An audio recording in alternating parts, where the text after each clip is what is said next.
The young prodigy from Quan High School, destined to become a master beast handler, faced a 1 in 100,000 chance of death when receiving the beast vaccine. Jiang Taizhen struggled to open his eyes and managed to utter the word water from his parched lips. Immediately, exclamations erupted around him. He's awake, he's awake. Ching Ching, get some water. After a flurry of activity, a cool, sweet liquid flowed down his throat, soothing his parched insides. Two anxious faces appeared before him. One was a plump, baby-like face, and the other was a charcoal black, yet worried, fierce-looking face. In his daze, Jiang Taizhen instinctively asked, "Where am I?" The baby-faced person quickly explained, "Taijia, are you confused from the fever? You had a high fever for 3 days and nights after getting the beast vaccine." The term beast vaccine seemed to unlock a flood of memories. Memories from 2 lifetimes surged into his mind. The Yunwan continent, beasts, the art of beast handling, his orphan status, Fu Banqing, Xiao Junren, and another world where he was a top student in China, suffered the loss of loved ones, sought truth, and exacted bloody revenge. These tangled memories overwhelmed him, and Jiang Taizhen immediately fainted again. When he awoke again, it was midnight, and the black-faced man by his bedside was instantly alert. "Taijia, you're awake." Despite his fierce appearance, Jiang Taizhen felt a warmth in his heart. "Ching Ching, thank you." Memories flooded back. Fu Banqing was honest and steadfast, gentle at heart, yet his fierce look had left him with only 2 friends, himself and Xiao Junren. The nickname Ching Ching was a term of endearment among the 3 close friends. As he pondered the history of the Yunhuan continent, Jiang Taizhen reflected deeply. During the Yuan era, the first unified dynasty, the Yuan kingdom, flourished. However, when the divine fall pierced the Qi Sea, it caused the Qi to explode 1,000-fold, nearly wiping out martial artists and allowing beasts to roam unchecked. It wasn't until the ancestor of instruments founded the art of beast handling that humanity found a way to survive. Over 2 millennia of change, the position of a beast handler has become crucial in altering one's fate. At Quan High School, 30 of the orphans are desperately striving for this opportunity. Jiang Taizhen had reached the 5th level of Qi cultivation, Fu Banqing the 4th, and Xiao Junren the 6th, all in precarious positions. Without resources, they could only rely on arduous training and the Ministry of Education's bi-weekly ration of beast meat to survive. This was the fate of orphans, with success rates once plummeting as low as 0.5 until corruption scandals in the ministry brought slight improvements. Now, beast meat is provided every 3 weeks. With nothing else to do, Jiang Taizhen decided to practice the Qi cultivation technique. He closed his eyes, focused his mind, and silently recited the incantations from the 1st to the 5th level. Suddenly, a strange sensation, like an electric current, surged from deep within, resonating throughout his body. The incantations remained the same, but at this moment, Jiang Taizhen seemed to be looking down from above, seeing the essence behind each chant with clarity. As he continued his silent recitation, the flow of energy within his dantian began to subtly adjust. After completing 3 major cycles, Jiang Taizhen realized with surprise that the efficiency of his 5th level Qi cultivation technique had increased by at least 30%. "Is my comprehension truly this terrifying?" he murmured to himself, recognizing the extraordinary insight brought about by the fusion of 2 souls. The flawless Qi cultivation technique was indeed impeccable. Even by Luo Gong standards, it was hard to improve. However, while the technique was perfect, people were different. Depending on one's physical condition, even the most perfect technique needed adjustments to suit individual meridians. This was precisely how Jiang Taizhen managed to enhance his cultivation efficiency. But this was far from the end. He repeatedly recited the 6th level incantation, and the energy flow within him, following the route of the 5th level, shifted and opened up 2 more meridians. After 3 major cycles, he solidified the 6th level technique, then moved on to conquer the 7th, 8th, and 9th levels. In just 1 hour, Jiang Taizhen advanced the Qi cultivation technique to its highest 9th level, perfectly aligned with his own being. By his estimation, his efficiency in refining essence into energy had reached an astounding 99%. However, this was soon followed by an intense hunger. Refining essence into energy consumed internal essence, requiring a substantial intake of meat to replenish it. Having gone without food or water for 3 days and nights, the replenishable essence was extremely limited, and the high-efficiency cultivation quickly left him feeling ravenous. "I need to eat," Jiang Taizhen said, his voice slightly louder than intended. Nearby, Fu Banqing, who was working at his desk, looked up sharply. "Look at me. I forgot you haven't eaten in 3 days. Hold on, I'll get you a surprise," he said, and hurried off towards the dormitory's kitchenette. During high school, orphans were in a boarding system for per room. Jiang Taizhen, Xiao Junren, and Fu Banqing became close friends because they shared a room. As for why there were only 3 of them, it was because they were the last 3 boys during room assignments, so they were placed together. A moment later, Fu Banqing returned with a small bowl. Jiang Taizhen looked closely and saw a glistening pink meatball inside, resembling a lion's head. In the shallow bowl, a clear green broth exuded a tempting aroma. Beast meat? Where did you get this? Jiang Taizhen asked in surprise. He clearly remembered that the school had only issued one piece of beast meat per person, and it had all been consumed. Without that piece, he couldn't have endured after getting the beast vaccine. Old Qiu bought it, Fu Banqing said, handing the meat to Jiang Taizhen. He said you just woke up and needed some nourishment. That guy Qiu. Warmth surged in Jiang Taizhen's heart, and gratitude was evident on his face. Jiang Taizhen pinched the bridge of his nose, momentarily at a loss for words. Among the three of them, Qiu Junren came from the most affluent background. In the ancient country of Guhuang, a 15-year-old high school student could inherit their parents' estate if they became an orphan. This policy was designed to provide more resources for aspiring artifact masters. Fu Banqing and Jiang Taizhen were from humble backgrounds, and the little inheritance left by their murdered parents was barely anything. They had spent nearly everything they had on purchasing beast meat to become artifact masters. Qiu Junren's father was a low-level artifact master, and although the inheritance wasn't much, the family could receive government subsidies, allowing him to have some savings. Taizhen, here, eat this quickly, Fu Banqing said, handing over a piece of beast meat with an intense look in his eyes. Old Qiu wants me to make sure you finish it. Reluctantly, Jiang Taizhen accepted it. This small piece of low-level beast meat was worth at least 3,000 bone coins. He quickly chewed and swallowed the meat, washing it down with half a bowl of rich broth. Smacking his lips, he thought to himself, the cooking skills were average, but the excellent quality of the ingredients made up for everything. Jiang Taizhen recalled hearing that this world's culinary culture was built on fierce beasts and magical plants. The Artifact Masters Guild even had a dedicated culinary association. If becoming an artifact master meant enjoying such delicacies, it might be worth it. Hurry, refine it with your energy, don't waste it, Fu Banqing urged. Jiang Taizhen opened his mouth, but ultimately chose silence. He had already reached the 9th level of the qi refining technique, able to multitask with ease, so refining wasn't difficult. But such progress was astonishing and hard to explain. In his current state, as long as he had a continuous supply of energy-rich food, he could sustain an entire day of cultivation. Sitting cross-legged, in just half an hour, Jiang Taizhen completely converted the beast meat into energy. This was previously unimaginable. Used to be content if he could convert half of the beast meat's energy. Now, in just an hour, he had extracted it entirely. The energy in his dantian had increased a bit. After finishing the refinement, Jiang Taizhen's thoughts became active. His understanding of the qi refining technique had reached its essence. Could he guide others in cultivation? With this thought, he turned his gaze to Fu Banqing. Qing, try practicing the qi refining technique. Let me see if I can guide you. Fu Banqing scratched his head and replied without hesitation. Can you? Of course, this ordeal has given me new insights. Come on, let me help you. Fu Banqing immediately climbed onto the bed, sitting cross-legged opposite Jiang Taizhen, and began to seriously practice the 4th level of the qi refining technique. Jiang Taizhen placed a finger on Fu Banqing's dantian, instantly sensing a thread-like wisp of energy. This wisp followed Fu Banqing's breath, completing a full cycle. Jiang Taizhen was indeed incredibly bold, with an impressive mastery over her own energy flow. While guiding Fu Banqing's energy, even the slightest mistake could have damaged his meridians. Fu Banqing trusted Jiang Taizhen wholeheartedly, and fortunately, that trust was not misplaced. In just one full cycle, Jiang Taizhen understood the condition of Fu Banqing's meridians. She softly instructed, "Follow my energy flow now." Fu Banqing nodded in agreement. Based on his meridian conditions, Jiang Taizhen precisely adjusted the path of the energy flow. This minor change immediately boosted Fu Banqing's cultivation efficiency by 40. After 3 full cycles, Jiang Taizhen patiently ensured Fu Banqing remembered every subtle adjustment. She then explained the 5th level of cultivation technique in detail. 10 minutes later, Fu Banqing cautiously began to try it out. Despite some initial struggles, he was on the right path. Half an hour later, Jiang Taizhen guided Fu Banqing again, correcting many mistakes. Soon, Fu Banqing smoothly entered the proper track for the 5th level of cultivation. By the time they started attempting the 6th level, daylight had already broken. Let's call it a day, Jiang Taizhen suggested, just as Qiu Junren yawned and pushed open the door. Seeing Jiang Taizhen awake, Qiu Junren was overjoyed. Taizhen, you're awake? Yes, I woke up in the middle of the night. Thank you for the beast meat, Jiang Taizhen said sincerely. Qiu Junren waved it off casually.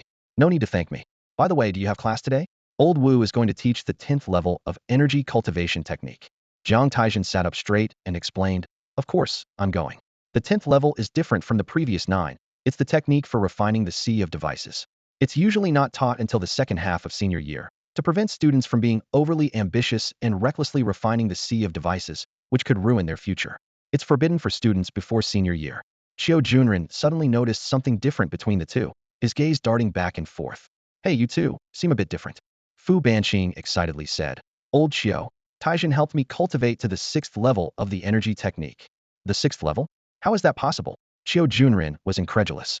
Jiang Taizhen waved her hand, urging, all right, let's talk about this later. Let's brush our teeth, wash our faces, and head to class. She was already considering how to explain this incredible progress to Qiu Junren. The three hastily finished their morning routine, grabbed their bags, and headed to the classroom building. The dormitory of Quan Hai High School was close to the classroom building, just a few steps away. On the way, they encountered many classmates, as the dormitory housed quite a few students. Suddenly, a familiar voice called out, Hey, Jiang Taizhen, you sure have some good fortune after surviving that ordeal. It was Zhua Hanyun, the vice class monitor of Jiang Taizhen's class. Hearing Zhua Hanyun's teasing, Jiang Taizhen shrugged it off nonchalantly. He glanced around the classroom, his eyes sweeping over familiar faces, and a complex mix of emotions welled up inside him. Although 3 days was a short time, he had sensed subtle changes. The term orphan gang popped into his mind. It wasn't an official organization, more like a tacit understanding among high school students.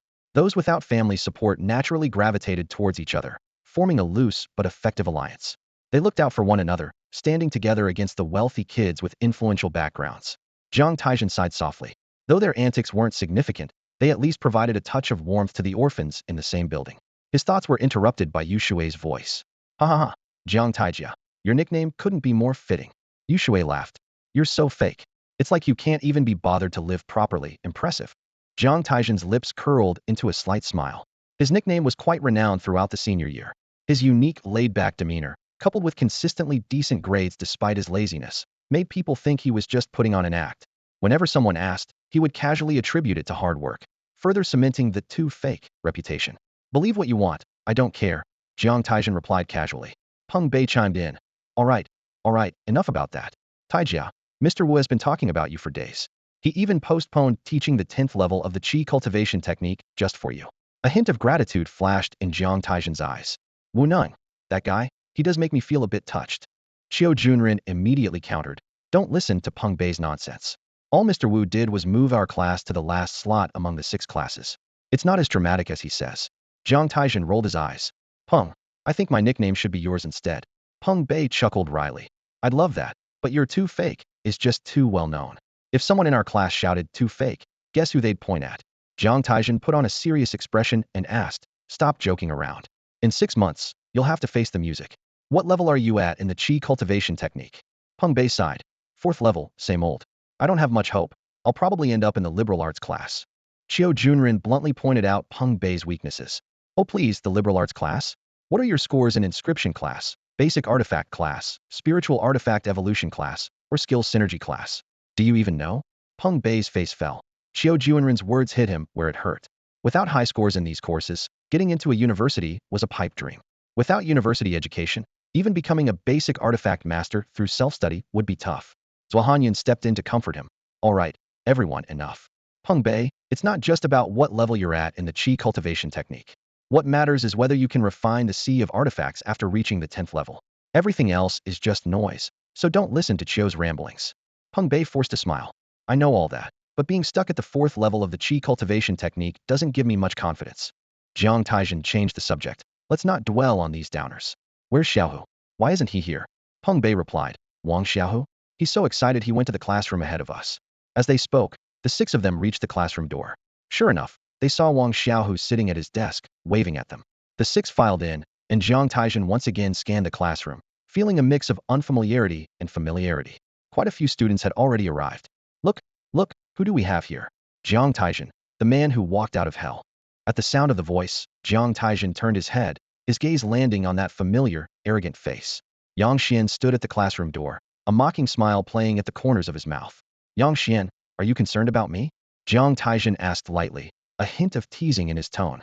Yang Xian snorted dismissively. Don't flatter yourself. He strode into the classroom, heading straight to his seat. As everyone took their seats, Peng Bei couldn't help but mutter. Just looking at his smug face is infuriating. Yang Xian was one of the prominent figures among the 6 senior classes at Quan Hai High School, having reached the 7th level of qi training, making him a standout among the wealthy students. He often clashed with Guan Shi from Class 1, as their abilities were evenly matched. The high school system in the Guhuang Kingdom was similar to the world Jiang Taizhen came from, placing a strong emphasis on student performance. During the first-year class division, the school intentionally grouped the top students into classes 1 and 2. In class 2, for instance, the average level of qi training was around level 5. Even students like Fu Banqing, who was at level 4, could rely on their strong physique to have an advantage in refining and accumulating qi over many smaller classmates. Not to mention the prodigies like Yang Xian and Guan Shi, who not only had high levels of qi training, but also substantial family resources, allowing them to accumulate qi more profoundly. Zhua Hanyun, the vice class president, couldn't help but voice a word of support for Yang Xian. Don't be so harsh. Outside of class, he does stand up for our collective honor. Peng Bei was about to retort when Wang Xiaohu nudged him with an elbow, whispering, "Look, Yin Shuyun is here." Four girls entered the classroom, led by one with a simple dress but an aura that made others hesitate to approach. These 4 girls were all orphans, and together with Jiang Taizhen, they made up the 7 orphans among the 41 students in class 2, roughly a quarter of the class. If Yang Xian and Guan Shi were like 2 sharp needles, then Yin Shuyun and Xian Xinran from class 1 were like 2 flowers vying for attention. These 4 were known as the 4 prominent figures in the senior year at Quanhai High School. Among them, only Yin Shuyun was an orphan, but her talent was the most outstanding, having reached the 8th level of qi training. Xian Xinran was slightly behind, at level 7. However, like Guan Shi and Yang Xian, she had substantial family resources backing her, possibly having a deeper reserve of qi than Yin Shuyun. The 2 classes, led by these 4, had been fiercely competitive over the 3 years. Overall, Class 1 had a slight edge, not because Class 2 lacked strength, but because Yin Shuyun, being independent and focused on cultivation and studies, had little interest in what she deemed childish competition. Even so, the wealthy students dared not offend Yin Shuyun lightly. As a standout among the orphans, she wasn't interested in forming cliques, yet the orphans across the 6 classes naturally rallied around her, forming an invisible but formidable force. This was why even someone as proud as Yang Xian only dared to take verbal jabs at Jiang Taizhen. Shortly after Yin Shuyun and her group entered the classroom, the other students arrived. Before long, the homeroom teacher, Wu Neng, strode in. His gaze immediately locked onto Jiang Taizhen, sitting in the back row. "Jiang Taizhen," Wu Neng's gruff voice called out. "Here." Jiang Taizhen lazily leaned back in his chair, raising his hand casually. "Feeling better?" Wu Neng asked, a hint of concern in his tone. "Yes," Jiang Taizhen replied succinctly. Old Wu nodded, unfazed by Jiang Taizhen's laid-back demeanor. He got straight to the point, his sharp gaze sweeping over the students below the podium. "Today's lesson, as some of you might have heard, is the 10th level of the qi cultivation technique." He paused for a moment, his voice steady and strong. "Before we begin, I need to clarify a few things. Over the past 6 years, you've been practicing the qi cultivation technique since middle school. By now, you should be aware of your individual levels and the amount of qi you've accumulated. You probably have an idea of your chances of successfully refining the sea of artifacts." Old Wu continued, "I won't discourage you from pursuing your dreams. Even the humblest person has the right to become an artifact master. As usual, the school will suspend classes for a month. Your task is to familiarize yourself with the 10th level of the qi cultivation technique and attempt to refine the sea of artifacts. Whether you cram at the last minute or build on your foundation. If you fail after a month, you'll have to return to the liberal arts class and prepare for a liberal arts college. It's that simple." His tone became stern. "I don't want to hear any complaints or regrets from those who fail. The school has given you a chance to give it your all. This month is a crossroads in your life. I won't claim that becoming an artifact master is the only right path. Countless people have fallen while pursuing this legendary path. Life always has regrets, but who can walk both paths?" Old Wu paused, then added, "Additionally, boarding students will receive their beast meat allowance for 6 months. Is that clear?" A scattered response came from the students. Old Wu raised his voice. "I can't hear you. Is that clear?" This time, a unified yes echoed through the classroom. "Good. Now let's begin with the 10th level of the qi cultivation technique." Old Wu turned around, his chalk flying across the blackboard as he wrote down the entire mantra. He then explained it word by word 3 times until the bell rang. "That's all for today. I hope to see you all in the martial arts class in a month." Class dismissed. On the way back to the dormitory, 11 students walked together, the atmosphere unusually heavy. Only Jiang Taizhen, bringing up the rear, felt relaxed, having fully grasped the explanation after Old Wu's first run-through. He calculated that he had a 70% chance of refining the sea of artifacts now, and if he could refine all the beast meat for the rest of the semester, his success rate could reach 99%. Back in the dormitory, Qiu Junren was still engrossed in studying his notes, pondering the qi cultivation mantra. The 1-month deadline loomed over him like a sword, driving his determination to become an artifact master. Suddenly, a hand reached out and snatched the notebook from Qiu Junren's hands.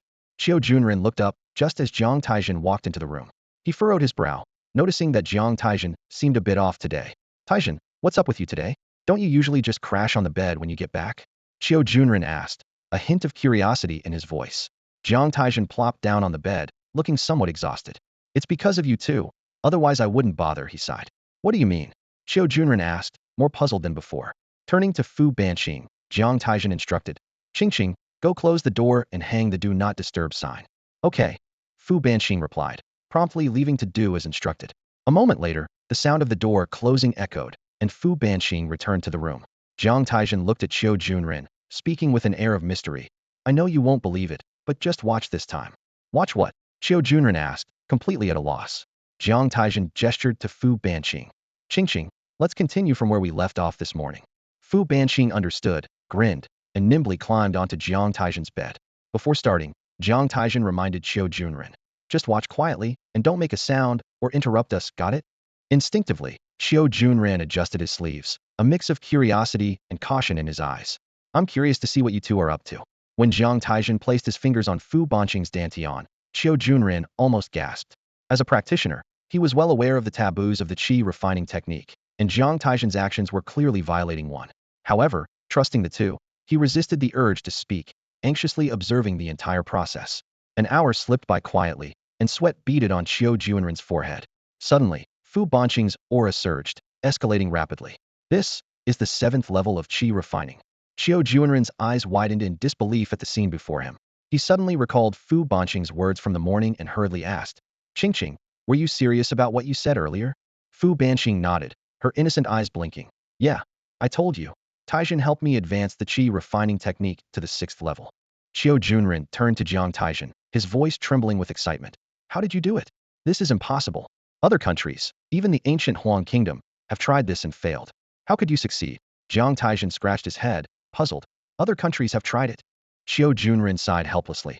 I've always told you to read more, but you're just too lazy. With that, he quickly went to his room, rummaged around, and returned with a book for Jiang Taizhen. The title read, The First Self-Cultivation Skill of the Artifact Master, Qi Refining Technique. Jiang Taizhen took the book, flipped to the table of contents, and quickly found the relevant page. To his surprise, he discovered he could read quickly and remember everything. But considering his exceptional aptitude, this small revelation wasn't too surprising. As he delved deeper into the book, Jiang Taizhen suddenly understood. It explained that the spiritual energy transformed by an artifact master's absorption of primal energy is highly volatile for ordinary people.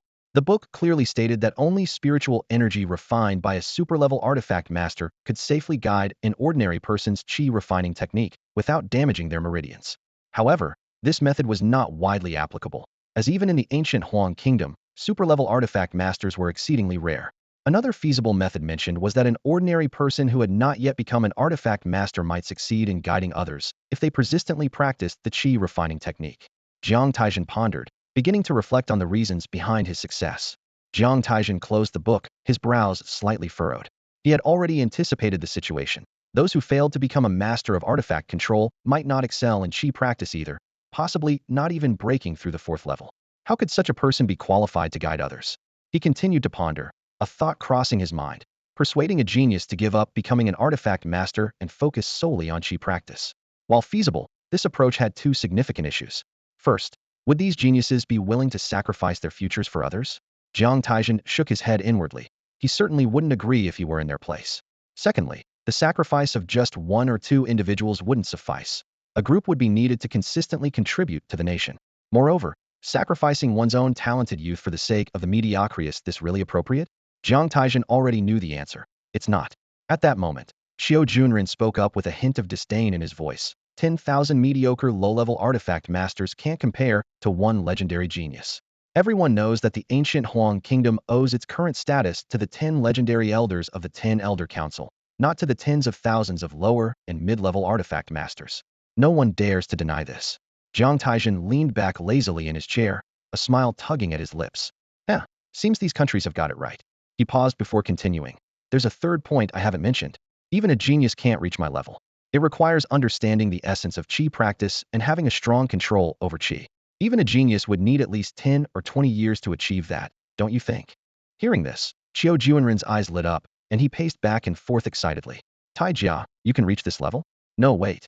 He suddenly stopped, a look of realization dawning in his eyes. Beast vaccine, high fever? Looks like your mind is indeed agile for someone trying to walk the spiritual path. Jiang Taizhen sighed helplessly. Consider it a blessing in disguise. But now I'm stuck worrying about you too. Qiu Junren, as excited as a child, laughed and lunged at Jiang Taizhen. Ha ha ha, Taijia, you're like a brother to me. Jiang Taizhen deftly sidestepped, leaving Qiu Junren grasping at air. After the excitement subsided, Qiu Junren's expression turned serious. We can't let anyone else know about this. If it gets out, you'll be in big trouble. He lowered his voice. Someone who can help others reach the 9th level of qi practice is unimaginably powerful. To put it bluntly, some might even manipulate your life, causing you to miss the best opportunity to become an artifact master, leaving you as nothing more than a servant. Recalling the behavior of his relatives after his father's death, Qiu Juanren's expression darkened. Never overestimate the goodness in humanity. If not for his deep disappointment in his relatives, he wouldn't have chosen to become an orphan. Jiang Taizhen rolled his eyes, a hint of impatience in his voice. I've thought this through a long time ago. In a month, after I've processed the beast meat, I'll immediately refine the sea of artifacts. Qiu Junren pondered for a moment before looking up.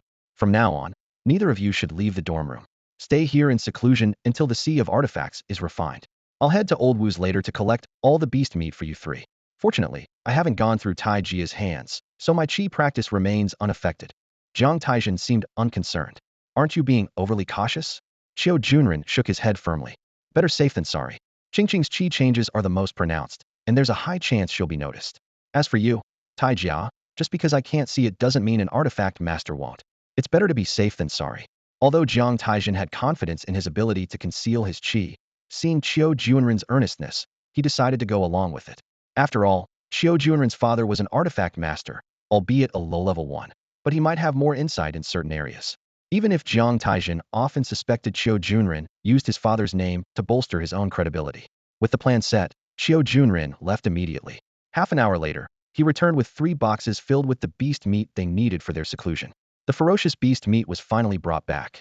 Qiu Junren tightened his grip on the box and silently calculated. 27 weeks in the second half of the year, 18 pieces of beast meat per person. These precious resources would be crucial for their upcoming training. Let's put it in the fridge first, Qiu Junren said, his eyes shining with determination. I'll spend a day getting your qi cultivation technique to the 9th level, and then we'll go all out. Understood. Qiu Junren nodded heavily, knowing that mastering the qi cultivation technique to its highest level would maximize the refining of the beast meat's essence. Only a fool would rush to eat the beast meat immediately. Suddenly, he remembered something. Oh right, cook 3 pieces of mine first. Jiang Taizhen had no such restrictions. Time flew by, and 10 days passed in the blink of an eye. In those days, both Qiu Junren and Fu Banqing had reached the 9th level of the qi cultivation technique. In fact, they touched the 9th level within a day, but their levels were unstable. Jiang Taizhen insisted on 9 days until their levels stabilized before beginning the critical sea of vessels refinement. In the first 5 days, Jiang Taizhen had consumed 15 pieces of beast meat, accumulating enough energy. At this point, he was 99% confident he could successfully refine the sea of vessels. He returned 1 piece of beast meat to Qiu Junren and gave the other 2 pieces to them as thanks for their care. Qiu Junren and Fu Banqing's situation was different. Even though they mastered the 9th level of the qi cultivation technique, their chances of successfully refining the sea of vessels were only slightly over 70. Therefore, accumulating as much energy as possible was crucial for them. They tried to refuse, but Jiang Taizhen firmly declined their refusal. Jiang Taizhen secluded himself in his room for just 10 minutes and successfully refined his sea of vessels smoothly, without any issues. Outside, Qiu Junren and Fu Banqing were on edge. When the door opened, Qiu Junren and Fu Banqing rushed in. Did you succeed? Qiu Junren asked eagerly, his voice trembling slightly. Jiang Taizhen nodded slightly. Naturally, I succeeded. As soon as he spoke, Qiu Junren and Fu Banqing both exhaled deeply, as if a great weight had been lifted. Qiu Junren exclaimed excitedly. Now you can choose a spiritual weapon pact. No rush on the weapon pact, Jiang Taizhen said calmly. I'll wait for both of you. Good point. Qiu Junren paused, then realized. Going out now would attract too much attention. Just wait another half month. Oh, you should catch up on your lessons. You haven't really studied the weapon master courses. Jiang Taizhen rolled his eyes, standing confidently. Who knew I would become a weapon master? If I didn't, those lessons would have been a waste of time. Qiu Junren helplessly patted his head. You're just lazy. I don't want to argue with you about this anymore. By the way, what's your attribute? Attribute. Jiang Taizhen looked confused.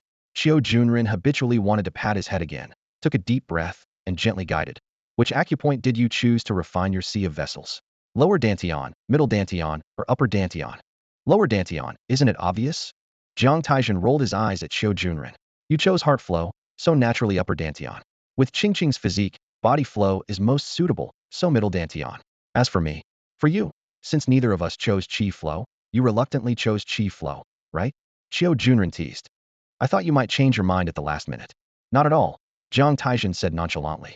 All right, now that it's confirmed, Xiao Junren shifted his tone. You should have grasped inner vision, right? Jiang Taizhen gazed at the sea of artifacts before her thoughts swirling. Black and white, she murmured thoughtfully. Yes, these two colors intertwined. Xiao Junren gasped, his expression serious. Yin and Yang, that's a rare attribute. Jiang Taizhen became intrigued and asked, a rare attribute? Is it powerful? As a time traveler, she was quite familiar with the concept of Yin and Yang. Xiao Junren slowly shook his head and explained, whether it's powerful is yet to be determined. Rare just means it's uncommon. He paused before continuing. The national research on spiritual artifact evolution and synergies is much less for rare attributes compared to regular ones, which means your choices for spiritual artifacts will be limited. Jiang Taizhen pouted, slightly disappointed. Oh, I thought it would be something amazing. She shrugged. But having fewer choices is good too, since I have decision-making difficulties. It saves me from overthinking. Xiao Junren almost fainted from frustration and said urgently, this concerns your future path. Please take it seriously. With that, he dashed out of Jiang Taizhen's bedroom, leaving Fu Banqing and Jiang Taizhen exchanging bewildered looks. What's he up to? Fu Banqing scratched his head, looking puzzled. Before long, Xiao Junren staggered back in, carrying a towering stack of books. Next, he panted. You have to read all these in 20 days. Jiang Taizhen's eyes widened. All of these? Xiao Junren enunciated each word clearly. Yes, in 20 days, you must read all of them. Fu Banqing gave her a sympathetic look. Compared to the laid-back Jiang Taizhen, he was a diligent learner, but the sight of so many books made him sleepy.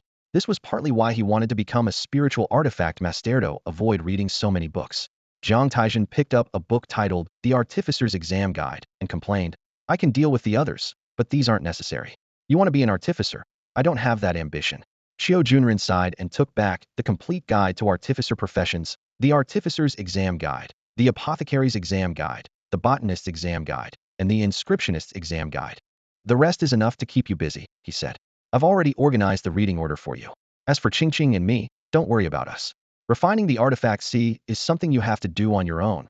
Your role here is done. Jiang Taizhen thought to herself. So quick to discard me once I'm no longer needed. Think what you want, Xiao Junren huffed. Qingqing, let's go. Oh, okay, Fu Banqing replied. As Xiao Junren closed the bedroom door, Jiang Taizhen sighed deeply. Since it concerns her future, she decided to take it a bit more seriously. She picked up the book, The Importance of Attributes, and began reading with focus. Time flows like water, and in the blink of an eye, 10 days quietly passed.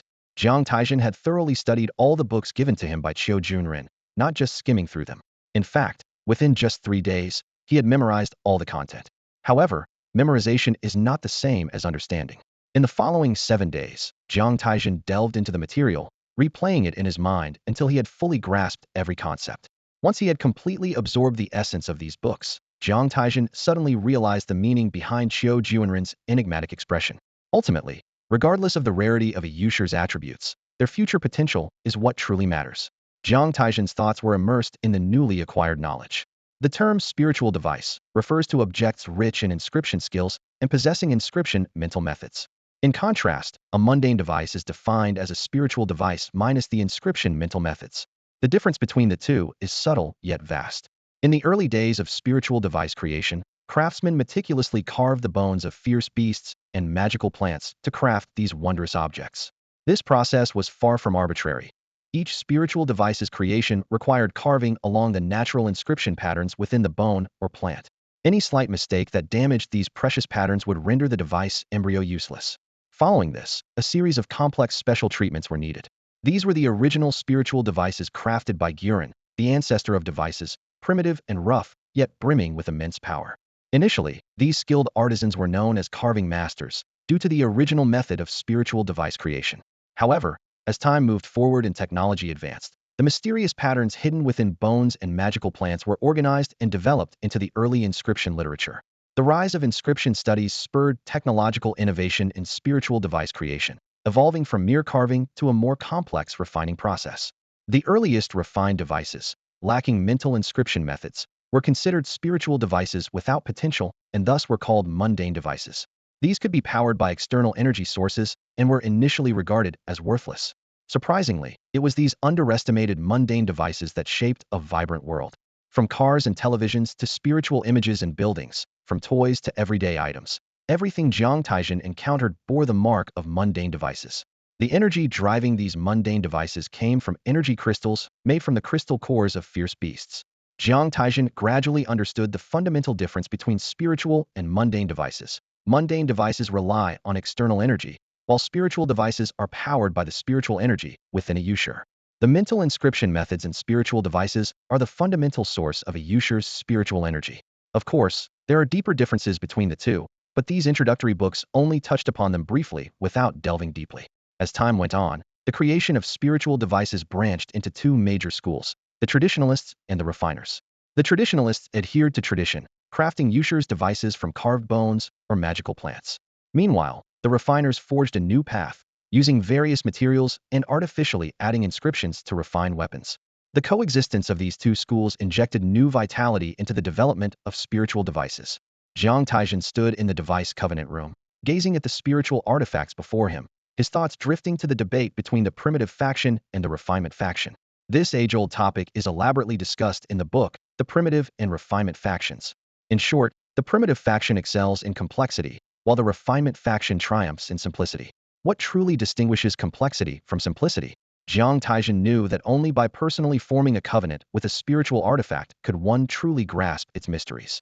His eyes fell on his own sea of artifacts, the most crucial symbol of talent for any artifact master attributes. An artifact master's attributes are determined at birth, but can only be discerned by refining a sea of artifacts and observing its colors through introspection.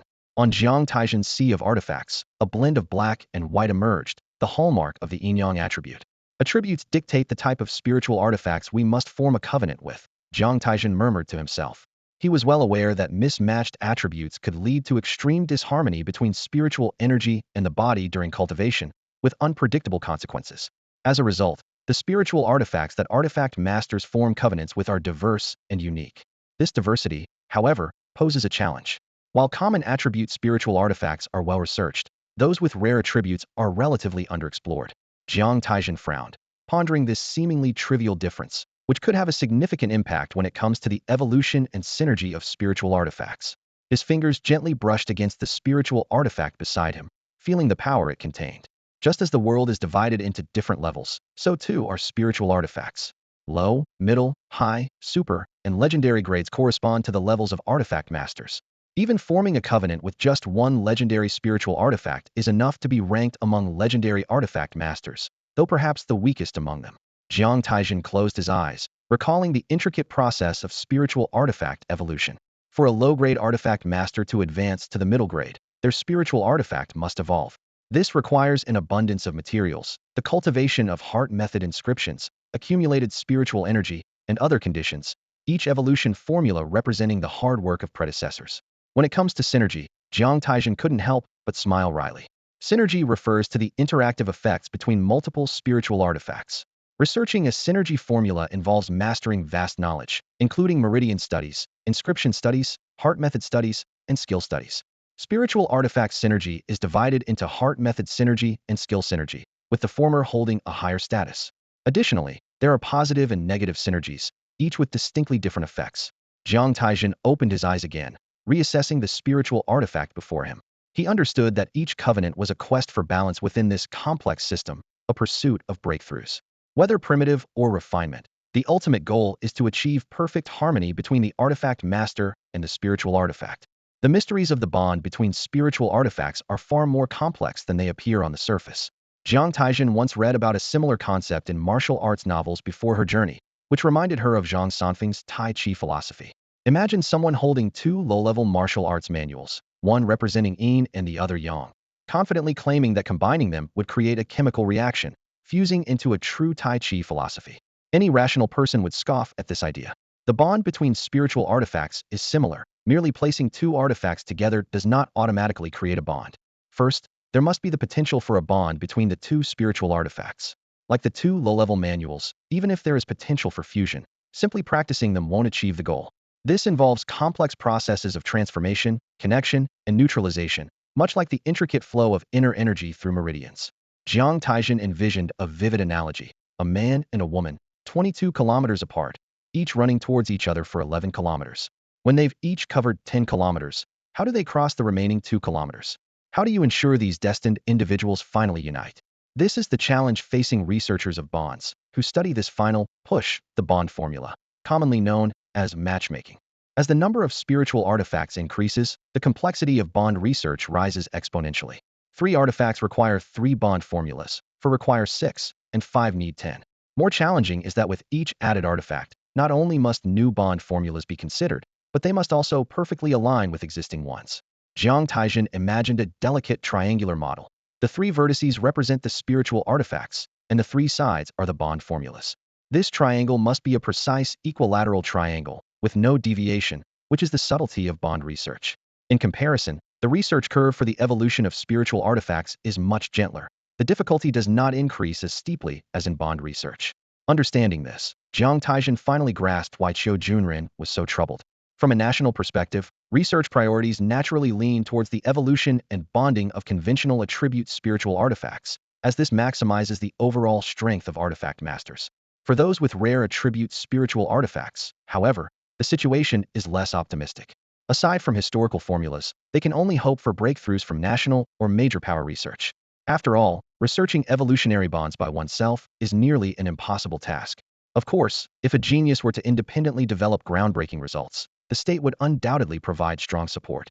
But such occurrences are rare and not something one can deliberately seek. The patent issue surrounding the evolution and bond of spiritual devices has become a hot topic in this world.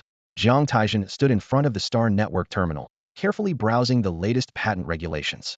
The text flashing on the screen clearly stated, "Any individual or institution that develops a new method for the evolution or bonding of spiritual devices can obtain a 50-year patent protection period by completing certification on the Star Network." This means that anyone who wants to use these formulas later must pay the corresponding patent fees. Jiang Taizhen sighed lightly, realizing the complex considerations behind this policy. In this crisis-ridden country, publicly sharing the patented formulas for evolution and bonding is necessary for the overall national security. However, patent protection is equally indispensable to inspire innovation in various research institutes. After all, without the drive of profit, who would invest significant resources in research? His gaze fell on the hefty volumes of Comprehensive Guide to Conventional Spiritual Device Evolution and Comprehensive Guide to Conventional Spiritual Device Bonds on the table. Opening these authoritative works, Jiang Taizhen found that the evolution and bond formulas for spiritual devices with conventional attributes were relatively abundant, with at least 1 or 2 capable of evolving to a high level or reaching a 3-stage bond. However, when he looked into rare attributes such as yin, yang, time, space, life, blood, dragon, destiny, stars, light, and darkness, the situation was quite different. Even in the best scenarios, they could only evolve to a medium level, and most attributes didn't even have basic formulas. The situation for bond formulas was also bleak, with most stuck at a single-stage bond, and 3-stage bond formulas were exceedingly rare. Jiang Taizhen frowned, realizing that formulas for dual-attribute spiritual devices were even scarcer. This might be the fundamental reason the country was vigorously promoting research into evolution and bonding. He recalled the composition of spiritual device users in this world: 30 dual-attribute, 50 single-attribute, and the remaining 20 had 3, 4, or even the rare 5 attributes. An unanswerable question lingered in Jiang Taizhen's mind. Was the original Jiang Taizhen only single attribute? Did his current yin-yang dual attributes result from a soul mutation after crossing over? This mystery would remain unsolved, but it made reality more challenging. While going through the materials, Jiang Taizhen found that there were 1 or 2 formula options for single yin or yang attributes. However, for his yin-yang dual attribute spiritual device, the entire book only had 2 medium-level evolution formulas and 1 single-stage bond formula, with the rest being a blank slate, pitifully scarce. Despite this, Jiang Taizhen felt a slight sense of comfort, at least compared to rare attributes like destiny and stars, which had almost no formulas. Just mentioning their existence abruptly ended, leaving one exasperatedly amused. Within the community of spiritual device users, a long-standing debate caught Jiang Taizhen's attention. Should one prioritize the evolution of spiritual devices or focus first on the bonds between them? On the surface, this seems like a non-issue after all. If a spiritual device cannot evolve, everything is in vain. However, some spiritual device users hold a different view. They point out that in the bond system, each additional spiritual device involved in a bond increases its power exponentially. There are cases where the bond between 3 low-level spiritual devices has a combined power that surpasses a medium-level spiritual device without a bond.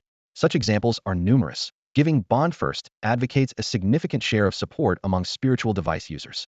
Jiang Taizhen realized that this debate mainly occurred among users with conventional attributes, as they had more options in both evolution and bonding.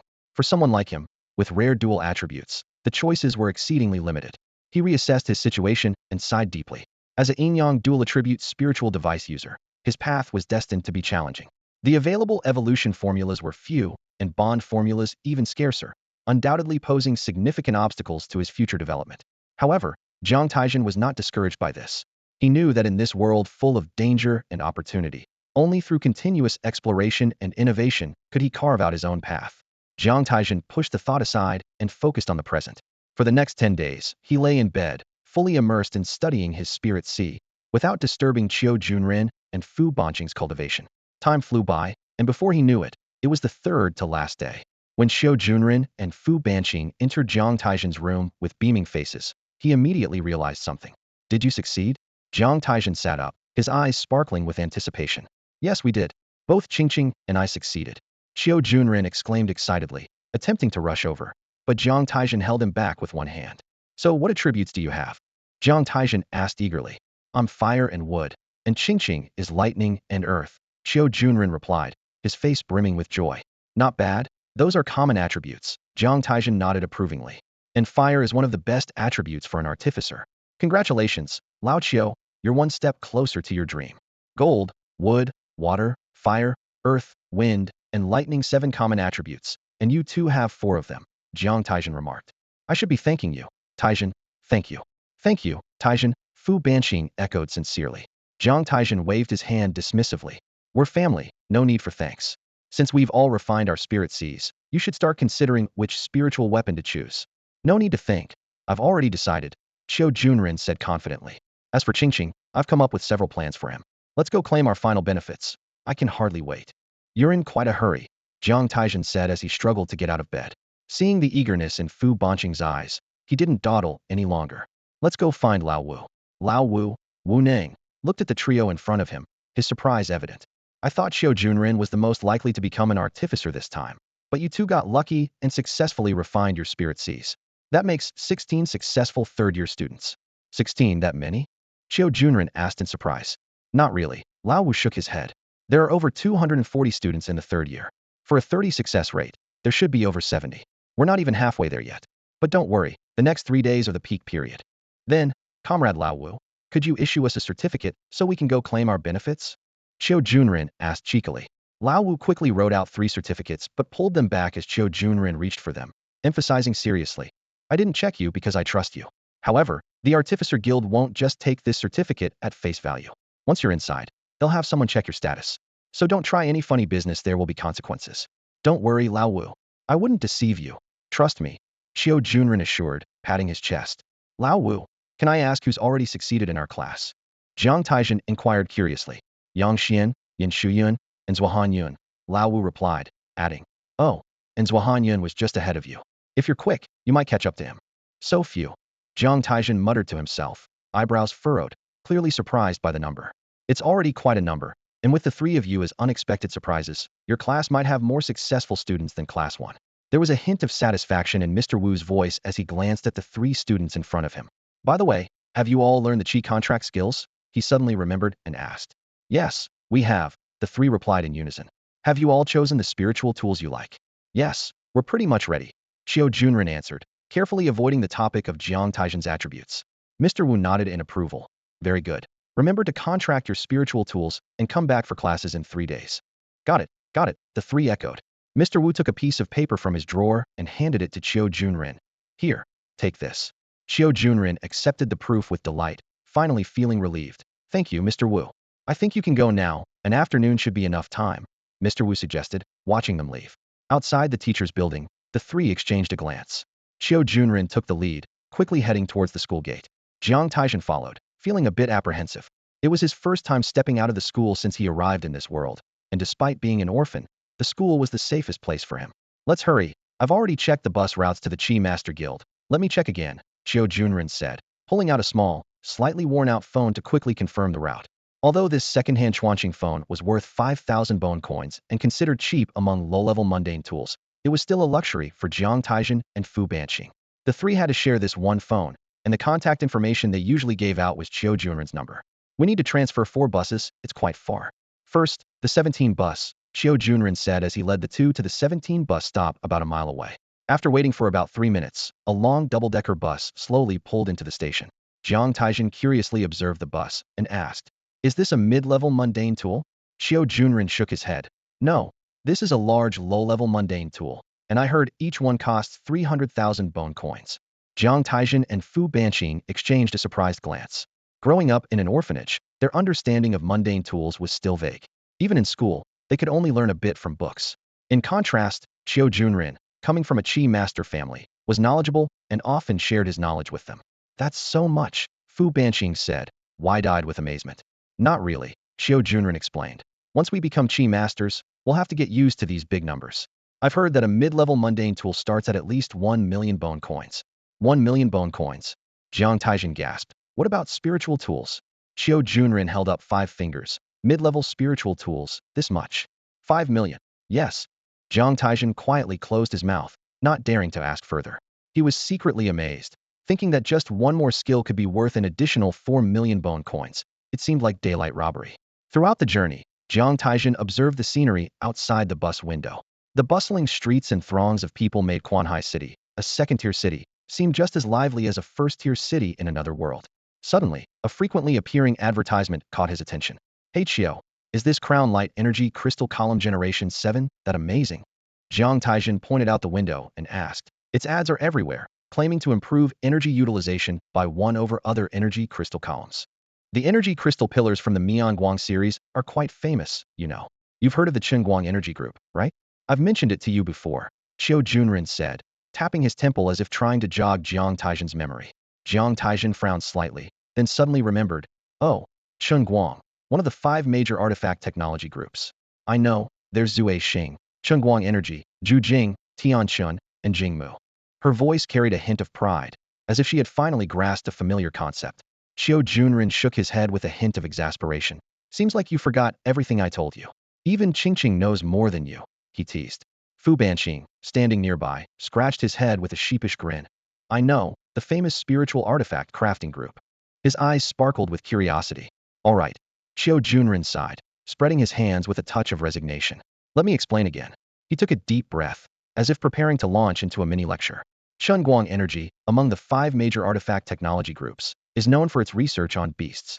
They have a spiritual artifact evolution synergy institute, but it's not as advanced as Zui Xing's, a spiritual artifact crafting institute, but not as prominent as Zhu Jing's, a magical plant cultivation and crafting institute, but it can't compare to Tianquan's, and research on inscriptions and formations, but not as specialized as Jingmu's.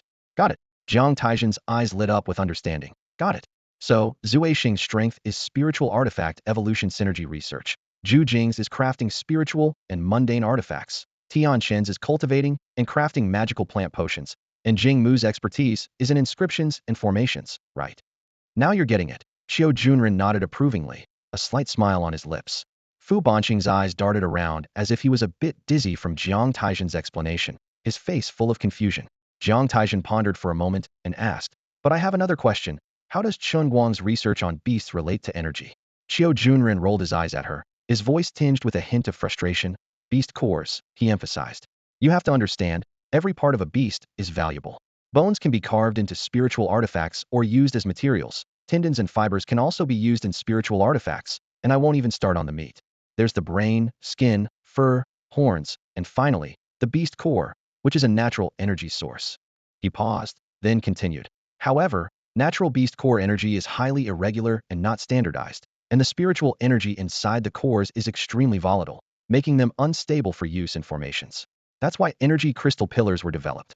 As he spoke, Qiu Junren took out his phone and pressed a hidden button, opening an energy slot.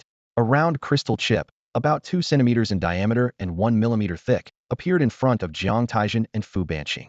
"Is this an energy crystal pillar?" Jiang Taizhen picked up the crystal chip to examine it closely, her eyes shining with curiosity. She then glanced at the large advertisement outside, giving Qiu Junren a skeptical look. Qiu Junren smiled and explained, "This is an energy chip. The adhesive force between each energy chip is very strong. Stack and adhere 100 chips together, and you have a standard energy crystal pillar. This is a dual-use type. For large mundane artifacts like the buses we use, you insert an energy crystal pillar, and for small household mundane artifacts, you just attach an energy chip. Don't be fooled by how small it is. One chip lasts a week." Jiang Taizhen nodded thoughtfully and asked, "What's the price like?" "It's not expensive. 2,000 bone coins for a pillar, which breaks down to 20 bone coins per chip," Qiu Junren replied with a hint of pride, as if showcasing a remarkable invention. Jiang Taizhen suddenly thought of something, and his brow furrowed slightly. Does that mean everyone can use these combat-type mundane devices? Qiu Junren turned his head, a wry smile on his lips. "What are you thinking? It's not that simple. This is a lifestyle energy column, with low output power, not enough to activate combat-type mundane devices. Only the special energy columns for device masters, with their high output power, can meet the needs of combat-type devices. These are only available to device masters and specialized institutions. Ordinary people can't access these special energy columns." "I see," Jiang Taizhen realized, tapping his fingers lightly on his knee. "It's like the abundance of uranium. High abundance for making nuclear bombs, low abundance for nuclear power plants." He glanced at the flashing billboards outside the window. "So, the advertising for the Glimmer energy columns is all over the city because they increase energy efficiency by 1. It's no wonder they're making such a fuss about it. Actually, the whole Abyssal Sea district must be covered in their ads now. I didn't expect such a big move from them while I was in seclusion these past few days," Qiu Junren muttered, looking out the window. Jiang Taizhen's eyes shifted as another thought occurred. "Do you think there could be an array that continuously absorbs external energy, like a spiritual device?" Qiu Junren looked at Jiang Taizhen in surprise, raising his eyebrows. "I'm starting to question if you're really pretending to be naive. This idea was proposed long ago and even realized. It's one of the core technologies of the Jingmu Group." "Really?" Jiang Taizhen was taken aback. "Then why do we still need energy columns? Think about it. Like with us device masters," Qiu Junren hinted. "Ah." Jiang Taizhen suddenly understood. "You mean because of the violent nature of the energy?" "Exactly," Qiu Junren nodded. "The array to absorb energy was invented long ago, but to filter and purify the energy to a lifestyle level, you'd need an array the size of this bus." He pointed to his second-hand phone. "Can my phone work like this?" "You could drag a cable," suggested Fu Banqing with a mischievous smile. "Ha ha. Right. Drag a cable. Ching Ching is spot on." Jiang Taizhen laughed, patting Qiu Junren's shoulder. "It's like a landline, though probably the most expensive one ever." Qiu Junren snorted, his face slightly flushed, and retorted, "Don't think the Jingmu Group's efforts are wasted. In large-scale fields, their spiritual source arrays are widely used, and they're constantly researching miniaturization. One day, we'll have phones that don't need energy chips. Provided we live long enough," Jiang Taizhen quipped, a hint of worry flickering in his eyes. "But device masters can extend their lifespans. Yet, how many live that long? The 10 elders, maybe, but what about the other device masters?" Qiu Junren fell silent, tapping the armrest of the seat.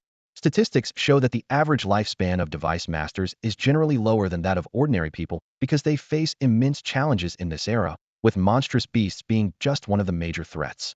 His voice was somber. "This is why the decision to become a device master or an ordinary person fluctuates over time." The bus swayed gently, and the scenery outside kept changing.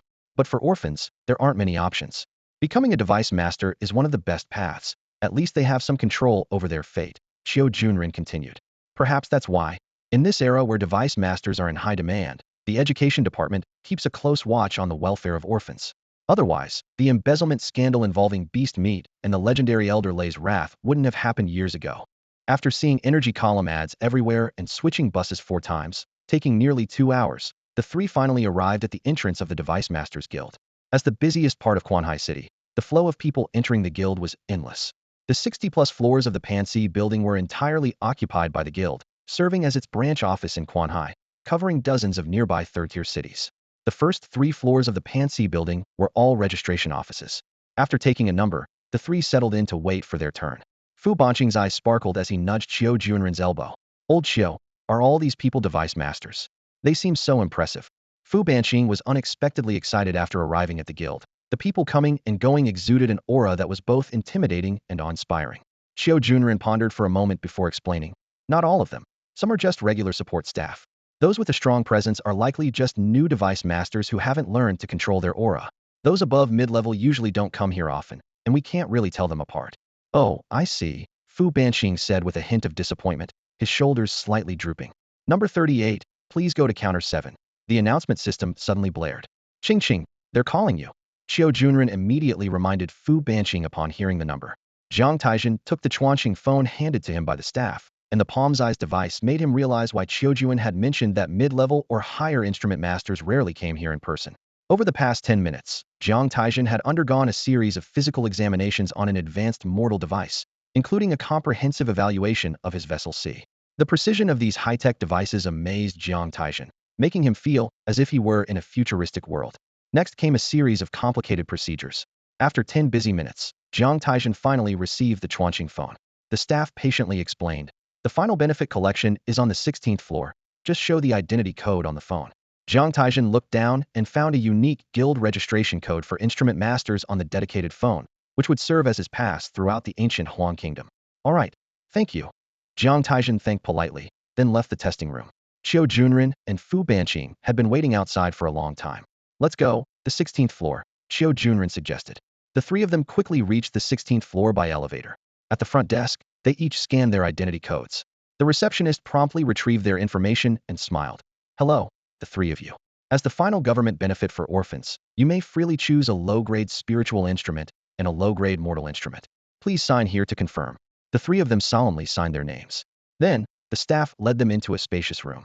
All spiritual instruments are labeled with attributes, mental methods, and skills, so you can choose with confidence, the staff reminded. But please note, once selected, it cannot be changed, so consider carefully. "Thank you for the reminder," Qiu Junren responded politely. Even though he was already familiar with the selection rules, he still expressed his gratitude. As they entered the room, the scene before them was breathtaking. Rows of display cabinets were neatly arranged, each glass cabinet showcasing a beautifully crafted weapon. The cabinets were organized by attribute and weapon type, stretching endlessly into the distance. "Where should we start?" Qiu Junren asked, barely containing his excitement. Jiang Taizhen suggested, "Let's start with yours since you already have a plan." Fu Banqing agreed as well. "All right, let's pick mine first." Qiu Junren agreed happily, having already chosen his desired spiritual instrument from the Comprehensive Guide to Spiritual Instrument Evolution and the Comprehensive Guide to Spiritual Instrument Bonds. Fire and wood, fire and wood," Qiu Junren muttered as he briskly followed the signs. Soon, they found the area marked fire and wood attributes. "Let's go in and take a look," Qiu Junren said excitedly. Before them were rows of display cabinets extending beyond their line of sight. Qiu Junren eagerly led Fu Banqing inside, paying no attention to the spiritual instruments along the way. However, Jiang Taizhen slowed down, as this was his first opportunity to closely observe spiritual instruments since arriving in this world. He decided to carefully examine each display cabinet, starting with the first one. Suddenly, Jiang Taizhen stopped in his tracks. The first display cabinet contained a long sword meticulously crafted from green and red wood, and its unique design immediately caught his attention. In Jiang Taizhen's pupils, a virtual image suddenly appeared, revealing detailed information about the jade green sword, its name, quality, attributes, cultivation method, skills, and even its evolution formula. He blinked, and the image vanished. When he focused again on the jade green sword in the display case, the magical screen appeared once more. "So my golden finger isn't just supreme insight," Jiang Taizhen thought to himself. "It can even reveal the evolution formulas for spiritual weapons." His expression remained mostly unchanged, as half of his soul was reborn after death, and with his naturally laid-back personality, he was not easily swayed by such surprises. Jiang Taizhen carefully compared the information from the virtual image with the display's description. Apart from the craftsmanship and evolution formula, everything else matched perfectly. "It seems this golden finger is indeed reliable," he nodded to himself. He then proceeded to examine the other spiritual weapons. By focusing on each for a few seconds, their evolution formulas would appear. Jiang Taizhen felt a bit puzzled. If there are evolution formulas, logically, there should be similar binding formulas. However, he didn't dwell on it, and continued his tour methodically. Soon, Jiang Taizhen arrived at the display case where Qiu Junren and Fu Banqing were standing. "Taizhen, you took too long," Qiu Junren said eagerly. "Quick, take a look at this spiritual weapon I picked." Jiang Taizhen focused his gaze on the display case, which held a staff-like weapon taller than a person. Green branches intertwined with fiery red fibers, culminating in a red-green gem at the top, while the sharp end touched the ground, clearly doubling as a close-range weapon. He silently read the spiritual weapons information: emerald fire staff, low-grade quality, dual fire and wood attributes, with a cultivation method called Blazing Sun Tree Meditation Diagram. Its skills included basic mind control, vine entanglement, fire nurturing technique, and explosive fireball, all low-grade. "It suits you well," Jiang Taizhen remarked, "especially the fire nurturing technique." Whether you want to become a weapon craftsman or an alchemist, it will be very helpful. A smile spread across Qiu Junren's chubby face. Then I'll take this one. He quickly pulled out his exclusive transmission star phone and displayed his artifact master identification code on the case. With a soft sound, the glass case slowly rose, fully revealing the emerald fire staff to the three of them. The phone simultaneously notified Qiu Junren that he had received the spiritual weapon benefit. Qiu Junren carefully picked up the emerald fire staff, exclaiming with delight, "Wow, it's unexpectedly light." Jiang Taizhen couldn't help but roll his eyes. "It's carved from magical plants. The weight is written in the book. Of course, it's light. Why are you acting surprised?" "Hee, my mistake." Qiu Junren laughed sheepishly. "I got too excited." After playing with it for a while, Qiu Junren seemed to remember something and pulled Jiang Taizhen and Fu Banqing over. "Taizhen, Qingqing, come check out this one. Do you think these two match?" Jiang Taizhen focused on where Qiu Junren was pointing, ready to use his golden finger once more. Jiang Taizhen gazed at the emerald fire staff in Qiu Junren's hand, a flicker of surprise crossing her eyes.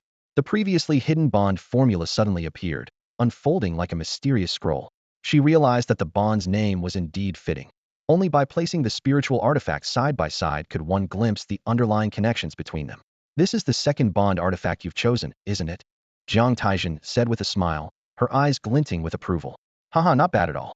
It seems your reading hasn't gone to waste." Hearing this, Qiu Junren's face showed a hint of pride, thinking Jiang Taizhen was impressed by his diligent study of his writings.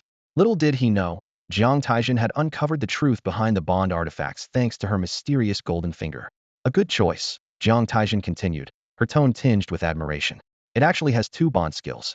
As soon as she said it, she realized she might have slipped up and quickly added, "I just said you've been reading carefully, and now I've given it away. Tell me, besides the Fusang Divine Tree Visualization Diagram, what other bond skills are there?" Jiang Taizhen felt a twinge of anxiety, recalling the book's contents. She suddenly realized that the book only mentioned a segment of the bond formula related to the Fusang Divine Tree Visualization Diagram, while the Sun Crow technique was never mentioned. She silently reminded herself to be cautious when discussing bond formulas in the future. To change the subject, Jiang Taizhen quickly said, "All right, you've got your artifact. Show us the one you picked for Qingqing." Qiu Junren seemed to sense something, letting out a small huff. "I knew you were trying to change the topic. Let's go, I'll show you." As the three walked along, Qiu Junren couldn't help but boast. "The two bond artifacts I chose can both evolve to a higher level, which I selected with great care." Jiang Taizhen nodded slightly, understanding his reasoning. She recalled a previous discussion about the priority of evolution versus bonds, clearly seeing that Qiu Junren prioritized evolution, with bonds taking a secondary role. This choice was not without reason. As for those artifact masters with limited resources, this was a common approach. High-level evolution formulas do exist, but most are locked away in patent offices or kept as closely guarded secrets. Therefore, new artifact masters like Qiu Junren often choose transitional artifacts. Once they advance to mid-level or high-level masters and accumulate enough wealth, they can then purchase more promising artifacts and evolution bond formulas from the patent office. This is the plight of ordinary artifact masters. Those who can choose high-potential artifacts from the start don't have to recultivate artifacts in the later stages, but can instead build a more grand and systematic artifact framework. The three arrived at the Earth and Thunder Zone, where Qiu Junren stopped and pointed ahead, saying, "There, those are the two bond artifacts I picked for Qingqing. You can choose either one." Qingqing. Jiang Taizhen carefully examined the two spiritual artifacts and had to admit that Qiu Junren had put a lot of thought into selecting them for Fu Banqing.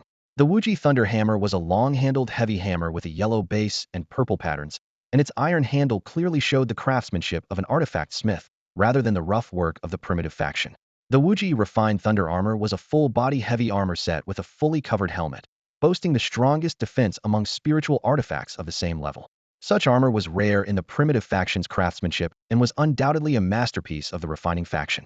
Both artifacts had the potential to evolve to higher levels, and their binding formulas could be found in books, making them slightly superior to Qiu Junren's own binding artifacts if one didn't count the Yedobe-discovered Sun Crow binding formula.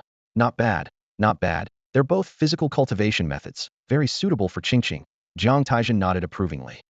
"Could I have chosen wrong?" Qiu Junren proudly lifted his head. "Qingqing, what do you think?" Jiang Taizhen turned to ask Fu Banqing. "They're great." Fu Banqing nodded repeatedly, eyes already shining with excitement. "Which one will you choose?" "Which one?" Fu Banqing looked troubled and instinctively sought help from Jiang Taizhen. Jiang Taizhen shrugged. "Both are fine.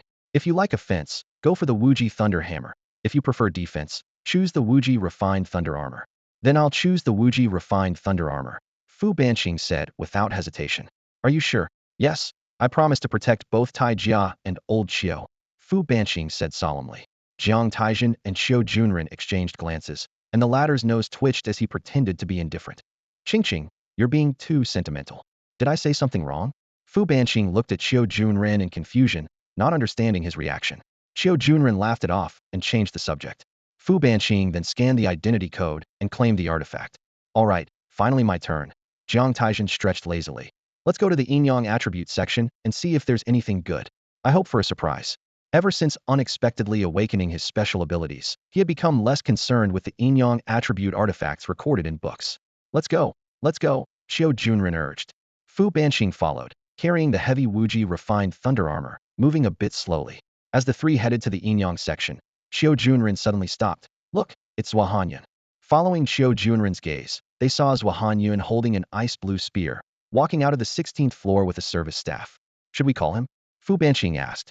No need, Xiao Junren shook his head. He's probably in a hurry to get to the artifact agreement. We'll likely see him in the agreement room later. Judging by the shape of that spear, it should be the ice spear, Jiang Taizhen mused. Ice spear? That's a single attribute divine weapon, Xiao Junren exclaimed. I didn't realize Zhua Hanyun had the derivative ice attribute. He doesn't seem cold at all. Does having an ice attribute mean you have to be cold? What book did you get that idea from? Jiang Taizhen retorted. The connection between attributes and personalities, an extracurricular book. Yeah, sounds like an unorthodox title. Let's go. Just based on Zhua Hanyun's personality not matching his attribute, Jiang Taizhen had reason to doubt the quality of that extracurricular book. As a second-tier city with a population of over 3 million, Quanhai City has recently experienced a surge of university students becoming yukishi, or spirit weapon masters. The Yukishi Guild, located on the 16th floor, is bustling with newcomers eager to choose their spiritual weapons. For those from affluent families, there are also several specialty shops in the city offering specific attributes or types of spirit weapons, often surpassing the guild in quality. However, in the remote Yin-Yang district, the atmosphere is quite different. Jiang Taizhen, Xiao Junren, and Fu Banqing stood in a sparse exhibition hall, facing just a few Yin-Yang spirit weapons.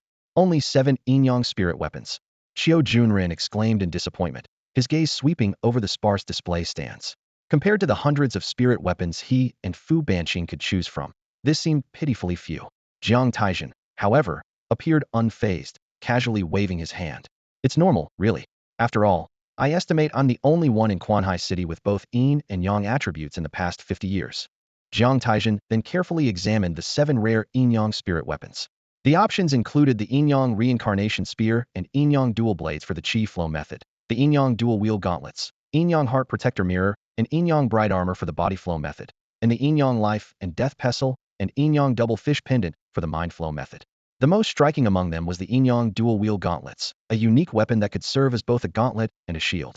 Although the Yin-Yang heart protector mirror and Yin-Yang bright armor were recorded in the standard spirit weapon compendium as binding weapons, Jiang Taizhen, who practiced the chi flow method, naturally opted for weapons suited to cultivating chi.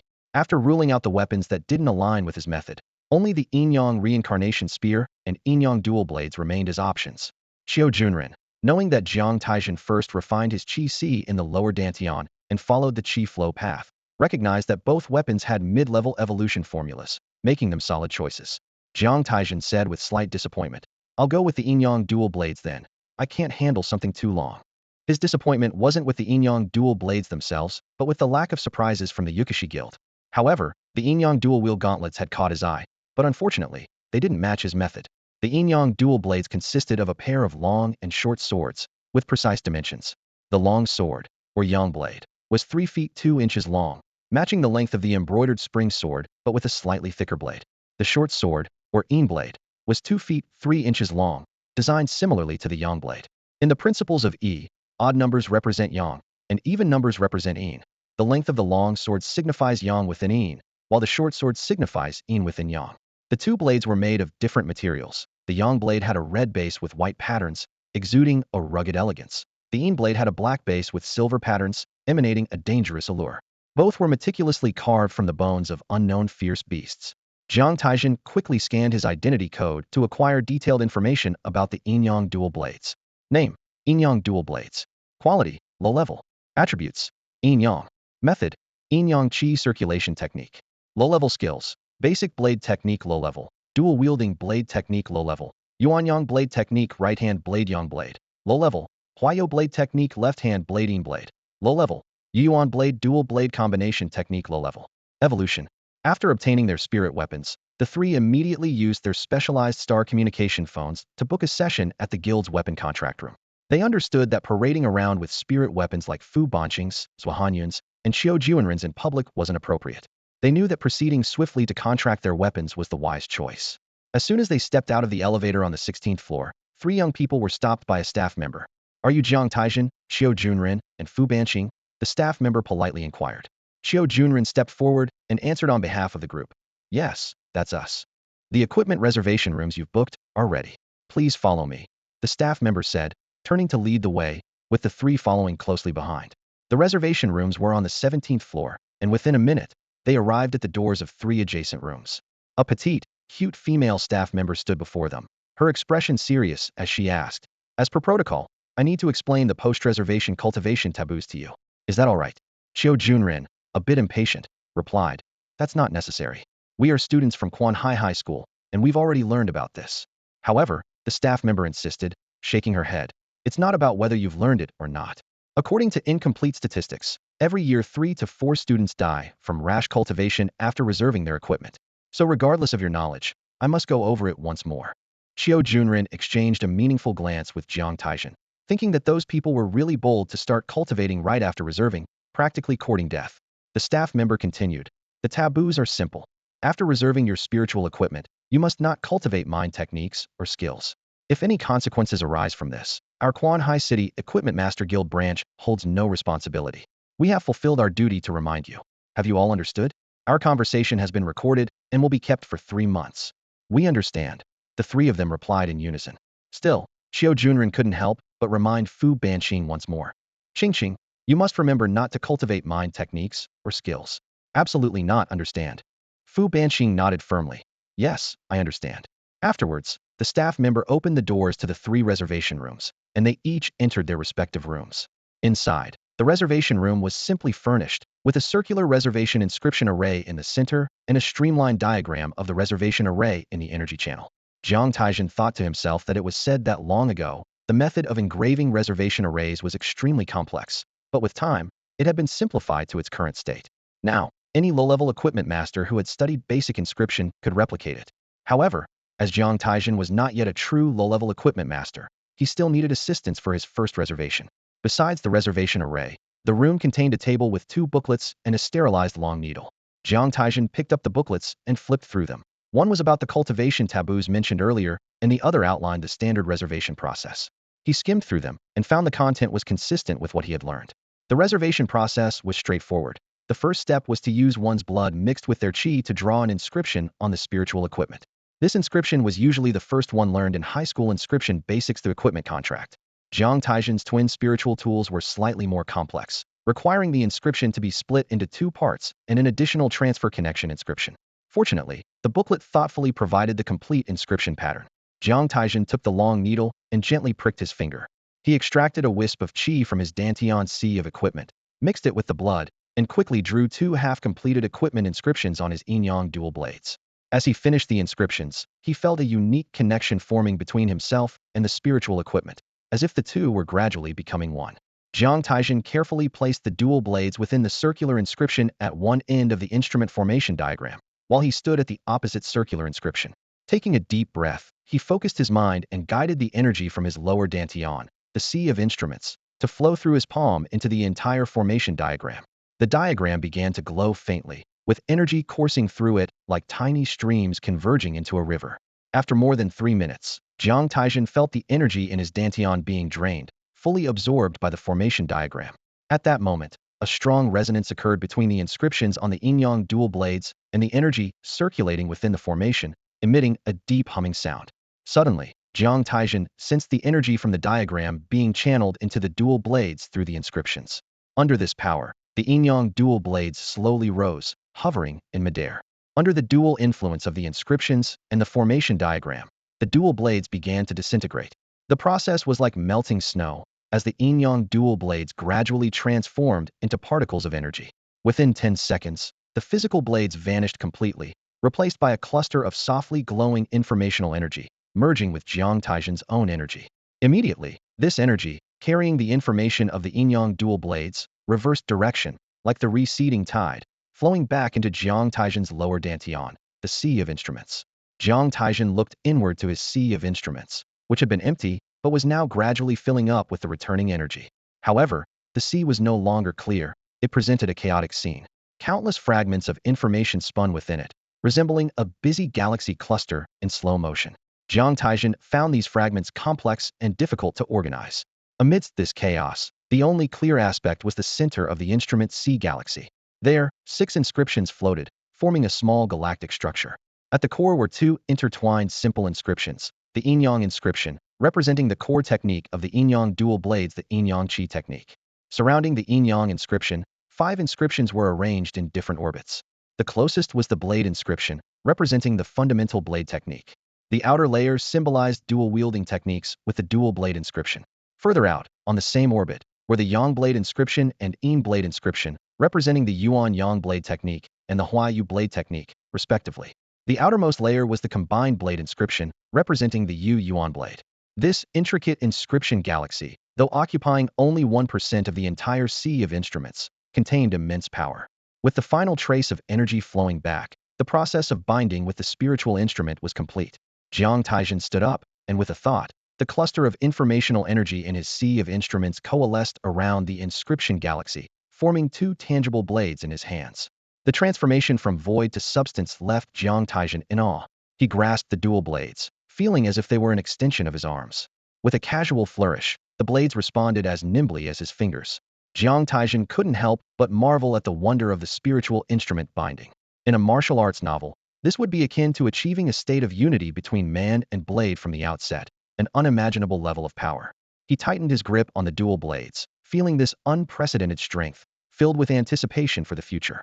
Jiang Taizhen gripped her Yin-Yang Twin Blades tightly, her eyes gleaming with excitement. Although she had learned about the advantages of spiritual weapons from books, it was only after acquiring one that she truly understood its significance to an instrument master. She murmured softly, "Is this what the books refer to as spiritualization?" Driven by curiosity, Jiang Taizhen repeatedly attempted to spiritualize the blades, which flickered in her hands, emitting a strange light. However, she quickly realized that the spiritualization process took too long, requiring a full 5 seconds to complete. "I need to practice more to shorten this time," she thought to herself. In battle, 5 seconds could be fatal. As she became more familiar with the Yin-Yang Twin Blades, Jiang Taizhen gained a clearer understanding of the dispute between the original school and the refinement school. She realized that the fundamental difference between the two lay in the dense cluster of informational energy in the instrument sea. The original school meticulously carved materials, resulting in each spiritual weapon being slightly different, with these differences directly reflected in their skills. For instance, her Yin-Yang Twin Blades had basic techniques for each hand, but whether they were the Yuan Yang blade technique or the Huayu blade technique depended on the differing inscriptions within the materials. In contrast, the refinement school's weapon skills were fixed and unchanging. Each having its pros and cons. Jiang Taizhen pondered that the original school's longevity was largely due to the retention of numerous inscription fragments in the original materials. These fragments existed in her instrument C in the form of a chaotic galaxy cluster, harmless in normal times and unproblematic during spiritualization. More remarkably, spiritual weapons from the original school had the potential to develop new skills upon evolution, a feat unattainable by those from the refinement school. Jiang Taizhen thought about how some instrument masters eagerly pursued this, hoping to gain powerful skills through evolution, while others avoided it, choosing to focus on specialization. The number of skills isn't the key, Jiang Taizhen concluded to herself. It's the strategic combination and deep mastery of these skills that matters. She wasn't keen on participating in the endless debates, as her neutral stance was shared by the majority of instrument masters. However, Jiang Taizhen also recognized another crucial reason for the original school's persistence. Some original spiritual weapons were difficult to replicate. On one hand, replicating the inscription techniques of high-level spiritual weapons was extremely challenging, with some rare materials being vacant. On the other hand, the crafting methods for certain skill inscriptions had been lost, only discoverable in historical relics. Retracting the Yin-Yang Twin Blades, Jiang Taizhen's consciousness touched the Yin-Yang inscriptions. Instantly, the mantras and pathways of the Yin-Yang Qi technique surged into her mind. In just 5 minutes, she had roughly sorted through them. Despite the taboo, Jiang Taizhen decided to begin her first training session, or rather, a semi-training session. She fully understood the reason for the taboo. The external energy was extremely volatile, and instrument masters bound by spiritual weapons must absorb it directly through the spiritual weapon, rather than through meridians or pores. This was the fundamental reason why spiritual weapons could aid in cultivation. Taking a deep breath, Jiang Taizhen tightened her grip on the twin blades, ready to embark on her journey of cultivation. She knew it would be a path filled with challenges and opportunities, with the Yin-Yang Twin Blades as her most reliable companions. In the realm of spirit tools, these powerful entities are central to the training of an artifact master. When an artifact master begins their cultivation, they immediately start refining the elemental energy absorbed into their sea of tools into spiritual energy. This initial refinement is known as primary refined spiritual energy, and it captures the essence of the mental technique inscriptions.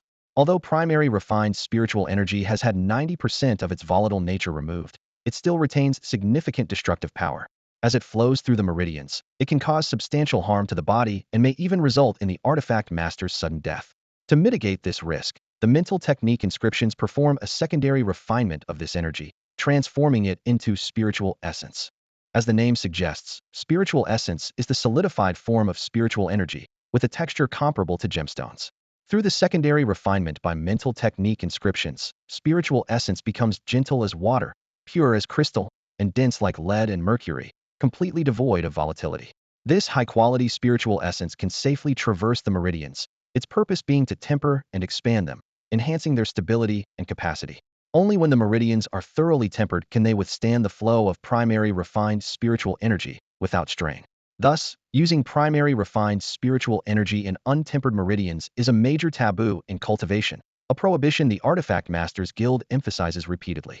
But why does the Artifact Masters Guild impose a blanket ban on everyone from practicing? The reason lies in the fact that those who truly understand this taboo will naturally adhere to it, while those who do not cannot grasp it through mere words. The Guild is not a charity. It doesn't provide detailed courses for everyone. Offering a warning beforehand is already a generous gesture. This blanket approach means that once you leave the Guild, the consequences are no longer their responsibility. Some might ask, given the drawbacks of primary refined spiritual energy, why use it at all? The answer lies in the differences between primary refined spiritual energy and spiritual essence. Despite its shortcomings, primary refined spiritual energy has unique advantages. Due to retaining some volatility, it can unleash greater power when activating skills, a feat that the gentle, water-like spiritual essence cannot match. However, spiritual essence also has its strengths. It is as soft as water and as pure as crystal, allowing artifact masters greater control when using it to activate skills. Moreover, its density compensates to some extent for its lack of power. While primary refined spiritual energy can also be condensed through mental techniques, this approach is fast-consuming and generally not preferred by artifact masters. The true advantage of primary refined spiritual energy lies in its rapid generation. This is the fundamental reason why all artifact masters choose to use it to activate skills. A skilled artifact master can fill their sea of tools with primary refined spiritual energy in just half an hour to an hour. In contrast, the generation of spiritual essence is much slower. In the early stages, it takes a whole day of refining to produce just one drop of spiritual essence from a full sea of tools of primary refined spiritual energy. This significant time difference establishes the irreplaceable role of primary refined spiritual energy in practical combat. The endurance of a device master has always been a tricky issue. Jiang Taizhen knows well that the initial spiritual energy refined in a short time cannot compare to the spiritual essence accumulated over the long term. This significant gap makes device masters hesitant to expend their spiritual essence to perform skills. Thus, in the early stages of cultivation, the primary purpose of spiritual essence is to continuously temper the meridians until they can no longer be strengthened. Jiang Taizhen skillfully manipulated the yin-yang inscriptions to initially refine the vital energy, while simultaneously pushing open the door and stepping out of the artifact chamber. This multitasking state had become second nature to him. As he stepped over the threshold, he saw Qiu Junren and Zhuhangyun already waiting outside. "Taizhen, over here," Zhuhangyun waved at him with a faint smile on his face. Jiang Taizhen approached slowly and said calmly, "Vice Class Leader, congratulations. But I should really congratulate all of you. Your dormitory's 3 members have all become device masters. Your dorm might become legendary among this year's seniors." Zhuhangyun shook his head with a wry smile. Jiang Taizhen never cared for such empty titles. "By the way, what about Wang Xiaohu and the others? Did they succeed?" "I was the first to succeed, then went straight to find old Wu," Zhuhangyun explained. "Wang Xiaohu has the highest chance. For the others, it's up to fate." Jiang Taizhen nodded in silence, and Qiu Junren chimed in. "I saw you chose the ice spear before. Is it an ice attribute?" "Yes, it's the ice spear," Zhuhangyun replied with a hint of pride. "I indeed have the ice attribute. I'm really envious." The ice spear has a three-stage synergy formula, Xiao Junren remarked with genuine admiration. But Zhuahangyun sighed and shook his head. For us orphans, the early-stage spiritual devices are just transitional. We might not even have the chance to transition, forever stuck at a high level, never needing to cultivate new spiritual devices. Yeah, tell me about it. Xiao Junren forced a smile. But we're lucky to even become device masters. True. Peng Bei and the others have expressed their envy more than once, Zhuahanyan agreed. Jiang Taizhen lazily interjected. That's how people are. They don't cherish what they have and always want more greedy creatures. That's human nature. Don't be too hard on it, Zhuahanyan said just as Fu Banqing emerged from the artifact chamber. Let's go. Let's pick out some mundane devices, Zhuahanyan suggested after greeting Fu Banqing. The four of them discussed the selection of mundane devices as they walked. At the low and mid-level stages, device masters' spiritual devices and skills are not comprehensive. Jiang Taizhen's skills lean towards offense, while his defense, mobility, and support skills needed urgent supplementation. Xiao Junren and the others faced similar situations. If conditions allowed, they would equip themselves with all types of mundane devices. But as orphans, they currently lacked the financial means to purchase low-level mundane devices and had to rely on government benefits. For them, the primary criterion for choosing low-level mundane devices was matching their attributes. Other considerations depended on specific needs. Of course, if they didn't mind the hassle and expense, they could use energy crystals as an external power source, allowing them to use mundane devices with different attributes. Soon, they arrived on the 5th floor. The entire floor was a large supermarket selling mundane devices, with a dazzling array of everyday and combat-type devices divided into two areas. Without hesitation, the four headed to the combat-type device section to begin their selection journey. Qingqing's goal was straightforward, to familiarize herself with the mundane form of the Wuji Thunder Hammer. Although she didn't have the mental technique, the other skills were akin to those of a divine weapon, making it an excellent opportunity to adapt to this artifact in advance. Fu Banqing nodded repeatedly in agreement, his eyes gleaming with eager anticipation, clearly already captivated by the Wuji Thunder Hammer. Xiao Junren murmured to himself, I'll choose the robe, like Qingqing, to experience the wooden spirit fire robe in advance. He turned to Jiang Taizhen and asked, what are you planning to choose? Without hesitation, Jiang Taizhen replied, boots. Those with agility and movement skills are my top choice. Xiao Junren nodded in agreement, and then looked at Zhuahanyan. What about you, Vice Captain? Zhuahanyan pondered for a moment and replied, I'm also planning to choose the replica of the Ice Lance's spiritual companion, the mundane ice armor. The three quickly settled on their choices of mundane weapons. Surprisingly, Jiang Taizhen took longer to choose his mundane weapon than his spiritual one. Although Jiang Taizhen himself seemed unconcerned, Xiao Junren busied himself enthusiastically, offering advice on various boot styles. After careful selection, Jiang Taizhen finally opted for a pair of boots called White Cloud Black Mist Strider boots. These boots featured 4 skills. The agility skill, 9 Steps of Yang, powered by Yang's spiritual energy. The movement skill, 100 Shadow Phantom, powered by Yin's spiritual energy. Basic movement skills, and a lightning technique. The lightning technique reduced his own gravity, allowing it to be used in conjunction with agility and movement skills, greatly enhancing flexibility. Zhuahanyan chose the armor named Ice Armor, whose skills included basic Frost Body, Frost Cover, Ice Domain, and Ice Heart Jade, perfectly complementing his ice attribute. Since mundane weapons couldn't be stored in a spiritual sea like spiritual weapons, Jiang Taizhen and the other two donned their chosen equipment on the spot, while Fu Banqing hung the thunder hammer on his back. Having acquired their mundane weapons, Zhuahanyan and Xiao Junren each bought 3 low-grade energy pillars for official use, just in case. Priced at 2,000 bone coins each, these pillars were affordable for them. As weapon masters, they primarily relied on their cultivated spiritual energy to power mundane weapons, but when depleted, energy pillars were undoubtedly the best backup energy source. Zhuahanyan and Xiao Junren inherited wealth from their weapon master parents, making them relatively well off. Jiang Taizhen and Fu Banqing, being penniless, had to temporarily rely on Xiao Junren's generosity. However, now that they were weapon masters, future income opportunities were sure to abound. Once on the bus back to school, Jiang Taizhen finally had the leisure to browse his weapon master's dedicated Chuanqing phone. Chuanqing Net, an information network covering the entire ancient Huang country, reminded him of the internet from before he crossed over. As he knew, Chuanqing Net was maintained by the Information Institute managed by Elder Number 6, and all information websites in ancient Huang operated on this network. The Chuanqing phone, sharing the same name, was issued by the Financial and Commerce Institute under Elder Number 9, dominating the phone market in the ancient Huang country. The Chuanqing phone Jiang Taizhen received had a clean and tidy interface, with only essential apps installed, and a special app for the Weapon Masters Guild. Curious, he clicked on the app to explore this new digital world. Jiang Taizhen opened the Artifact Master System interface, and a simple, yet information-rich page appeared before her. At the top of the interface, her basic information was listed: school, identity code, age, cultivation level, the spirit artifact of her pact, and the number of bone coins she possessed. Below, there were several functional sections, including tasks, patents, announcements, shops, and a QA forum. Other sections like the Gourmet Association, Treasure Hunting Association, Ruins Archaeology Association, and Artifact Master Association were grayed out, requiring specific qualifications to unlock. Driven by curiosity, Jiang Taizhen first clicked on the task section. The interface immediately filtered a list of tasks in Quanhai City based on her location. She casually browsed through them, noting that most tasks offered rewards between 10,000 and 50,000 bone coins, with occasional high-paying tasks of 60,000 to 70,000. The system thoughtfully indicated the issuer of each task, either a guild or an individual, with private tasks generally offering slightly higher rewards. The most eye-catching were several long-term pinned tasks. The first involved clearing sewer beasts, targeting creatures like the savage rat, phantom cat, and hyena dog, with a reward of 10,000 bone coins for every 50 beasts, and an additional 500 bone coins per beast core. The second task targeted magic attribute beasts, such as the magic spirit rat, magic hyena, and magic pattern snake, offering 10,000 bone coins for every 10 beasts, though the system specifically warned of their extraordinary strength.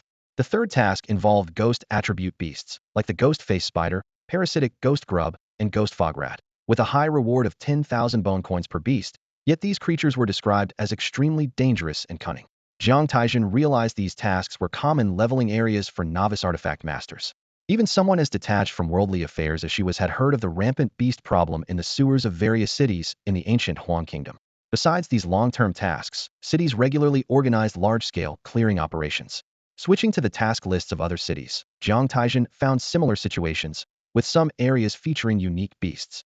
As a newcomer, she only skimmed through them before moving on to other sections. The announcements section caught her attention.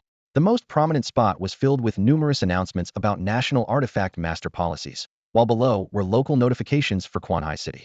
Jiang Taizhen realized that this vital information circulated only within the artifact master community and was not visible on regular websites. She began to carefully read through these announcements, hoping to find some useful information for herself. When Jiang Taizhen browsed the patent section, he couldn't help but feel a surge of excitement. This section covered evolution and bond patents, detailing a vast amount of information on the evolution and bond patents of spiritual tools. As he casually flipped through, he discovered that the patent fee for evolving from a low to a mid-level tier started at 500,000 bone coins per slot. Once certified by the will of the star, buyers were prohibited from sharing the formula.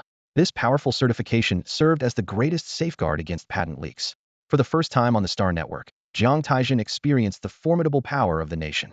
Patent fees were not fixed. They fluctuated based on the attributes of the spiritual tools and the types of weapons. Popular spiritual tools commanded higher prices than niche ones, and prices for conventional attributes exceeded those of rare spiritual tools. The patent fee for evolving from mid to high tier was even more astounding, starting at 5 million with room for increase. As for tiers beyond this, Jiang Taizhen found no information. Turning to the bond patent section, he noted that its fee structure differed from the tiered evolution patents, instead following an exponential growth model. A patent for a bond formula between two spiritual tools cost around 300,000 bone coins, while a three-tool, three-stage bond formula skyrocketed to between 5 million and 10 million. For a four-tool, six-stage bond formula, the patent fee was staggering, starting at 100 million and reaching up to 300 million. The exorbitant costs were due to the increasing complexity of research as the bonds between spiritual tools grew, naturally raising patent fees. Besides purchasing patents, the platform also offered the option to upload patents. However, uploading a patent did not result in immediate profit. It required certification from the Zhongjing Mind Energy Research Institute before being officially listed for sale. The suggested patent fee price was also provided by this institute. Located in Zhongjing City, Zhongjing District, this institute was the largest and most authoritative bond and evolution research institution under the Guhuang nation's government. After carefully studying the introduction to the patent section, Jiang Taizhen considered that if he ever faced financial difficulties, uploading bond and evolution formulas could be a viable fallback. For now, he decided to focus on developing quietly. After all, even in this world, Jiang Taizhen's understanding of instrument masters was superficial, having just entered this field with only a rudimentary understanding of many aspects.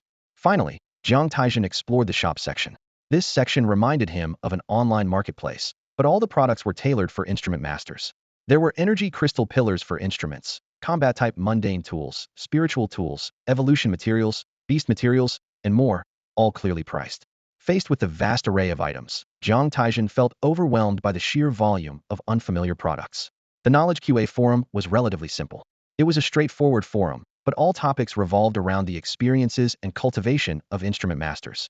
Questions and answers beyond the mid-level were locked, and Jiang Taizhen had no access. Each question and answer in the low-level forum required a fee, with the necessary bone coin amount clearly marked beside the title. Numerous well-crafted, beginner-friendly posts were pinned at the top, capturing the attention of newcomers. As Qiu Junren stepped off the third bus, he suddenly slapped his forehead and let out a regretful sigh. How foolish of us. We should have taken a taxi. Now that we're Yushur, we shouldn't worry about the cost. He exchanged a glance with Yuan, and they both shared a wry smile. Despite becoming Yushur, their mindset hadn't changed, and they still clung to their frugal habits. Jiang Taizhen had thought of this, but was too engrossed in his phone app to remind everyone. Fu Banqing scratched his head and hesitantly asked, "Should we still take the last bus?" Qiu Junren sighed, with a hint of nostalgia in his eyes. "Let's just go. We're almost there. We probably won't have many chances to ride the bus again. Let's consider it a final experience." The others nodded silently, as the last stretch was only 6 stops and wouldn't take long. As the last rays of twilight faded below the horizon, night fell quietly. At the bus stop, Jiang Taizhen and his 3 companions braced themselves against the biting cold wind, waiting for the last bus to arrive. They had lingered too long at the Yushur Guild, and by the time they headed back to school, it was nearly midnight. Suddenly, Fu Banqing's stomach growled loudly. Qiu Junren chuckled and suggested, "Once we get near the school, let's have a feast to celebrate. Today is the big day of our contract with the spirit vessels. We must celebrate properly." Zhuahanyan nodded repeatedly, as becoming a Yushur was a dream he'd had since childhood, a promise to his late parents. Even though they were no longer alive, he had never forgotten his vow. Just then, a strange cracking sound emerged not far from them. "What's that noise?" Qiu Junren asked, scanning the area warily. Fu Banqing pointed towards the street. "It seems to be coming from over there." In the dim light, they watched in horror as a crack appeared in the ground, rapidly widening and spreading towards the bus stop. Zhuahanyan immediately sensed the danger, pulling everyone back while shouting, "Earthquake! Be careful, move back!" Suddenly, a loud crash accompanied by the sound of metal clashing filled the air. A manhole cover shot up like a bottle cap, soaring over 10 meters high. Following it, an enormous, spiky rat leapt out of the sewer, standing as tall as half a person. Jiang Taizhen was the first to recognize the terrifying creature, his face turning pale. "This is bad. It's a vicious beast, a fiend rat. Run!" His voice was filled with urgency. Upon hearing this, Qiu Junren's expression changed dramatically. He knew that Yushur were most vulnerable right after contracting with their spirit vessels. Though they had their spirit vessels, they couldn't yet use their skills and had to flee like ordinary people. As the first fiend rat appeared, a second and third quickly followed, leaping from the sewer. The initial fiend rat soon noticed the 4 of them, as they were the only living prey in the area. The distance between them and the fiend rat was about 30 meters, but as soon as the creature spotted them, it darted forward like an arrow released from a bow. Jiang Taizhen, who had been watching the beast closely, shouted, "Watch out! It's coming after us. Prepare to use your ordinary weapons." Their hearts pounded wildly, fear and tension spreading through them. They knew that as newly appointed Yushur, they were more vulnerable than ever. Faced with this sudden crisis, they could only rely on their ordinary weapons and wits to navigate this life-and-death battle. As soon as the words were spoken, Fu Banqing, with his lightning-fast reflexes, sprang into action. His tall figure moved like a flash, positioning himself protectively in front of the 3 of them.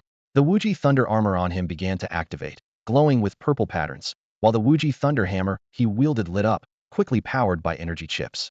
Instinctively, Fu Banqing assumed the stance for Cloak Thunder Hammer, first form, swinging the hammer with full force, aiming at the menacing charging rat. Boom! Fu Banqing's extraordinary reflexes allowed him to tightly grip the Wuji Thunder hammer, redirecting its trajectory with all his might. As it was his first time using this mortal weapon, he didn't expect the hammer to almost control him, nearly throwing his body off balance. He could only rely on his innate talent to slightly adjust the hammer's impact point. The vicious rat displayed remarkable agility, transforming into a blur to dodge the attack. However, Fu Banqing's efforts were not in vain. Several bolts of lightning scattered from the hammer's impact, briefly paralyzing the dodging rat. This brief pause created an opportunity for Jiang Taizhen. He had already realized that ordinary people had no chance of escaping a low-level beast, so he decisively activated the white cloud black mist boots technique. Jiang Taizhen encountered a situation similar to Fu Banqing's, being led by the mortal artifact. Countless threads of fine spiritual energy triggered the internal shadow illusion skill inscriptions of the boots. Jiang Taizhen's vision blurred. and he felt as though he simultaneously appeared in 3 different positions within a 3-meter radius, viewing the world from 3 perspectives. If not for the increased mental strength from the merging of his souls from 2 worlds, this moment would have made him dizzy. In one of these perspectives, he was positioned right beside the vicious rat. With a thought, the other 2 perspectives vanished, leaving only the one in front of him. From the slightly delayed perspectives of Zhua Hanyun and Xiu Junren, they saw Fu Banqing swiftly move to the front, the cloak thunderhammer striking, the vicious rat evading, and then Jiang Taizhen seamlessly following up, transforming into 3 illusions and finally settling into one. Jiang Taizhen's Yang sword from his Yin-Yang Twin Blades materialized just in time. The spiritualization of a single blade reduced his speed by half, but he managed to catch up. He had already memorized all the mantras and techniques for the Yin-Yang Twin Blades on the bus, including the basic sword technique, which was one of the few skills that could be executed without channeling spiritual energy through the meridians. Without hesitation, Jiang Taizhen executed the basic sword technique, letting out a low shout, slash. As Jiang Taizhen initiated the basic sword technique, he once again experienced that uncontrollable feeling, where he could only move with the weapon. However, possibly due to the absence of spiritual energy, he found he had a notable degree of autonomy. Jiang Taizhen slightly adjusted his wrist, and the Yang Dao sliced down like lightning, accurately hitting the neck of the ferocious rat. A large, hideous rat head, spurting blood, fell heavily to the ground. Jiang Taizhen felt secretly relieved. As an untrained novice, he was well aware that his sword skills were insufficient to handle such danger. Although using a spiritual weapon to attack was passive, at least the power was assured. All this happened in a flash, and Jiang Taizhen immediately reacted, shouting, "Quick, go! Everyone, manifest your spiritual weapons. Remember, do not use spiritual energy. When activating ordinary weapons, focus on controlling the skill, or you'll lose control." Breathing heavily, he held his sword and pulled the group back quickly. Lao Qiu used the wood sprite summoning technique to draw fire at the front. Jiang Taizhen turned to the deputy squad leader, Zhua Hanyun. "Don't use the ice domain with your ice armor. That skill requires precise control, which you can't manage right now." "Understood." Zhua Hanyun gripped the newly manifested ice spear, responding firmly. Xiu Junren also nodded in agreement. Years of teamwork left him with no doubt about Jiang Taizhen's judgment. When Xiu Junren attempted to activate the skills on his robe, he deeply understood the importance of focusing, as Jiang Taizhen had mentioned. The key to the wood sprite summoning technique was stabilizing the summoning array, or it would just waste energy crystals. After 2 failed attempts, Xiu Junren finally succeeded on the 3rd try. A floating summoning array appeared, and a palm-sized wooden sprite, shaped by wood energy, emerged before the group. In those brief seconds, 2 more ferocious rats set their sights on the 4 of them. Their ghostly figures lunged at the group instantly. The wood sprite reacted swiftly, letting out a long chant and waving a flower wand the size of a matchstick. Instantly, the branches of the plane trees lining the street seemed to come alive, rapidly weaving into a wooden net that enveloped the 2 ferocious rats. Seeing this, the ferocious rats' eyes turned crimson, and their bodies bristled with sharp spikes, resembling fierce porcupines. They charged at the wooden net without hesitation. With a tearing sound, despite being empowered by the wood sprite, the ordinary wooden net was no match for the ferocious rat's impact. However, this brief hindrance provided Jiang Taizhen and his companions with a precious opportunity. With previous experience, Jiang Taizhen, after activating the 100 Shadow Phantom, immediately appeared near one of the ferocious rats. "Basic sword technique, strike," he muttered, concentrating fully as he swung his sword down. Simultaneously, Fu Banqing moved forward with large strides. Covered in Wuji thunder armor, he resembled a human tank, rumbling towards another ferocious rat. Even without activating any skills, Fu Banqing was confident that the defense of the Wuji thunder armor could withstand the ferocious rat's attack.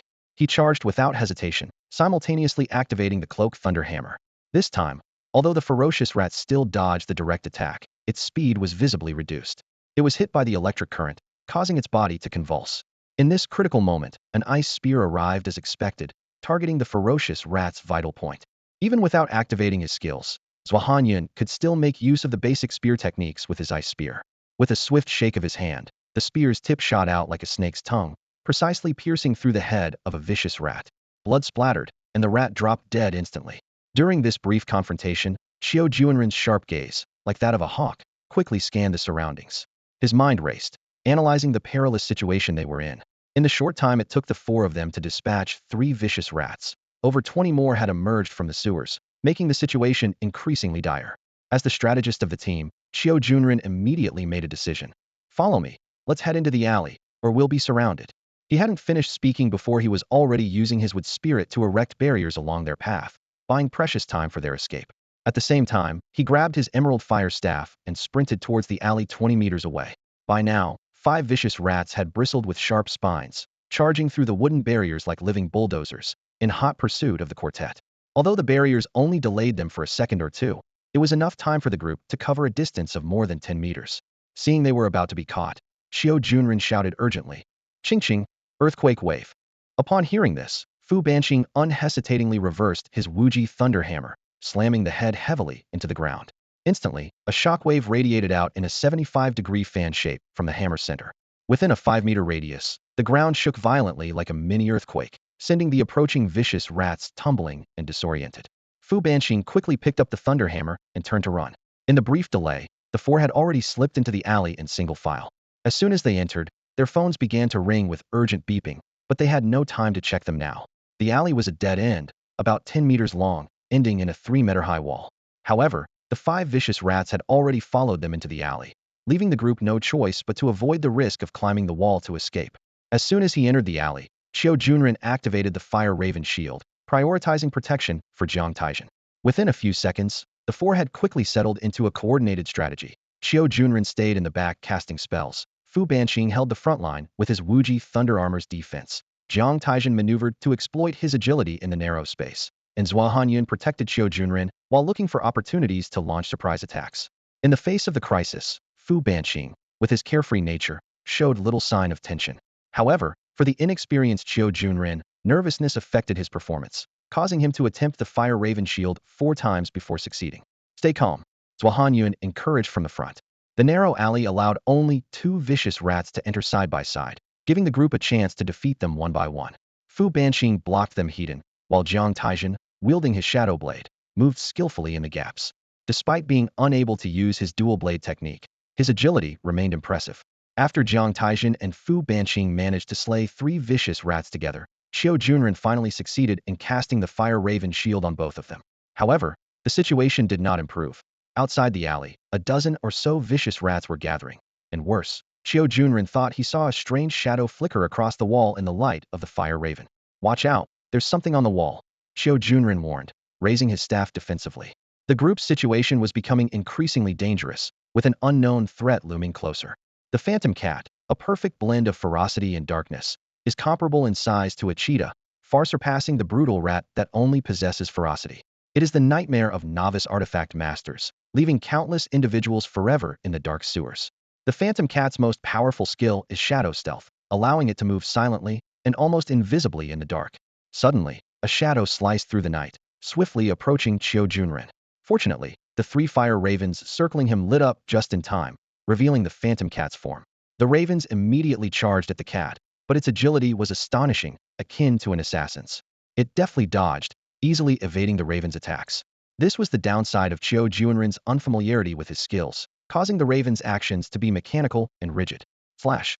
3 sharp claw shadows flashed by, instantly shredding Xiao Junren's Fire Raven shield spell. Only then did Zhua Hanyun react, quickly executing the basic spear technique. Thrust! The spear shot out like a dragon, passing under Xiao Junren's arm, but it only pierced the air.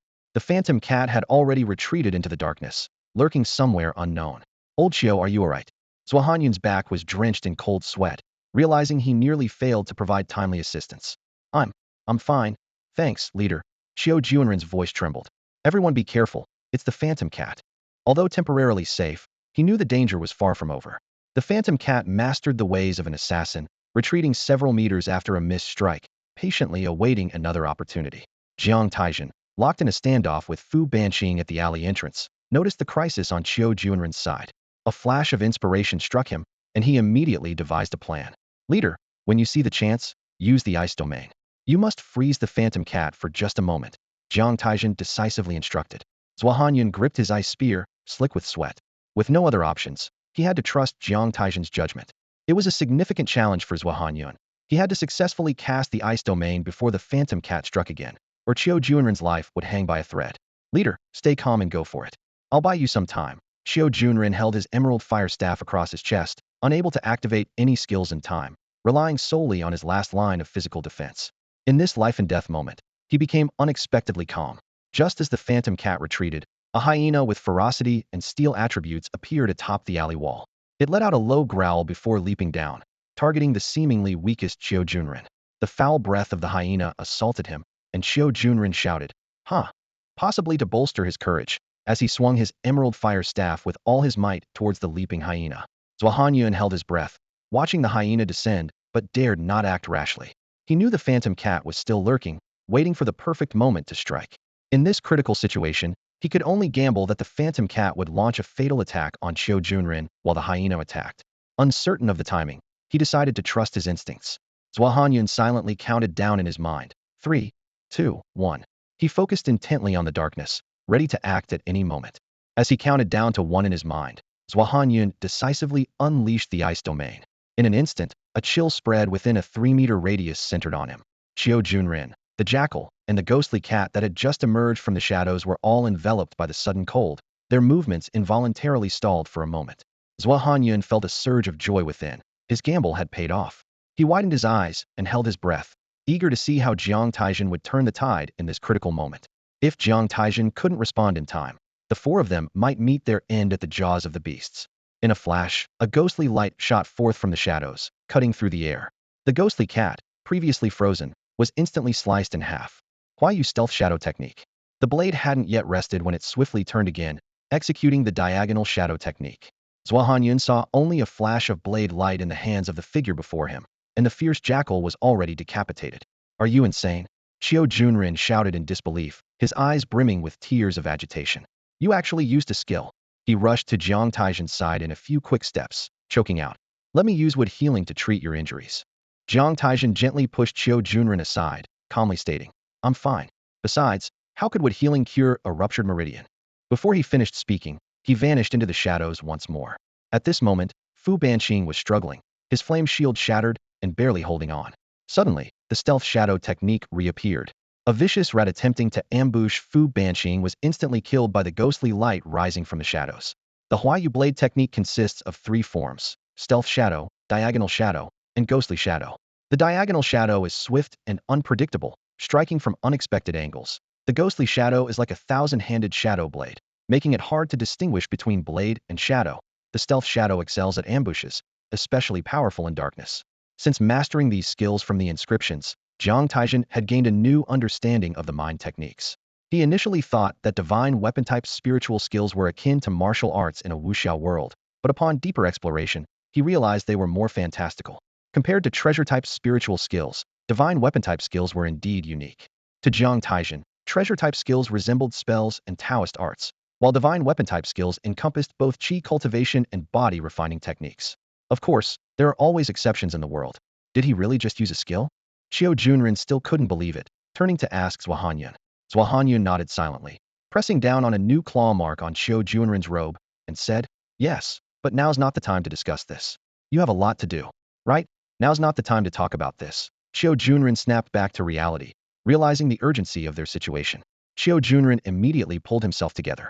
This brush with death had completely dispelled his worries and tension. He unleashed 2 skills in quick succession, each hitting its mark. The immediate crisis was averted, but the situation was evolving in a way none of the 4 wanted. Despite this, they had no choice but to hold on until the city guards arrived. 5 minutes later, a ghost-faced spider, as large as a tank, appeared behind a dozen ferocious rats. The faces of the 4 turned pale instantly. Damn it, it's a ghost beast. Qiu Junren gritted his teeth and decisively commanded the 3rd summoned wood sprite to sacrifice itself. In this world, beasts that have undergone the baptism of berserk energy mutate into fierce beasts, losing most of their sanity. Besides their basic ferocity, fierce beasts awaken different attributes based on their species. However, what weapon masters fear most are 3 special attributes: evil, demon, and ghost. Evil-attributed beasts possess intelligence and become more difficult to deal with the longer they survive. Demon-attributed beasts, though irrational, experience a significant increase in power. Ghost-attributed beasts are spectral beings formed from the corpses of fierce beasts, combined with energy and resentment, lacking physical form but possessing great intelligence. The ghost-faced spider shot several strands of mental silk from its mouthparts, instantly embedding them into the backs of all the ferocious rats' heads. The once chaotic rat swarm immediately became orderly, charging at Fu Banqing and Jiang Taizhen's defenses with military precision. We can't keep going like this, we'll be worn down here, Zhao Hanyun said gravely. Fu Banqing's Wuji thunder armor was battered, and Qiu Junren's flame shield was struggling to hold. Jiang Taizhen wiped the blood from his face, his expression calm. and said, "Squad leader, use the ice domain. I'll count to 3, and you rush in front of Qingqing to clear a path for me. Qingqing, you cover us." Hearing this, Yuan and Xiao Junren immediately realized Jiang Taizhen intended to repeat an old tactic. They exchanged a worried glance, but knew this might be their only chance of survival. Jiang Taizhen found herself in a difficult situation. It seemed there was no other choice but to rely on her skills. Just as she was about to act, Yuan dashed forward like an arrow, unleashing a domain of ice that enveloped the surroundings. "Why you shadow strike?" Jiang Taizhen whispered, blending into the shadows. Her blade glimmered like a ghostly light, but just as it was about to hit the target, a mental shockwave erupted from the ghost-faced spider. Jiang Taizhen's mind was overwhelmed with pain, and her formidable attack crumbled. She struggled to stay conscious, only to see a crystalline thread of mental energy approaching. Jiang Taizhen understood well that at lower and mid-levels, rare attribute spiritual weapons often had significant advantages, although insufficient research could limit their future potential. Ghost-type beasts are most vulnerable to sun attributes, followed by light and fire. Against other attributes, they can greatly diminish the power of spiritual weapons, which makes them particularly troublesome. Jiang Taizhen's shadow strike was not meant for a direct hit, but to close in on the ghost-faced spider. Her true weapon was the sun blade in her hand. Yuan radiance form. Jiang Taizhen shouted, raising the sun blade before her chest. This was one of the 3 forms of the Yuan blade technique, using overwhelming force to crush the enemy, a contest of both strength and spirit. The grand blade force slashed down on the mental thread, producing a piercing sizzle as the sun blade melted through it like a branding iron, cutting straight towards the spider. However, the cunning ghost-faced spider sensed danger the moment Jiang Taizhen raised her blade. It quickly pulled a violent rat to shield itself. With a swish, the rat was cleaved in 2, but the radiance form's momentum was exhausted by this obstacle. Jiang Taizhen sensed trouble. Her moves were spent, her strength depleted, and death seemed imminent. She calmly watched as the spider's giant leg poised to strike. If it hit, it would surely be fatal. Having faced death once before, Jiang Taizhen resigned herself to the thought, if it comes, it comes. Just at that critical moment, a streak of fiery, sword energy cut through the night sky. In an instant, the ghost-faced spider was split in 2, its body engulfed in flames. The deadly leg stopped just a centimeter from Jiang Taizhen, turning to ash in moments. A dark beast core dropped from the spider's charred remains. Jiang Taizhen looked up to see a long-haired beauty standing gracefully in the distance, wielding a flaming sword. A line of fire traced from the spider's body to her feet. "Not too late, am I?" the woman asked as she approached. Before Jiang Taizhen could reply, the violent rat suddenly collapsed and died. As the woman drew near, Jiang Taizhen could see her attire. Simple leather armor accentuating her long legs, strikingly pale in the night. Complementing her look was a red sword as long as her legs. She moved with an effortless grace, and the violent rats perished as if by magic. "Thank you for saving me." Jiang Taizhen exhaled deeply. She had seen many beauties online, but none with a presence like this one, making even the stars from another world seem ordinary in comparison. The blend of gentleness and boldness captured Jiang Taizhen's attention. "No need to thank me. I'm getting paid, after all," the woman replied, shaking her head. "By the way, your swordsmanship needs work.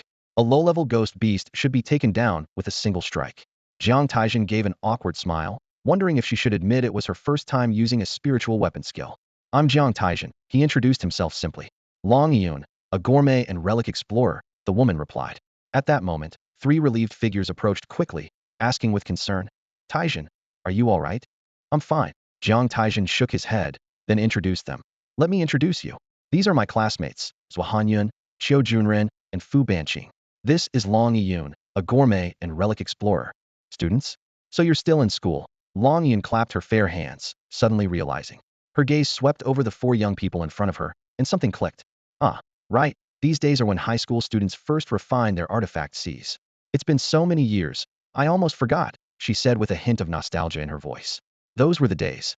Yuan's eyes suddenly fixed on Jiang Taizhen, a flicker of surprise crossing them. "Oh, now that you mention it, being able to use skills already is impressive, especially in just a few days." She reassessed Jiang Taizhen. His long hair, with bangs almost covering most of his face, still allowed a glimpse of his handsome features. However, there was a unique mix of weariness and laziness in his charm. The bloodstains all over him were striking, and the Yin-Yang double blades he held were now dented and pockmarked. Although they were spiritual weapons, the fierce battle to slay the beasts without spiritual energy had stripped them of their usual protection. Jiang Taizhen gave an awkward smile and changed the subject. "Hey, Sister Long, how did you get here so quickly?" Yuan raised an eyebrow. "Looks like today was your first time at the Artifact Master Guild, huh? You went to register and make a pact, right?" She shook her head. Pretty unlucky, not even knowing this. Just check your dedicated phones. Dedicated phones. Jiang Taizhen and the others exchanged glances and took out their phones to check. On the screen, a prominent red message stood out in the center, impossible to ignore. Xiao Junren read it aloud. Emergency. A beast has appeared near 384 Tiana Road. Artifact masters and the security team in the vicinity, please provide immediate support. This is an emergency task, and you have automatically accepted it. Below this bold red message was a detailed map, with a red dot marking a location not far from where they stood. Long Yuan continued. When the city security team arrives, you'll explain the situation with me. Since you stopped the beast pack from entering the residential area in time, you'll receive appropriate rewards. Rewards? Xiao Junren's eyes lit up. How much reward?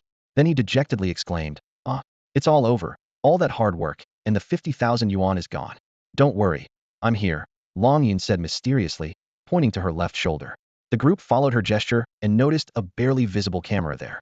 Long Yun took out her phone from her left shoulder, proudly saying, "Look, I recorded all your heroic moments. Remember, when doing tasks, don't forget to start recording on your phone and place it somewhere that won't interfere with the battle." Good advice. The group nodded repeatedly. Suddenly, Xiao Junren slapped his forehead. "Oh right, the station over there," he said, frustrated. "How could I forget about that? No need to worry, my partner is already dealing with it." Long Yun waved her hand, reassuringly. Just then, numerous police cars arrived with sirens blaring. A man with a square face approached with steady steps. Upon seeing Long Yun, he paused slightly. "So it's Miss Long, sorry to trouble you this time." "No trouble at all. Today wasn't just my effort." Long Yun gestured towards Jiang Taizhen and the others. "I'm Fu Honghu from the security team. And you four are?" Fu Honghu glanced at them with a hint of curiosity. Xiao Junren immediately stepped forward, enthusiastically introducing, "Hello, Officer Fu. We're students from Quan Hai High School. We were just trying to catch the bus back to school when we stumbled upon this scene." He finished with a helpless shrug. Fu Honghu surveyed the scene, pondering. "Artifact masters?" "Yes," they chorused. "Understood. Let's get your statements." Fu Honghu nodded, then called out, "Xiao Yi, come over here and take their statements." "Got it." A young officer jogged over, ready to assist. After a detailed statement, the time quietly slipped into the late evening, around 8 or 9 o'clock. The night cloaked the city that had just witnessed a thrilling battle, but for Jiang Taizhen and his friends, this marked only their first experience as artifact masters. With the video evidence from Long Yun, Xiao Junren's persistent inquiries about the reward finally bore fruit. Fu Honghu assured him that the reward would be delivered, though the original amount of 120,000 bone coins was reduced to 100,000 due to the lack of early footage. Despite his dissatisfaction, Xiao Junren ultimately accepted this outcome. "Looks like we'll have to take a cab," Xiao Junren sighed. "I thought we could catch the last bus, but plans don't always work out." He shook his head, lamenting the unpredictability of life, a hint of resignation in his eyes. Half an hour later, the four of them stepped out of the taxi and stood in front of the school gate. They presented their student IDs and, under the stern gaze of the gatekeeper, quickly walked onto the campus with their heads lowered. The night was deep, and the campus was silent, with only the glow of the streetlights guiding their way. When they reached the dormitory building, Zhuhanyan suddenly stopped and turned to face Jiang Taizhen. "I thought you'd never ask," Jiang Taizhen said calmly, looking at Zhuhanyan. Zhuhanyan met Jiang Taizhen's gaze and asked, "So what exactly happened? How can you use spiritual tool skills?" Xiao Junren and Fu Banqing also looked at Jiang Taizhen, their eyes filled with curiosity and confusion. Jiang Taizhen chuckled. "After all this time to think, you should have figured it out by now." Fu Banqing scratched his head, looking bewildered, clearly not having guessed. Zhuhanyan showed a hint of surprise. "Is it really spiritual essence? How is that possible?" Xiao Junren said incredulously. "In such a short time, you've refined spiritual essence?" Jiang Taizhen explained. "Why not? After leaving the Guild of Spiritual Tool Masters, we had at least 1 or 2 hours on the road. Refining a bit of spiritual essence was more than possible. As the saying goes, 100 strands make a drop. I've refined 4 or 5 strands of spiritual essence, enough to use skills 6 or 7 times." As he spoke, Jiang Taizhen subconsciously looked inward and observed that his sea of tools had undergone a tremendous transformation. The Yin-Yang inscription drove the surrounding skill inscriptions, forming a massive vortex that continuously absorbed the ambient energy, initially refining it into spiritual energy. In the midst of this sea, a spiritual energy storm resembled a tornado, yet its core was tranquil. The Yin and Yang spiritual energies transformed into a pair of intertwined fish, chasing each other and forming a millstone that ground the continuously incoming spiritual energy.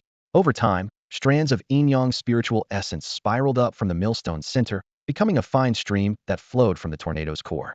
It traveled down through the sea of tools, following the meridian paths of the Yin-Yang Qi flow technique, circulating through the meridians, completing a major cycle, and finally returning to the lower sea, completing a full cycle of meridian refinement.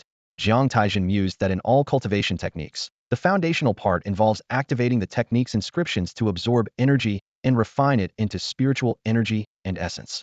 This is the basis of all cultivation techniques. Ordinary tool masters must follow a step-by-step process, first absorbing, then refining into spiritual energy, and finally into essence. But after spending half an hour on the bus comprehending the Yin-Yang Qi flow technique, he made slight modifications to it, allowing the 3 steps to occur simultaneously. Moreover, he connected it seamlessly with the subsequent Qi flow technique, achieving a state of continuous cultivation, whether walking, sitting, or lying down. Jiang Taizhen couldn't help but reflect that sometimes, laziness is indeed a driving force. His initial intention was to avoid the hassle of switching back and forth. Of course, this also required his exceptional understanding to achieve such a level of laziness.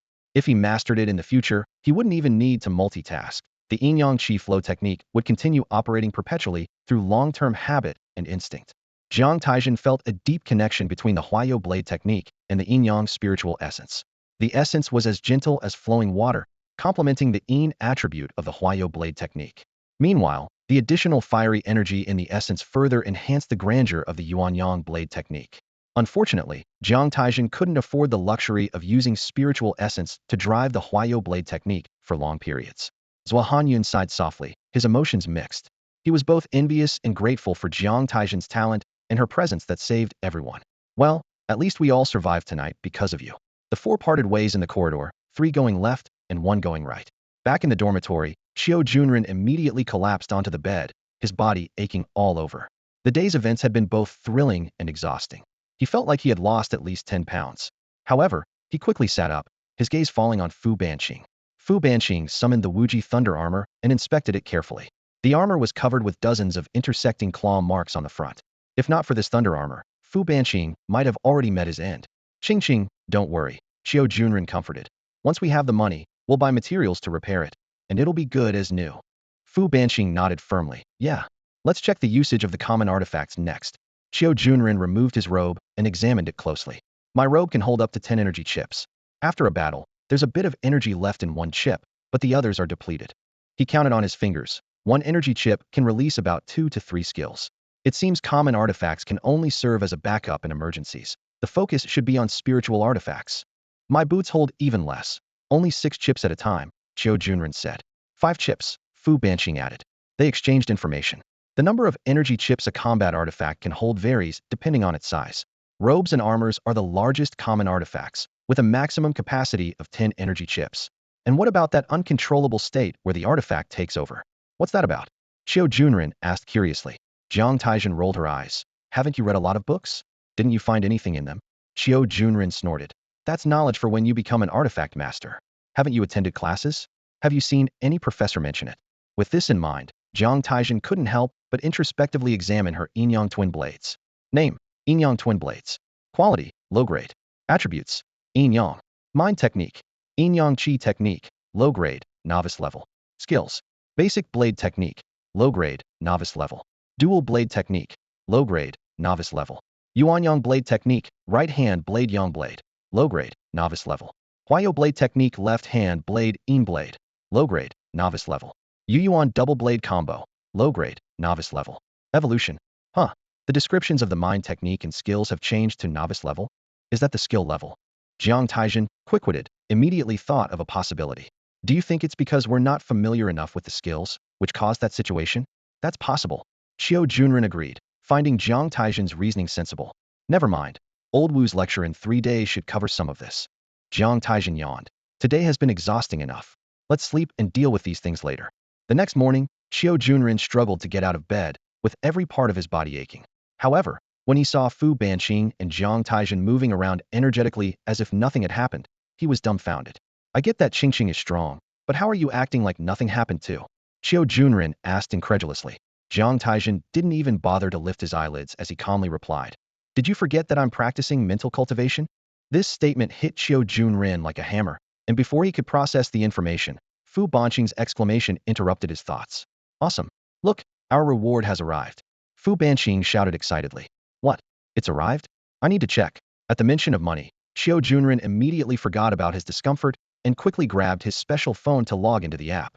Sure enough, the bone coin section prominently displayed the number 100,000, so dazzling it made his heart race.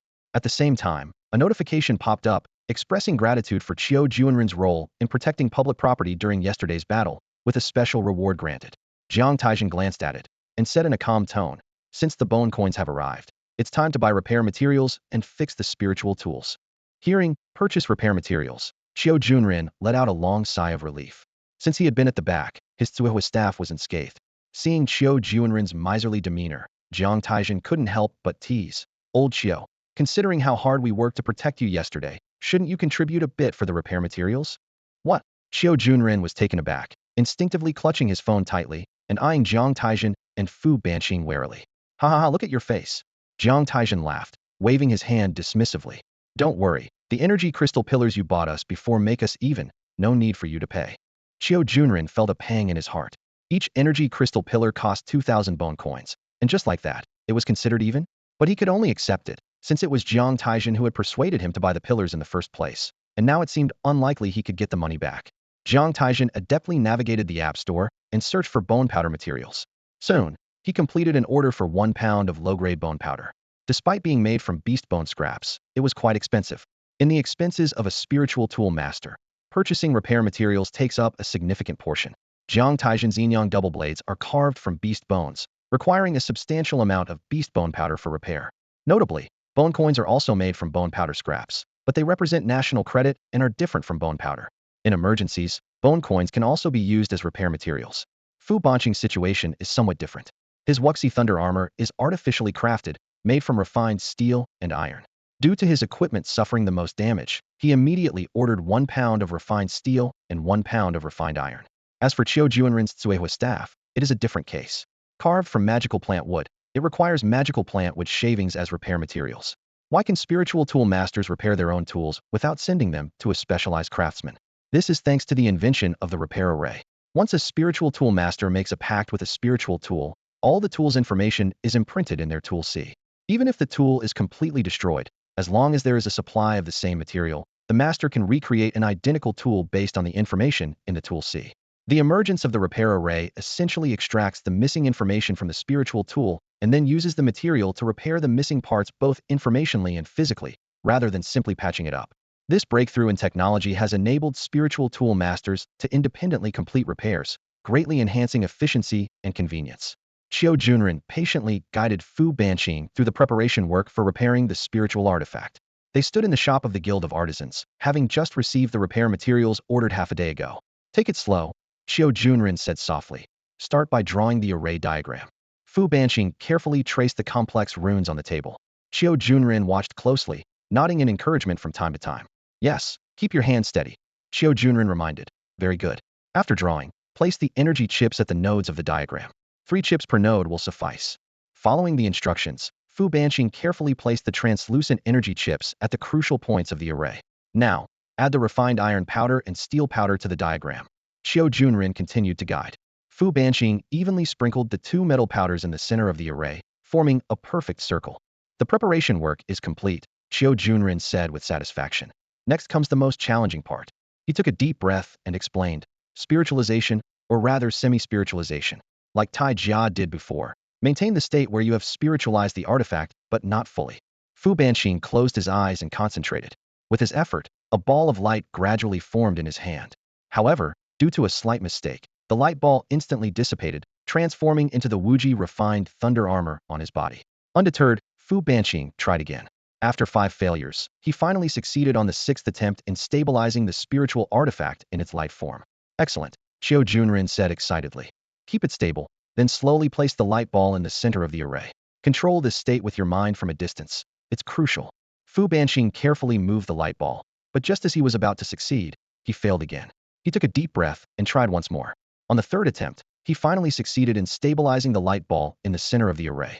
"Now for the final step, activate the array," Xiao Junren said with excitement, as if the success was his own.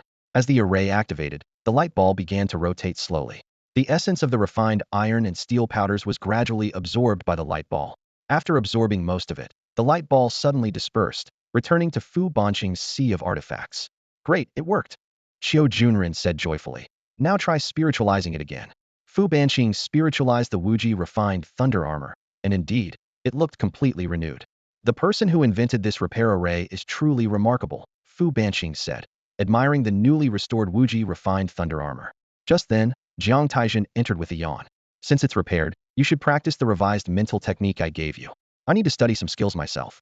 Xiao Junren remembered Jiang Taizhen's mention of modifying the mental technique earlier that morning and was taken aback. No wonder you're so extraordinary, able to activate skills in just 1 or 2 hours. Following this, Xiao Junren and Fu Banqing pestered Jiang Taizhen to modify their mental techniques as well. Jiang Taizhen readily agreed. After listening to their techniques, he made some slight adjustments and completed the task. Looking at the modified mental technique, Xiao Junren said with a wry smile, "But isn't this a bit too difficult? Are you going to practice it or not?" Jiang Taizhen retorted, "Of course I will." Xiao Junren replied firmly, "No matter how difficult it is, I'll practice, absorb, refine, and synchronize the second refinement. But practicing while walking, sitting, and lying down might take a long time." "You really are a freak," Xiao Junren muttered to himself. Jiang Taizhen shook his head. "Don't think others haven't thought of it. There are plenty of smart people out there. Just consider Long Yun from last night. Do you think she could do it?" Xiao Junren shrugged. "You're the only one I know who can. Anyone who has read martial arts novels knows that foundational techniques are of utmost importance." Although Jiang Taizhen wasn't sure if this applied to the training of a yukishi, a practitioner skilled in controlling objects, he decided to find out for himself. After all, as a novice in this field, he was still ignorant of much of the knowledge. Despite having the funds to unlock posts on knowledge-sharing forums, Jiang Taizhen decided against it after some thought. First, it was costly. Second, Old Wu's classes were about to start, making it unnecessary to waste money. Third, he realized he was genuinely interested in the cultivation of a yukishi and didn't want to unveil all the mysteries too soon. Upon closely studying the acquired skill incantations, Jiang Taizhen quickly discovered an important fact. From the Yin-Yang Qi circulation technique to the basic blade technique, then to the Yuan-Yang blade technique, Huayo blade technique, dual wield blade technique, and finally the Yuan blade. These skills formed a complete cultivation system. The Yin-Yang Qi circulation technique, as the core method, provides the energy source for other skills. The basic blade technique is the foundation of all blade techniques. The Yuan-Yang and Huayo blade techniques are advanced techniques and form the basis for the ultimate dual wield technique, the Yuan blade. Meanwhile, the dual wield blade technique is another crucial foundation, allowing different streams of spiritual energy to flow simultaneously through the same meridian in opposite or identical directions, yet distinctly separate. Jiang Taizhen noticed that some of the meridian flows in the Yuan-Yang and Huayo blade techniques overlapped. Thus, mastering the dual wield blade technique was essential to perform the Yuan blade. Apart from that, the dual wield blade technique enabled practitioners to temporarily achieve a state of multitasking, which, although not very appealing to Jiang Taizhen, highlighted its importance. After some analysis, Jiang Taizhen was about 7,080 sure that the basic blade technique was the fundamental skill for the other 4 blade techniques. Whether advancing in the basic blade technique could enhance the other 4 techniques remained to be tested. One night of practicing the qi circulation technique wasn't enough for Jiang Taizhen's meridians to withstand more spiritual energy pressure. Thus, he resorted to the old method, practicing the moves without channeling energy. The basic blade technique comprised simple, straightforward moves, only 13 in total: chop, hack, sweep, cut, raise, intercept, push, stab, slide, stir, crash, point, and pull. Jiang Taizhen activated his spiritual weapon and practiced a set of basic blade techniques, deepening his understanding of the entry-level stage. This phase was like a master guiding an apprentice through standard actions, correcting mistakes, and ensuring the apprentice started on the right path.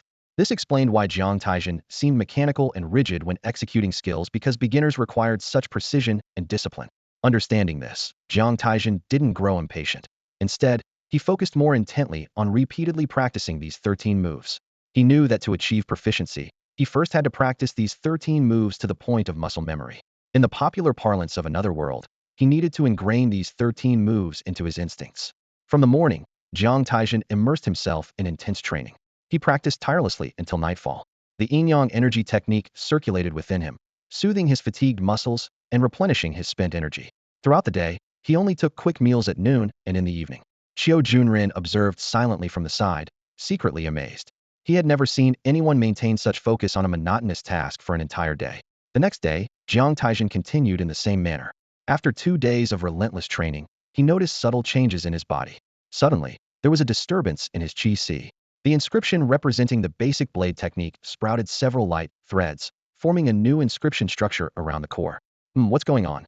Jiang Taizhen paused and carefully examined the Yin-Yang dual blades internally. Name: Yin-Yang dual blades. Quality: low grade. Attributes: Yin-Yang. Mind technique: Yin-Yang energy technique, low grade, beginner level. Skills: basic blade technique, low grade, proficient. Dual blade technique, low grade, beginner level. Yuan-Yang blade technique, right hand blade Yang blade, low grade, beginner level. Huayo blade technique, left hand blade Yin blade, low grade, beginner level. Yuan dual blade combo technique, low grade, beginner level. Jiang Taizhen pondered, speculating that the change in the inscription was due to his advancement in level. He couldn't help but wonder what level he would reach next. After 2 days of hard training, Jiang Taizhen's meridians were finally able to withstand the flow of spiritual energy. He tried the Huayo blade technique and the Yuan-Yang blade technique, and immediately found that the improvement in the basic blade technique enhanced both the power and control of these techniques. On the third morning, Jiang Taizhen was about to habitually start practicing the basic blade technique when Xiao Junren stopped him. "Did you forget we have Old Wu's class today?" Xiao Junren reminded him. "Oh right, almost forgot," Jiang Taizhen realized. Xiao Junren shook his head helplessly. "Sigh. Am I the only one who cares about these things? Look at Qingqing, she's just like you." It turned out that Fu Banqing, seemingly influenced by Jiang Taizhen, had also locked herself in her room for the past 2 days, focusing on practicing the body refining technique. Xiao Junren, carrying 3 breakfasts, called the 2 of them to head straight to the largest lecture hall at Quanhai High School.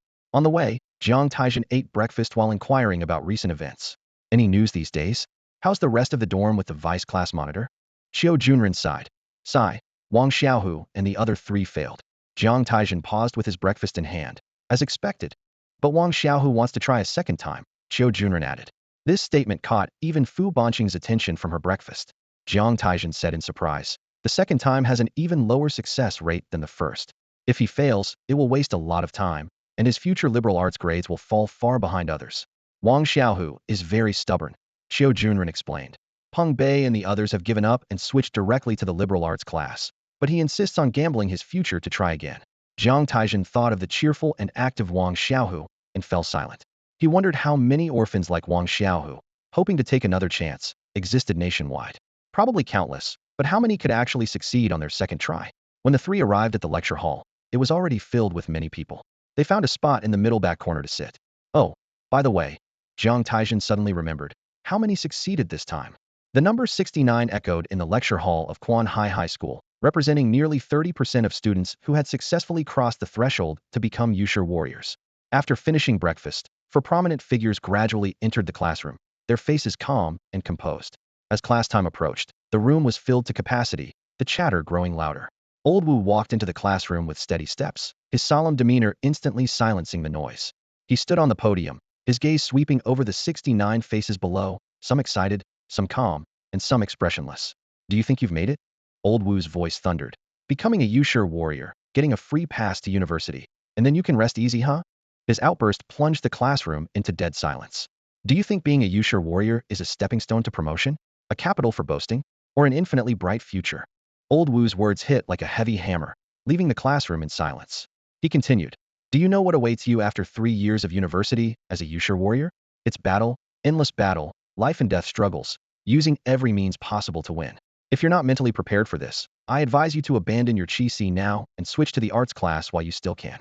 After 10 seconds of silence, Old Wu spoke again. "Well, does anyone want to?" No one responded. Having come this far, no one would easily give up. "Good. Since no one wants to quit, let's begin today's first lesson." Old Wu looked around. "Let me ask a question. Who has already started practicing spiritual energy? Raise your hand if you have." About half of the students gradually raised their hands. Old Wu's face instantly darkened. "Foolish. Weren't you warned not to practice easily when you contracted with your spiritual weapon? You're just a bunch of idiots. No organization, no discipline. You'll die on the battlefield without knowing how."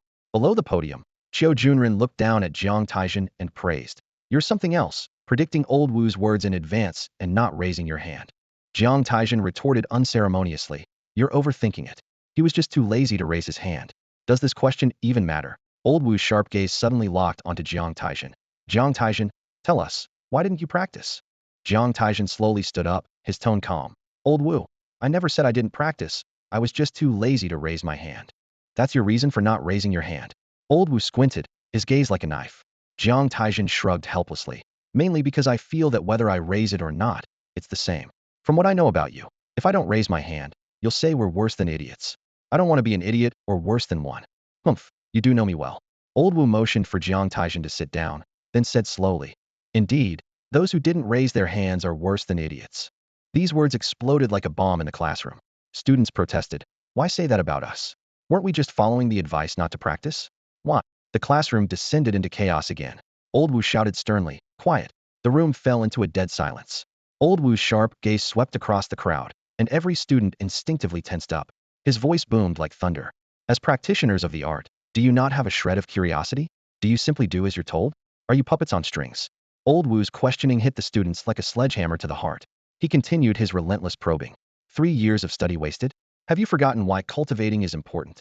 He took a deep breath, his tone softening slightly. Remember, great miracles often begin with curiosity. Without it, how would humanity have achieved its current feats? Do you plan to rest on the laurels of others? His gaze turned piercing. Without curiosity, I can assure you, your future achievements will be limited. Jiang Taizhen, sitting below, secretly thought to himself, isn't this just a way to give everyone a good scolding? No matter how the teaching continues, Old Wu's classes will run much smoother now. As if he could predict the future if achievements were that easy to foresee, humanity wouldn't be where it is today.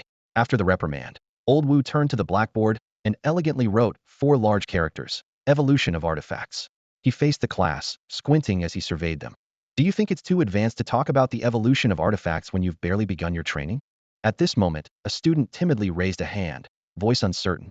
Old Wu, I want to ask, will you still teach about cultivating spiritual energy? Fool, Old Wu shouted angrily, flinging a piece of chalk like a missile. With a thud, the chalk hit the student's forehead and shattered into powder. Old Wu's precision was perfect, causing the student's head to lightly bump against the desk behind him, raising a lump, but causing no serious harm. Seeing Old Wu's fury, the student clamped his mouth shut, not daring to utter another word. Old Wu glared fiercely at the class and roared. Do I need to waste an entire lesson on something so simple? What have you been doing for 3 years? Then, he exhaled deeply and, like a face-changing performer, quickly calmed down. He continued his lecture. What is the evolution of artifacts? It's the ultimate result of your training. When I speak of artifact evolution, I'm talking about the practitioner's journey. You must remember, the success or failure of an artifact's final evolution depends entirely on your regular training. Old Wu turned to the blackboard and quickly wrote down 2 rules. Essential evolution condition 1. The core technique inscription must be fully charged with spiritual essence. Essential evolution condition 2. Gather materials that suit the artifact's nature and the technique's evolution for transformation. He faced the students with a serious tone. This is the first lesson for practitioners, and the most important one. Listen carefully. Does anyone find these 2 evolution conditions difficult? If not, when can you achieve them? His gaze fell on the front row. Yin Shuyun, you answer. Yin Shuyun carefully examined the 2 conditions and calmly replied. Not difficult. I can achieve the first condition in a month. The second condition can be met anytime as long as there's money. Very good. Old Wu's gaze swept the room. If you can meet the first condition in a month and have no financial issues collecting enough materials, will you proceed with the artifact's evolution in a month? Raise your hand if you would. The question left everyone looking at each other, hesitant after the earlier reprimand. Jiang Taizhen squinted his eyes, his mind racing.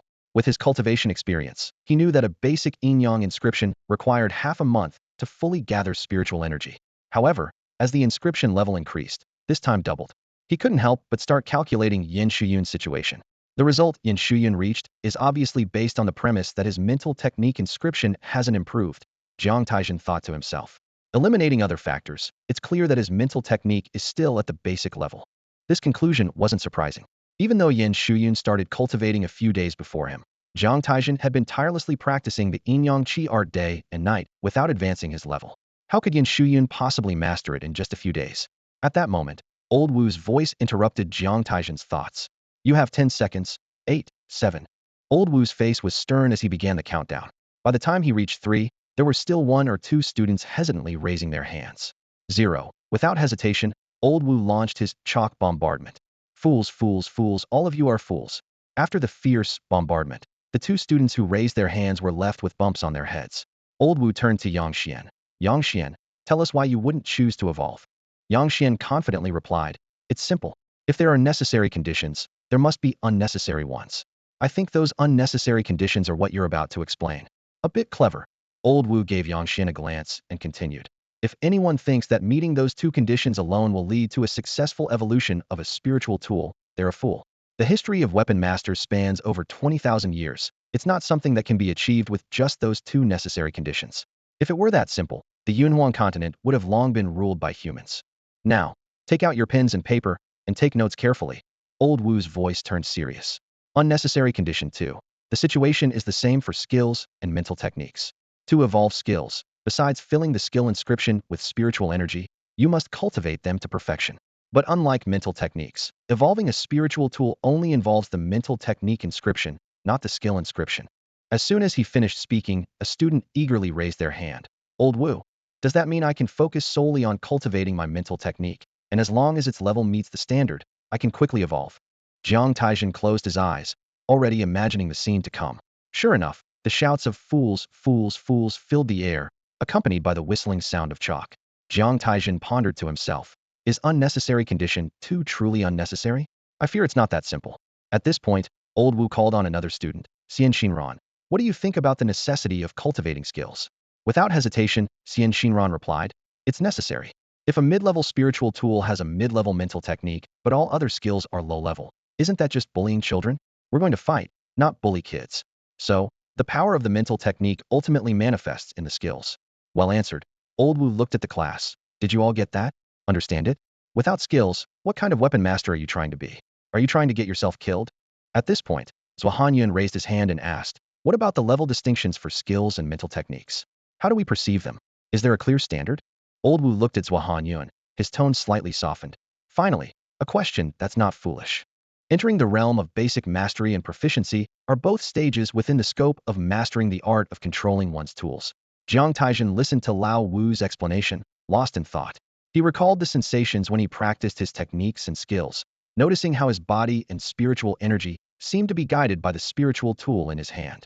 This phenomenon is known as aligning the body, bones, energy, and spirit. In simple terms, it involves correcting early errors in practice to bring everything back to standard. Lao Wu continued, explaining that as one's skills improve, a tool master gradually transitions from being controlled by tools to controlling them. Once they reach an advanced level, the constraints of techniques disappear. The highest level is a state of mastery where the tools are not just controlled by humans, but guided by divine skill, achieving an extraordinary level. As for distinguishing these stages, Lao Wu teased that they would naturally understand once they mastered a skill, without the need for deliberate identification. He mentioned the QA forum on the Tool Masters app, advising them not to rush into paying for content. He emphasized that independent exploration is a necessary skill for a tool master, and relying too heavily on forums breeds complacency. After all, once you become a legendary tool master, who can answer your questions about practice? Jiang Taizhen nodded to himself. Although his reasons for avoiding the forum differed from Lao Wu's, they reached the same conclusion. Lao Wu's words confirmed his earlier suspicions. With insufficient proficiency in the initial stages, one could indeed be led by their tool. He recalled the battle at the station that night, where even with numerous tools, he dared not use them lightly.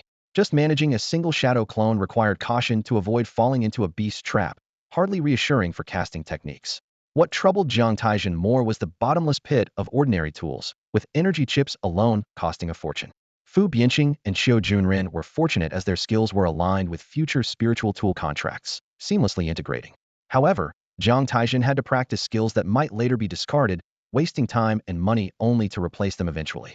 Yet he had no choice, as ordinary tools were meant to compensate for the initial shortcomings of a tool master. Regarding Lao Wu's final hint, Jiang Taizhen already had personal experience. As Lao Wu said, once practiced sufficiently, one naturally senses the elevation in stage, marked by the growth of inscriptions. Finally, Lao Wu concluded that if anyone naively believed meeting 2 necessary conditions would evolve a spiritual tool, they were mistaken. From the conditions for evolving a spiritual tool, one can deduce the entire process of a tool master's practice. First refining spiritual essence, then tempering meridians with mental techniques. The mastery of these techniques must reach a high level, the higher the better. Likewise, skill practice must not fall behind, as higher mastery is equally important. Old Wu stood at the podium, his gaze like a hawk scanning the students in the classroom.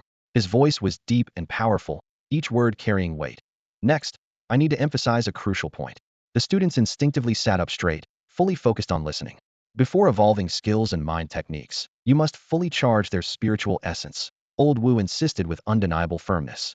Remember, the higher the level of your skills and techniques, the more spiritual essence you need to accumulate. This directly affects your chances of evolving into higher potential skills and techniques. He continued explaining the cultivation process of the artifact masters, from acquiring inscriptions to practical understanding, and even making money to purchase evolution materials. Old Wu's words were concise and powerful, each sentence packed with information. Suddenly, Guan raised his hand, interrupting Old Wu's lecture. There was a hint of confusion in his voice. Old Wu, I understand the other parts of the training process, but about making money. We're students. Where do we find the time to earn money? Old Wu's lips curled into a knowing smile as he pointed to the students' pockets. You've all got the artifact master specialized phones, right? There are plenty of tasks on there to keep you earning. His tone suddenly turned serious. From now on, the school will only have one class a week. The rest of the time, you must study independently. You can choose to stay at school to train or take on tasks from the Artifact Master Guild. Old Wu's gaze became piercing. Remember, the fastest way for an artifact master to progress is through real combat. An artifact master who hasn't weathered storms is just a coward clinging to their spiritual artifact, amounting to nothing. The atmosphere in the classroom instantly grew tense. Old Wu continued, I must solemnly warn you, you've reached adulthood and are registered with the Artifact Master Guild. Your lives are your own responsibility. If you die on a task, the school bears no responsibility. His gaze swept across each student's face. Of course, if your family is wealthy, you don't need to push yourself so hard. Old Wu gave Guan and the others a deep look, his tone slightly softening. A final reminder, it's best to master your skills and techniques before teaming up with like-minded people to take on tasks. Don't rush headlong into danger. All right, that's all for this week's class. Old Wu turned to leave, then stopped as if remembering something. Oh, almost forgot. Regarding artifact spiritualization, I want to see everyone's spiritualization time reduced to under 1 second by next week. Got it. The classroom erupted in groans. Ah, that's too hard. 1 second? Can't we have more time? The students complained. Old Wu snorted dismissively, leaving the classroom without looking back. He was only responsible for assigning tasks. The rest was none of his concern. As Old Wu left, the students gradually filed out of the classroom, clearly left with a deep impression from today's lesson. On the way out, Jiang Taizhen asked, Old Xiao, how long does it take for you to master your techniques and skills? Xiao Junren replied generously, Taizhen, you're too strict. I think once we're proficient, we can take on tasks. Jiang Taizhen pondered for a moment, then shook his head. No, we need a comprehensive plan. Our lives depend on it. He began outlining a detailed training plan for his companions. Forget about the fire gestation technique and explosive fireball for now. Focus entirely on basic mind, vine entangle, and wood healing. The explosive fireball can cause collateral damage in narrow sewers. Xiao Junren considered this seriously and nodded in agreement. That makes sense. But even so, mastering these skills and techniques will probably take a month to a month and a half. Jiang Taizhen turned to Fu Banqing, planning for her. Qing, you should focus entirely on mastering basic fist, basic hammer, and earth hand shield. Fu Banqing responded simply. All right. She accepted the suggestion without further comment. 2 days after the first lesson, Jiang Taizhen felt a powerful tremor coursing through his body, indicating that he had mastered the Yin-Yang Qi circulation technique. During this period, one question persisted in his mind. Where exactly did the spiritual energy absorbed by his artifact come from? Initially, he naively assumed that the energy originated from the real world. However, after a period of continuous absorption, Jiang Taizhen quickly dismissed this notion. He realized his thoughts were still trapped in the cognitive framework of another world. If the energy truly came from the real world, then his prolonged absorption in the dormitory should have turned the area around the school into a vacuum. Yet, the reality was quite the opposite. Everything remained normal, and the energy storm he expected never materialized. With a scientific mindset, Jiang Taizhen deduced the only reasonable explanation, the energy sea. As the famous detective said, when you eliminate the impossible, whatever remains, no matter how improbable, must be the truth. The artifact must be able to draw energy directly from the energy sea, which explained why the surrounding environment remained undisturbed. Though curiosity urged him to delve deeper, Jiang Taizhen decided to set aside this question for future exploration. As he honed his basic blade technique to a proficient level, it took only half a day for Jiang Taizhen to grasp the core of this training phase. Unlike the strict adherence to forms in the initial stages, proficiency allowed the artifact to guide the practitioner, subtly adjusting the techniques to suit individual characteristics. Since everyone's physical condition varies, the process of tailoring skills to oneself also differs greatly. Even with Jiang Taizhen's exceptional insight, it took him half a day to notice these subtle changes. For someone like Jiang Taizhen, whose insight is extraordinary, mastering basic techniques offers little shortcut. At best, he could sense the essence of each stage of the basic blade technique in advance, allowing him to adjust proactively for more efficient practice. Compared to Fu Banqing's basic fist techniques, the gap was at most 1/10. Jiang Taizhen's talent was more suited to skills that required exceptional insight to master. With such skills, his insight allowed him to surpass ordinary practitioners by 50 to even 70. Skills like the Huayo blade technique, Yuan blade technique, and their advanced combination, the Yuan blade combo, fell into this category. Despite this, Jiang Taizhen was not impatient. He understood that building a solid foundation was essential in cultivation. After 6 days of relentless practice, adjusting the techniques to better suit his characteristics, Jiang Taizhen finally reached a level of comprehensive mastery in the basic blade technique. By integrating the 13 fundamental blade forms into his instincts, he quickly grasped the essence of comprehensive mastery and understood the core of the skills. This is precisely why the level of comprehensive mastery is regarded as the critical transition from being controlled by the artifact to controlling it. Only by truly understanding the essence of the skills during this process can one wield their power effortlessly, achieving a state where the blade follows the mind's intent. Jiang Taizhen was completely absorbed in grasping the essence of the basic sword technique, feeling no fatigue at all. Although he had achieved an initial understanding on the day he received the technique, he knew that the basics couldn't be taken lightly. He estimated it would take at least 10 days to consolidate his skills. As his proficiency increased, Jiang Taizhen clearly felt the time required for training had doubled. Just as he was focused on his practice, Xiao Junren suddenly paid him a visit. "What's up?" Jiang Taizhen asked, looking up while maintaining his sword stance. Xiao Junren sighed. "It's class time, the second lesson. Why are you so diligent this time? Aren't you usually quite lazy?" "Because it's interesting," Jiang Taizhen replied earnestly, his eyes sparkling with excitement. "Yeah, right." Xiao Junren scoffed. "Okay, maybe you're just afraid of dying. But I guess I believe your first reason." As they ate breakfast on their way to the lecture hall, Jiang Taizhen inquired about recent events. "You were so engrossed in training, I didn't want to disturb you," Xiao Junren explained. 4 days ago, the guild released a major announcement. "Announcement? About what?" Jiang Taizhen asked curiously. "Remember that night?" Xiao Junren prompted. Jiang Taizhen nodded. "Of course, I'll never forget it." Xiao Junren continued. "The guild's investigation revealed that a research base of the plague cult in the sewers had a mysterious gas leak, affecting many vicious beasts and driving them into a frenzy. So that's why even those cunning ghost-faced spiders appeared," Jiang Taizhen realized. "It was the plague's influence. By the way, what is the plague cult?" With a look that suggested he was waiting for this question, Xiao Junren explained in detail. "It's a terrorist organization focused on researching beast viruses. Their mission is to spread plagues, turning the entire human world into mindless beasts and integrating humans into the beast population. They believe this is the only way for humanity to survive long-term on the Yunhuan continent." Jiang Taizhen was stunned. "I can't believe such an organization exists. According to the information I've found, it was because of them that our nation started the practice of beast vaccines," Xiao Junren added. "It seems the plague cult has caused quite a bit of trouble across the Guhuan continent," Jiang Taizhen remarked. "Tell me about it," Xiao Junren agreed. After pondering for a moment, Jiang Taizhen asked, "What about the sewer trial in 9 days? Are we still going? What happened to that base?" Xiao Junren shook his head. "The guild hasn't provided any updates. What do you think? I suggest we wait another 5 days to see how things develop," Xiao Junren said cautiously. "Going into the sewers blindly right now wouldn't be wise." Jiang Taizhen nodded slowly. "All right then, let's stick to that plan. It's good to keep up with your training schedule too." He then inquired about their training progress. Their revised mental technique was basically at the beginner level, and the progress of their basic fist technique and basic mind skills was about the same as Jiang Taizhen's sword technique. Jiang Taizhen opened his mouth, but ultimately decided not to share his discovery with the others. He remembered old Wu's words. In the end, people have to rely on themselves. He realized that sharing his experience was essentially the same as seeking answers from a knowledge forum. Soon, the three of them arrived at the lecture hall. As Jiang Taizhen entered, he immediately sensed a change in the atmosphere. The students who had arrived earlier seemed noticeably different. The 6 days of training had clearly allowed them to at least grasp the basics of their techniques. The trio chose their usual seats. Xiao Junren suddenly tapped his head. "Oh right, Zhuhanyan came looking for me." "What for?" Jiang Taizhen and Fu Banqing asked curiously at the same time. "He wants to join our team," Xiao Junren explained, a hint of pride in his voice. Jiang Taizhen raised an eyebrow. And then? He knew Xiao Junren had saved this bit of news for last, which meant he had already given Zhuhanyan an answer. "I turned him down," Xiao Junren said seriously. "A 3-person team is the optimal setup. Any more would just be cumbersome." Jiang Taizhen nodded in agreement. In narrow places like the sewers, too many people are a hindrance, but too few isn't good either.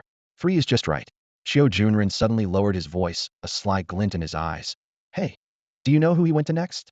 Jiang Taizhen glanced at Xiao Junren, too lazy to guess. "If it makes you grin like that, he must have approached someone well-known."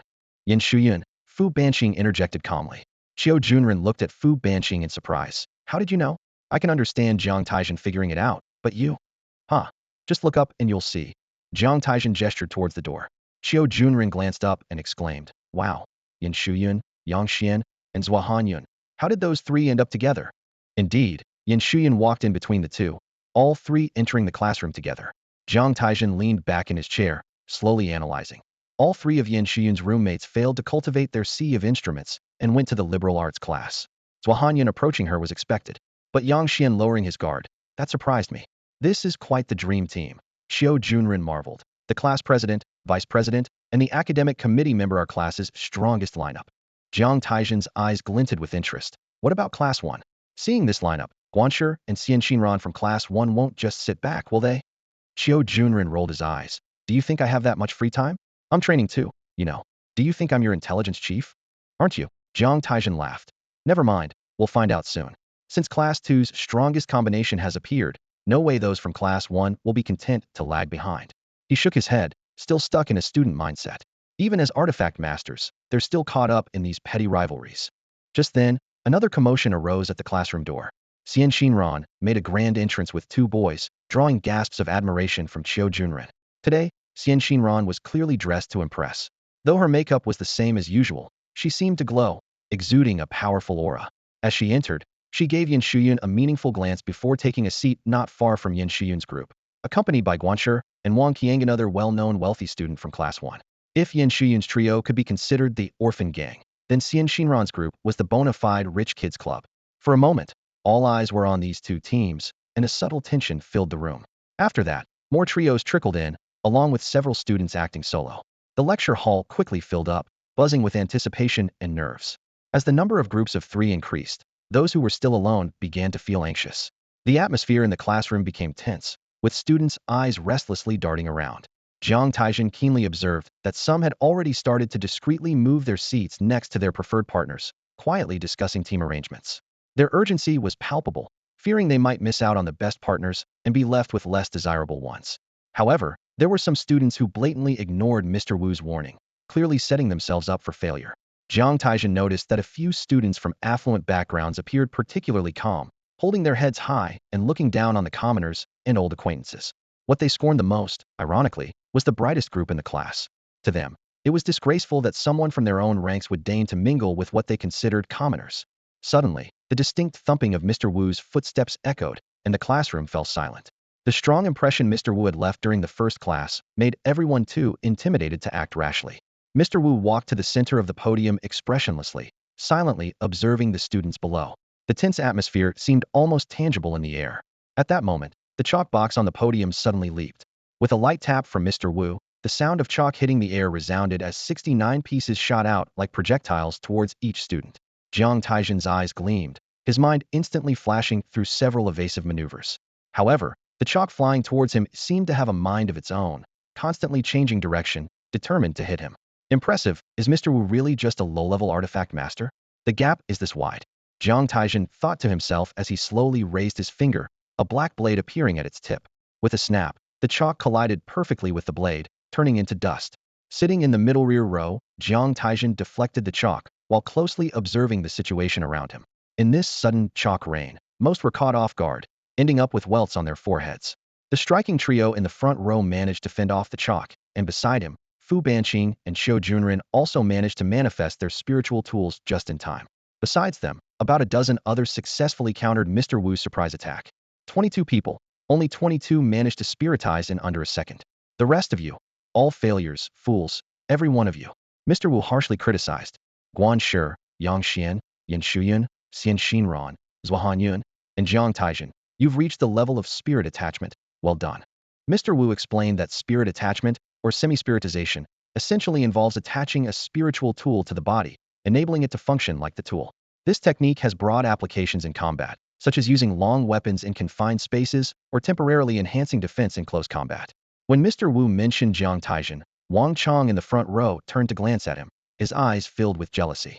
Many others also cast surprised looks, but Jiang Taizhen chose to ignore Wang Chong's provocation. By next class, everyone must master the spirit attachment technique. Mr. Wu assigned as homework, officially beginning the lesson. No one expected that Mr. Wu would cover the two most important aspects of spirit artifacts in just his first two classes. Although the content was somewhat brief, it encompassed all the main points. The first class explained the evolution of spirit artifacts, while the second delved into their bonds. What was even more surprising was that Mr. Wu announced before leaving that the class frequency would change from once a week to every 2 weeks, a simple and straightforward decision. Jiang Taizhen quietly speculated that the next class might not last more than half an hour. She guessed that the teacher might first check everyone's progress, then assign homework, and finally give a brief explanation of some minor details about artifact masters, wrapping it up in 10 minutes. Clearly, Mr. Wu was consciously giving them more time for practice and real combat, which confirmed his statement from the first class. Real combat is the best practice. Just then, Wang Chong suddenly stood in front of Jiang Taizhen, his eyes flashing with jealousy. He provocatively said, "Jiang Taijia, I challenge you." Jiang Taizhen frowned at Wang Chong, her tone calm, but with a hint of displeasure. "Please call me by my name, Jiang Taizhen. We're not that familiar." She slowly stood up and continued. "Besides, why should I accept your challenge? Just because you can't infuse spirits?" Wang Chong's face darkened as he aggressively blocked the classroom door.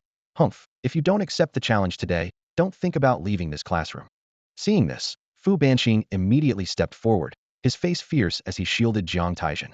His tall stature and menacing expression exerted immense pressure on Wang Chong. Fu Banqing coldly said, "Wang Chong, you're asking for a beating." At this moment, Xiao Junren shouted loudly, "Xian Xinran, can't you control your dog? Barking here is really hurting our ears." This remark left Xian Xinran, who had just reacted, with a livid expression. Guan Shi, seeing his admired goddess being insulted, was immediately unwilling to stand by. He thought to himself, what do you mean by Xian Xinran's dog? Does Wang Chong even deserve that?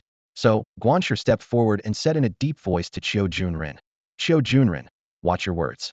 Qiu Junren nonchalantly picked his ear and cheekily retorted, "My words? What's wrong with my words? Do you think Wang Chong doesn't deserve to be Xian Xinran's dog, but you do?" With that, the classroom erupted in laughter. Qiu Junren's words were truly cutting, belittling both Wang Chong and Guan Shi. However, this verbal conflict was not accidental. The orphans and the wealthy students in the school already had mutual disdain, and the competition between Class 1 and Class 2 was particularly intense, with everyone wanting to outshine the other. Previously, when they were just practicing the qi cultivation technique, they could only compete in academics and eloquence. But now, having mastered spirit artifacts and after more than a week of practice, their confidence had risen significantly. At this moment, they were itching to fight and prove themselves. Guan Shi, enraged by Qiu Junren's words, turned red with anger and shouted, "Qiu Junren, you're asking for a fight." As he spoke, a long knife materialized in his hand, and he was about to charge at Qiu Junren. Suddenly, a long spear appeared out of nowhere, and Zhou Hanyun calmly said, "Guan Shi, you think our class 2 is easy to bully, don't you?" Guan Shi glared fiercely at Zhou Hanyun, gritting his teeth. "Zhou Hanyun, you want to meddle in this?" Zhou Hanyun sneered and retorted, "Aren't you class 2 causing a scene? What is Wang Chong? Did Jiang Taizhen provoke him?" On the surface, this seemed to be a conflict between Jiang Taizhen and Wang Chong alone. But those around them instinctively divided into factions based on their identities, especially given the previous covert competition between the two three-person teams. Yang Xian, thinking more strategically, even saw Wang Chong's provocation as a challenge to the entire Class 2. The atmosphere in the classroom suddenly became tense, and a larger-scale conflict seemed imminent. Yang Xian walked over to stand by Zhou Hanyun, fixing Guan Shi with a piercing gaze. His voice carried a hint of provocation. "Guan Shi, it seems like you guys are just itching for action, aren't you? Want to have a go right here, before we hit the sewers?" Both sides were locked in a heated exchange, refusing to back down. Jiang Taizhen, on the other hand, became a bemused spectator, watching the drama unfold with keen interest. Xian Xinran, whose name suggested elegance, appeared to Jiang Taizhen as a strong-willed, proud, and intelligent figure. As Yang Xian and the others continued their argument, she suddenly approached Wang Chong, directing a sharp gaze at Jiang Taizhen, cutting to the heart of the matter. "Jiang Taizhen, I have just one question for you. Do you accept this?" Amidst the crowd, Jiang Taizhen stood out, remaining lazily seated as if none of this concerned him. When Xian Xinran stepped up for Wang Chong, excitement flared in Wang Chong's eyes, and everyone else paused their squabble, turning their attention to Jiang Taizhen. Fu Banqing and Qiu Junren were about to speak, but Jiang Taizhen stopped them with a gesture. Without sparing Xian Xinran a glance, he lazily turned to Yan Shuyun, who had been a strong presence throughout. "Yan, our class monitor, how do you think I should respond?" A flash of anger crossed Xian Xinran's eyes, and Wang Chong shouted furiously, "Jiang Taizhen, you're being asked a question. Don't be disrespectful." Jiang Taizhen's lips curled into a faint smile as he continued speaking to Yan Shuyun. "Yan Shuyun, look, They're asking. Aren't you going to answer? Yin Shuyun sighed inwardly, stepping forward. Xian Xinran, that's enough. Yin Shuyun, this is none of your business. Xian Xinran's voice was low and threatening as she turned to face Yin Shuyun. No, this is a matter for our class, Yin Shuyun replied calmly. Jiang Taizhen's words had effectively put her on the spot. In the current situation, if she, a prominent figure in their class, didn't step up, she would be isolating herself from the group. Despite her reluctance to deal with such nonsense, some situations couldn't be ignored. Are you really going to get involved? You guys started this, not us. Yin Shuyun's tone was steady. If it's a fight you want, I'm ready. Before she finished speaking, a sword, as gentle as water and as swift as the wind, began to materialize inch by inch in her hand. The crowd's eyes focused intently. This slow, controlled manifestation of power was much more complex than instantaneous transformation. Yin Shiyun's display allowed everyone to clearly see the process, a rare sight. Weak water-wind spirit sword, dual attributes of wind and water. Xiao Junren murmured, eyes filled with amazement. Fight if you want. Who's afraid of you? Xian Xinran's sword slowly emerged, crackling with lightning and fire. The classroom suddenly heated up, tension thick in the air. Thunderlight crimson flame sword, dual attributes of thunder and fire. Someone whispered, their voice tinged with awe. Just as the tension reached its peak, Old Wu's ghostly figure appeared, interrupting the standoff. What? Planning to tear this place apart. And with that, the classroom drama fizzled out anticlimactically. But one thing was clear. Jiang Taizhen and his companions had made an enemy of Wang Chong and even Xian Xinran. As they left the classroom, Xiao Junren couldn't hold back his frustration, exclaiming, Taizhen, you really should have put Wang Chong in his place back there. He had seen Jiang Taizhen's progress in training these past days and was confident that Jiang Taizhen could take on Wang Chong. Jiang Taizhen's passion for cultivation far surpassed his interest in conflict, a fact that Xiao Junren clearly understood. They stood in the lecture hall, discussing recent events. Fighting is not as exciting as watching a show, Xiao Junren scoffed. Yin Shuyun wouldn't have spoken up if you hadn't pushed her. Jiang Taizhen frowned slightly. She's different from you. She just wants to graduate peacefully without getting involved in all this chaos. That's being indifferent, not being a Gouda Twushus, Xiao Junren retorted. But she's too naive. Once you become a Yusher, how can you stay out of conflicts? Training, battling fierce beasts, getting into university, none of these can be done without competition. Jiang Taizhen narrowed his eyes. Are you talking about me? Absolutely. Xiao Junren replied frankly. You should have taken out Wang Chong with a single move back then to establish your dominance in Quanhai. Dominance? Jiang Taizhen rolled his eyes. I think becoming a Yusher has gone to your head. Me? Conceited? Xiao Junren asked, pointing to himself in surprise. Suddenly, Jiang Taizhen flicked his finger, sending a concentrated blade aura through the air that almost instantly landed on Xiao Junren's forehead. Xiao Junren broke into a cold sweat, as if he had seen the Grim Reaper's scythe. Ching ching, Jiang Taizhen turned to Fu Banqing. Do you think he could block that strike? Yes, he could block it, Fu Banqing replied candidly. Jiang Taizhen withdrew his finger and said to Xiao Junren, Old Xiao, for the next 2 weeks, focus on your cultivation. If there are no other issues, after class, prepare your supplies and take on the sewer mission. Xiao Junren was silent for a moment. It seems my mindset really is off. I'll do as you say and go into seclusion for cultivation. The common flaw of smart people, Jiang Taizhen remarked calmly. Xiao Junren smiled faintly. Aren't you a smart person too? Yeah, I'm just too lazy to let my mindset become a problem. This minor conflict subsided as everyone prepared for the upcoming sewer mission, with no classes for the next 2 weeks. 10 days passed quickly. Jiang Taizhen remained focused on cultivating the basic blade technique. As he successfully reached a masterful level in it, the Yin-Yang Qi technique had already reached this stage earlier. Since the Yin-Yang Qi technique was practiced day and night with the correct understanding of its principles, it naturally advanced faster than basic skills. Upon reaching a masterful level, Jiang Taizhen quickly grasped the essence of cultivation at this stage. If understanding thoroughly is capturing the essence of a skill, then reaching a masterful level is refining that essence to perfection. From this stage onward, the difficulty of cultivation increased dramatically. Jiang Taizhen stood in the training room, furrowing his brows as he pondered the vague boundaries of the concept of perfection. This was the first hurdle a Yukashi faced when honing their skills. Failing to overcome it meant stagnation, relying on a 60 chance of evolution. Recalling the first 3 stages, Jiang Taizhen's lips curled into a slight smile. Those phases were mere warm-ups for him. Though there were obstacles, he could overcome them with a bit of time. He closed his eyes in contemplation for a moment, already forming a clear plan in his mind. Within 2 months, he would reach the pinnacle, and the Yin-Yang Qi art might even be mastered a week ahead of schedule. Thanks to his exceptional insight, Jiang Taizhen had already grasped the essence of the skills during the integration phase, facing no so-called barriers. Over the next 4 days, he prepared for his upcoming journey into the sewers by focusing on mastering the Yuan blade technique and the Huayu blade technique. As soon as he began training, Jiang Taizhen immediately noticed a significant difference. With the solid foundation of his basic blade techniques, his progress was like an arrow on a taut string. In just half a day, he brought both techniques to a proficient level. By the end of the day, he had them fully integrated. And within another day, he had reached mastery, progressing rapidly. In his spare time, Jiang Taizhen delved deep into understanding these two blade techniques, uncovering their mysteries. He was confident that these techniques could reach the pinnacle even before the basic blade techniques. As he said, foundational skills cannot be hastened, but for advanced moves requiring extensive skill and insight, a solid foundation allows for exponential progress. Maximizing his time, Jiang Taizhen spent half a day advancing the 100 Shadows Phantom skill of the White Cloud Black Mist boots to a proficient level. This skill required hard practice, with no shortcuts. He decided against further training in the Yangguan 9 steps, since in the sewer environment, the shadow style of the Huayu blade technique could sufficiently replace mobility skills without wasting time. The third class arrived as scheduled. As Jiang Taizhen anticipated, Old Wu stayed only for a brief 10 minutes. He quickly checked everyone's progress, gave a brief lecture on the attributes of fierce beasts, and then hurried away. After class, although Wang Chong refrained from open provocation, his hostility lingered in the air.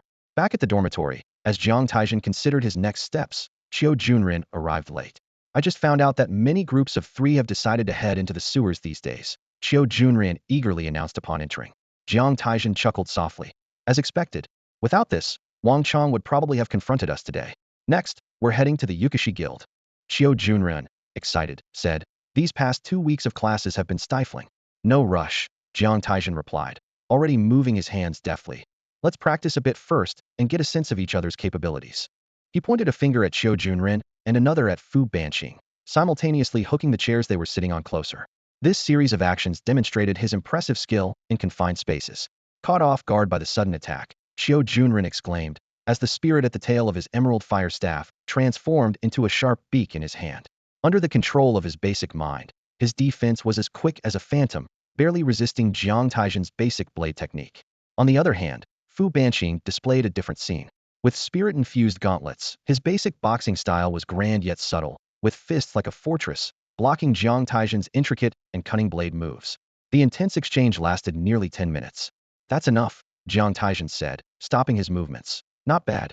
You both have integrated well. We can head to the guild now. Qiu Junren looked at Jiang Taizhen in disbelief, having had no chance to counterattack. Have you already mastered it?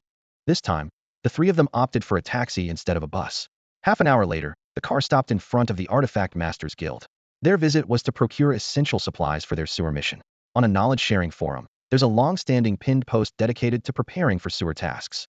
They wisely spent 500 bone coins to access this post before taking on the task, and it proved valuable, saving them from many detours.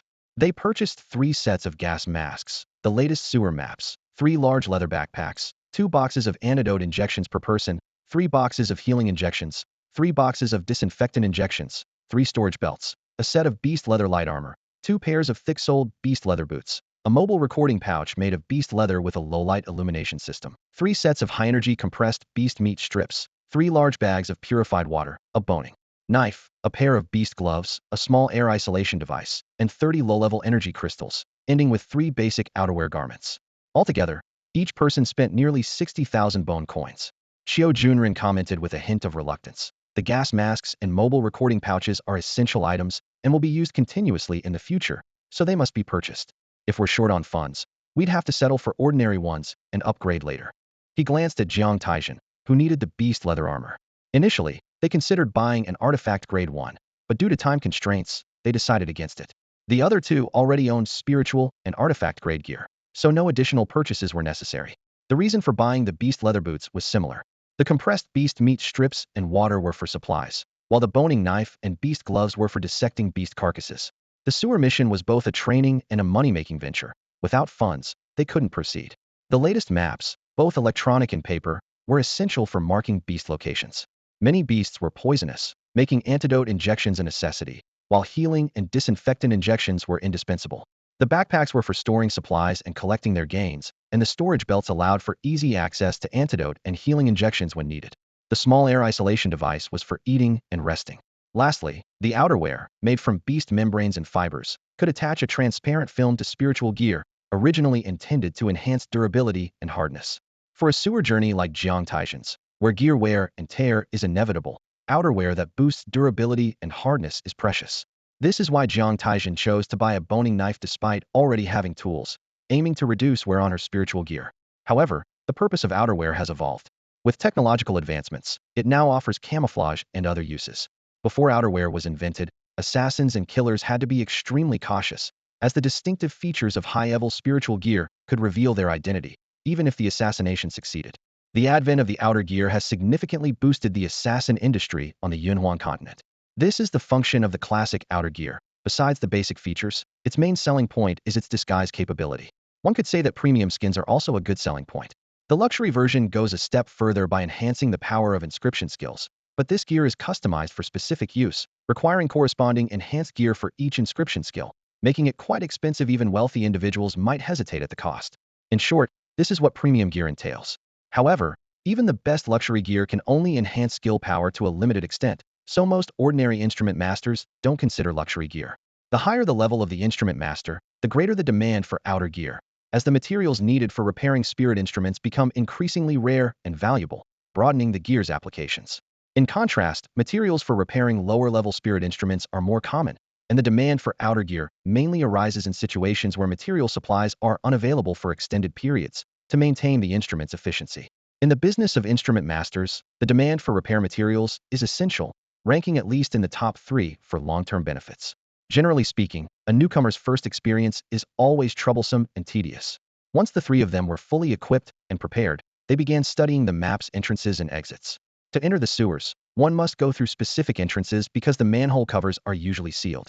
To access the sewers, they must use the entrances designated by the Instrument Masters Guild, and the same applies to exits unless there's a case of violent destruction by ferocious beasts. The Instrument Masters Guild has set up 9 entrances around Quanhai City. Xiao Junren pointed to entrance number 3 and said, "Let's choose this one. The area is infested with fierce rats, so let's start cautiously." Jiang Taizhen and the other person agreed without objection. The 3 of them left the Instrument Masters Guild, hailed a taxi, and headed toward the 3rd sewer entrance. Half an hour later, upon seeing the entrance, Fu Banqing was stunned. "Is this the sewer entrance?" The entrance resembled a subway entrance to another world, as Jiang Taizhen had described, surrounded by sentry posts with many people queued up to enter. "I heard the 9 sewer entrances are all different." "Indeed, they are very distinct," Xiao Junren remarked slowly. They joined the queue, and 3 minutes later, after scanning their ID codes on a specialized device, they passed through the turnstile. Descending a 30-meter staircase, they were greeted by a massive, small plaza.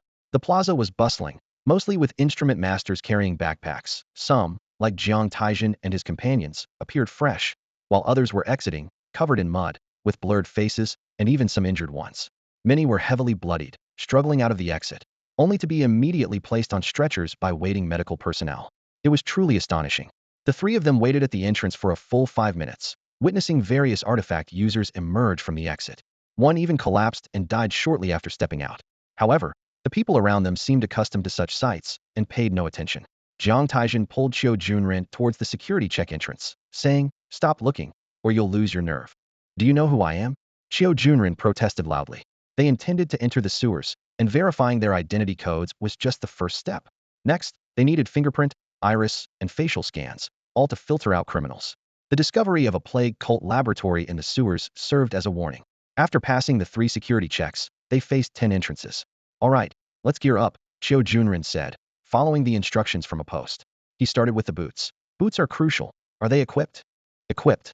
3. "Armor." "Equipped." 3. "Gas masks." "Equipped." 3. "Belts." "Equipped." 3. "Mobile recording bags." "Equipped." 3. "Activate mobile recording and lighting functions." "Equipped." 3. "Antidote, disinfectant, healing injectors, energy crystals." "Equipped." 3. Each of them inserted the injectors and energy crystals into their storage belts. "Backpacks." "Equipped." 3. "Good. All set. Let's move out." There were 10 entrances, each leading to a different route. Xiao Junren chose one slightly to the left, ready to enter, but Jiang Taizhen stopped him. "Ching, remember to let others go first." "Hee, I got a bit too excited," Xiao Junren admitted, realizing he was too caught up in the moment. Fu Banqing, holding his Wuji thunder hammer, went in first, marking the official start of their sewer adventure. For the first half hour, they didn't encounter any beasts, as the area near the entrance had long been cleared. According to their plan, Fu Banqing led the way, with Qiu Junren in the middle, since his basic mental cultivation made him responsible for vigilance and sensing danger. Upon entering the sewer, Qiu Junren realized that the lighting system only illuminated 5 meters around them, making him wish for a companion with strong perception. Jiang Taizhen covered the rear and remained agile, protecting Qiu Junren while staying mobile. Hey, Lao Qiu, why doesn't the guild clean up the sewers? Fu Banqing asked out of boredom during that initial half-hour. Qiu Junren, leaning on his emerald fire staff and following Fu Banqing, was surprised. Wow. Qing, thinking about national issues now. It's just out of boredom, not as deep as you think. Jiang Taizhen quipped from the back. You're the only one who's bored, Qiu Junren retorted. Qing, don't mind Taijia. Let me tell you, there are many factors. Firstly, it's impossible to clean thoroughly. The sewers have developed over hundreds of years and are inherently complex. The maps we bought probably only show half the routes. Wow, the guild is really bad, selling us fake goods. Fu Banqing was shocked. It's not about selling fake goods. It's just that the guild isn't always aware of newly dug passages by fierce beasts, which is why the map gets updated every year. Remember, we took on a task to explore a new passage on the mission board. Oh, I see. Secondly, the cost is too high. Some cities have tried your idea before, but hiring a large number of artisans is quite expensive, and casualties are inevitable, leading to additional compensation costs. In the end, though the task was completed, within 3 years, the sewers returned to their original state. Isn't that a loss? It seems to make sense. So in the end, the sewers were transformed into training grounds for novice artisans. This not only saves a lot of money, but also provides training. Compared to the higher mortality rates of outdoor training for novices, this is much safer. It's a win-win situation, so why not do it? You might think it reduces revenue, but the guild won't lose out from the sewer's income. Jiang Taizhen interjected. No one in this world does anything without benefit. Just look at the 9 entrances the guild constructed. That says a lot. Qiu Junren patted his head. Of course, just the task certificates alone probably funnel half of the profits into their pockets. The guild buys at official prices, which are 10% lower than market prices, but some artisans are too lazy to find other channels and sell their harvest directly to the guild. The profit from this alone is significant. Plus, there's the economic boost from medical services at the entrances and other hidden economic drivers. It may look like a small novice village, but the profits are substantial. Something's up. Qiu Junren halted with his green fire staff, speaking softly. Jiang Taizhen's lighting system immediately went off, and he vanished into the darkness. Squeak. They were all familiar with the cry of the ferocious rats. 2 of them turned the corner and charged directly at Fu Banqing in the lead without hesitation. Qiu Junren, hiding behind Fu Banqing, was the first to act. He used his foundational mind power on one of the ferocious rats, causing it to pause, which staggered the 2 rats that had been running side by side. Fu Banqing twirled his thunder hammer and slammed it into the leading rat, using the rebound to swing at the second rat following closely behind. After sending the ferocious rats flying, Fu Banqing stepped forward, and the first rat, with half its head crushed, struggled to get up and tried to escape. With another burst of mind power, Fu Banqing smashed his thunder hammer onto the rat's head again, finishing it off. He then stepped forward and crushed the second rat. Throughout the encounter, Jiang Taizhen remained hidden in the dark, not taking action. The lack of fierce beasts made it the perfect opportunity for the team to hone their coordination. Even though the 3 of them were quite in sync, they only partially understood each other's capabilities. Jiang Taizhen turned his lighting system back on and approached the 2 ferocious rats' bodies. At some point, he had donned his beast gloves, and the boning knife was already in hand. When it came to knife skills, he was unmatched. Old Qiu, tell me what parts of the ferocious rat are valuable. Jiang Taizhen squatted down to examine the rats' bodies while Fu Banqing and Qiu Junren kept watch on either side. Taizhen, you don't even know about ferocious rats. Qiu Junren said helplessly. Couldn't be bothered to remember. Didn't you memorize that beast encyclopedia or something? Jiang Taizhen twirled his knife. It's the encyclopedia of the most valuable beast materials. Qiu Junren corrected him. All right, just tell me already. The fierce rat, a low-level beast, offers little in terms of valuable materials. Apart from its crystal core, its only worth lies in the nerve fibers that extend from its brain to its spine. Extracting these fibers requires high precision, as they must remain intact without any breakage. As Qiu Junren spoke, Jiang Taizhen's boning knife danced skillfully over the fierce rat's body, much like a master butcher. After removing the skin, Jiang Taizhen began to meticulously dissect the muscles, revealing a transparent nerve fiber that suddenly snapped. I wasn't finished speaking. The nerve fibers are easily broken, which is why most practitioners don't bother with them. After all, it's just a low-level beast, Qiu Junren hastily interjected. Jiang Taizhen seemed oblivious to Qiu Junren's words. After a moment of thought, he extracted the crystal core from the first fierce rat and moved on to the second one, slicing with the same fluidity. A minute later, a complete transparent nerve fiber appeared in his hand, along with a crystal core. "Oh, what were you saying?" Qiu Junren asked with a stern look, his eyes piercing. "You definitely heard me, didn't you?" Jiang Taizhen replied calmly. "Dissecting nerve fibers is great practice for my basic blade techniques. I have about a 60% success rate." He appeared unaffected by Qiu Junren's warning, speaking to himself. Qiu Junren shot Jiang Taizhen a fierce glare, but ultimately took the nerve fiber carefully and stored it away. The interesting thing about these fibers is that while they're embedded in the fierce rat's flesh, they're incredibly fragile, but once removed and stored for a while, they become highly resilient and excellent for energy conduction, making them ideal materials. These go for 5,000 bone coins each. No haggling, quite the profit. Qiu Junren marveled. Not many can earn that kind of money. Jiang Taizhen shook his head. After all, this is a novice trial ground. Seasoned practitioners wouldn't bother here for such low returns. To them, 5,000 bone coins is just a drop in the bucket, hardly worth their time. The once spacious sewer passage gradually became cluttered and filthy, with sewage everywhere. A large amount of moss, affected by energy, started mutating towards a demonic plant form. Since encountering the initial 2 fierce rats, the group had been attacked 3 more times, with Jiang Taizhen never intervening, allowing Qiu Junren and the other person to handle it. As predicted by Jiang Taizhen, the success rate for extracting the nerve fibers was indeed around 60%. An hour later, Qiu Junren sensed something and wanted to alert the others, but at that moment, a faint ghostly light flashed before him, and a ghost cat was suddenly decapitated.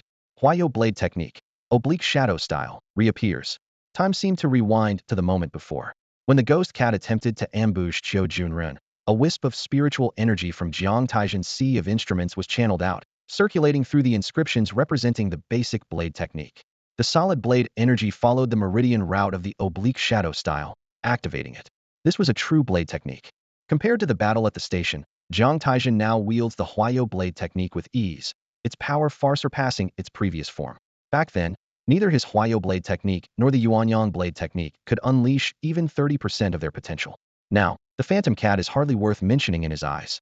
"We're quite lucky," Jiang Taizhen remarked calmly as he approached the phantom cat, a hint of disdain flickering in his eyes. "Indeed, lucky," Qiu Junren nodded repeatedly, thinking to himself that if one of them had died earlier, it would have been their luck, and now that the phantom cat is dead, it is their luck as well. See, sometimes the meaning of words can be completely opposite.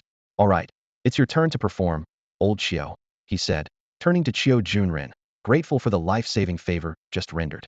Besides the crystal core, the most valuable parts of the phantom cat are its eyes, known as the phantom eyes, which are materials for crafting the dark eye spirit tool and the 9-colored bracelet. The primal faction, the dark eye, a dark attribute spirit tool, 9-colored bracelet? What's that? Jiang Taizhen deftly plucked out the 2 phantom eyes, the pearl-like orbs gleaming under the light, filled with intricate engravings. "The 9-colored bracelet is quite famous," Qiu Junren explained. "Famous?" "Yes, famously obscure." "Tell me more." Jiang Taizhen showed some interest, his hands still busy dissecting the phantom cat and extracting the crystal core. The 9-colored bracelet is a spirit tool composed of beads representing the 9 attributes: gold, wood, water, fire, earth, wind, thunder, light, and dark. It's suitable for artifact masters with these attributes. It currently offers the most skills of any treasure, providing 9 skills, Qiu Junren said. Jiang Taizhen seemed thoughtful. That doesn't seem right, or it sounds wasteful. When bonding with the 9-colored bracelet, what about the beads with mismatched attributes? That's the impressive part. The 9-colored bracelet can form its own cycle. After bonding, the suitable attributes gradually influence the mismatched beads. For example, I let the wood and fire beads influence each other, then let the other 7 beads transform into the wood and fire attributes. In this way, all skills become wood-fire skills, which is also a prerequisite for the bracelet's evolution.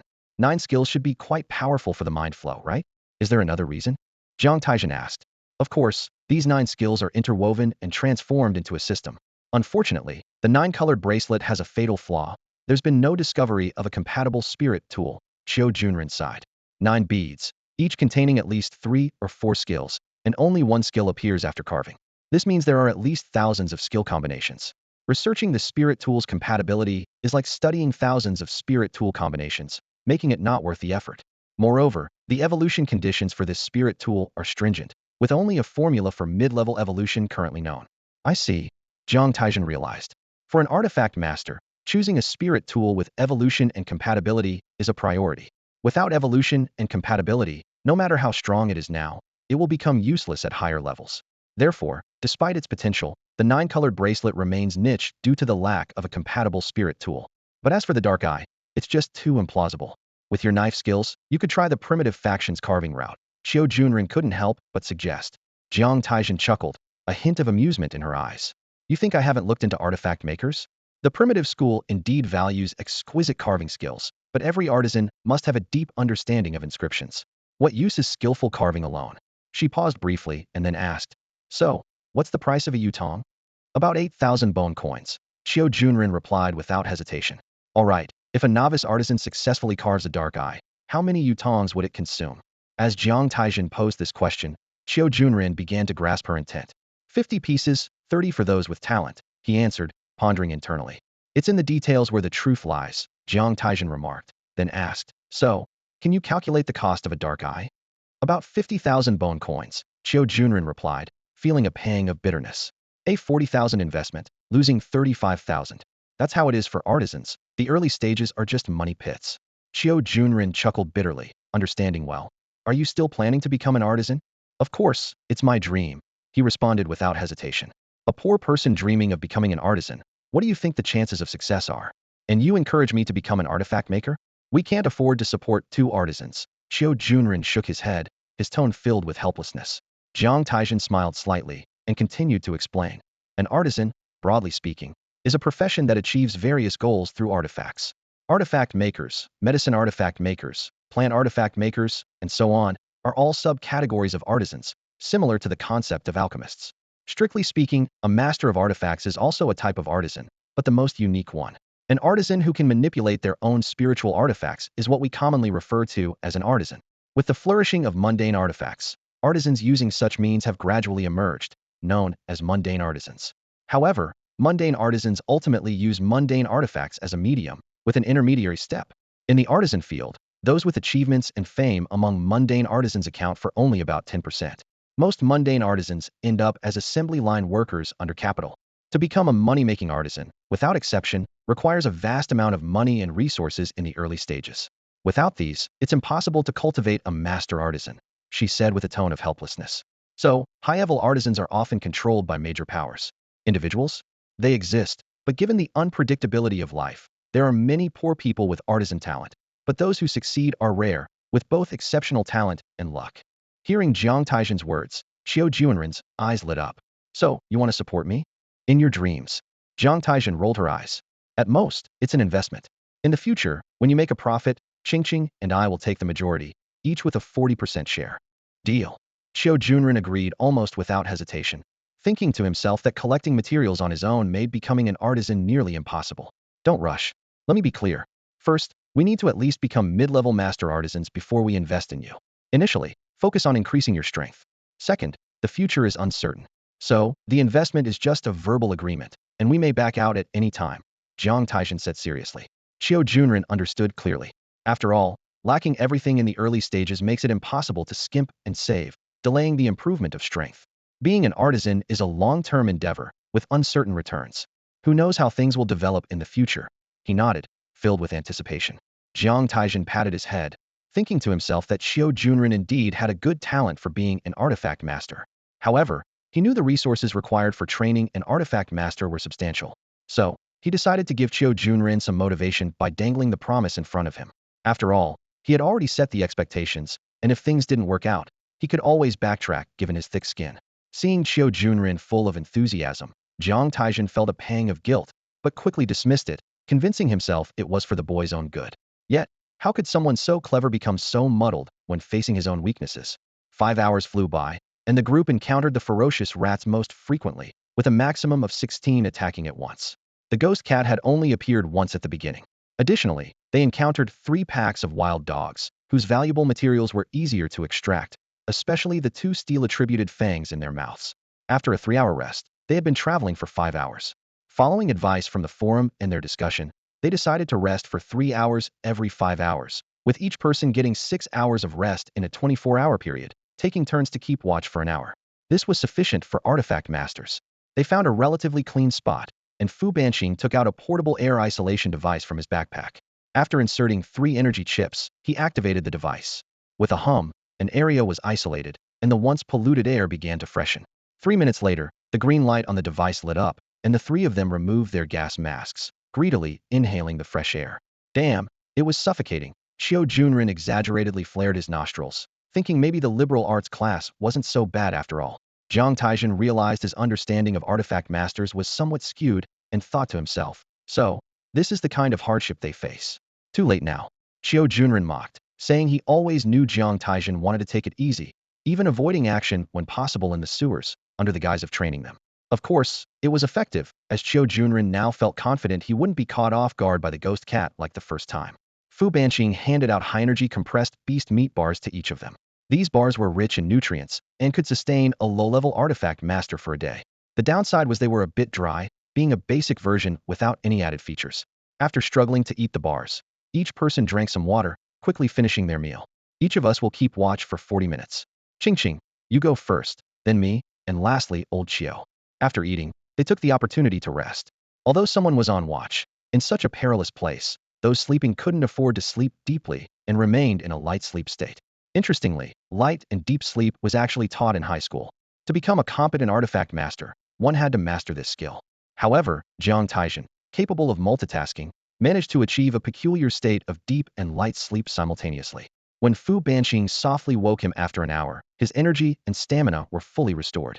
During his watch, Jiang Taizhen practiced dual-wielding sword techniques while keeping an eye on the others. The dual-wielding sword technique was similar to the Yin-Yang Qi technique, focusing on meridian routes without specific moves. To Jiang Taizhen, this skill seemed more like a special modification of the meridians, allowing two unrelated streams of spiritual energy to flow through the same meridian simultaneously. The advantage was that once mastered, there was no need to deliberately activate the dual-wielding technique. It became a passive skill. The downside was that it had to be perfected to the highest level to become a passive skill. Before that, activating the Yuan blade required maintaining the dual-wielding technique, and due to the meridian modification, spiritual essence had to be used, making it a significant consumer of spiritual resources. After a 3-hour break, Jiang Taizhen's dual-wielding knife technique advanced rapidly and reached a level of proficiency. He was confident that with the next break, he would achieve a seamless mastery. Initially, the days spent traversing the sewers were somewhat novel, but as time passed, the monotonous sludge ponds and the mottled, foul-smelling algae-covered walls became tiresome. The lurking beasts were something they had grown accustomed to, yet the persistent cold and loneliness could drive anyone mad. The reason for teaming up in a trio was clear. Being a lone wolf required not only formidable strength, but also the ability to endure solitude. This solitude was not the kind modern people experience with their phones, claiming they can withstand loneliness. It was a darkness that seemed endless. Scrolling on a phone? Perhaps it could help if there was despair in one's heart. In 5 hours, they could cover a considerable distance, excluding the time spent in combat and gathering materials. However, as a sewer system in a city with a population of millions, it was incredibly vast and complex. The distance the trio covered was likely less than 1,000th of the entire system. Gradually, the three discovered numerous narrow offshoots along their path, entirely dirt paths without reinforced concrete.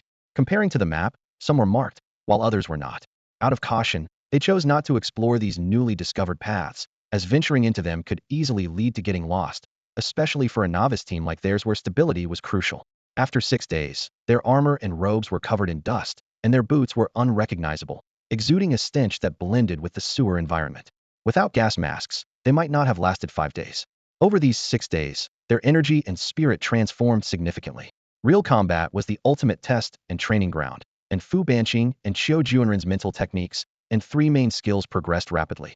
If their previous proficiency was at 1, it had now surged to 60. With experience in dealing with beasts, only Fu Banqing would activate the shoulder-mounted lighting system during their journey, keeping the brightness low. There's something up ahead. Xiao Junren was the first to notice the anomaly. Jiang Taizhen paused in the shadows, listening carefully. Confirmed? A corpse. 10 meters away, they cautiously approached and found a new offshoot entrance, with half a body exposed outside and the other half inside. Jiang Taizhen and Fu Banqing remained vigilant, while Xiao Junren crouched down to examine it closely. It was an artifact master, with all tools shattered, the phone gone, and the backpack empty. There were beast claw marks, but the fatal wound, a single lethal strike to the heart, stabbed from behind with a dagger. It was likely an ambush by an artifact master with shadow or dark attributes. A dagger? An ambush? Jiang Taizhen frowned. In this world, where there is light, there is darkness. Despite the common enemy of beasts, human conflicts never ceased. In a trial ground like the sewer, it naturally became a lawless place. As long as the phone recording was off, anything could happen. Even old Wu had subtly warned that if you die in the sewers, the school won't be responsible. Such deaths aren't just caused by fierce beasts. Jiang Taizhen cautioned. We need to be extremely vigilant now. Someone might be hunting. The posts about the sewers not only mentioned preparations and precautions for entering, but also highlighted a crucial point. Some artifact masters specifically hunt down successful teams of artifact masters, looking to gain without effort. There's always someone looking for shortcuts. Should we take the side path? Qiao Junren asked. He asked this because the attacker hadn't returned to the depths of the new passage after the ambush, but had left through the marked passage on the map. Is this path on the map? Jiang Taizhen asked. Qiao Junren took out the map and carefully examined it, surprised to find, it's not marked. Jiang Taizhen frowned, feeling uneasy. If they continued in the original direction, they might encounter the attacker, or the attacker could be lying in wait. She rubbed her temples and sighed. I hate making these kinds of choices. To be safe, let's take the new passage and avoid that person. According to the posts, those who hunt artifact masters are usually experienced and ruthless, not amateurs. Let's go a bit further and see. After entering the new passage, the three of them proceeded with increased caution. After walking for more than 10 minutes, they soon encountered a fork. Always take the right path. Without much hesitation, in an uncharted area like this, any path was as good as another.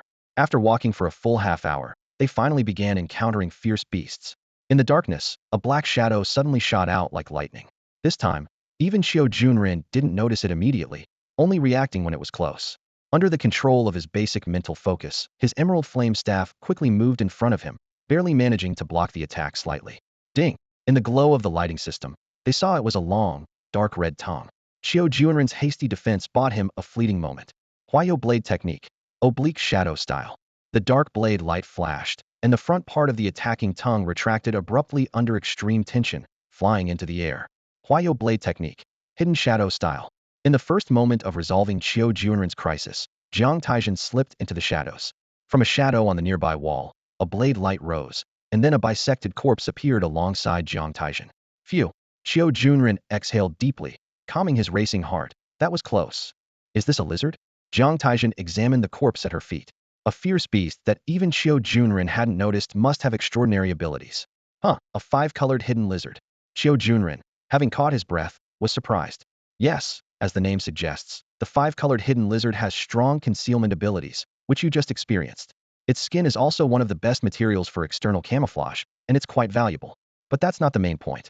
The main point is, how could a 5-colored hidden lizard appear in the sewers? They're most commonly found in jungles. In jungles? Can't they occasionally appear in sewers? Jiang Taizhen replied while peeling off the thin layer of colorful skin. There is a possibility, though, as rumors say that certain parts of the sewer connect to the outskirts, and occasionally, fierce beasts might accidentally wander in.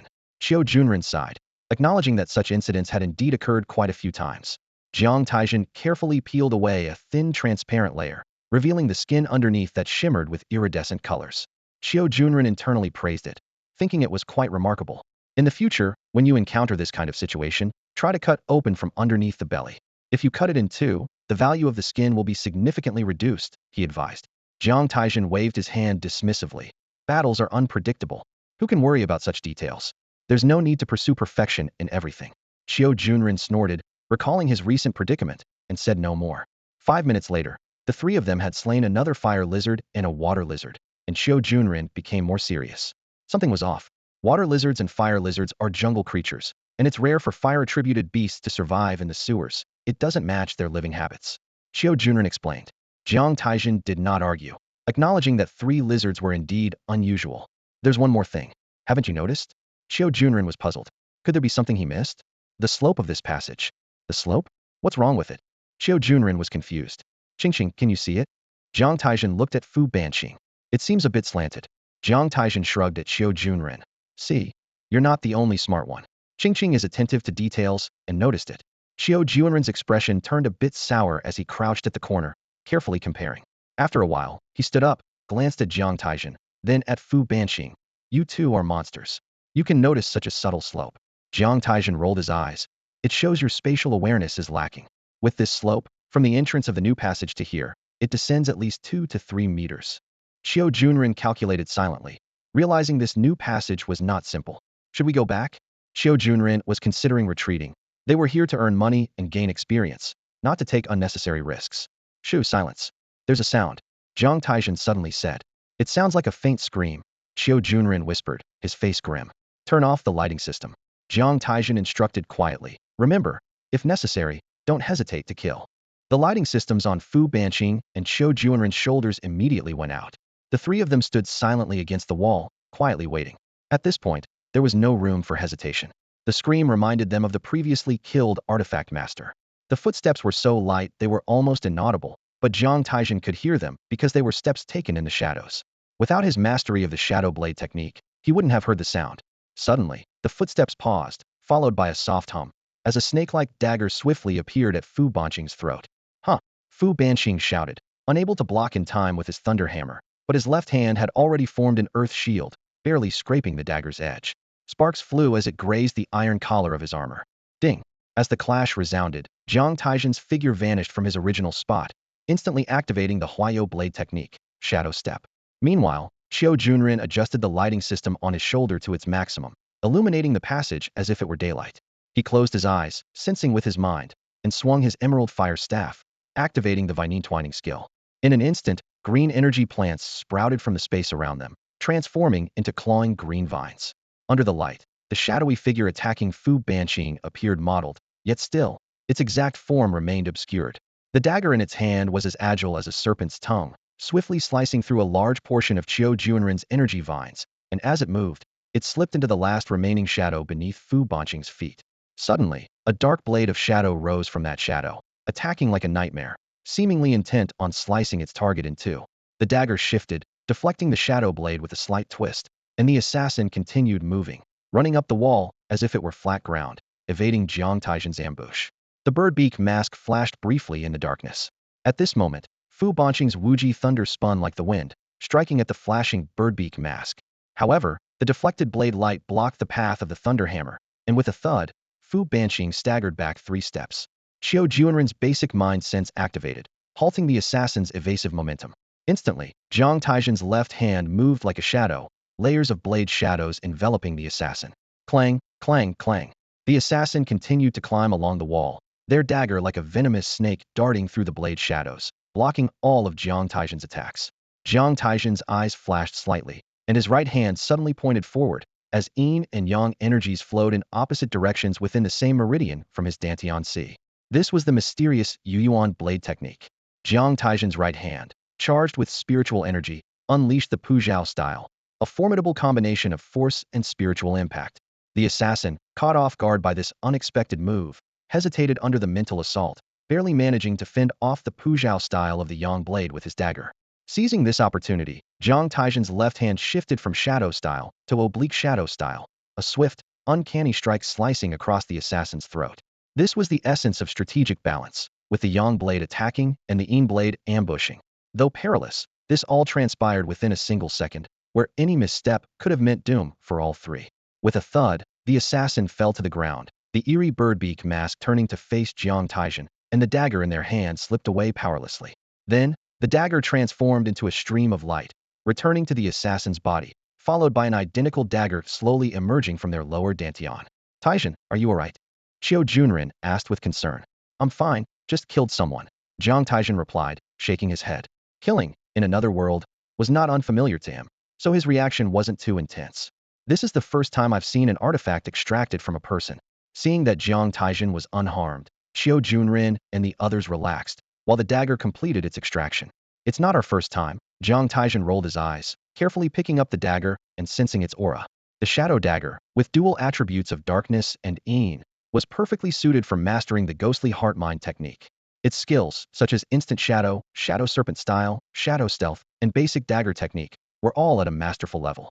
This assassin was indeed formidable, Jiang Taizhen remarked. This relic suits you best, Qiu Junren noted, acknowledging Jiang Taizhen's affinity, which would allow him to wield the shadow dagger more effectively. Yes, I think so too, Jiang Taizhen agreed, carefully tucking the shadow dagger into his robe. An artifact, as the name suggests, is a spiritual tool that has been passively abandoned by its original master. When a master dies, the spiritual tool within them distributes their spiritual energy and essence evenly, and the core inscriptions of the tool preserve and release this energy externally. Such a tool becomes an artifact. Artifacts can no longer form a bond with a new master because their core inscriptions are marked by their original master. Although artifacts cannot be bonded again, they can still be used by spiritual tool masters, similar to ordinary tools. Unlike ordinary tools that rely on energy chips, artifacts draw energy from the spiritual essence, an energy absorbed by their core inscriptions. A master can activate the artifact's skills by channeling its energy. The advantage of an artifact is that its skill level is inherited from its original owner, meaning the user's skill level is the same as the original owner's. However, once the energy in the core inscriptions is depleted, the artifact will disintegrate, so its usage is limited.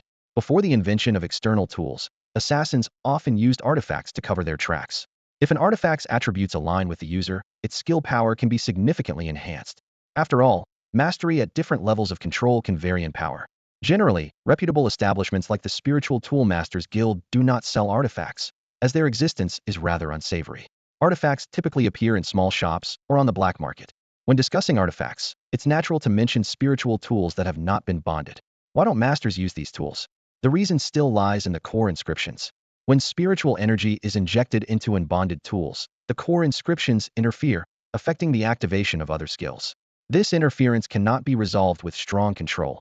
Even masters with exceptional control find their spiritual energy affected by the core inscriptions once injected. Thus, ordinary tools came into being. Jiang Taizhen carefully recalled the methods used in their encounter, realizing that without the surprise element of his Yuan blade, defeating the opponent would have been difficult. Xiao Junren picked up the birdbeak mask from the opponent's face and frowned, saying, "People from the plague cult." Jiang Taizhen looked at the red birdbeak mask in Xiao Junren's hand, feeling a jolt in his heart. That birdbeak mask was indeed the symbol of the plague cult. Xiao Junren said helplessly, "Why did we have to run into the plague cult? Do we have any other information?" He shrugged. "I only know that the guild instructed us to report immediately upon seeing this mask." Jiang Taizhen took the birdbeak mask, examined it, and tried it on, exclaiming, "Oh, this is an ordinary tool. Let me try it." Xiao Junren also took the mask and tried it, a hint of delight flashing in his eyes. It enhances vision, hearing, and smell, and has a concealing effect. Jiang Taizhen watched the interplay of light and shadow on Xiao Junren under the lamp, understanding why they had been exposed. This birdbeak mask was indeed a valuable item. Fu Banqing interjected. The previous body was also killed by a dagger. Could it be the work of the plague cult? Very likely. Xiao Junren's fingers gently traced the birdbeak mask, then suddenly paused. "So, there are still people from the plague cult," he murmured. "Let's get out of here first." Jiang Taizhen quickly searched the assassin's body. Besides a set of plain black clothes, he found several small vials filled with colorful liquids, which seemed to be some kind of poison. "Old Xiao, your perception is the strongest. You should wear the birdbeak mask." The three of them didn't return the way they came. Instead, they continued deeper into the passage. "If we go back now, we might just run into them," Jiang Taizhen warned cautiously.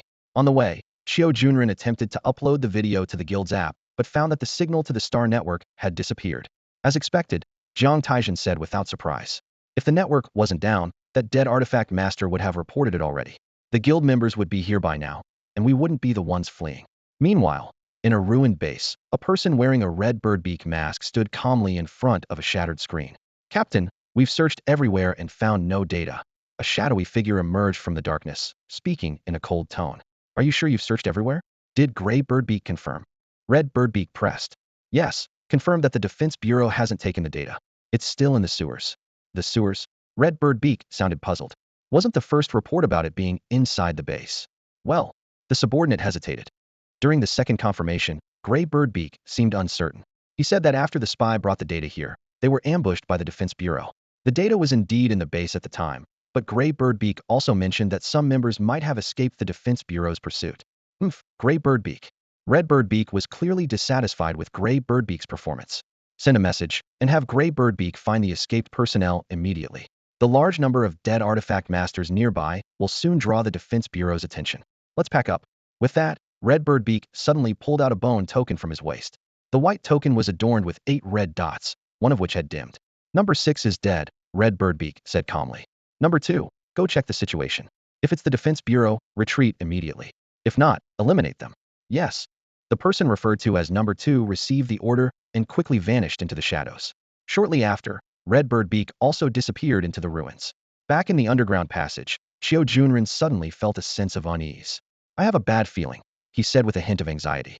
As a Heartflow artifact master, Xiao Junren's mental strength was greatly enhanced. With increased practice in various meditation methods, visualization diagrams, and emblems, this inner warning grew stronger. This early mental warning ability was thanks to Jiang Taizhen's modified fundamental mental technique. Jiang Taizhen chuckled lightly.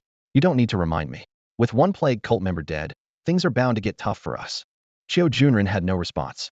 It was true. With a seemingly powerful plague cult member dead, the fanatical cultists would surely come to investigate. Careful, someone's coming. Wearing the birdbeak mask, Qiu Junren was the first to sense the anomaly. He struck the ground with his green fire staff, unleashing the vine entangle skill. Dense vines quickly spread, covering the floor, walls, and ceiling of the passage. Fu Banqing gripped his thunder hammer tightly, his eyes fixed ahead. Both he and Qiu Junren adjusted their lighting systems to maximum power, remaining vigilant for the impending danger. As the person approached, the three saw the expected red birdbeak mask. Unlike the assassins hidden in the shadows, this masked figure strolled casually, lightly waving a dagger. Instantly, a dark green mist emanated from the dagger, spreading into a dense fog. Be careful, it's poisonous, retreat. Qiu Junren urgently commanded, tapping his jade fire staff and swiftly stepping back. The red and green jewels at the staff's head spun rapidly, and green patterns lit up. A droplet of emerald water formed in Qiu Junren's hand, and, with a gentle shake of the staff, transformed into a mist of verdant green, enveloping the area in front of them. Wood healing technique, modified. Qiu Junren had mastered the skill to the point of being able to partially modify its release method. However, as it was a mortal skill, it still required the aid of the jade fire staff. The dark green poisonous fog quickly enveloped them, withering the carefully arranged vine entanglement formation into ashes, offering no hindrance to the assassin. Subsequently, the poisonous fog and Qiu Junren's wood healing technique merged like cotton. The clash of green and dark green ended with the latter prevailing. Yet, as the dark green fog passed through the verdant mist, it thinned considerably. Seeing the assassin strike with the dagger again, Qiu Junren's face turned pale. Defend, inject the antidote, Jiang Taizhen whispered.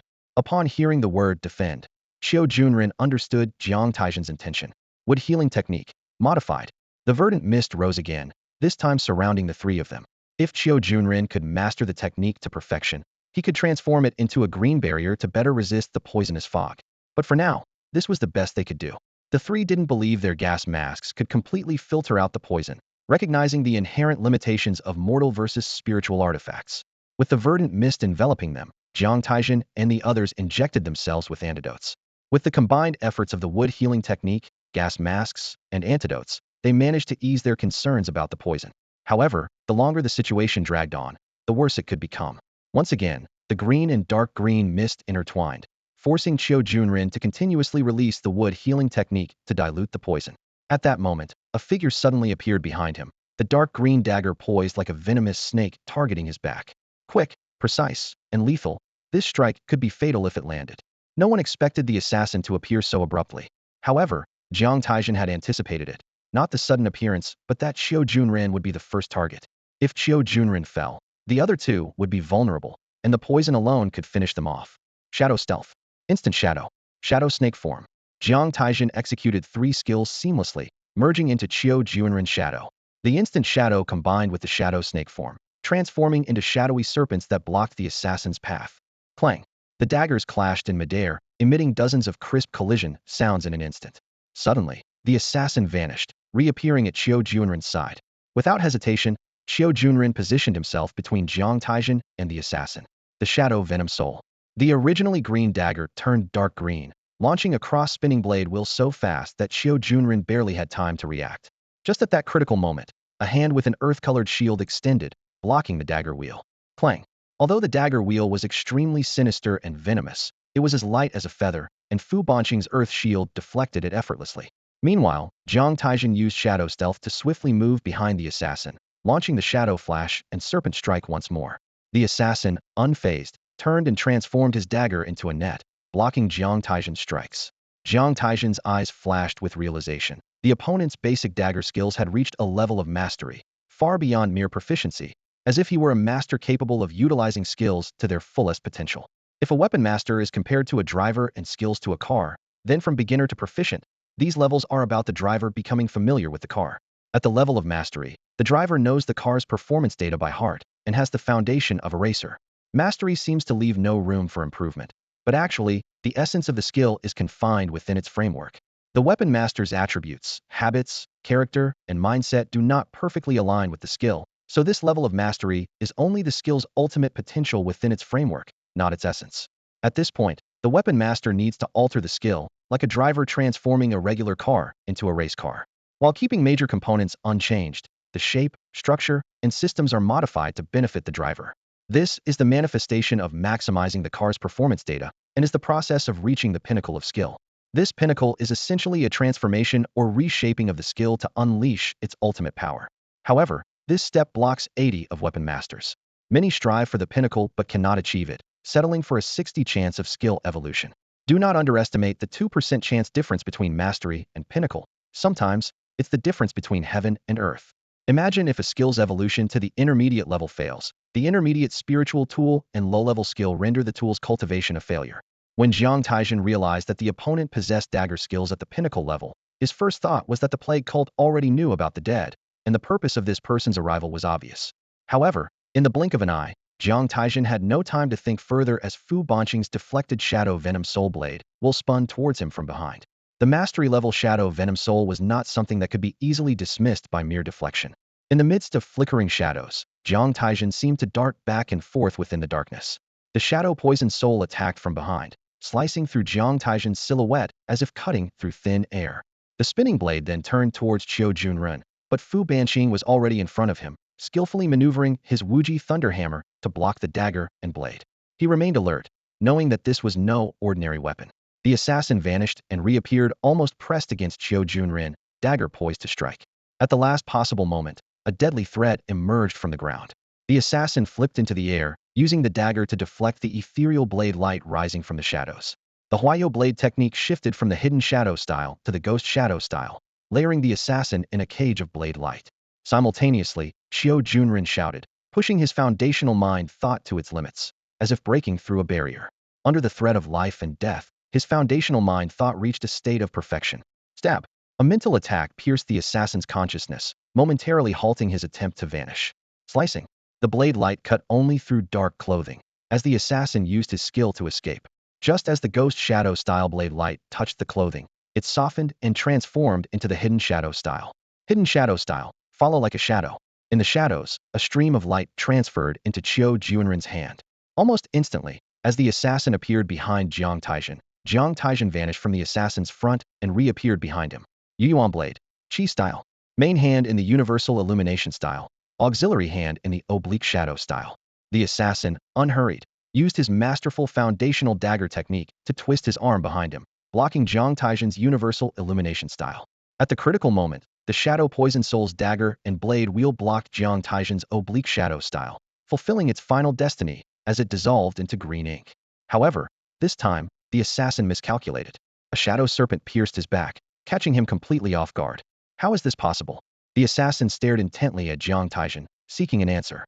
Sheathing his blade, Jiang Taizhen stopped 3 meters away and said coldly, "Because I gave the ghost shadow dagger to him. What you thought was shadow stealth was merely an evolved form of my perfected Huayo blade technique. One false move, and the whole game was lost. At the peak of mastery, yet defeated." With those words, the assassin breathed his last. Only when a dark green dagger emerged did the 3 of them finally exhale in relief, narrowly avoiding defeat. The trio quickly searched the assassin's belongings before hastily leaving, as the poisonous mist still lingered. After navigating several intersections, Qiu Junren used wood healing on them multiple times, and each administered an antidote injection, finally allowing them to catch their breath. You, of all people, have mastered your skills to perfection. When did this happen? Qiu Junren looked at Jiang Taizhen with a peculiar expression. Jiang Taizhen shook his head, admitting that it wasn't entirely mastered, just that he had modified the hidden shadow style. The art of shadow stealth allows an assassin to lurk in the shadows at any time. Without the relentless pursuit like a shadow, Qiu Junren wouldn't have been able to use mist shadow flicker, nor would the shadow dagger have succeeded. Along the way, Jiang Taizhen had studied Poison Shadow's skills carefully. Poison Shadow possesses dual attributes of poison and darkness, mastering the Phantom Poison technique and excelling in basic dagger skills. Skills like Poison Mist, Mist Shadow Flicker, and Shadow Poison Soul are all perfected. Mist Shadow Flicker requires a poisonous mist environment for instant movement, with a short interval of about 5 seconds for reuse. Shadow Poison Soul involves a knife wheel, extremely venomous and precise, capable of lethal damage with a mere scratch, though lacking in penetration power. Overall, both the Poison Shadow and Shadow Dagger are ideal for assassinations.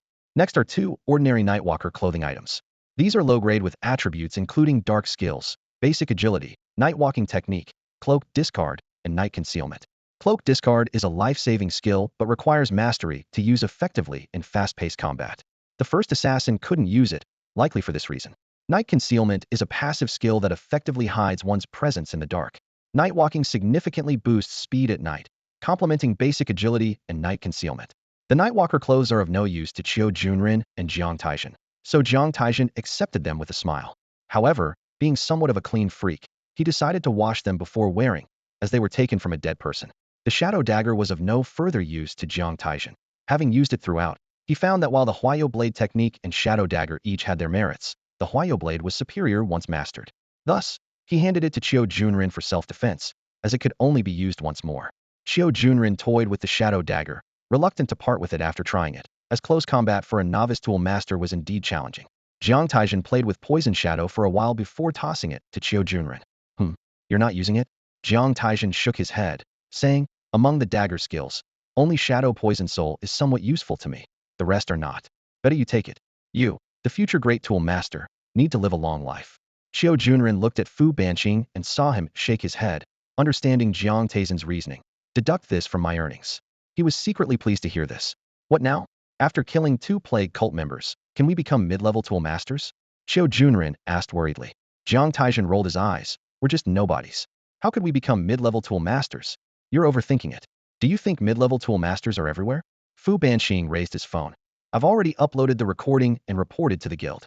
Qiu Junren immediately checked his phone and found that the network was back up.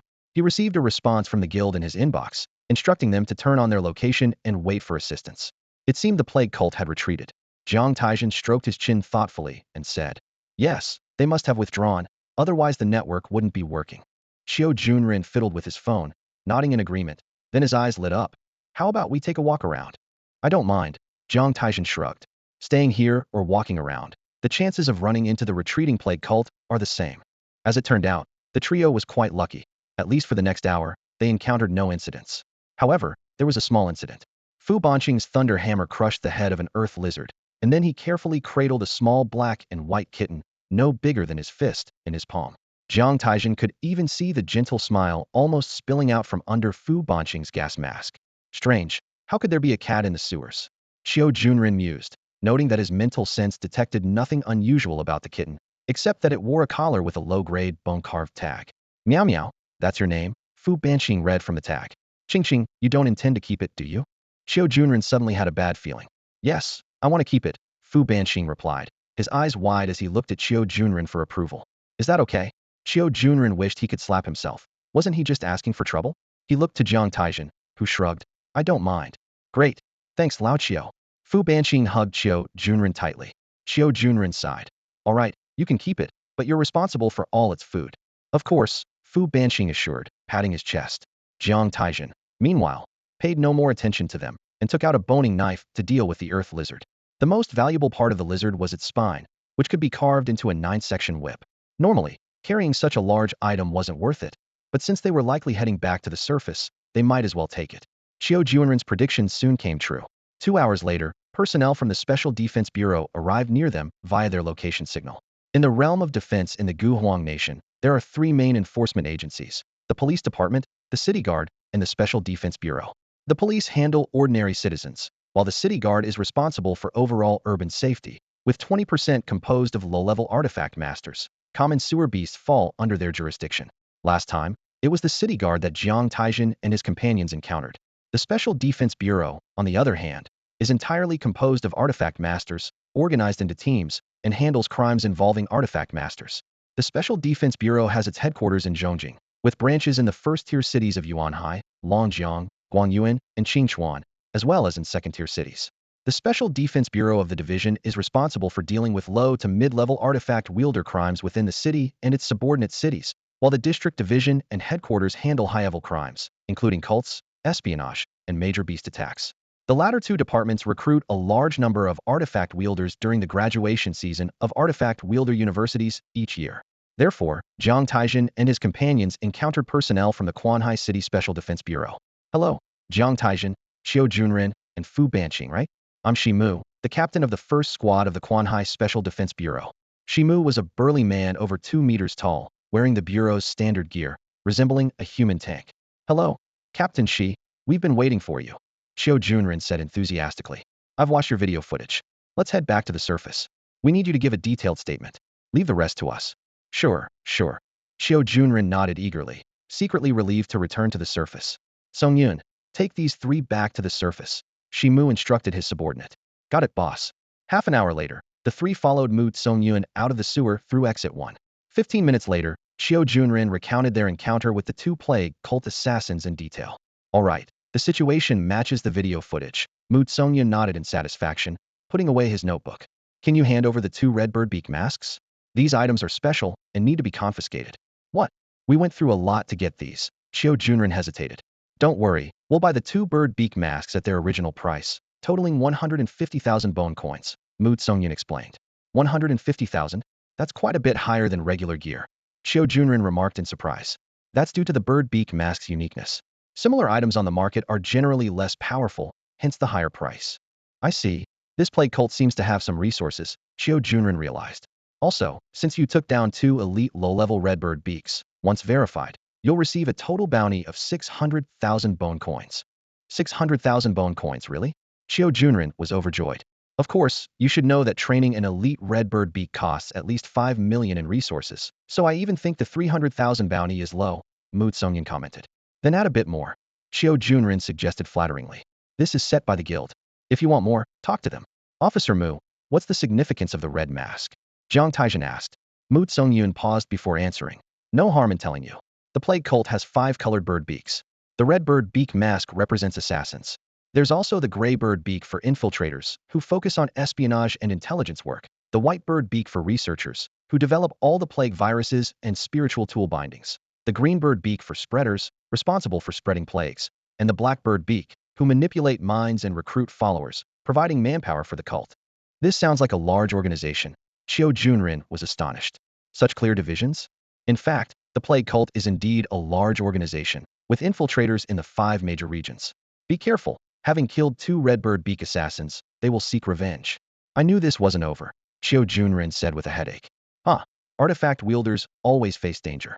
From the moment you become one, you're destined to be in constant peril, Mu Song-yun said with narrowed eyes, offering little comfort. Artifact wielders always grow through danger, without exception. Those who don't grow are simply eliminated. It's harsh, but this is the law of survival on the ancient Huang continent. Haha, all done recording. Shimu appeared at the exit. Yes, Captain, it's all recorded, Jiang Taizhen responded. Jiang Taizhen, right? Shimu looked at him. Are you interested in joining us after graduating from university? I can apply for a scholarship for you right now. Is this a recruitment offer? Jiang Taizhen pointed at himself. I watched your video and believe you have great potential. To have honed your skills to such a level at your age is quite impressive. Can I ask how much the scholarship is? Jiang Taizhen asked curiously. 10 million. Shimu's answer shocked Jiang Taizhen and Xiao Junren as they exchanged glances. Just from watching a video, you offer a 10 million scholarship? Jiang Taizhen felt increasingly aware of how different things were here compared to another world. The 3 of them sat in the taxi heading to the guild. Jiang Taizhen hadn't agreed immediately, as he was someone who preferred to avoid trouble. Accepting sponsorship from the Quanhai City Defense Bureau would inevitably require him to give something in return in the future, which was almost a certainty.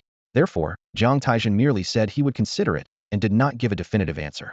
Inside the taxi, Jiang Taizhen recalled the battle in the sewers, especially the confrontations with the 2 red-beaked opponents, which made him realize several issues. It was clear that only in high-intensity combat could he truly uncover his own shortcomings.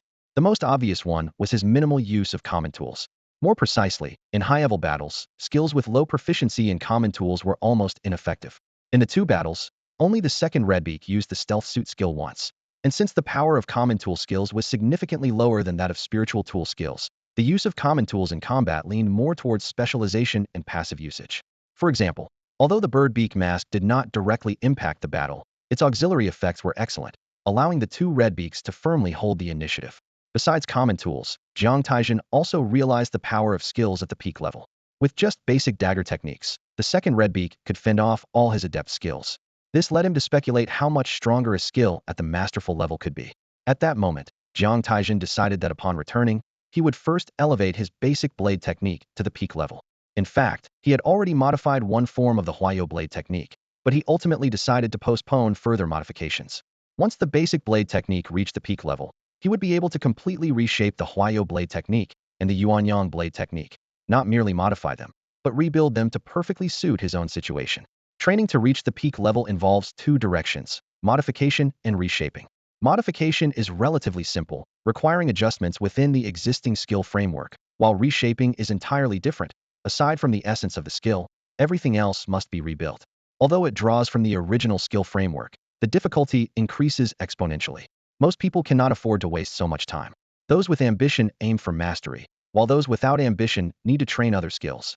Once training is complete, spiritual tool evolution follows, but nobody has comprehension as extraordinary as Jiang Taizhen's. Finally, Jiang Taizhen recognized the unexpected usefulness of relics, which were surprisingly effective and powerful. A good relic could provide additional support and enhancements for a weapon master. Compared to the time-consuming and labor-intensive common tools, the instant usability of relics suited Jiang Taizhen perfectly, aside from their usage limitations. The taxi stopped in front of the guild, and after the three got out, Qiu Junren suddenly froze, realizing they only had one channel to sell materials. Selling materials wasn't a big deal. Selling more or less didn't matter as long as it saved some time. You don't seem to care, Qiu Junren thought, his face creased with concern. On the second floor of the guild, there is a dedicated sales channel. The three of them first submitted the long-term tasks they had taken on, then handed over all the materials to Qiu Junren to sell. Jiang Taizhen couldn't be bothered to get involved, while Fu Banqing was showing signs of becoming a cat slave, so Qiu Junren didn't expect him to help. They ended up selling the materials for over 400,000 and felt like they had struck it rich. Qiu Junren's eyes narrowed with laughter. Afterward, they decided to take a bath and then go shopping. The guild had a special bathhouse for returning artifact masters like Jiang Taizhen, who came straight from the sewers. After all, having a group of artifact masters walking around in dirty, smelly armor was uncomfortable for everyone. In this regard, the guild's control over artifact masters was meticulous. After the bath, the three of them relaxed and, with money in hand, naturally wanted to shop lavishly. After leaving the bathhouse, their rewards were also credited: 750,000 bone coins, with each of them receiving 250,000. Including the money from selling materials, each had about 400,000 bone coins. Next came the big shopping spree. Repair materials were a must-buy, as their outer armor was nearly ruined after the sewer adventure.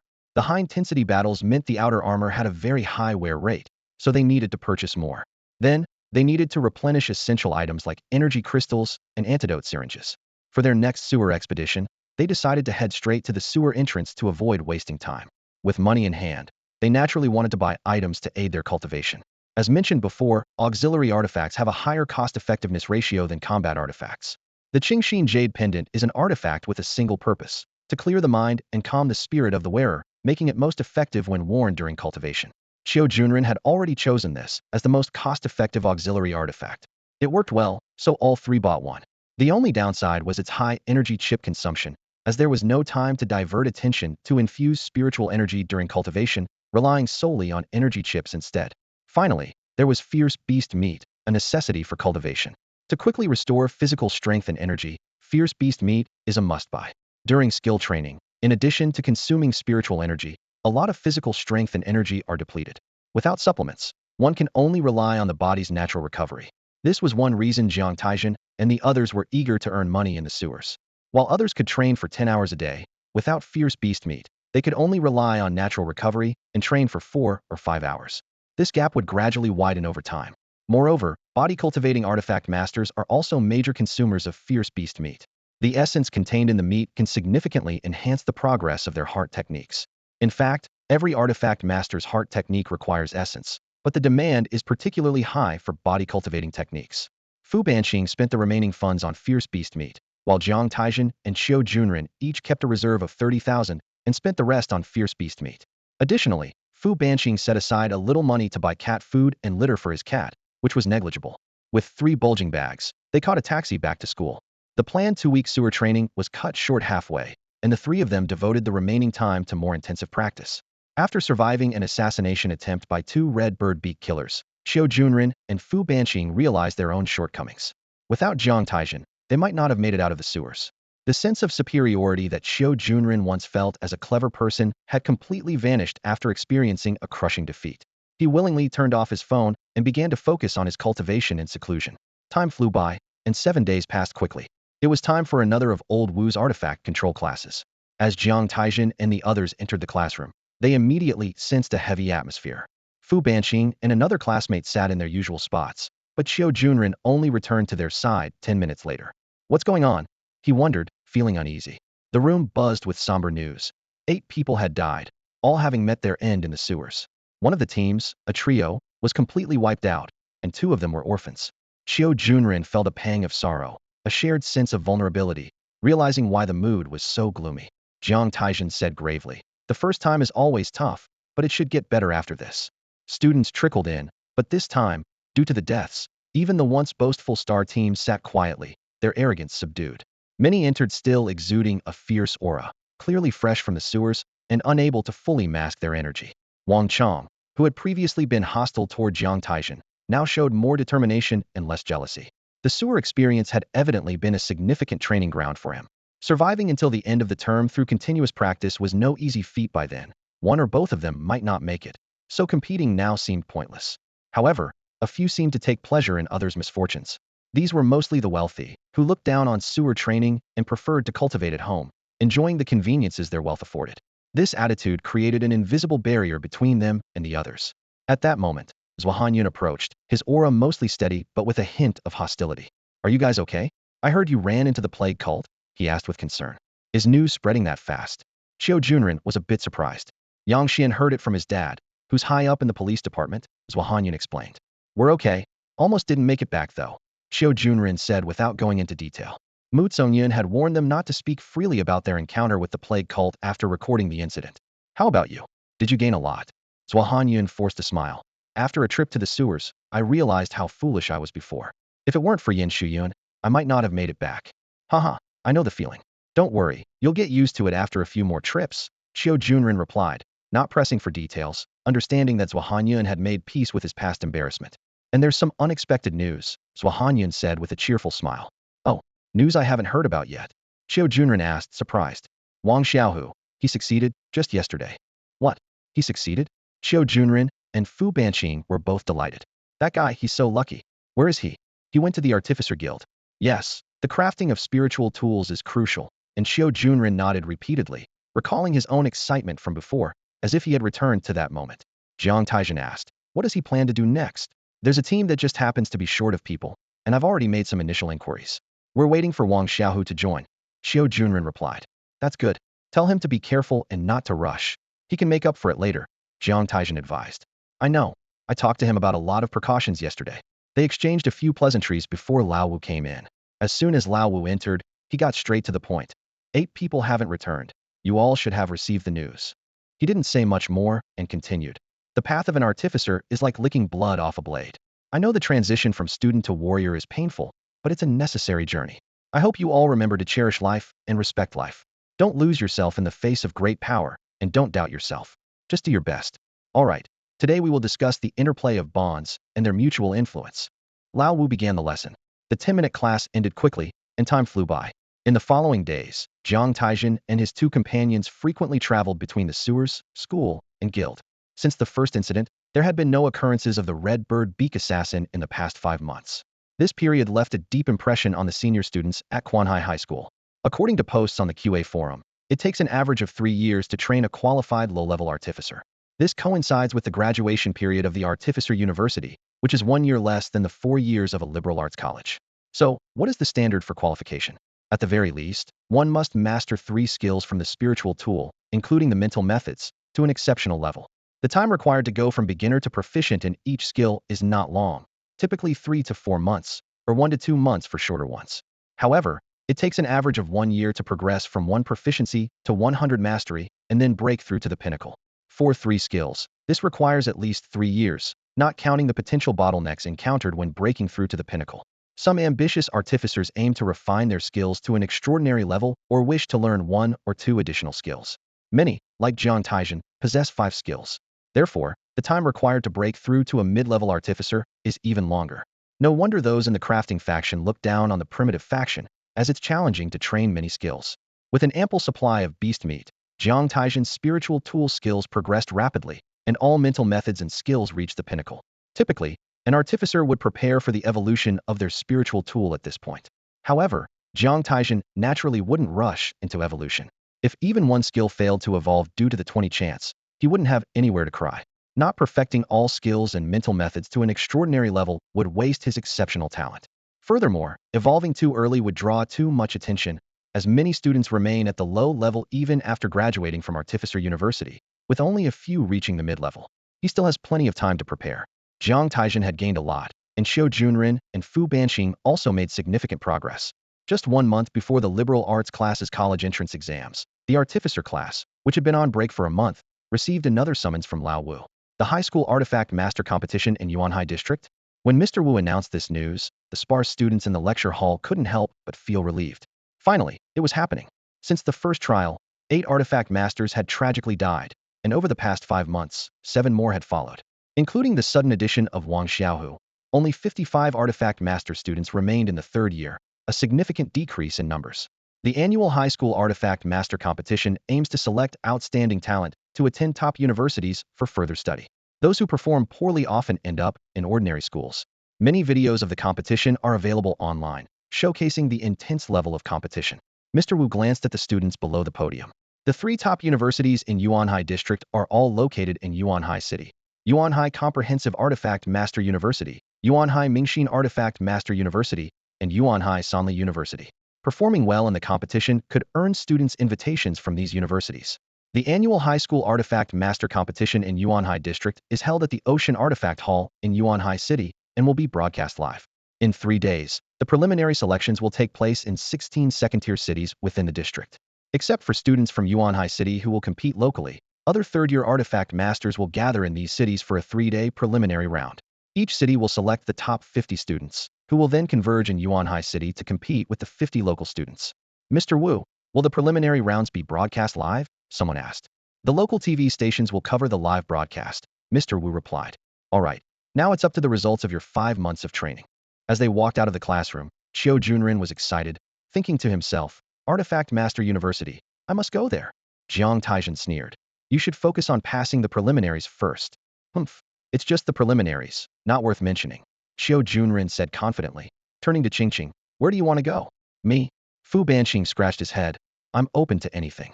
That's not convincing. What about you? Comprehensive Artifact Master University or Sanli? Sanli offers separation in airflow, physical flow, and mental flow, which I think is great. But Comprehensive Artifact Master University also has the largest talent pool in various fields. Xiao Junren began offering advice to Jiang Taizhen. Jiang Taizhen shrugged. Doesn't matter to me. Xiao Junren tapped his head in frustration. Can't you have some ambition? I do. Eating, drinking, and playing with Meow Meow is a divine life, isn't it? Very well indeed. Xiao Junren sighed. I just don't get it. Why do you and Qingqing both like Meow Meow? Isn't Meow Meow adorable? This conversation is going nowhere. Jiang Taizhen shook his head helplessly. Back at the dormitory, as expected, Jiang Taizhen and Fu Banqing immediately went to play with the cat. Xiao Junren shook his head, turned on the TV, and saw that several channels were already broadcasting news about the Yuanhai High School Artifact Master Competition's preliminary rounds in Quanhai.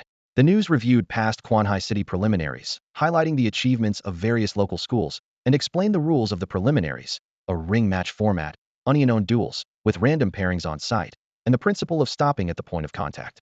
In principle, due to the differences in spiritual tools, some techniques are difficult to retract once deployed, which is a common occurrence in previous preliminary competitions. Every preliminary round sees various unexpected incidents that result in student deaths or disabilities. Ultimately, contestants in the preliminaries are restricted in their use of mundane tools, allowed to use only one low-level mundane tool, with all other auxiliary injections prohibited. The sweet host stands against the backdrop of the largest train station in Quanhai, explaining the details of the preliminary competition. Behind her, high school students from other cities, dressed in uniforms and led by their teachers, occasionally emerge from the station. The scene resembles a gang leader's procession.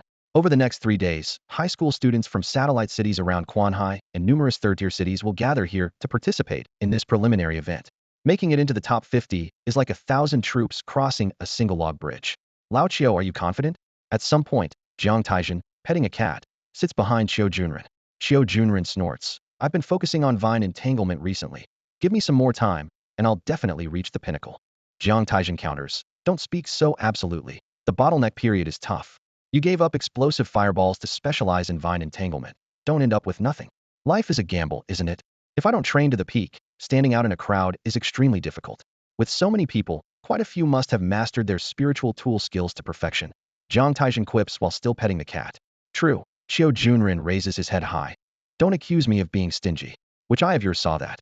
I saw it with both eyes, Jiang Taizhen retorts, giving Qiu Junren no face and ignoring him. Ching, how's your training going? I haven't been keeping up with it lately. Qiu Junren's question brings a bright smile to Jiang Taizhen's face. Qiu Junren is puzzled. What's so funny about that? Basic boxing, mastered. Fu Banqing's words are like a thunderbolt, leaving Qiu Junren stunned. Mastered, are you sure? Haha, Lao Qiu, surprised, aren't you? Jiang Taizhen laughs unrestrainedly. Ching, what's going on? Haven't you practiced other skills? Qiu Junren asks with concern. After the first sewer incident, Taijia told me I was suited for basic boxing and suggested I master it before moving on to other skills. Fu Banqing scratches his head. I thought Taijia made a lot of sense, so I've been focusing solely on basic boxing. How come I didn't notice any progress in your basic boxing? Qiu Junren is puzzled. Oh, I had a breakthrough 2 days ago. Qiu Junren snorts and heads into his room. I'm going to train in seclusion. Don't bother me before the competition starts. Jiang Taizhen shrugs at Fu Banqing. Ching. Next up is the Great Thunder Step. Once you've mastered it, we'll talk about other things. Okay, Fu Banqing nods. The usual deal. Once you master it, I'll go over the skill modification ideas with you. Thank you, Taijia. Jiang Taizhen looks at Fu Banqing seriously. You're not stupid at all. You're just a bit slow in thinking, and you're very gentle. Fu Banqing showed a simple smile. Taijia usually appears laid back, but I know you're really gentle, and Miao Miao likes you too. Ching, you don't usually talk like this. I picked up a few phrases from TV. It seems buying the TV was a good decision. Jiang Taizhen laughed heartily. Indeed, it broadened my horizons. Fu Banqing pondered for a moment and asked seriously, do you think Lao Qiu will be alright? Jiang Taizhen waved his hand. Don't worry too much. A little push might actually be good for him. Otherwise, he's always caught up in trivial things. Lately, his old habits have resurfaced. As a close friend, Jiang Taizhen knew Qiu Junren inside out, smart, worldly, and smooth. These weren't flaws. Many orphans who lost their families have these traits to some extent, but Qiu Junren often focused his energy on social interactions, which is why he quickly bonded with Mu Tsongyun online in just 5 months. However, a person's energy is limited, and focusing on one thing means neglecting another. If Jiang Taizhen didn't occasionally give him a nudge, his progress in the vine-twisting skill might still be far off. Jiang Taizhen found that laziness seemed to be getting further away, much to his headache. The Springwater Stadium, the largest in Quanhai City, can hold 30,000 people. Over the past 3 days, nearby hotels have been fully booked as student groups from various universities arrived. Many schools that arrived early organized students to visit the venue and get familiar with the environment, as this is where the upcoming high school artifact control competition preliminaries will be held. For decades, the Springwater Stadium has been the venue for the Quanhai City Artifact Control Competition preliminaries, accumulating rich experience. This is Quanhai News Channel, and I am the on-site host, Ling Yu. Behind me is the well-known Springwater Stadium in Quanhai, Ling Yu said with a smile. As you can see, many students have been coming here recently to adapt to the venue for the upcoming high school artifact control competition preliminaries. Let's interview some of these students. Ling Yu walked a few steps with her microphone and quickly came across a student group from Fengyi High School. She picked the tallest and strongest-looking boy among them. If not for his school uniform, she wouldn't believe he was a high school student. Hello, I'm from Quanhai News Channel. Can I have a few minutes of your time for an interview? Ta Hong looked down at the tall host, thought for a moment, and agreed. May I have your name? Ta Hong, a student from Fengyi. Ling Yu continued. Do you have any goals for the preliminaries? First place. I only want first place, Ta Hong replied confidently. Wow, that's a great goal. Do you have anything to say to the contestants watching on TV? Ta Hong's eyes were sharp, staring straight into the camera with a wild gaze that seemed to pierce through the screen. Everyone bring it on. I, Ta Hong, the strongest from Fengyi High School, declare that the first place in this preliminaries is mine. With that, he turned and left.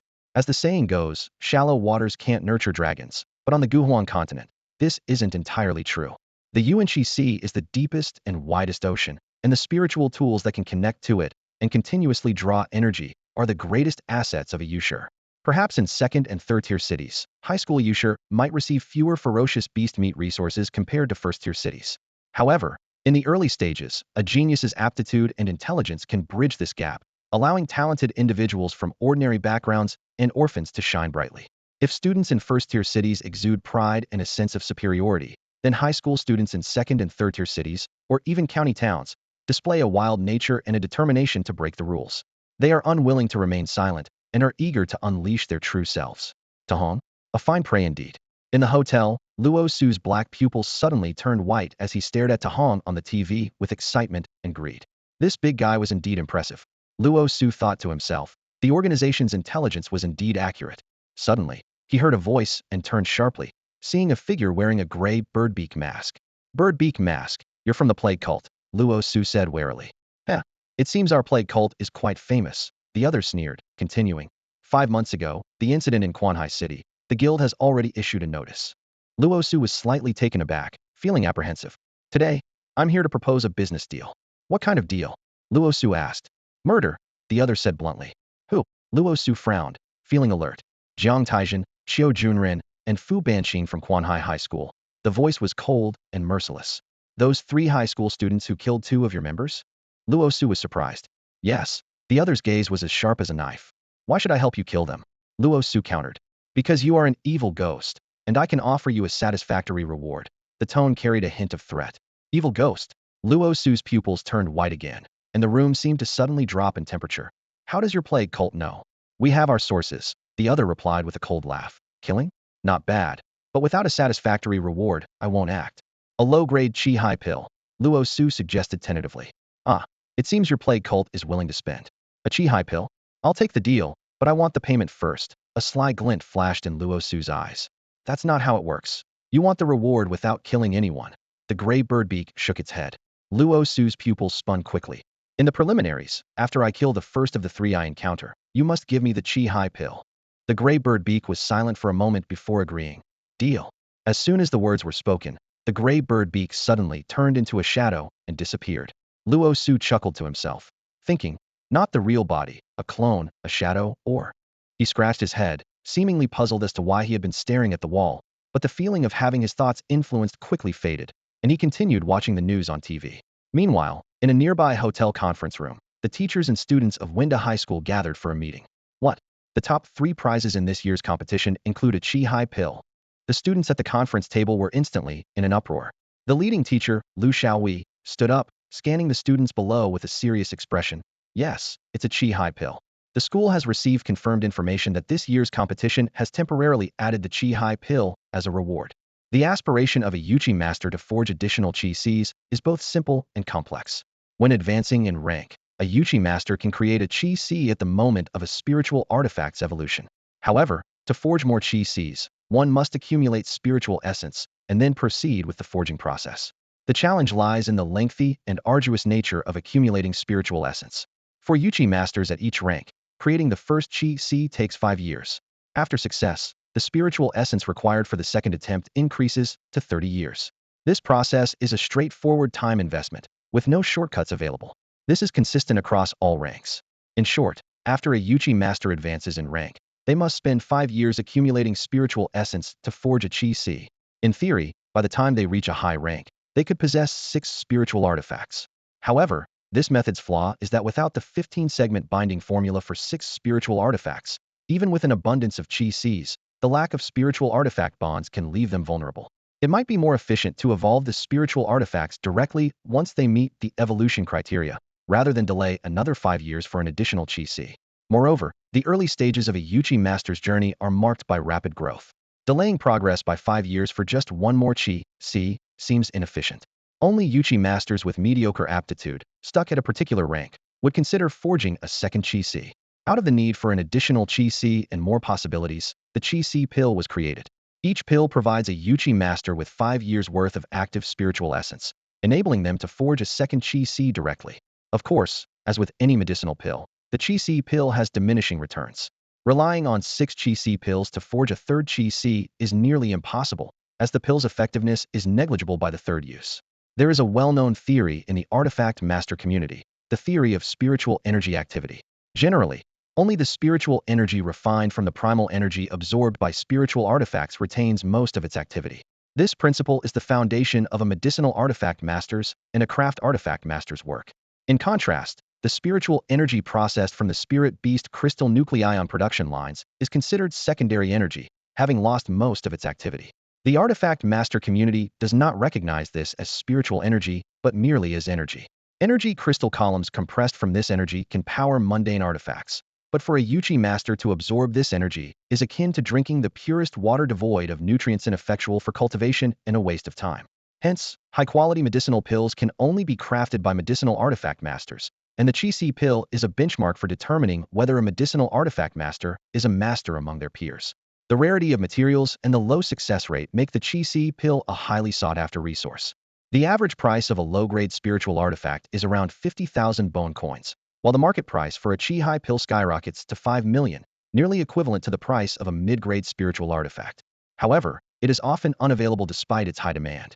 A mid-level artifact master can afford to buy a Chi-Hai pill for a junior, but without connections or knowing a master alchemist, acquiring one is as difficult as reaching the heavens. Therefore, when Lu Xiaohui mentioned the temporary addition of a Chi-Hai pill as a reward, the students were thrilled. Who wouldn't want to obtain a spiritual artifact in advance, or have an extra one? As the students gradually digested the news, the meeting room slowly quieted down. Lu Xiaohui turned his gaze to Nie Qingshu, who was seated at the head of the conference table. You are the most talented and hard-working student I've ever seen. In this year's Artifact Master competition, I believe you can make it to the top 3 in the finals and bring glory to Winda.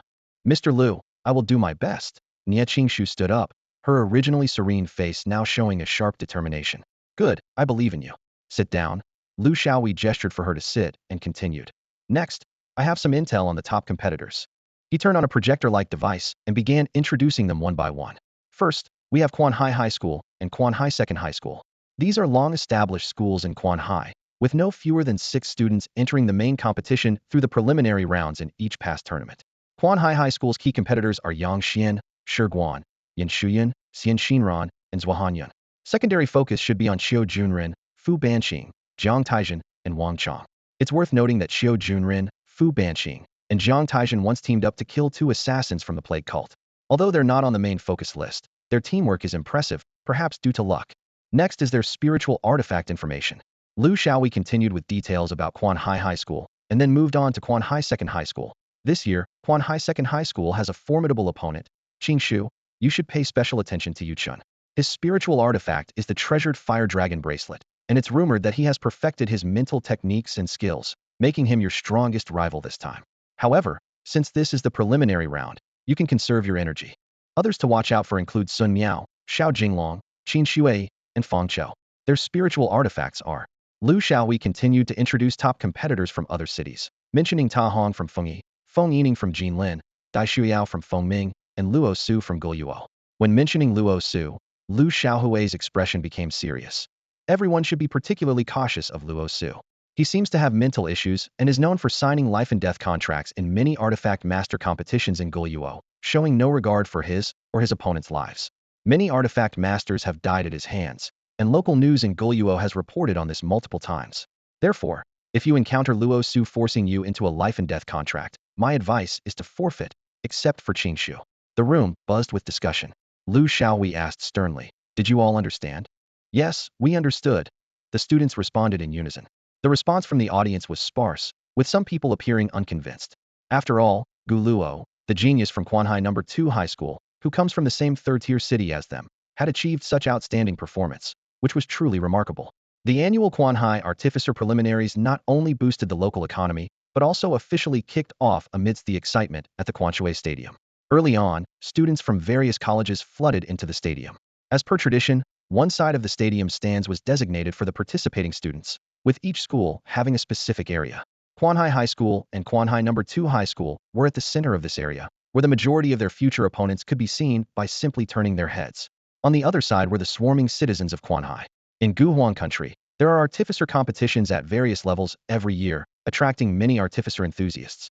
Even with a shortage of artificers, so many still participate in the competitions. After understanding the situation, Jiang Taizhen was at ease. This was the power of capital and human nature. People cannot always remain tense, even in the face of an apocalypse. Of course, these artificer competitions also have positive effects. Every year, many people are inspired by the competitions to dream of becoming artificers and resolutely embark on the path of cultivation. In the center of the stadium, 9 large stages were set up, where competitions would take place simultaneously over the next 3 days to determine the top 50. Students eliminated in the first round could challenge those eliminated in the second round, and so on. Only those who made it to the 4th round would have a chance to challenge for a spot in the top 50. If a student eliminated in the first round fought their way to the 4th round, it would truly be a feat. Such occurrences were not uncommon, as the probability of 2 geniuses meeting in the first round was not 0. Finally, there would be a ranking competition for the top 50, lasting 3 days to determine their positions. Qiao Junren explained the competition format. "Is the ranking competition necessary?" Jiang Taizhen asked, petting a cat while sitting with Fu Banqing at the back of the stands. Fu Banqing was worried about Miao Miao, so he brought her along. Xiao Junren replied. It's necessary because the audience wants to see it, and the TV stations want ratings. It's that simple. But to motivate the students, the sponsors invested a lot, with 3 million bone coins for the first prize. You mean that Guang? Jiang Taizhen had seen Guang's advertisements in the hall. Yes, a total prize of 10 million is nothing to them. It said that they sponsor all 17 venues of the preliminaries, Xiao Junren said, while browsing various news on the guild app. 17 venues, isn't that 170 million? Fu Banqing exclaimed. Not only that, but the sponsorship for the official competition is even more, Xiao Junren added. At this moment, the mayor of Quanhai City, the branch minister of the Quanhai Artificer Guild, and other high-ranking officials entered the venue, with the mayor delivering a speech. After a tedious speech full of thanks and hopes, the competition officially began with the opening remarks from two official commentators. Hello, viewers, I'm Jie Sheng, the guest commentator for this event, a low-level artificer. Next to me is the commentator, Yihan Yu, a lower-level artifact master. Hello everyone, I'm Yihan Yu, and I'm delighted to be commentating on the preliminary rounds of the Quanhai artifact competition. I'm sure you're all familiar with the two of us. In the last 3 preliminaries for artifact masters, Jie Sheng and I have been your commentators. Alright, let's move on and take a look at the big screen in the venue, where 9 pairs of competitors will be randomly selected. As usual, for the first 3 rounds, the pairings will avoid competitors from the same school. In other words, contestants from the same school won't be matched against each other, Yihan Yu routinely explained. After the first 3 rounds, the pairings will be completely random. It's important to note that the first 3 days of the competition are knockout rounds. Losing means you're out. The big screen in the hall displayed 9 sets of scrolling names that gradually stopped. Lian Xinhua versus Lin Feng, Ring 1. Su Henyuan versus Pei Gu, Ring 2. Lu Riyun versus Li Yunxia, Ring 3. Xian Xinran versus Qi Hao, Ring 4. Upon seeing Xian Xinran's name, Xiao Junren perked up. Hey, it's Xian Xinran. She's always walking around with her head held high, her ponytail almost dragging on the ground, acting all high and mighty. I want to see what she's really capable of. Jiang Taizhen chuckled. Where did you learn to talk like that? Seated in the front row, Xian Xinran stood up with her head held high, glancing around.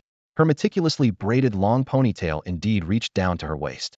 Lightning arcs flickered beneath her feet, and she was on the ring almost instantly. Not bad with the thundersword step, Xiao Junren commented, crossing his arms. Jiang Taizhen glanced at him. I thought you wouldn't have anything nice to say about her. I'm fair. Good is good, no need to hide it. Xian Xinran's opponent was Qi Hao, a student from Quanhai Second High School, holding a golden copper mace with a dragon pattern, shining brightly. Golden dragon mace, a metal attribute spiritual weapon. Let's see if this guy can cause Xian Xinran any trouble. Xiao Junren continued to evaluate. Jiang Taizhen waited for more information, but got none. That's it. No further details. Just a nobody, not worth my time to gather more info. Alright, it seems like Xian Xinran is going to win. But even if she's sure to win, it's about how she wins. Before Xiao Junren could finish his sentence, Xian Xinran pointed her finger, unleashing a thunderfire sword finger, using sheer force to knock her opponent off the ring. Looks like you're going to be disappointed. Oh, we see the first winner of the first knockout round has emerged. Xian Xinran from Quanhai High School swept her opponent off the ring with just one sword move, showcasing precise control of power. Jieshin commented confidently. Hanyu, what do you think? Xian Xinran used a bit of the thunderfire sword technique, which paralyzed Qi Hao for a moment. Otherwise, he would have had a chance to counter. Yi Hanyu keenly observed. You're right. It seems Xian Xinran's mastery of the thunderfire sword technique is quite advanced. Yes, she must have reached a proficient level some time ago, Yi Hanyu affirmed. The other 8 rings had lively matches, but none were particularly impressive. To experts like Jiang Taizhen, they were full of flaws and quite dull.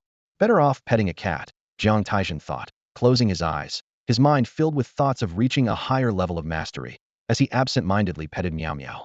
Soon, after 5 rounds and 45 matches, the 6th round finally had some noteworthy participants randomly selected. Ta Hong versus Zhuhanyan. Wow, the first round really did pit 2 experts against each other. Xiao Junren exclaimed. Ah, an unexpected matchup. Ta Hong from Fengyi High School versus Zhuhanyan from Quanhai Second High School. The records show these 2 are top contenders in their respective schools, Jiesheng announced excitedly. At Jiesheng's exclamation, Yi Hanyu's drooping eyelids suddenly lifted with interest. Wake up, wake up, wake up. Xiao Junren shook Jiang Taizhen, who was almost dozing off. Huh? What's going on? Is it over? Jiang Taizhen blinked in confusion, looking at Xiao Junren. It's the vice-class leader, Lao Zhua. He's met his match. A match. Jiang Taizhen scanned the 18 people walking onto the field, focusing on the big guy. With his keen eye, Jiang Taizhen quickly identified that apart from Zhuhanyan, the real expert among them was the big guy. That's Ta Hong from Fengyi High School. His spiritual weapon is an axe with metallic and earth attributes. Didn't you see the news? Ta Hong has been making waves recently, boasting on TV that he'll take first place in the preliminaries. An axe with metallic and earth attributes? Jiang Taizhen sat up straight, knowing that mastering such a weapon wouldn't be easy. Exactly. Hope the vice-class leader teaches him a lesson. Qiu Junren grumbled, disliking such arrogance. That Ta Hong is strong, Fu Banqing said seriously. Oh, even you think he's strong? Yes, very strong. Fu Banqing's hands trembled. I want to compete against him. Interesting, Jiang Taizhen thought, surprised to see Fu Banqing so intrigued. On the platform, Ta Hong and Yuan had already arrived at ring number 3, and the main camera in the hall focused on them. Those doing live broadcasts and commentary had memorized the participants' information thoroughly, knowing exactly who to focus on. Within moments, Jiesheng and Yi Hanyu had introduced Ta Hong and Yuan's spiritual weapons. Clang. As soon as Ta Hong stepped onto the stage, he materialized his axe, striking it heavily into the platform. Typically, when a spiritual weapon is summoned, its weight isn't included, which is why weapon masters don't usually materialize heavy weapons first. Instead, they combine light and heavy techniques to enhance their combat skills. By revealing his weapon immediately, Ta Hong showed his confidence. Yuan, seeing this, let out a low grunt, extended his right hand, and a frost spear shot from his palm. He lunged forward, spear aimed directly at Ta Hong's face. Good move, Ta Hong shouted, recognizing from Yuan's spear strike that he was deeply skilled in basic spear techniques. Ta Hong's right hand moved, and his axe, like an obedient child, spun a vortex of wind, perfectly blocking Yuan's spear. Clang. The sound of metal clashing echoed. Ta Hong's grip on his axe was so precise that it vibrated, repelling the frost spear. What incredible control, Jiesheng exclaimed. Ta Hong can wield an axe weighing hundreds of pounds with such finesse, indicating his mastery of basic axe techniques. It's likely he's reached the pinnacle of basic axe techniques, Yi Hanyu observed, her insight seemingly sharper than Jiesheng's, who tended to leave room for interpretation in his commentary. Pinnacle? We'll have to see. Some people hide their true skills during preliminaries, Jiesheng suggested, offering another perspective. Laozhua lost. Based on the demeanor and techniques of Ta Hong with his axe, Jiang Taizhen asserted. Ta Hong's basic axe skills have reached their pinnacle, yet it seems he's holding back, unwilling to reveal his full capabilities too soon. What? Are you sure? Qiu Junren exclaimed in surprise. How can there be another monstrous talent emerging? Speaking of monstrous, aren't you one too? You must have broken through the vine-entangled obstacles. Jiang Taizhen glanced at Qiu Junren. How do you know? Qiu Junren replied, brimming with confidence, as if boasting about his secrecy. If you hadn't succeeded, would you still have this energy today? You would have already lost your spirit. On stage, the two discussed while below, Yuan and Ta Hong had already exchanged dozens of basic moves. Yuan finally grew impatient. He wielded his spear, and a cold frost spread along its length. Swish! As he thrust the spear, it seemed to construct a world of ice and water, affecting anyone within, causing their body to gradually stiffen. Without a stable footing, they would immediately fall under the spear. Yuan couldn't hold back any longer. The essence of his cold water spear technique lay in the combination of the firmness of ice and the softness of water, embodying the principle of hardness and softness. Clearly, he had mastered the cold water spear technique. Yi Hanyu praised Yuan's spear technique repeatedly. Huh, Ta Hong, unwilling to be outdone, suddenly infused his mountain-splitting axe with a yellow aura, merging the weight of the earth with the sharpness of refined metal. He took 3 steps forward, striking heavily at the tip of the icy spear. Ding! In an instant, everyone saw Yuan's icy spear bend into an incredible arc. His right hand firmly held the spear's end, his palm twisted, causing the spear to rotate left, the tip slightly offsetting the axe's edge. The icy spear, like a snake emerging from its hole, used its remarkable elasticity and special spear technique to aim directly at Ta Hong's right chest. Cold water spear technique, water pumping method. Bring it on. Ta Hong, unfazed, deftly turned his long axe at an impossible angle, striking precisely at the spear's vulnerable point. The part transformed into a water snake. The spear was deflected with greater speed. At this rate, before the spear tip could reach Ta Hong's right chest, the spear had already straightened, its force spent, and was sent flying to Ta Hong's right side. Before Yuan could react, Ta Hong's mountain-splitting axe vanished, infused into his right hand, and he quickly closed in on Yuan. Danger! Yuan is in trouble. He's been cornered. Jiesheng shouted. Both wielded long weapons, and in close combat, infusing their weapon with spirit was the best choice. But Ta Hong acted first, transforming his palm into an axe, relentlessly targeting Yuan's vital points. Even though Yuan's spirit infusion was swift, the brief delay allowed Ta Hong to glimpse a flaw and establish dominance. Thus, Yuan could only use the spears, but as a staff to barely fend off Ta Hong's axe hand. Infuse the weapon with spirit and face immediate defeat. Don't infuse, and face a slow demise. Zhao Hanyun was in a difficult situation. Watching this unfold, Qiu Junren shook his head repeatedly, thinking, Jiang Taizhen was right, Zhao Hanyun will lose. Don't be fooled by Ta Hong's burly appearance. His combat intelligence is quite high, Jiang Taizhen remarked. In fact, Zhao Hanyun's slow demise accelerated. Ta Hong attacked 36 times, forcing Zhao Hanyun back 36 steps. One more step back, and he'd fall off the stage. As Zhao Hanyun stood on one foot at the edge of the arena, using the tail of his spear to block Ta Hong's axe hand, he reluctantly said, I concede. Ta Hong's final axe hand stopped just before Zhao Hanyun's face. According to the competition rules, once one party concedes, the other must cease their attack, or they will be disqualified. Thus, Ta Hong won. Qiu Junren chuckled to himself, thinking that choosing to concede was indeed more dignified than falling awkwardly off the stage. Jiang Taizhen emphasized, thanks to Zhao Hanyun and Ta Hong for giving us such an exciting match. Hanyu, what are your thoughts on this bout? Xiexing asked. Control. Ta Hong has strong control. The entire fight was under his command. Without exceptional mastery of axe techniques, he couldn't have executed such a series of moves, Hanyu replied.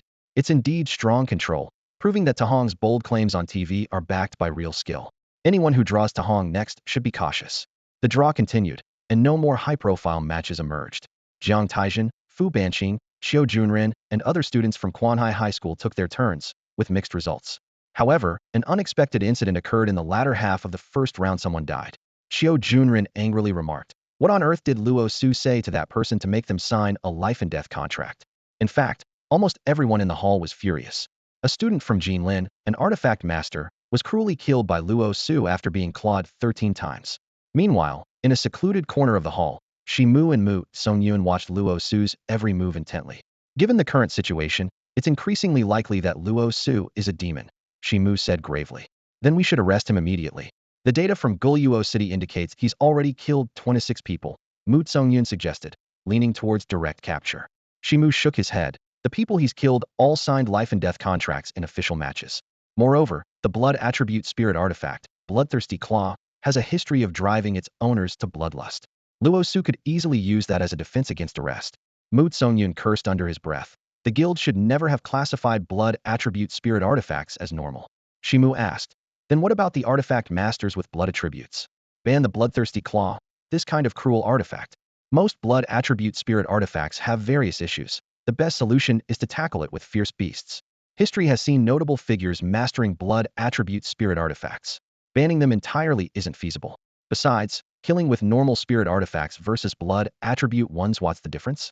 Songyun, if you don't curb your impulsiveness, it's only a matter of time before it backfires on you, Shimu advised earnestly. Are we just supposed to watch him kill during such a major competition? Even the most comprehensive competition mechanisms can't prevent deaths. People have died in past years, Shimu murmured. By the end of the first round, the day's 3 matches had already sparked the evening news. A natural showdown between Zhao Hanyun and Ta Hong unfolded. Although the intense battle was brief, it was meticulously analyzed frame by enthusiasts of the art, who dissected the prowess displayed by both competitors. Ta Hong's previous declarations were also revisited, causing his popularity in Quanhai to skyrocket. Even as the defeated, Zhao Hanyun gained numerous fans, as losing did not diminish his status as a skilled practitioner. After being eliminated in the first round, Zhao Hanyun had to participate in the revival match, which became a focal point. The media astutely highlighted the contrast between an unknown contestant's slim chances in the revival match and the high probability of success likened to a prince's return for vengeance when it came to Zhao Hanyun. This narrative of an underdog's comeback offered ample opportunities for storytelling and promotion. Another match was overshadowed by Luo Su's killing spree. The media quickly unearthed reports of Luo Su's notorious record of killing 26 individuals in a match in Guluo City, sparking widespread condemnation online. In the world of practitioners, death contracts are typically reserved for those with deep-seated vendettas, as conflicts and grudges are not uncommon. However, Luo Su stood apart. Based on media speculation and Luo Su's statements in Guluo, his sole reason seemed to be training. The skill Bloodthirsty Claw of the spirit tool Bloodthirsty Claw is rumored to require blood to hone. The term rumored is used because blood attribute practitioners are rare, and even fewer choose the Bloodthirsty Claw, leading to varied opinions on its training process. Luo Su's reasoning was even more outrageous. He claimed that the blood of beasts was no longer sufficient to advance his Bloodthirsty Claw, necessitating human blood to push it to a higher level. This statement was made after Luo Su had killed his 21st opponent and was questioned by the media, propelling him into the eye of the storm for using people to train his claws. The third match garnered less attention, but still sparked discussion within certain circles. It involved Jiang Taizhen, whose approach stood out compared to other renowned practitioners from various institutions. Jiang Taizhen convinced his opponent to settle the match with rock, paper, scissors, best 2 out of 3, with the loser conceding on the spot. For those less skilled, this was akin to a windfall. Before competitions, schools compile data on top practitioners, and Jiang Taizhen was naturally on such lists. While those confident in their training might find this childlike game unacceptable, others did not share the same sentiment. Ultimately, Jiang Taizhen won the rock-paper-scissors match 2:1. Online commentators attributed his victory to sheer luck, while seasoned enthusiasts argued that rock-paper-scissors also tests a range of skills such as perception, hand speed, mindset, and manual dexterity. The debate was lively, with valid points on both sides. However, only 2 individuals discerned Jiang Taizhen's true motivation, which boiled down to one word: laziness. The next day, with the number of participants halved, 2 elimination rounds were scheduled, one in the morning and one in the afternoon.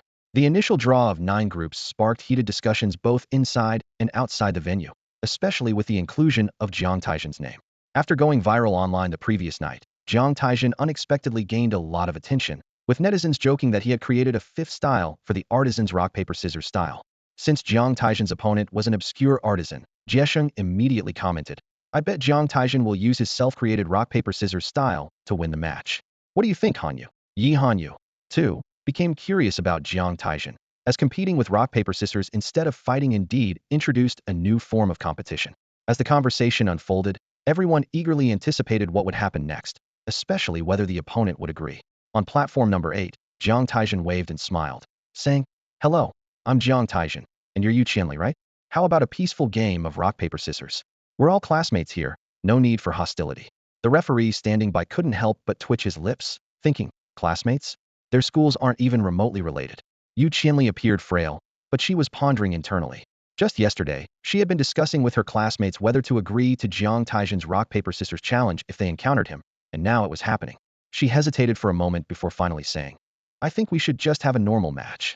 Jiang Taizhen quickly interjected, "Oh no. Look, I'm a pacifist. I always believe in talking instead of fighting. Do you think the way I won yesterday was due to cheating with eyesight and hand tricks, as people online say? How about we change the way we compete? Change the method? How?" Yu Qianli asked curiously. Jiang Taizhen suggested, "Let's both tell the referee our 3 moves in advance, and then the referee will announce our rock-paper-scissors sequence. This way, it's purely based on luck, with no room for eyesight or hand tricks." Hearing this, Yu Qianli was intrigued. The previous matches could rely on technical skills, but now it would be entirely up to luck. Thinking about the online news about Jiang Taizhen, she eventually agreed. "Great, I'll go first to prove my honesty," Jiang Taizhen said, dispelling Yu Qianli's last bit of doubt, as the person who goes second could potentially overhear. The referee, expressionless, noted that the artisan championship rules did not require victory to be decided through combat, and since both agreed, he had no objection. Wow, what are we hearing, folks? A pure luck-based rock-paper-scissors match. Yes, it's purely luck-based, at least for Jiang Taizhen. Yu Qianli still has a slight chance of cheating, Jiesheng commented, unable to comprehend Jiang Taizhen's approach. Despite having more direct methods, he insisted on relying on rock-paper-scissors. In the stands of Quanhai No. 2 High School, Yu Chun crossed his arms and scoffed, "Trickery and deceit. Just messing around with these things. I guess the online news can't be trusted." Only Jiang Taizhen and his 2 companions knew the details of their battle against the plague cult followers. However, they kept the matter under wraps, and the Defense Bureau did not disclose a single word, causing the credibility of the exposed news to diminish. Although the match between Fu Banqing and Xiu Junren restored some dignity, in the eyes of the public, Jiang Taizhen became the one who won by default. At this moment, both contestants had revealed their moves to the referee, and the thrilling announcement was about to begin. Jiesheng felt a surge of inexplicable excitement as he recalled the scene. The referee stepped to the center of the ring and loudly declared, "Contestant Jiang Taizhen chose paper. Upon hearing this, Yu Qianli's expression changed instantly. Did she choose rock? In the live broadcast, the screen was split into 3 parts. The referee in the middle, with close-ups of Jiang Taizhen and Yu Qianli on either side. Yu Qianli's changing expression was clear to all. The referee continued, "Contestant Yu Qianli chose scissors, rock. Wow. Whether inside or outside the venue, everyone was amazed that Jiang Taizhen won again. The process was clear and transparent, with no suspicion of cheating, yet he still won. If it was luck, perhaps it was indeed luck. If it was premeditated, no one could discern Jiang Taizhen's method. I don't believe Jiang Taizhen won purely by luck." The commentator's role became evident, with one taking the affirmative and the other the negative, instantly sparking debate. Yi Hanyu cooperatively asked, "What's your reason?" Watching Jiang Taizhen return to his seat, Jiesheng said, "It's simple. Choosing paper 3 times is unreasonable. I have reason to suspect it was premeditated. There's a technique involved." Premeditated? Technique? Yi Hanyu laughed. "Then tell us what the premeditation was, and how he made you chinly choose rock twice." Jiesheng shook his head. "I don't know, but there's definitely something we've overlooked. If we look closely, we'll find it." The more he spoke, the more convincing he sounded, and he even started to believe it himself. In the remote stands, Mu Yuan was also pondering. "From my limited encounter with Jiang Taizhen, he seems like a very smart person, so I don't believe there was no trick involved." Shimu couldn't figure it out either. In the stands, Yin Shuyun, Zhuahan Yun, Yang Xian, Guan Shi, and Yu Qin all looked at Jiang Taizhen, deep in thought. Sometimes, seemingly trivial tricks create a sense of mystery. Online, the question of how Jiang Taizhen won the match was pinned to the top, with all sorts of wild speculations emerging. Qiu Junren was convinced Jiang Taizhen had set a trap, and, being close at hand, naturally wanted to find out. Jiang Taizhen, uninterested in explaining, simply dismissed it with, "Luck. There must be a secret, you." Jiang Taizhen gestured towards the big screen, indicating for Qiu Junren to pay attention. Sure enough, Qiu Junren's name appeared on it. In the second round of eliminations, after most weaker contestants were eliminated, the chance of facing strong opponents greatly increased. This time, it took Qiu Junren 5 minutes to defeat his opponent. By the time he returned, Jiang Taizhen was already dozing off, petting a cat.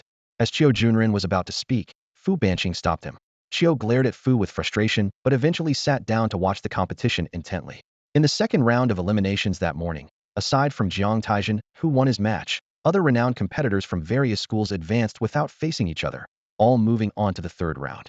During this round, Luo Su once again forced his opponent to sign a life-and-death contract, resulting in the opponent's tragic demise at Luo Su's hands. In this match, Luo Su's opponent was Lu Song, a top-tier fighter from Quan Hai High School, just below Yang Xian and others, and equally famous as Jiang Taizhen. Perhaps due to Lu Song's overconfidence in his ability to defeat Luo Su, combined with Luo Su's intimidation, Lu Song agreed to the contract. However, he still met his end, falling to Luo Su after just 10 moves. Yang Xian was furious, his eyes bloodshot and his teeth grinding audibly, as Lu Song was one of his few friends. It's a misconception that wealthy students will naturally stick together. The divisions amongst them can be even more absurd than those among orphan groups. The death of the second weapon master at Luo Su's hands during the preliminaries sparked another uproar online. By the time the third round of eliminations began in the afternoon, there were many calls for Luo Su to be expelled from the preliminaries and banned from participating in the high school weapon masters competition. As the third round commenced, the likelihood of strong opponents facing each other increased. Yang Xian was paired with a top fighter from Quan Hai Second High, rather than his desired opponent, Luo Su. Fueled by anger, Yang Xian was ruthless, eliminating his opponent in just a minute. As the competition progressed to the 8th round, the matchups once again shocked everyone. The matchups were thrilling. Yu Qin looked at the matchup list on the screen, a slight smile on his lips, hoping he could still rely on his rock-paper-scissors strategy to advance. At that moment, the screen displayed the matchup for Arena 1, Jiang Taizhen versus Luo Su. It seemed too unrealistic. Conceding seemed wise. The moment Qiu Junren saw the matchup, his heart skipped a beat, and he tightly grasped Jiang Taizhen's hand. "All right, don't worry. I'll see what he said to make the other two agree to sign the life-and-death contract," Jiang Taizhen said, squinting, as if deep in thought. Qiu Junren had a premonition that if Jiang Taizhen went down, he might indeed sign the contract. They remained at an impasse until Jiang Taizhen's name was announced over the loudspeaker, forcing Qiu Junren to let go. "Why didn't you stop him?" Qiu Junren asked Fu Banqing, irritated. "I can't persuade him," Fu Banqing replied with just 3 words, effectively silencing Qiu Junren, who knew full well he couldn't sway Jiang Taizhen. As they passed the front of the stands, Zhuahan Yun stood up and cautioned, "Taizhen, be very careful." Jiang Taizhen glanced at the people in the front row. Yin Shuyun, Yang Xian, Guan Shi, Xian Xinran, Wang Qiang, and smiled slightly, nodding. At that moment, Yang Xian's voice called from behind, "Jiang Taizhen, kill him." Jiang Taizhen waved his hand without responding as he walked. Finally, arriving late, Jiang Taizhen got a close look at Luo Su at Arena 1. Luo Su was short, and the scent of blood seemed to have tainted his hair, turning it dark red. His eyes were pitch black, devoid of whites, yet on closer inspection seemed to be filled with a faint blood mist. "Jiang Taizhen, I've heard so much about you," Luo Su said with a strange grin, his tone laced with mockery. "Indeed, I've heard a lot about you too," Jiang Taizhen replied. At this point, Jiang Taizhen stopped speaking, waiting for Luo Su to continue. "So, are you going to sign the life-and-death contract?" Luo Su went straight to the point. "What if I refuse?" Jiang Taizhen asked curiously, wanting to see what reasons Luo Su would use to pressure him. "I know you have no family, But what about Fu Banqing and Qiu Junren? If you don't sign, I'll naturally go after them. When that happens, ha ha ha. His words carried an endless threat and murderous intent, chilling Jiang Taizhen to the core. Jiang Taizhen squinted at Luo Su, responding calmly. You used the same reason to pressure the first two. It's cliché but effective, right? He thought to himself that although their joint assassination of the plague cult had been exposed online, their relationship was only briefly mentioned. Only someone with a specific interest would investigate further. However, Luo Su had accurately grasped Jiang Taizhen's weak spot, which didn't fit his persona of a random killer, who would go to such lengths to investigate him and seek his downfall. A name flashed in Jiang Taizhen's mind: the plague cult. Over the past 5 months, the three of them had been training diligently, never lowering their guard, always wary of the plague cult's retaliation. Jiang Taizhen glanced at the distant referee and said in a low voice, the plague cult? Huh, what are you talking about? Luo Su showed no signs of slipping up. If you tell me the truth, I might agree to sign the contract. Sign first. If you don't speak, what difference does it make to a dead man? Luo Su sneered. Indeed, to a dead man. It didn't matter whether he spoke or not. Ultimately, Jiang Taizhen chose to sign the life and death contract, following the path of no return like the two contestants before him. What power did Luo Su have to make all three sign the contract? Damn it. Jiexing cursed, feeling frustrated. He didn't listen to him when advised to forfeit. Don't worry, Taizhen will win, Fu Banqing said calmly. You have a lot of confidence in him. Qiu Junren remarked, speechless. Yes, I do. On the number 1 stage, Jiang Taizhen and Luo Su both stepped onto the platform. Can you tell me now? Luo Su abruptly asked, a sinister smile playing on his lips. Jiang Taizhen remained calm. I don't need you to say it. I've already guessed the answer. Oh, and so what? Luo Su waved his hands, and blood-red claws emerged from between his fists. The special nature of the claws allowed his bloodthirsty claws to appear in a spirit-attached state, with sharp claws faintly visible on each finger. Luo Su instantly drew out a long blood shadow, his claws erupting violently, aiming directly at Jiang Taizhen's lower body and vital areas. Bloodthirsty claws. He launched a full-scale attack right away. Clang, clang, clang. The Yang blade appeared in Jiang Taizhen's hand at some point, forming an impenetrable screen that blocked Luo Su's relentless attacks. Yuan Yang blade technique. Unity style. Jiang Taizhen had reimagined all the skills of the Yin-Yang dual blades according to his own situation at a level of mastery. If he hadn't pursued perfection by remolding the skills rather than modifying them, perhaps 1 or 2 skills would have already reached a divine level. However, Jiang Taizhen felt that remolding the blade techniques was worth it.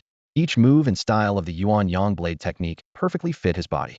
The Yuan Yang sword technique originally consisted of 2 forms, the Universal Illumination and the Sun Guard, representing attack and defense, complementing each other.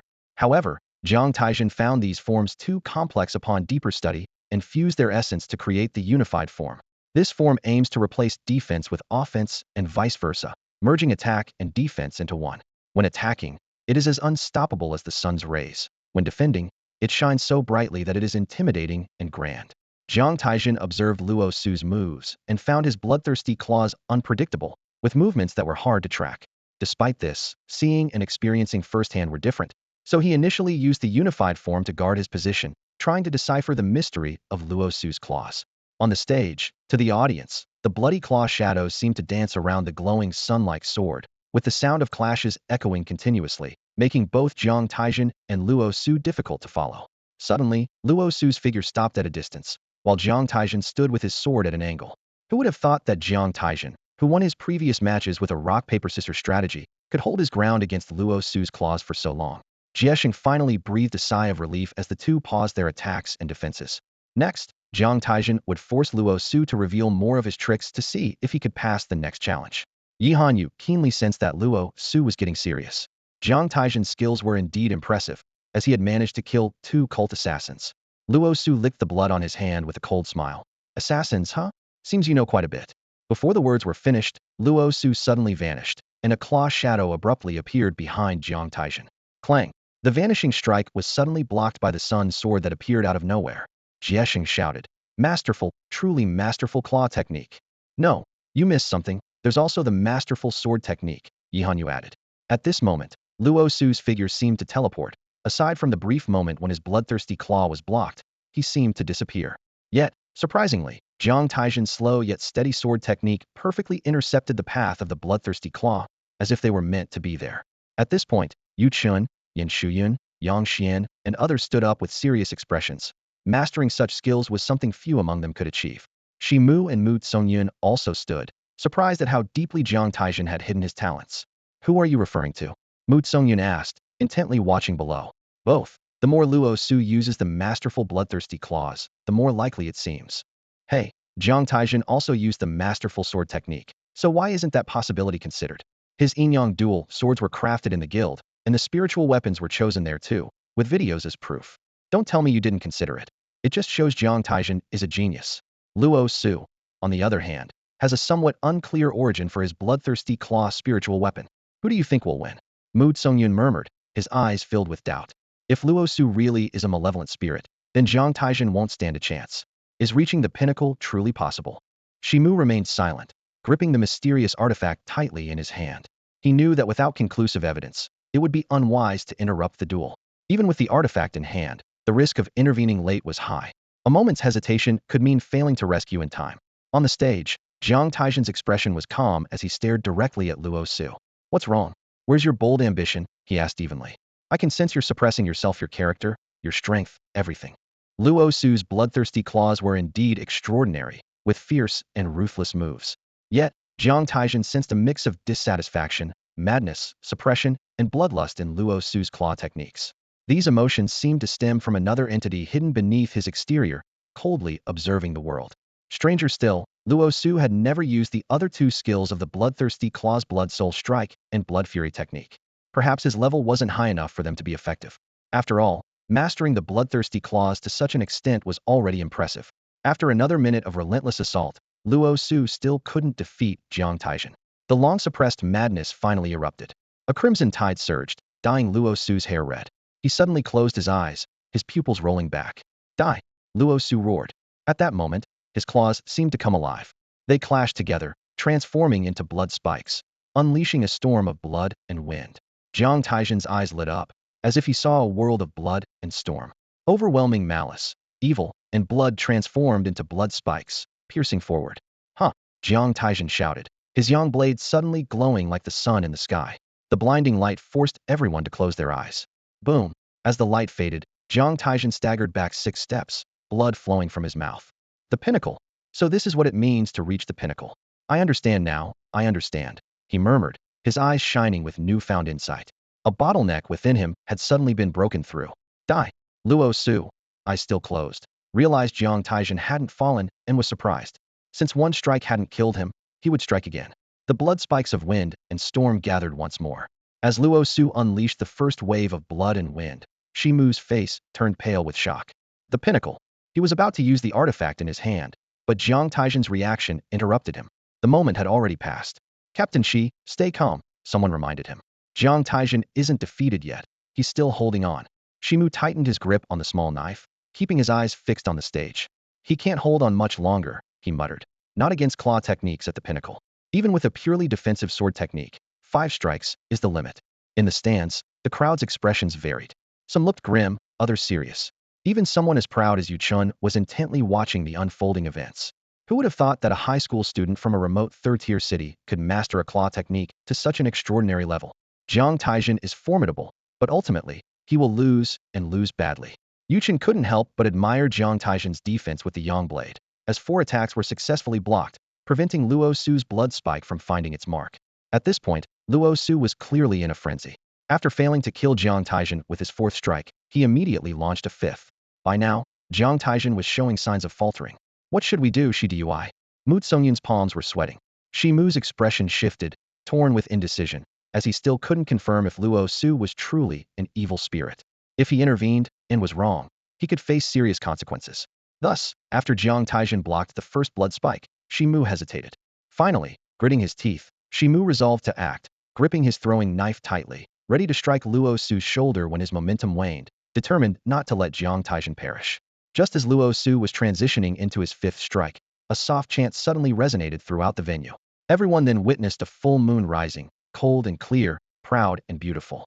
This exquisite moon invoked an impulsive desire to rush towards it, like a moth to a flame, yearning to become Chang'e and fly to the moon palace. Huayo full moon. At this moment, Jiang Taizhen's expression remained unchanged, yet his demeanor was that of a solitary, noble figure, coldly overlooking everything illuminated by the moonlight. Impossible. Luo Su's blood spike was forcibly halted, causing him to cough up blood in pain. He was compelled to transform the blood spike into a blood screen to block the cascading moonlight. Masterful, how is this possible? Many with keen eyes were astounded. Jie Sheng was shocked, wondering how two masters of such skill had come to this. This move is too beautiful, Yi Hanyu murmured. However, beneath this beauty lay layers of lethal intent. Jie Sheng finally displayed his expertise. Look closely at the moonlight. All of it is razor-thin and sharp blade energy, with lethal intent hidden beneath the resplendent full moon. If anyone is hit, they wouldn't find this moonlight beautiful. Those who missed the event were truly unfortunate, having missed such a spectacle. Luo Su struggled to defend himself, as the blood screen on his claws was sliced away bit by bit, turning into a mist of blood. The layered moonlight softly descended, yet it harbored deadly intent. Huayo Full Moon was a technique Jiang Taizhen developed by drawing inspiration from the crescent moon blades of another world, reimagining it into a single technique. The essence of speed, deception, weight, illusion, and shadow from three styles seamlessly merged into this full moon technique. If the unification style was consistent, then the full moon style was an expansion, with moonlight blades ever-changing. Walking under the moon, he seemed like an immortal, yet difficult to discern, his figure flickering in the moonlight. Suddenly, Jiang Taizhen appeared behind Luo Su, the yang blade gleaming, a point of blazing sun flashing at the tip, striking directly at Luo Su's face. Luo Su spun around abruptly, his eyes wide open, pupils turning white, staring intently at Jiang Taizhen, his claws crossed over his chest. A point of blazing sun exploded violently. Evil heart slash. At this critical moment, Luo Su could no longer hide his nature. The once overwhelming blood-red wave instantly turned into an incredibly evil gray mist.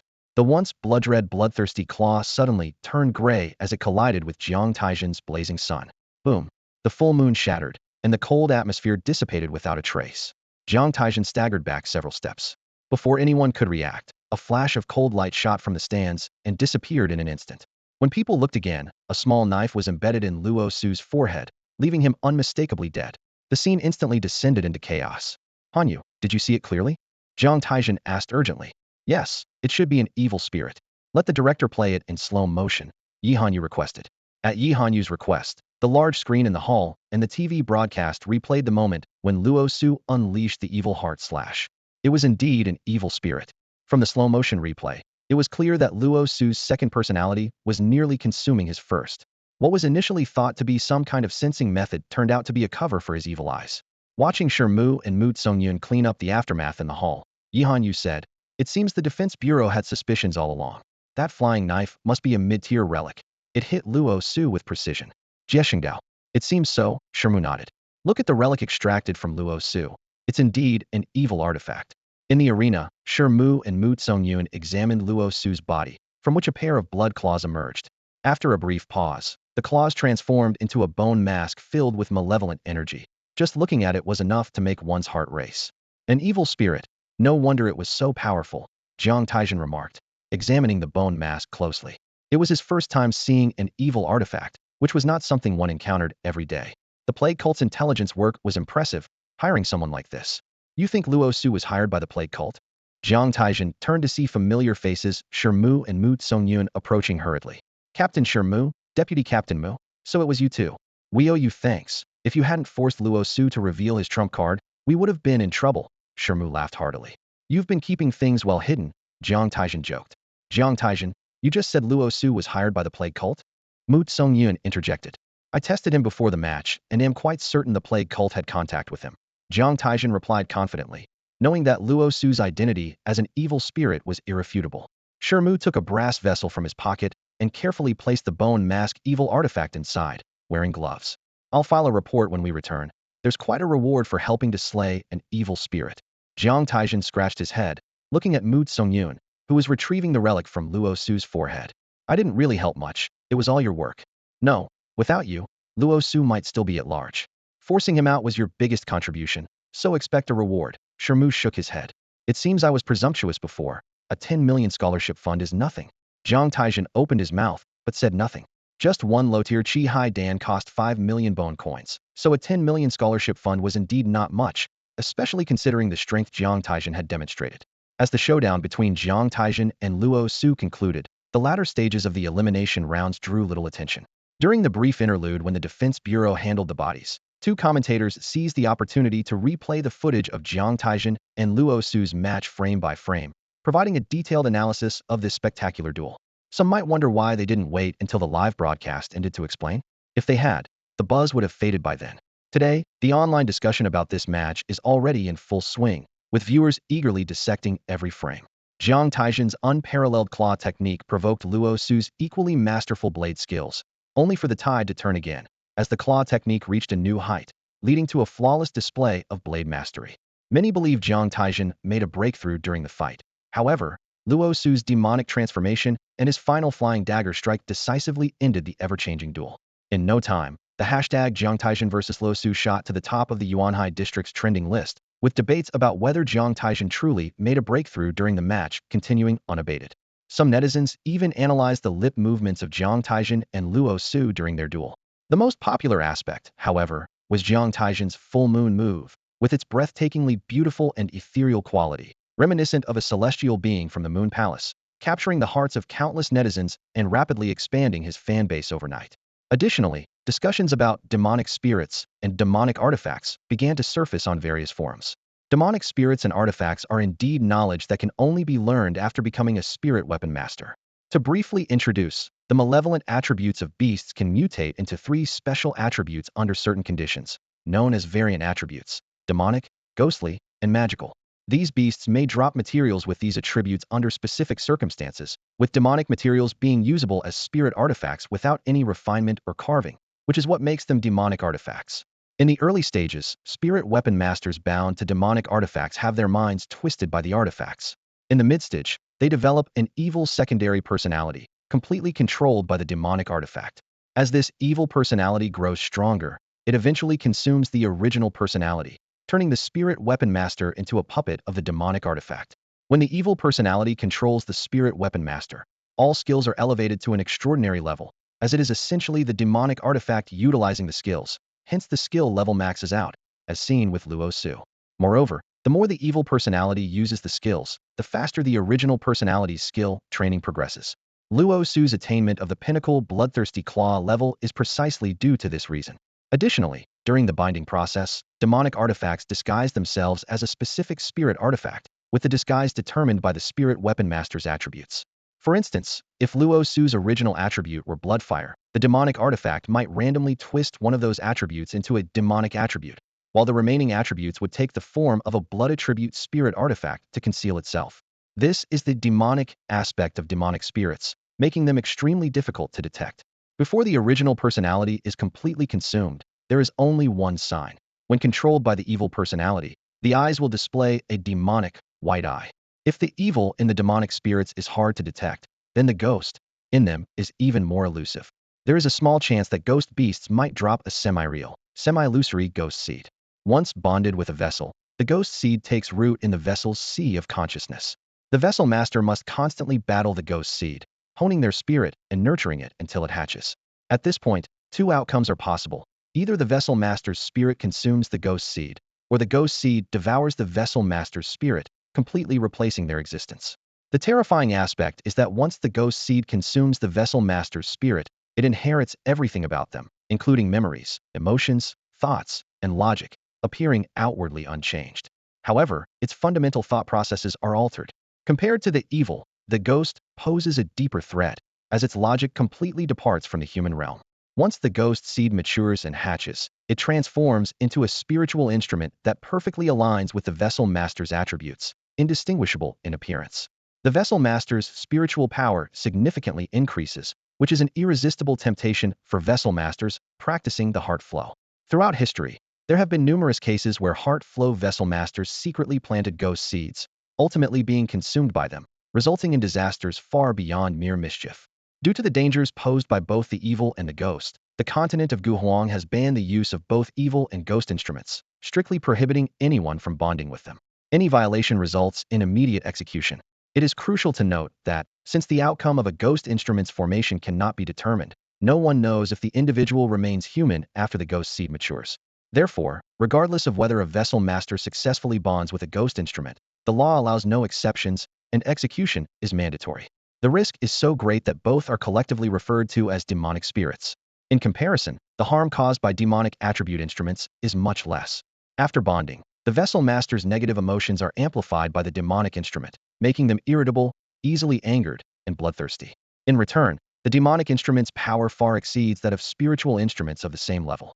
Many dare not bond with evil or ghost instruments, but are tempted by the formidable power of demonic instruments, leading to a number of bonders. These bonders are known as demonic vessel masters. However, the government strictly prohibits employing any demonic vessel bonders. The demonic attribute of a demonic instrument is an additional attribute that any vessel master can bond with. For example, if a fire attribute bonder bonds with a demonic instrument, their attribute becomes demonic fire, which is a single attribute, not a dual attribute. This single attribute is suitable for using any demonic or fire spiritual instruments. Due to the characteristics of demonic instruments, the nation of Guhuang focused on researching them for a long time. However, after an incident over a century after the establishment of Guhuang, the nation completely abandoned demonic instruments, leading to the creation of a peculiar organization known as the Black Demon Research Institute. The Black Demon Research Institute? What's that? I've never heard of it. Discussions on the forum are heated. On their way back to the dormitory, Qiu Junren mentioned the Black Demon Research Institute to Jiang Taizhen and the others. It is said that the Black Demon Research Institute was once a government-established research institution focused on eliminating the negative effects of demonic instruments to enhance their power. However, something went wrong, leaving the remaining researchers either dead or on the run. However, those who managed to escape went on to secretly re-establish the Black Magic Institute. Over time, this organization evolved into a somewhat ambiguous civilian group, to which the government turned a blind eye. Qiu Junren suddenly whispered, "I've heard that the Black Magic Institute has been keeping an eye on geniuses within Gu Huang's borders. Rumor has it that they send special black magic phones to some of these talents." Black magic phones? Jiang Taizhen was taken aback for a moment before understanding. Like a guild app or something? Exactly. It's said to have all sorts of rare items, like relics. Qiu Junren said mysteriously. It was clear that if this were true, Jiang Taizhen's performance on stage today would more than qualify him for a black magic phone. If such a thing existed, it would indeed be quite the prize. Since even the government seemed indifferent, he saw no reason to shy away from it. Too unbelievable.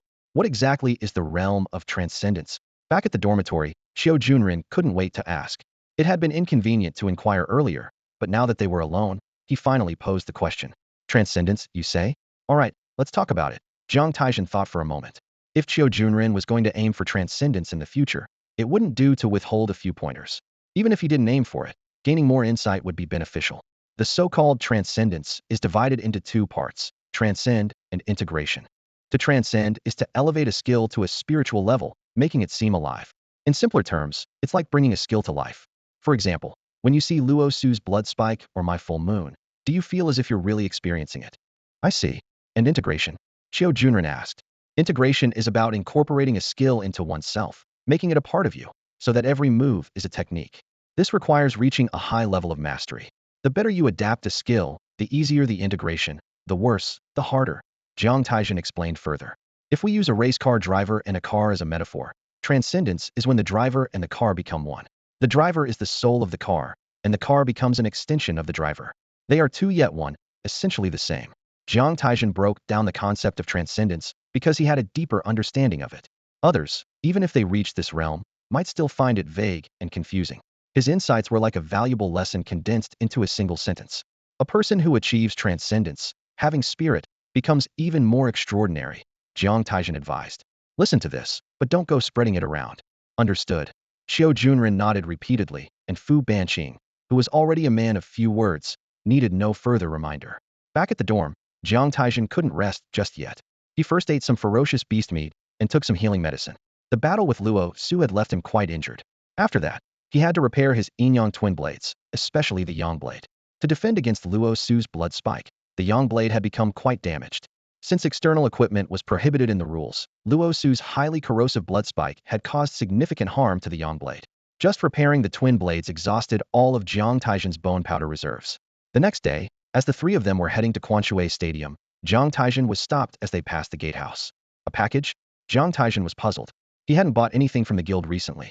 Yet, he accepted the all-black, brick-sized package. In the taxi, he opened it to find a matte black phone inside, with a smooth, sanded texture that felt very comfortable to the touch. Upon turning it on, a logo of a black skull slowly formed on the screen from swirling black mist. Jiang Taizhen exchanged a glance with Qiu Junren, both wondering, could it be? Qiu Junren eagerly grabbed the phone and saw the solitary, black magic app on the screen, dumbfounded. I just mentioned it casually yesterday, just a rumor, and now it's here? That was fast. Maybe for tough decisions in the future, I should ask you to predict them. Jiang Taizhen, however, remained calm and opened the app. A fingerprint recognition system appeared. He placed his index finger on it, and it passed. Then came iris and facial recognition, both of which he passed as well. Jiang Taizhen marveled. This black magic app is really something. Even got my 3-piece recognition set. Inside the app, he found the interface very familiar, almost a direct copy of the guild's app, just with a gloomier aesthetic. He navigated to the shop section, and as expected, it was filled with magical artifacts and relics. It seemed like he now had a source for buying relics. Qiu Junrin and Fu Banqing leaned over to look at the relics being sold. The prices varied greatly.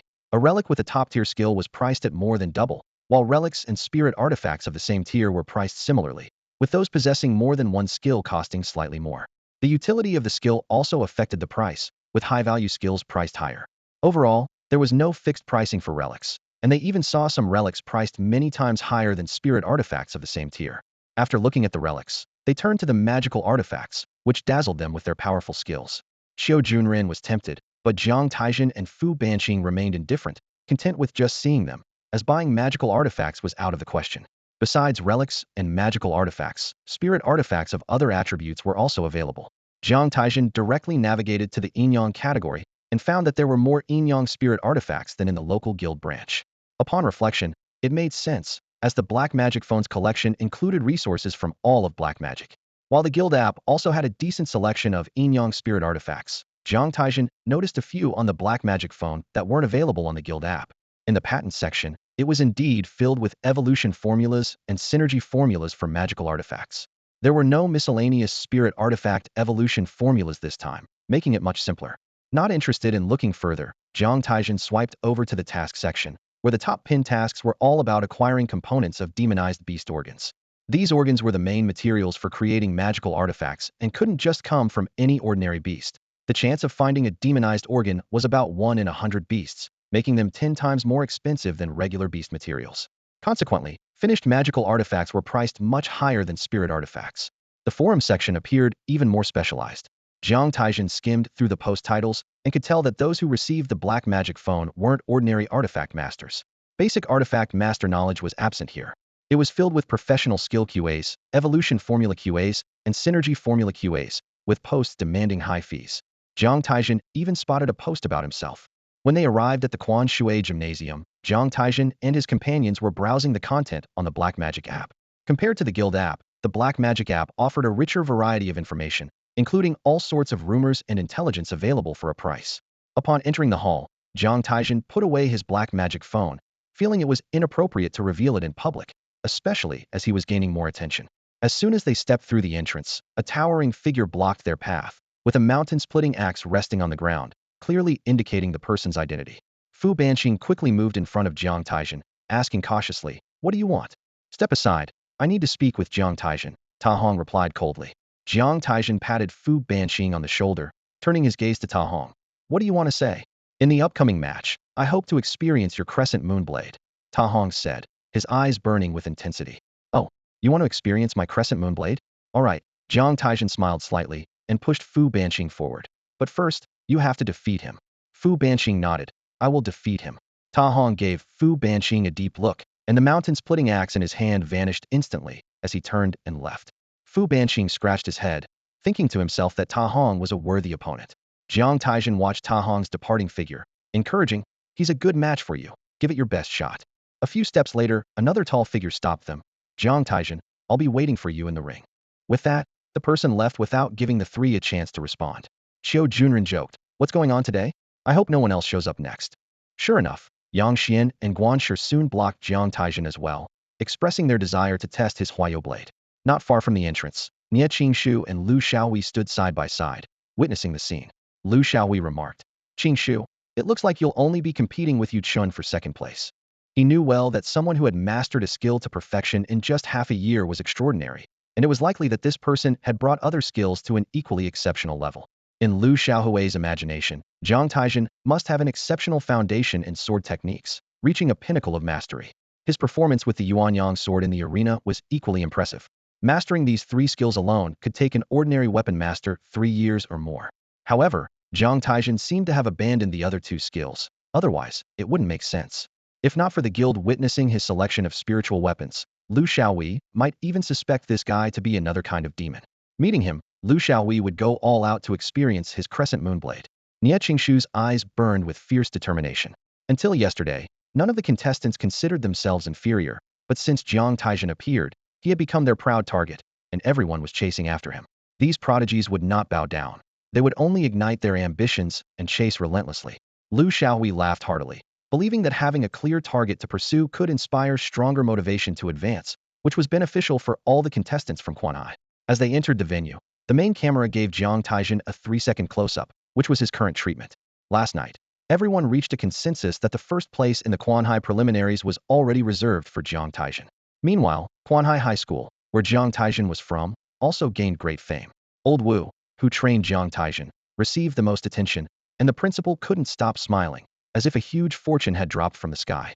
The three of them leisurely returned to their old seats. Compared to the previous days when they were unnoticed, today their attention was skyrocketing. I don't like this, Fu Banqing muttered, taking Meow Meow out of the cat box.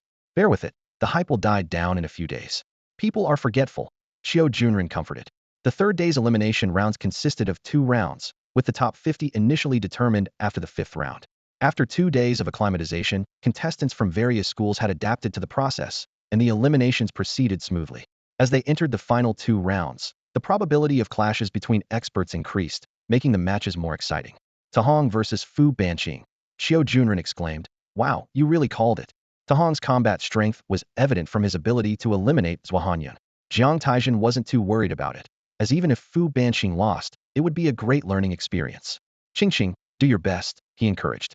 "Okay," Fu Banqing replied, placing Meow Meow into Jiang Taizhen's arms and picking up the thunder hammer beside him before striding toward the stage. On platform number 8, Tahong was already waiting. "Fu Banqing, right? You still have time to concede," Tahong said, slamming his mountain-cleaving axe onto the platform with a deafening thud. Fu Banqing gripped his thunder hammer tightly and remained silent. "In that case, let's begin. I'll show you the gap between us," Tahong declared, dragging his axe toward Fu Banqing. His voice thundered as his heavy gold axe technique created a whirlwind, oppressive like Mount Tai, yet agile like a gentle breeze. Fu Banqing fixed his gaze on the incoming axe, and under the protection of his 5 elements thunder armor, he let out a roar and countered with his 5 elements thunder hammer. Clang! The expertly executed basic hammer technique clashed fiercely with the thick golden radiance of the mountain-cleaving axe. Fu Banqing staggered back 7 steps before managing to stabilize himself. "Good again." Seeing Fu Banqing take on his thick gold axe technique Heaton, Tahong's eyes flashed with surprise, but he didn't stop. He charged forward, unleashing a series of thick gold axe attacks. Clang! Clang! Clang! 3 consecutive strikes forced Fu Banqing back 18 heavy steps. Tahong's eyes gleamed as he activated the skill Golden Blade, causing a sharp golden light to flash across the axe blade. This skill is common in spirit weapons, primarily used to enhance their sharpness. With the Golden Blade empowered thick gold axe technique, a single strike could potentially render Fu Banqing's thunder hammer useless. However, Fu Banqing spun the thunder hammer, and yellow-purple light flickered on it as he activated the gravity hammer throw skill, hurling the hammer towards Tahong. Gravity hammer throw is a rare throwing technique among divine weapons. When thrown under the right conditions, it can be endlessly cast as long as it remains spiritualized. Some weapon masters take unconventional paths, valuing the infinite spiritualization of hidden weapon-type spirit tools. But if it's a mundane weapon, this advantage is entirely lost. Once thrown, it's a one-way trip, at least for the duration of a battle. The Wuji Thunder Hammer's gravity hammer throw has 2 modes.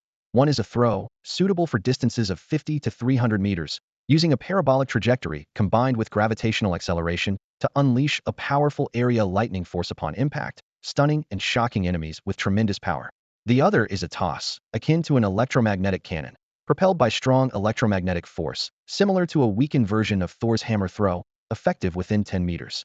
Fu Banqing, lacking any real proficiency in the gravity hammer throw, used it merely to distract Tahong. As the thunder hammer was thrown, Fu Banqing lunged forward, a fist the size of a cooking pot crashing down on Tahong like a missile. Tahong cleaved the thunder hammer with his axe, startled, thinking, "What?" The immense pressure of Fu Banqing's fist seemed to fill his entire field of vision, reaching its peak. The same exclamation arose from Yang Xian, Guan Shi, and others at Quanhai High School. To Yang Xian and the others, Fu Banqing's presence in the class was even lower than Jiang Taizhen's, who was usually absent. Among the trio, Xiao Junren was the most active. If not for Jiang Taizhen's astonishing strike yesterday, The most famous thing about Jiang Taizhen and Fu Banqing would have been the possibly fabricated online rumor about them defeating the plague cult. However, now that rumor is easily dismissed, with some even imagining scenes of Jiang Taizhen's battle against the cult. Qiu Junren and Fu Banqing were completely overshadowed. But when Fu Banqing's fist technique was revealed, many were taken aback. Zhua Hanyun shook his head with a wry smile, despite his pride, thinking he just had bad luck drawing such a formidable opponent in the first round against Ta Hong. When Zhua Hanyun witnessed Fu Banqing, whom he usually looked down on, executing the pinnacle of basic martial arts, he broke out in a cold sweat. He had always prided himself on mastering the ice spear technique and being the vice-class leader. However, all of this seemed insignificant in the face of Fu Banqing's martial prowess, shattering his confidence completely. Laughable, truly laughable. Zhua Hanyun chuckled self-deprecatingly, allowing himself to relax. Fu Banqing clearly specialized in basic martial arts, having barely practiced other skills. Yan Shuyun immediately discerned Fu Banqing's training path, thinking to himself that one formidable Jiang Taizhen was enough. Yang Xian nodded in agreement. Zhua Hanyun smiled bitterly, reflecting that even with all his skills, he couldn't match the pinnacle of basic martial arts. Had he chosen the wrong path? Foolish, to doubt his own training just because of someone else's achievements. Zhua Hanyun, you're no different. Nearby, Guanshi crossed his arms and smirked. Everyone has their destiny, and from my observation, people like Fu Banqing are the most resilient, with incredible perseverance, perfectly suited for mastering basic techniques. There must be guidance from Jiang Taizhen behind Fu Banqing's focus, Xian Xinran remarked calmly. Although her words weren't directed at Zhua Hanyun, each sentence pierced his heart, filling him with shame. Xian Xinran is right, Zhua Hanyun, don't belittle yourself. You and Fu Banqing are different. The future isn't defined by this small moment, Yin Shuyan agreed. Yin Shuyan, you agree with Xian Xinran? Wang Chong sneered sarcastically. Yin Shuyun glanced at Wang Chong indifferently, speaking straightforwardly. In his eyes, Wang Chong was not even half as good as Fu Banqing. Wang Chong retorted angrily. You. Well said, Xian Xinran. Where did you find this bunch of misfits? Can't you replace them with someone more presentable? This lapdog is neither capable nor good-looking, only causing trouble, Yang Xian added mercilessly. Zhua Hanyun stood by helplessly as the bickering turned into a barrage of mockery against Wang Chong, dissipating much of his self-pity. On the stage, Fu Banqing's punches came in rapid succession, forcing Ta Hong back 18 steps before he could steady himself. 18 punches, 18 steps, forming a cycle. However, just before the cycle began, Fu Banqing's pause to catch his breath gave Ta Hong the opportunity to strike. His axe, imbued with spirit, clashed heavily with Fu Banqing's fist, producing a metallic sound. Both retreated 3 steps. Ta Hong took a deep breath and praised. Fu Banqing, your martial arts are impressive, and your courage is formidable. Your name deserves to be in the top 50 of the preliminaries. I apologize for underestimating you before because you are worthy of seeing my full strength. With that, Ta Hong adjusted his grip and stance, making his previously powerful axe technique as light as a swallow. Fu Banqing remained silent, his fists meeting Ta Hong's axe. Ta Hong's single hand moved skillfully, the edge reinforced with a golden blade, his palm and back fortified with shield skills, seamlessly balancing offense and defense. He blocked Fu Banqing's fists with one palm. Ta Hong was indeed formidable. The 4 skills of the mountain-cleaving axe had merged into one. Even though he only demonstrated the pinnacle of basic axe techniques, defeating Qingqing was just a matter of time. Jiang Taizhen remarked. But that's fine. This guy holding back makes a perfect sparring partner for Qingqing. It's a rare opportunity for advanced training. Are you saying Ta Hong has also mastered skills to the pinnacle level? Qiu Junren was astonished. Yes, judging by the traces of his other 3 skills, the heavy gold axe technique has likely reached its pinnacle, Jiang Taizhen confirmed. Isn't this just like that freak Yuan? The duel between Ta Hong and Fu Banqing lasted a full half-hour. Despite Ta Hong's reluctance to go all out, Fu Banqing held his ground with solid basic boxing techniques. Especially in the latter half, even as Ta Hong gradually gained the upper hand, Fu Banqing's tenacity kept him fighting until his inner energy and stamina were depleted, forcing him to concede. The atmosphere among the audience, both in the venue and in front of their TVs, had shifted from casual to intense. Fu Banqing's battle demonstrated the essence of fighting with unwavering spirit until the very end. As Fu Banqing, exhausted, returned to his seat, applause gradually filled the entire venue. There had been a notion online that Jiang Taizhen was solely responsible for defeating the plague cult, but this battle might change many minds. Fu Banqing, I'll remember this name, Jiesheng remarked. No one expected this matchup, initially seen as an easy win for Ta Hong, to unfold in such a dramatic manner. Though defeated, Fu Banqing's performance earned him the applause he received. Yi Hanyu's brief comment conveyed high praise for Fu Banqing. After the intense clash between Ta Hong and Fu Banqing, A surprising scene unfolded during Jiang Taizhen's turn. His opponent didn't concede but instead proposed a game of rock, paper, scissors, and Jiang Taizhen agreed. No one expected him to accept. Previously, some doubted Jiang Taizhen's abilities, but after his performance yesterday, no one would think he chose this method due to a lack of skill. Despite having an easier path to victory, Jiang Taizhen's agreement to the proposal was astonishing. Miraculously, Jiang Taizhen won again through rock, paper, scissors. The final round of eliminations brought a highly anticipated showdown between top contenders, Yuan versus Yin Shuyan. Everyone's first thought was, this is going to be exciting. I've heard of you, Yin Shuyan. Yuan said confidently, crossing his arms, with a beautiful fire dragon tattoo on his right wrist, symbolizing the spirit infusion of his fire dragon bracelet. In the use of small spiritual tools, whether or not they are infused with spirit doesn't make much difference, unlike the diverse applications of the mountain-cleaving axe. Show me your skills, Yin Shuyan responded, gripping the weak water wind spirit sword, and instantly vanished. Wow, Yin is going all out from the start. The wind step. I didn't expect her to have mastered it to such perfection, Jiesheng exclaimed. Yes, the weak water wind spirit sword primarily focuses on the swift wind penetrating water technique, Yihanyu added. On the arena, Yin Shuyan executed the wind step with full force, almost instantly appearing behind Yuan, with the swift wind penetrating water sword aimed at his back. Yuan unleashed his full presence, staying still yet alert, as a lifelike fire dragon emerged behind him, seemingly with eyes, ready to intercept Yin Shuyan's sword. However, Yin Shuyan's wind step was too swift. Before the move could be completed, she had already shifted to Yuan's side, her sword strike unchanged. Another fire dragon materialized, blocking Yin Shuyan's sword path. With 6 swords, 6 fiery dragons swirled around Yuan, their intense heat seemingly scorching the surrounding air. At this moment, Yuan was completely encircled by these fire dragons, wielding the fire dragon bullet technique with ease, seamlessly transitioning between offense and defense. Jiang Taizhen remarked with admiration. Although this guy is a bit arrogant, his skills are undeniably impressive. Coupled with his unparalleled foundational mental focus, Yin Shuyan stands almost no chance of defeating him. No chance of winning? Qiu Junren keenly picked up on Jiang Taizhen's words, pondering whether Yin Shuyan could also remain undefeated. With her formidable wind step, it would not be easy for Yuan to defeat Yin Shuyan. She could easily use the wind step to bide her time. Jiang Taizhen nodded. Indeed, Yin Shuyan is smart, specializing in the wind step, which keeps her in an undefeatable position. Along with her masterful basic sword techniques and her swift wind and water sword, her strength is definitely among the top 5. Orphans often have a sense of insecurity in their hearts. It's understandable, Jiang Taizhen sighed. Qiu Junren couldn't resist teasing. You talk as if you aren't an orphan yourself. He suddenly glanced at the front row, thinking that Xian Xinran's expression must not be good at this moment. Jiang Taizhen burst out laughing. True, if she doesn't perfect her thunder sword step, she probably won't even touch Yin Shuyan's clothes. Jiang Taizhen's eyes flickered as he contemplated the limitations of low-tier weapon masters.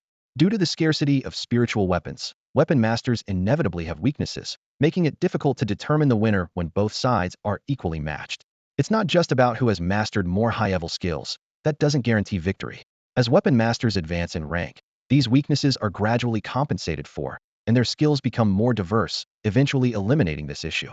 While Jiang Taizhen was pondering, Yin Shuyan suddenly stopped after exchanging dozens of moves and calmly said, I concede.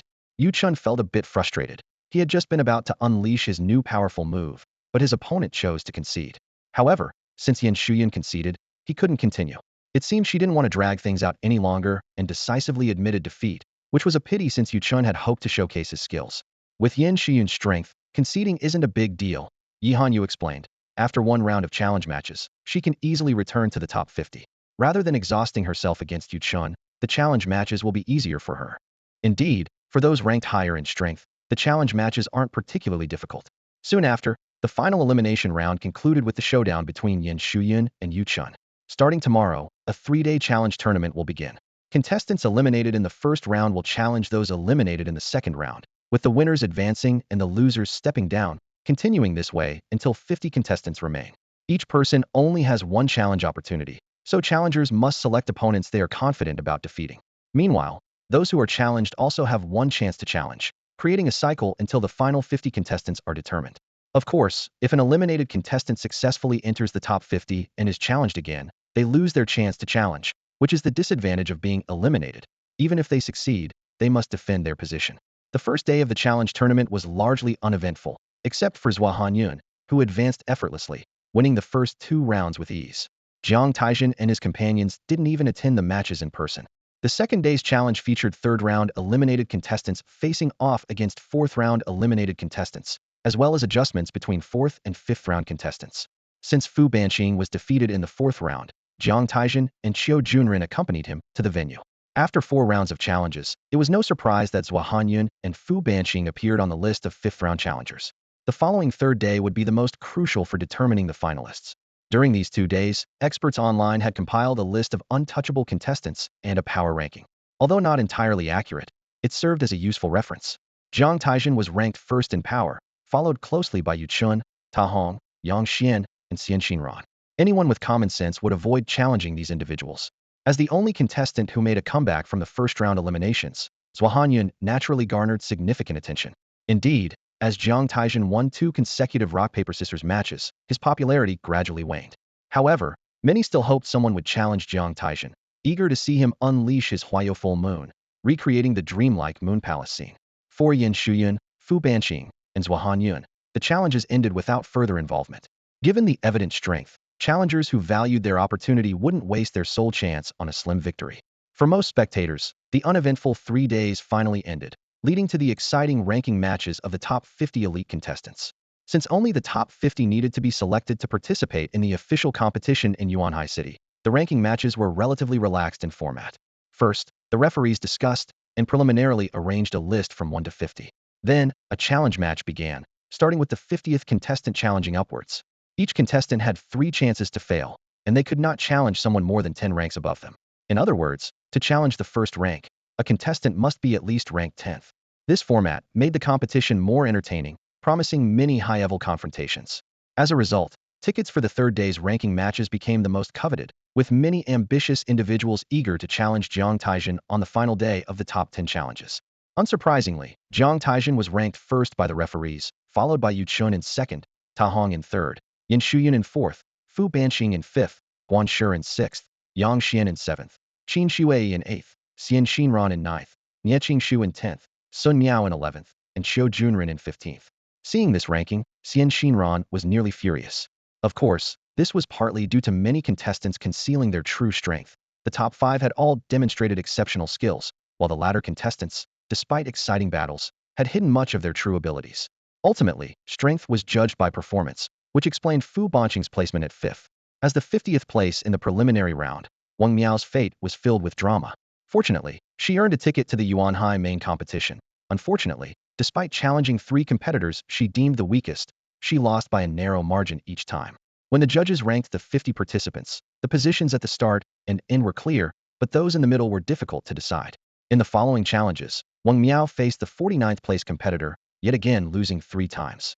As the challenges approached the 40th place, the situation changed. She successfully challenged the 38th place and rose to that rank, though her next 2 challenges ended in defeat.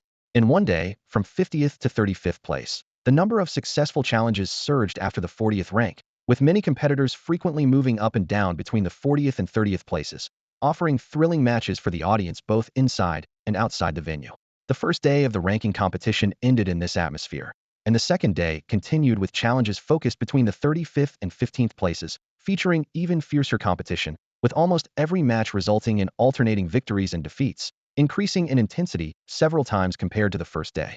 On the third day, the Quanshui Sports Center was filled with spectators early on. It was the final and most anticipated day.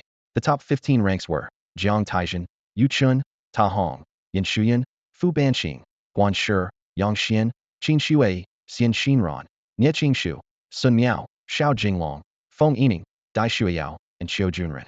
Notably, Feng Chou from Quanhai Second High, previously mentioned by Lu Xiaowei, was ranked 16th, pulled down by Jinlin's Feng Yining, and consecutively challenged Qiu Junren, Dai Shuiyao, and Nie Qingshu, all ending in failure. Zhua Hanyun, ranked 17th, similarly challenged Xiao Jinglong, Feng Yining, and Dai Shuiyao, but also failed to succeed. In the end, Wang Chang's ranking dropped to 25th, becoming a target of daily mockery by Yang Xian and others. Thus, among the top 15, Quanhai High School occupied 7 spots, Quanhai Second High 4, and other high schools 4. This year's rise of Quanhai High School was attributed to the presence of the extraordinary Jiang Taizhen. Without her, Fu Banqing and Qiu Junren might not have achieved their current success, and with Yu Chen's strong performance, what was originally a dominant year for Quanhai Second High was changed. As the broadcast announced, Xiao Junren was invited to the stage for the day's first ranking challenge. Ranked 15th, Xiao Junren had repeatedly proven his strength, blocking many formidable opponents with his exceptional vine entanglement technique. Stepping into the center of the stage, Xiao Junren softly reported the name of his challenge target to the referee Sun Miao.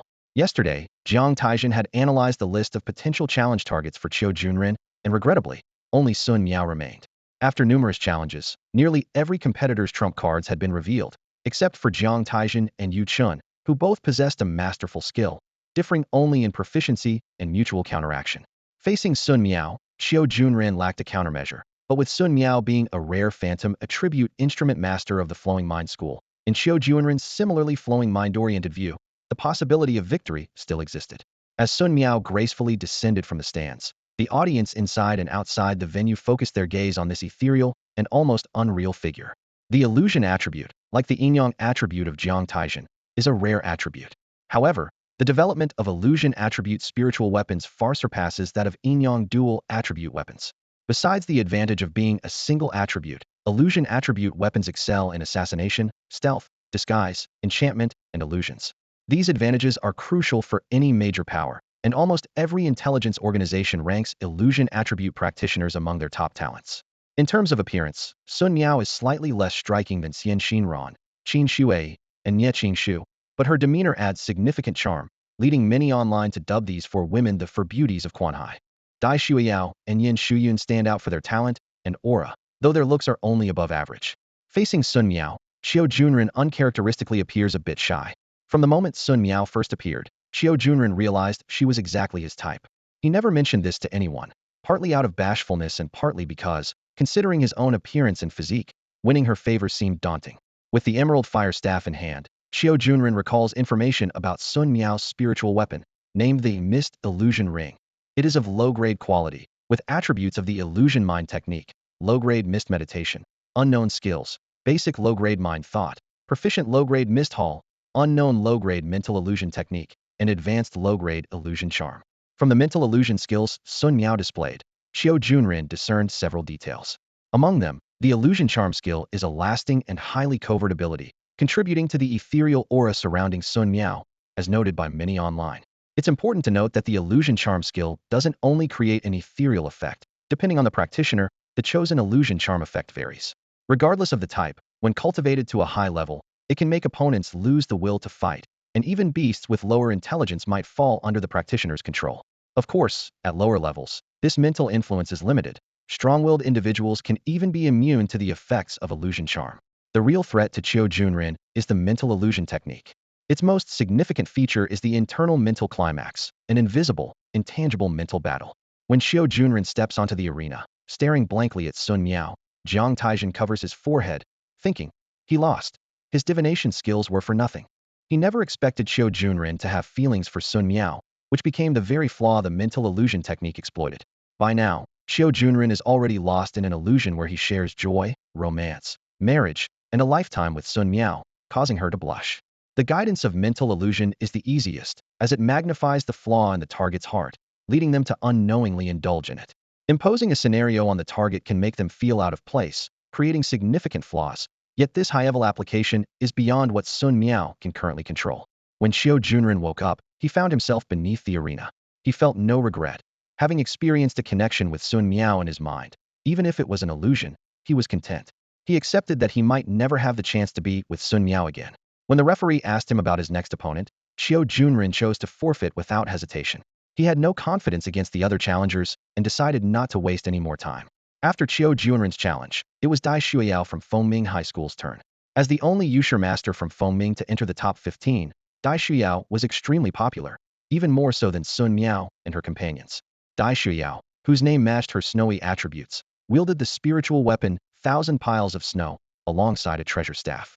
As a Xinliu Yusher master, her mental cultivation method was the snow mountain visualization technique, and her skills included basic mental thoughts, blizzard, snowman summoning, and snow armor. Her snowman summoning skill had reached its peak. Xiao Junren didn't challenge Dai Shuiyao due to the disadvantage posed by their attributes. In a situation where their strengths were similar, Dai Shuiyao's skills strongly countered his own. Dai Shuiyao's first opponent was Shao Jinglong, the strongest man from Quan Hai second high after Yu Chun. His spiritual weapon was a gold attribute Fangtian halberd, a challenging long weapon to master. Xiao Jinglong's halberd technique, the golden spear method, had reached an exceptional level, and combined with his mental cultivation method, golden horse iron cavalry, his skill sweeping across, was highly effective in formation battles. In contrast, Dai Shuiyao's snowman summoning presented a different scenario. Her skill could transform into an 8-meter-tall snow giant, using brute force to counter Xiao Jinglong's golden spear method. When Xiao Jinglong managed to dismember the snow giant, the scattered snow piles transformed into small snowmen, surrounding and attacking him. Xiao Jinglong understood the strategy of capturing the leader first, but as an experienced Xinliu Yushi master, protecting oneself was essential, especially at lower levels. Whenever Xiao Jinglong charged at Dai Shuiyao, the snowmen would engage him, while Dai Shuiyao calmly stayed behind them. This was a Xinliu tactic at the early stages, gradually wearing down the opponent. After half an hour of intense battle, Xiao Jinglong exhausted his spiritual energy and had to concede defeat, swapping ranks with Dai Shuiyao. After climbing to the 12th position, Qiu Junren looked around and saw formidable opponents ahead. Sun Miao's strength was undeniable, and she could turn the tables with strong determination. Qin Shui, Xian Xinran, and Nie Qingshu were not to be underestimated either, especially Nie Qingshu, whom Dai Shuiyao sensed would not stop there. Fu Banqing's situation was similar to Xiao Jinglong's, with the referees overestimating his strength. After careful observation, Dai Shuiyao decided to challenge Fu Banqing after defeating Xiao Jinglong. It's no surprise that a girl named Shuiyao, with the element of snow, would have such a fitting personality. When it was Fu Banqing's turn, Dai Shuiyao wasn't surprised by his performance. She could tell he was enjoying the duel with the snow giant, unlike Xiao Jinglong, who tried every trick to attack her, the puppeteer. And so, the battle between the man and the snow giant began. Fu Banqing even discarded his thunder hammer and engaged the giant using only basic combat techniques. This raw, intense fight stirred the emotions of both the audience and participants. However, human strength has its limits, and after half an hour, Fu Banqing was exhausted and defeated. As Fu Banqing walked off the stage with his hammer, Dai Shuiyao couldn't contain her curiosity and asked, "Fu Banqing, can I ask why you didn't attack me?" Fu Banqing scratched his head and replied with a simple smile, "I just wanted to defeat your snowman fair and square." Dai Shuiyao was momentarily taken aback, feeling a slight fondness for this intimidating-looking giant for the first time. Among all the contestants, Fu Banqing was the least popular with the audience. Due to his appearance, many people instinctively thought he was a villain at first sight. Even those at Quanhai High School took 3 years to change their minds, and others were no different. Initially, the trio of Jiang Taizhen wasn't well received either. Fu Banqing's appearance was intimidating. Qiu Junren was a chubby guy whom people called blessed, but in this world, chubby isn't necessarily charming. Jiang Taizhen was unkempt, with long hair covering most of his face, leaving many with only his ID photo from TV to remember him by. If not for Jiang Taizhen's spectacular battle, who would have paid him any attention? Being famous has its perks. An unkempt appearance can be seen as carefree, like a reclusive master. Jiang Taizhen's image unexpectedly fit some people's idea of a hidden master pretending to be ordinary. After reaching the 5th place, Dai Shuiyao had no further ambitions, but she knew this wasn't the end. She probably wouldn't be able to hold on to the 5th position, but that was a matter for the future. Back in his seat, Qiu Junren kept lamenting, "Why didn't you attack that girl? You had at least 3 great chances." Fu Banqing just scratched his head and smiled without responding. All right, stop nagging. Qingqing did well this time. 12th place is already good. Even without Dai Shuiyao, he probably wouldn't have held on much longer. I doubt Nie Qingshu would miss a chance to rise quickly. Nie Qingshu? You think highly of her? Qiu Junren asked in surprise. She's strong, at least. Whether she can match up to Ta Hongyan and Xu Yun remains to be seen based on her upcoming performance. After Dai Shuiyao, it was Xiao Jinglong, who had been pushed to the 14th position. His choice of challengers was also predictable. First Feng Yining, closest in ranking, who defeated him, followed by challenges against Fu Banqing and Sun Miao, both ending in failure. Since Jinlin's Feng Yining had already ascended to the 13th position after a previous challenge, she lost the opportunity to challenge again. Next in line was Fu Banqing in 12th place, who chose to forego the challenge and did not step onto the stage. Following him, Sun Miao also opted out of challenging. Although she had the chance to challenge Dai Shuiyao, she understood that even if she succeeded, she would eventually be knocked back down, turning an 11th place into a 10th with little significance. Thus, the rankings from 11th to 15th became fixed. When Nie Qingshu, ranked 10th, took the stage, she unhesitatingly challenged Dai Xiao, who was in 5th place. The audience and competitors were abuzz with discussions about Nie Qingshu's spiritual weapon. She had consistently fought using a spirit-imbued style, but the attributes and name of her weapon remained a mystery. In her duel with Dai Shuiyao, Nie Qingshu finally revealed her formidable strength. With just one unexpected strike, She ended the battle, leaving the entire arena in awe. Nie Qingshu's combination of teleportation and her empty ring blade made Yang Xian, Xian Xinran, and others stand in amazement. The skills of the empty ring blade, teleportation, and the sky-splitting slash showcased the unique advantages of a rare attribute spiritual weapon. The teleportation skill effectively countered the heart flow weapon masters hiding in the back, especially noticeable at lower levels.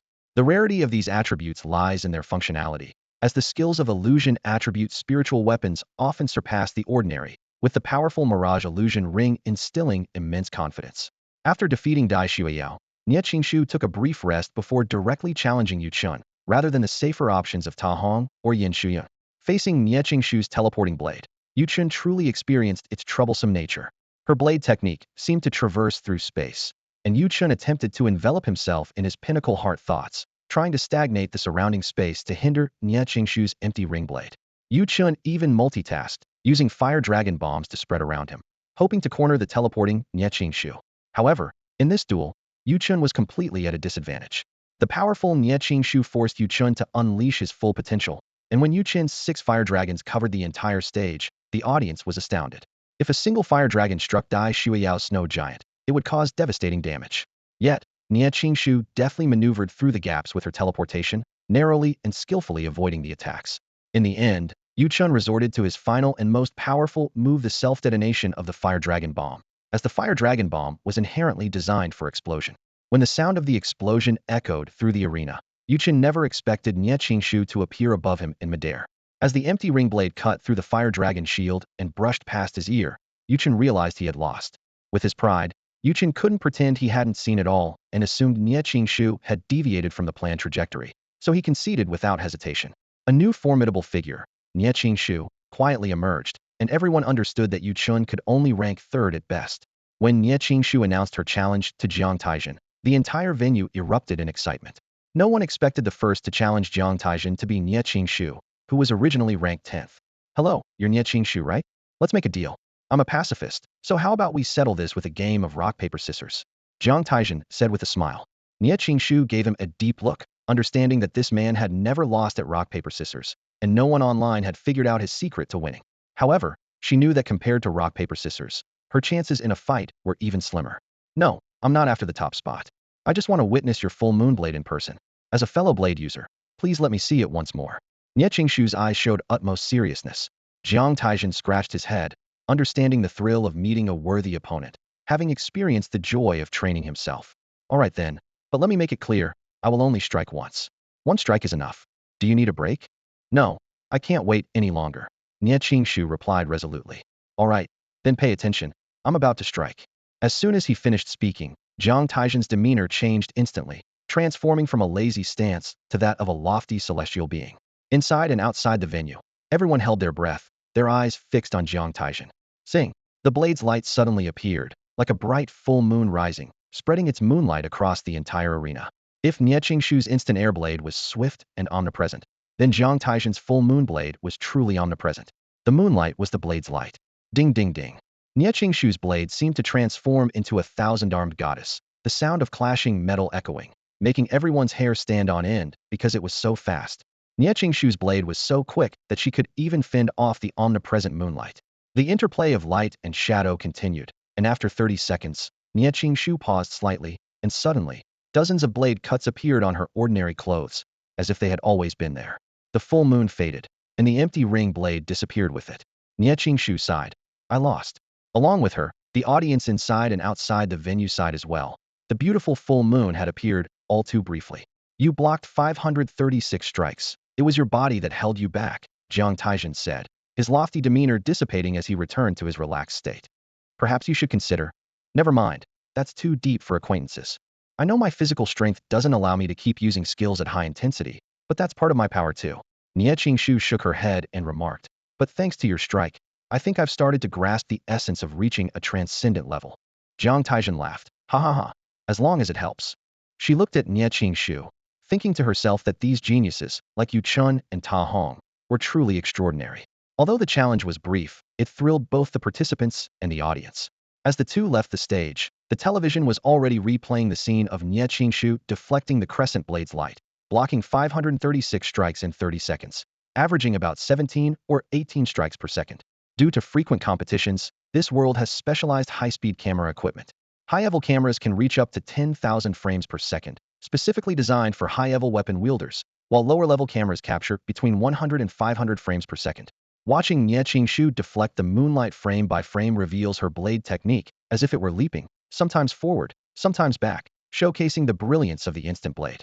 From the overall momentum and trajectory of Nie Qingshu's technique, it seems that in her quest for perfection, her direction in modifying the instant blade focuses on speed.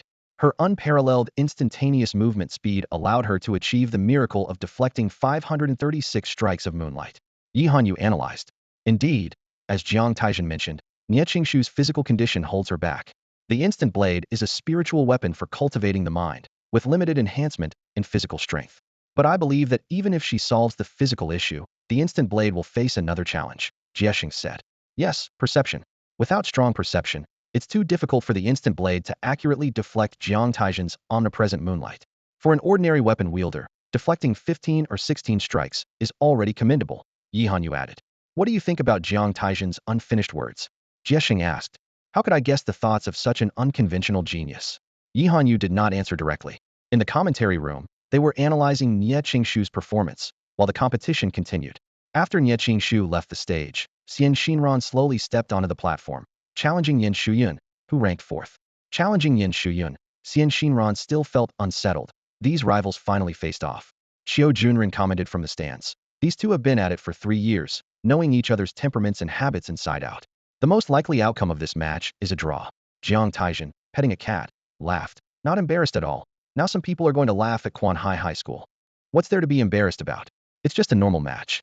Xian Xinran's previous opponents weren't easy, and if it ends in a draw, according to the rules, the challenger fails, so she can only challenge Qin Shui and Yang Xian. Xiao Junren analyzed. Humph, can't she just whimsically challenge you, he added. Everyone can see how much Nie Qingshu has gained. Xiao Junren snorted. True, but with Xian Xinran's pride, whether she'd lower herself to challenge me is uncertain. As the two familiar opponents faced off in the arena, a single glance between them seemed to convey 1,000 words, leading to an intense clash. There was no prelude, no probing, just a direct and core confrontation. Xian Xinran's Thunderfire sword technique was a reflection of her inner self, explosive and angry, full of unrestrained arrogance, as if she was releasing 3 years of repressed defeat. This mindset perfectly matched the essence of the Thunderfire sword technique. Though Xian Xinran appeared delicate, her heart was straightforward and fiery. The attributes and skills of a spiritual weapon often objectively reflect the character of its master. Xian Xinran's ability to amplify the Thunderfire sword technique with her own experiences and emotions demonstrated her profound connection with it. At this moment, she fully displayed the essence of the Thunderfire sword technique, leading Jiang Taizhen and Xiao Junren to reassess their perceptions of her. The usually proud and quick-tempered young lady had a different side within. Sometimes, prejudice is like a mountain that cannot be moved, no matter how hard one tries. Jiang Taizhen murmured to himself, slightly letting go of the prejudice he had held against Xian Xinran for 3 years. Prejudice being a mountain, there was truth in that. Xiao Junren pondered, as his prejudice against Xian Xinran was no less, perhaps even deeper, than Jiang Taizhen's. Jiang Taizhen's dual soul fusion had changed his worldview. But as an orphan who once had a happy family, Xiao Junren had always despised the highborn young lady, interpreting every word she said through a biased lens. Xian Xinran unleashed a thunderfire storm with great momentum. Yin Shiyun's wind steps were swift, and her Ruoshui Qingshui sword was graceful and agile. Contrary to what people expected, she did not rely on the wind steps to evade. The intertwining of swords seemed to compose a song of fiery ice and fire, mesmerizing the audience. It was a multifaceted duel of skill, mindset, and psychology. Compared to Nie Qingshu's 30-second endurance, their duel did not last much longer. When the thunderfire exploded and the gentle water turned, everything settled, and a red-purple gash appeared on Yin Shiyun's ordinary garment. I lost.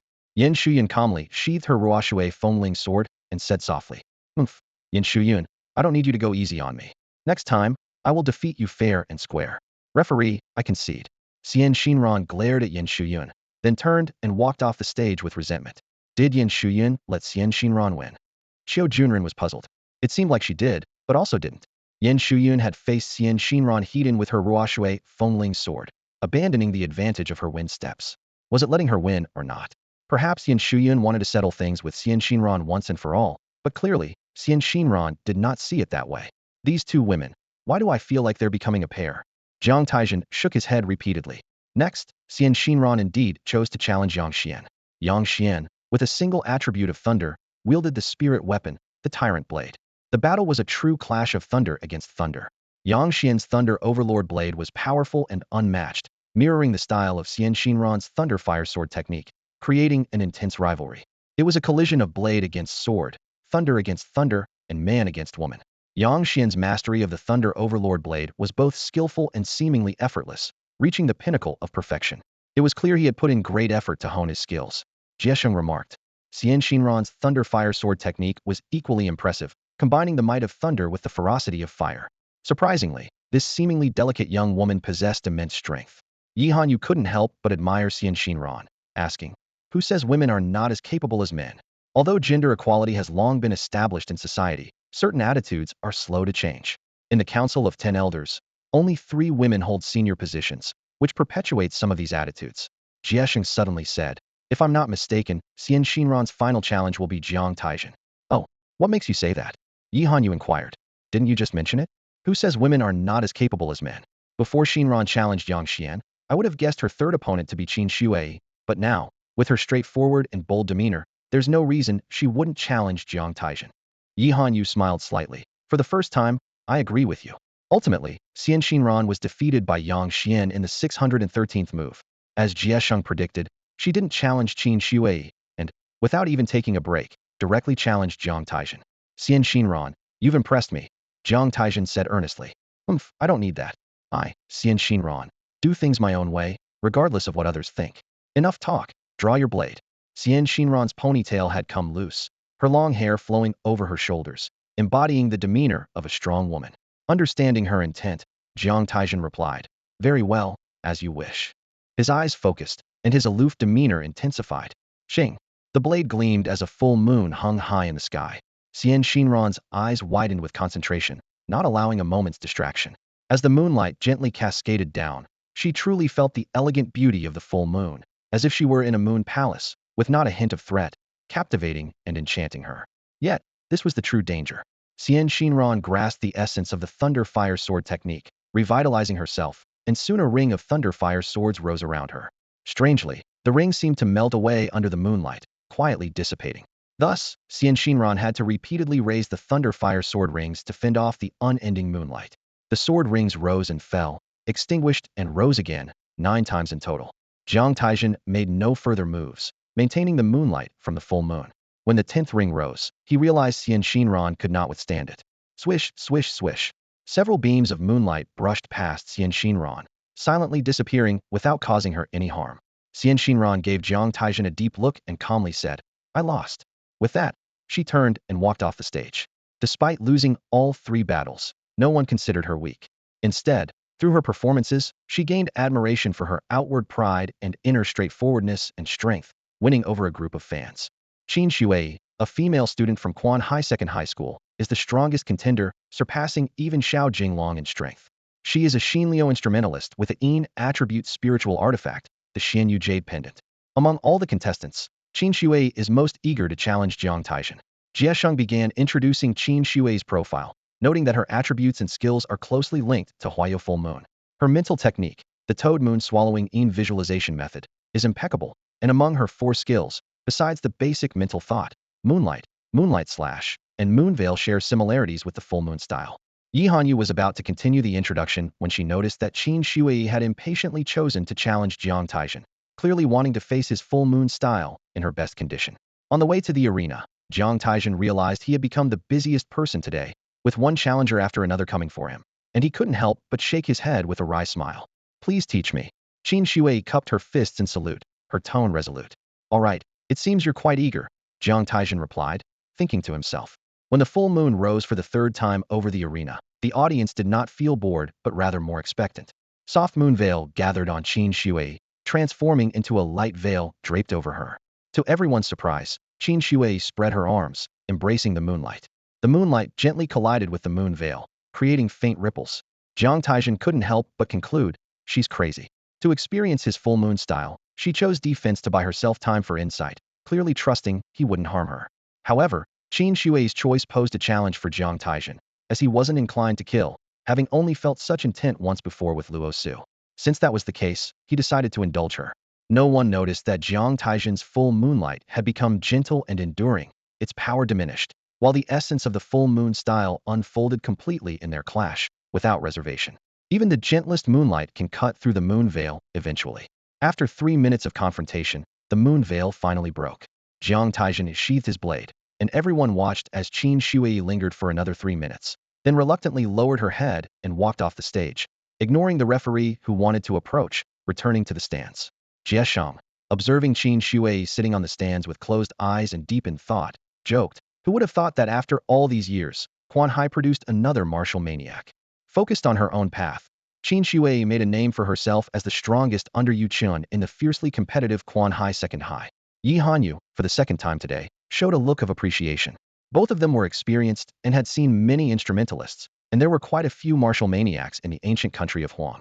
Their most notable trait was their independence and uniqueness, caring little for rankings or reputation, only aiming to achieve their own goals. After witnessing the spectacle of the martial madman, everyone felt the event was worth attending.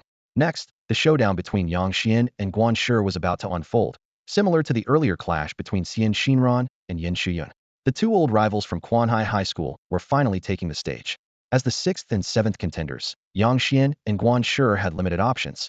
The top 5 positions were held by Yu Chun, Yin Shuyun, Ta Hong, Nie Qingshu, and Jiang Taizhen, each a formidable opponent. After careful consideration, Yang Xian realized his only choice was to defeat Guan Shi and advance in rank. As for Yin Shuyun, possibly the weakest among the top 5, neither Yang Xian nor Guan Shi had any intention of picking on a fellow schoolmate. Guan Shi's attribute was the derivative attribute of steel, and his spiritual tool was steel gauntlets. The steel attribute, as a derivative of the metal attribute, retains some characteristics of metal while enhancing the properties of steel. Among the 4 major categories of spiritual tool attributes, derivative attributes like ice, snow, mountain, rock, poison, and grass are all extensions of their respective primary attributes. In principle, these spiritual tool masters can elevate their attributes to conventional ones. In simple terms, Guan Shi could control metal attribute spiritual tools in addition to steel attribute ones. However, spiritual tool masters resort to this only when necessary, as attribute compatibility is crucial, even for derivative attributes. Guan Shi's spiritual tool method, the steel bone body refinement technique, was a rare body refinement skill. Guan Shi and Fu Banqing were the only 2 body flow spiritual tool masters among the top 15. Although Ta Hong appeared to be a body flow master, he actually practiced the later Earth Golden Aura technique, which is an energy flow method.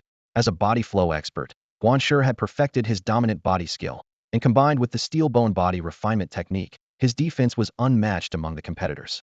Yang Xian's dominant blade was formidable, but Guan Shi's dominant body was even more robust. Guan Shi countered Yang Xian's thunder-dominant blade with his steel fist skill, adopting a reckless strategy that exchanged injury for injury, showing complete disregard for Yang Xian's attacks. In a short time, Yang Xian found himself at a loss against Guan Shi. The dominant body skill of the steel attribute was so unyielding that Yang Xian ultimately fell short by a move and was defeated. After losing to Guan Shi, Yang Xian naturally uttered some harsh words, vowing to reclaim his honor next time. Such exchanges had been repeated countless times over the past 3 years, to the point where Quanhai High School students were tired of hearing them. After their duel ended, neither Yang Xian nor Guan Shi challenged anyone else. Instead, they both set their sights on Jiang Taizhen. Jiang Taizhen, after dispatching Yang Xian, immediately executed a crescent moon move to easily deal with Guan Shi. In facing the crescent moon move, Guan Shi, like Qin Shui, directly resisted with his dominant body, while Yang Xian chose to launch an aggressive attack with his thunder-dominant blade, making him the shortest-lasting opponent against the crescent moon move. At this point, among the top 5, Nie Qingshu had exhausted her challenges and could only passively accept challenges. Falling to 5th place, Yu Chen chose Jiang Taizhen as his first opponent. Compared to facing Ta Hong, who was in 3rd place, he was more interested in witnessing Jiang Taizhen's full moon style. In Yu Chen's eyes, there was no difference between 3rd and 5th place. There was only the 1st place and everyone else. As for the extra prize money for 3rd place, did he care? Not at all. Sensing what was about to happen, Jiang Taizhen didn't bother to step down from the platform and waited there. As expected, Yu Chen challenged him first. As soon as they were in position, Jiang Taizhen attacked without uttering a word, leaving himself the only one busy. Yu Chen's approach to the full moon style was unlike anyone else's. He didn't use the fire dragon shield or launch fire dragon bullets. Instead, he employed his advanced foundational mind power to freeze the moonlight around him. This was Yu Chen's cleverness. Knowing he would inevitably lose, he chose to lose in a way that allowed him to fully experience the full moon style. By using his foundational mind power to confront it directly, he could deeply grasp its essence. As a result, everyone witnessed the moonlight around Yuan accumulating and thickening until it formed a bright sphere.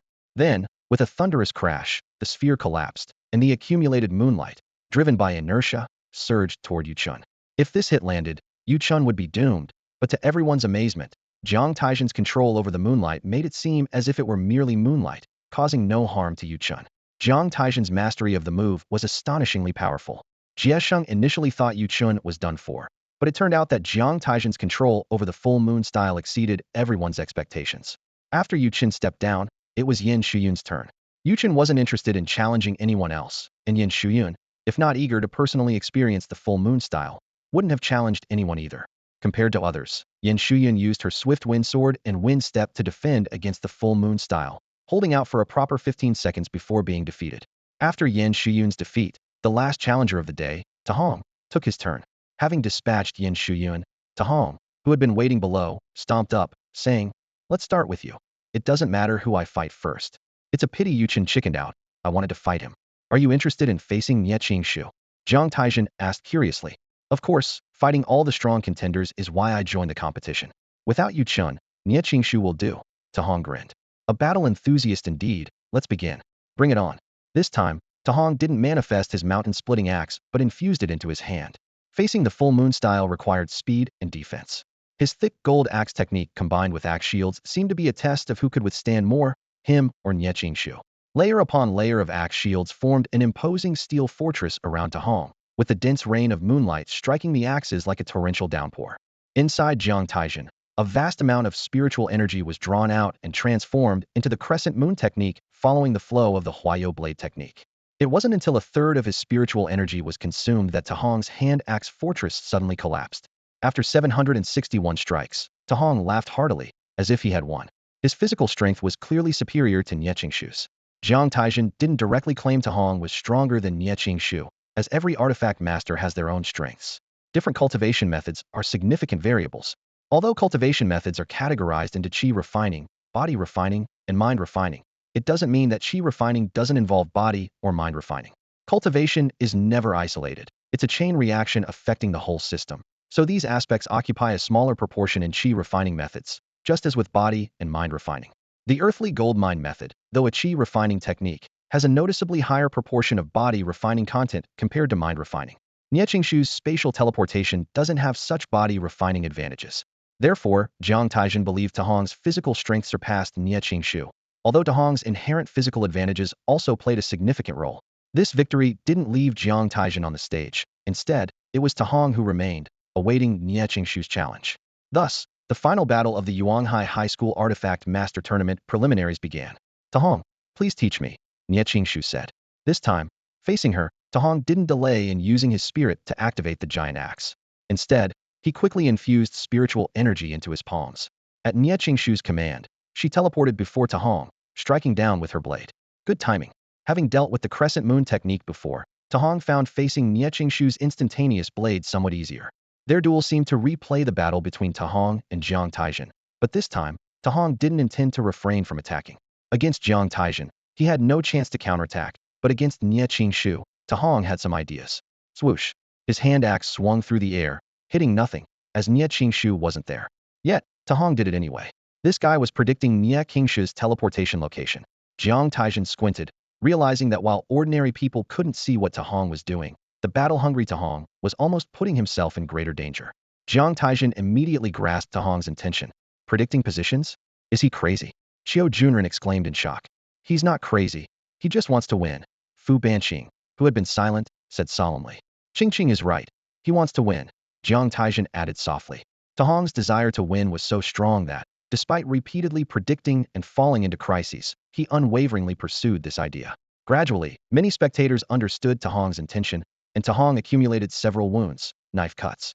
Nie Qingshu showed no mercy, and Tahong quickly became a bloodstained figure. But on the 13th prediction, clang! For the first time, the knife and axe clashed. The knife blocked, and the axe struck. This time, Tahong predicted Nie Qingshu's teleportation location correctly. With this block, Tahong's axe launched a relentless assault, giving Nie Qingshu no chance to teleport. She could only block Tahong's successive axe strikes with her instantaneous blade. In a flash, Tahong swung his axe 18 times, and Nie Qingshu retreated 18 steps, blocking 18 strikes. Finally, after the 18th axe, Tahong's spiritual energy couldn't sustain, and it spilled out.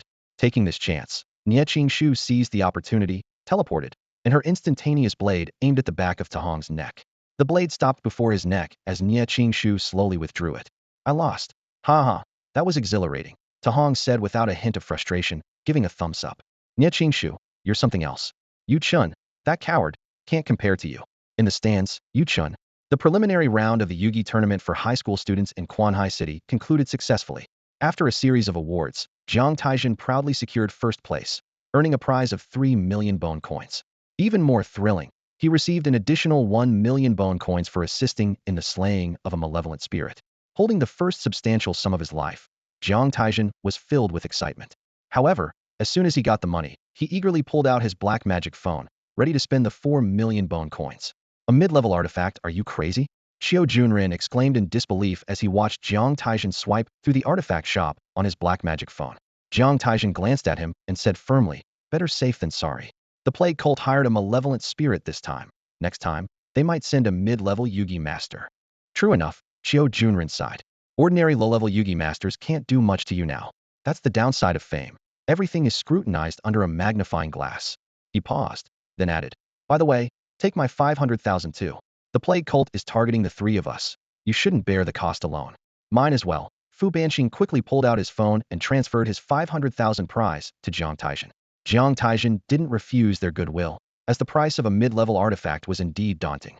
The price of a regular mid-level spiritual device fluctuates around 5 million bone coins, and even artifacts with a limited number of uses, offering a single chance to use a master-level skill, average over 500,000 bone coins.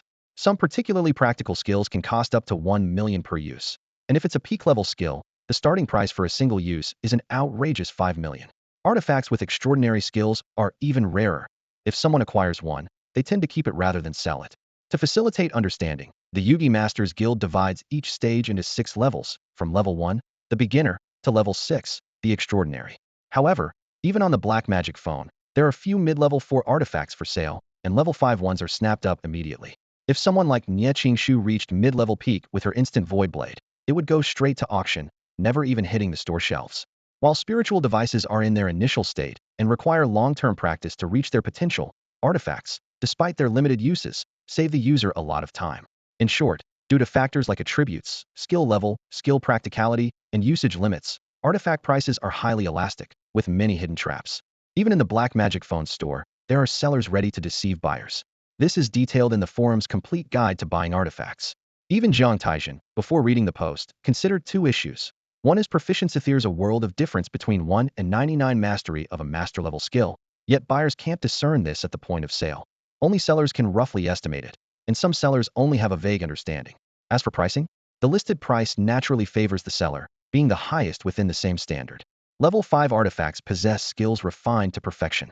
The extent of skill modification varies, with some becoming more powerful while others appear weaker.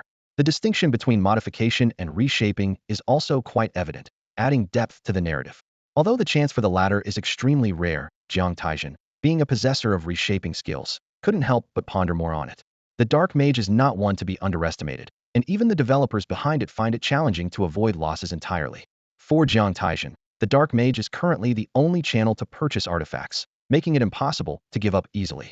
After expressing his needs, Xiao Junrin eagerly joined the search for artifacts. The 3 of them huddled over their phone screens, and after a while, Xiao Juan suddenly noticed. Hey, why are you only searching for hidden weapon artifacts? Jiang Taizhen thought for a moment and concluded that if faced with a mid-level artifact master, it would be best to keep the enemy at bay, preventing them from getting close. Once they got close, the opponent's options would increase, and the chances of defeating them would decrease. Xiao Junrin worriedly remarked, you have a point, but if a mid-level artifact master really wanted to kill us, how could we detect them? He recalled the pre-selection match where Luo Su was killed by a flying knife that struck instantly, hitting its mark with incredible precision. Let's look for flying knives. Flying knives are indeed a good choice. Soon after becoming an artifact master, Jiang Taizhen wondered whether the ancient Huang kingdom had developed gunpowder weapons in this highly advanced, modern city blended with wilderness. After some exploration, Jiang Taizhen realized his perspective was narrow. The characteristics of gunpowder weapons: convenience, low usage threshold, long-range attacks were all covered and better executed by mechanical hidden weapons. In Jiang Taizhen's initial vision, hidden weapons were akin to those in martial arts dramas from the original world. However, upon truly understanding the classification of hidden weapons in this world, he discovered that these spiritual artifacts excelled in some areas, such as firing energy-based bullets unaffected by gravity due to energy, possessing infinite energy, and more. These advantages combined make them far superior to gunpowder weapons, leaping from the gunpowder era into the era of energy technology. Of course, there's a stark contrast in how hidden weapons, spiritual artifacts, and ordinary artifacts are valued. Mechanical hidden weapons are rarely chosen by artifact masters because they lack control. Once fired, they are no longer under the artifact master's control, leaving it to chance, which is unacceptable for artifact masters. In contrast, non-mechanical hidden weapons like flying knives and darts are often linked with artifacts. Mechanical hidden weapons are more popular among ordinary people because once fired, the task is complete, requiring no mastery over inscription skills, just accuracy. They are typically equipped by police to handle sudden beast attacks, at least providing resistance and counterattack capabilities.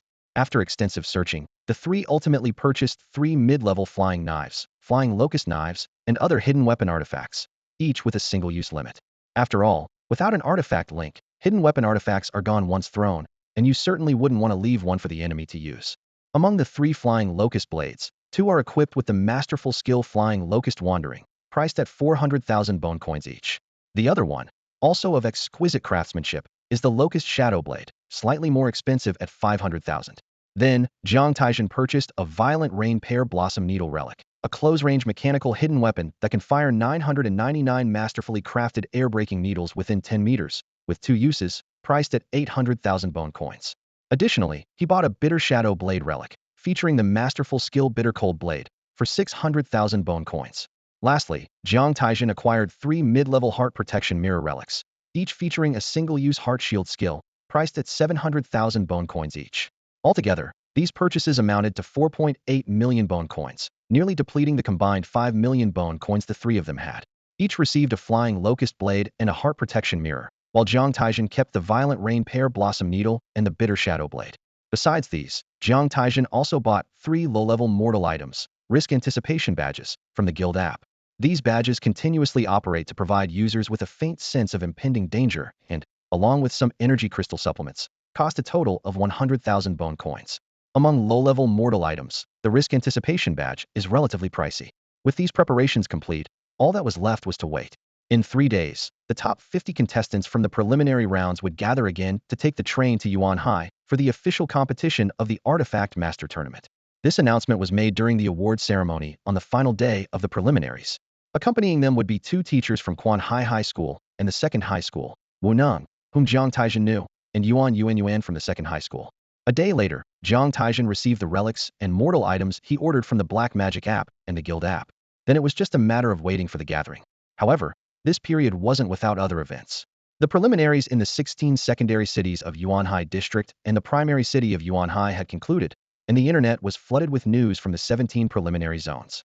Highlights of various exciting matches were everywhere, showcasing the impressive figures from the 17 zones in a continuous stream online, creating quite a buzz. Despite the online chatter, Jiang Taizhen and his group were not disturbed. As orphans attending a boarding school, they were shielded from journalists and could peacefully stay in the dormitory to train. 3 days later, Old Wu arrived at the school to gather the 9 contestants who made it to the official competition. The 5 orphans, carrying large bags, were prepared not to return to Quan Hai if the competition went well, but rather to stay in Yuan Hai until the university term began. Even among the 4 wealthy students, most had similar plans. You all did very well. Having 9 of you make it to the official competition, I've secured a reward for you from the school. This bonus will be credited to your guild accounts before you board the train, so save it for buying local specialties in Yuan Hai. Old Wu said on the way to Quan Hai train station. Local specialties? Old Wu, what specialties does Yuan Hai have? Qiu Junren was the first to ask among the 9. Old Wu smiled slightly. You'll find out when you get there. Quan Hai Railway Station, being the only train station in Quan Hai City, boasts an incredibly spacious waiting hall. Jiang Taizhen felt that its scale was comparable to an airport in the original world. Lao Wu and Yuan gathered 50 preliminary contestants here, preparing to board the train to Yuan Hai. Fu Banqing was overwhelmed. As orphans who grew up in an orphanage and later moved into high school dormitories, they were always under strict supervision by the school. Apart from being familiar with the area around Quan Hai High School, they had only seen other places online, never experiencing them firsthand. Country bumpkin, Wang Chong scoffed, catching Buren's attention. Qiu Junren, Jiang Taizhen, Yin Shuyan, and Zhuahanyan all turned their gazes towards Wang Chong. Qiu Junren said sternly, Wang Chong, you're the weakest here, so you'd better keep your mouth shut. If it happens again, I'll make sure you regret it. Wang Chong's expression changed as he looked towards Guanshi and Xian Xinran, but they ignored him. Guanshi said coldly, talk again when you can beat Jiang Taizhen. Wang Chong lowered his head and fell silent. Soon, other high school contestants arrived, and 10 minutes later, students from Quanhai No. 2 High School, led by Yuan, joined Lao Wu. Meanwhile, a train from Yuanhai City to Quanhai City stopped at the station, and passengers began to disembark. Among the crowd, 3 uniquely poised passengers stepped off the platform. The woman leading them was tall, with sunglasses covering half her face, possessing a striking yet tasteful demeanor. After pausing briefly, Feichen immediately said, buy tickets back to Yuanhai. We're returning. Feichen, who was thin and moved silently, hesitated. Big sister, we barely escaped from Yuanhai. Why are we going back? On the other side, a scholarly-looking man with gold-rimmed glasses mused, sister, sure, something has changed. Someone slipped up on the train. Though we're unsure if it's the Defense Bureau or another faction, our location has been compromised. There are probably many lookouts outside the station now, and escaping might be difficult. A surprise return, Feichen realized. Who would expect us to go back right after escaping Yuanhai? I'll go get the tickets. Watching Zhang Feichen go to buy tickets, the man with glasses said, sister, sure, something feels off this time. What exactly did we steal? There's a bounty for us on the dark web. Shi Qinghan shook her head. You know the employer's task instructions. We can't open the item, and we were supposed to hand it over at a designated location in Quanhai. But now, going there isn't an option. Shi Qinghan said calmly. On this return trip, we need to figure out where things went wrong. Shortly, Zhang Feichen returned with the tickets. Big sister, the next train to Yuanhai leaves in 5 minutes. Let's go. Jiang Taizhen was stunned as he looked at the train, shattering his preconceived notions. The train before him, more accurately, should be called a levitating train. Each carriage was about 15 meters long, but twice the width of a regular train.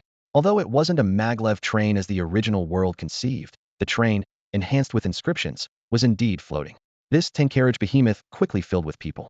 Jiang Taizhen, along with Sun Miao, was arranged to share a 4-person compartment with 2 others.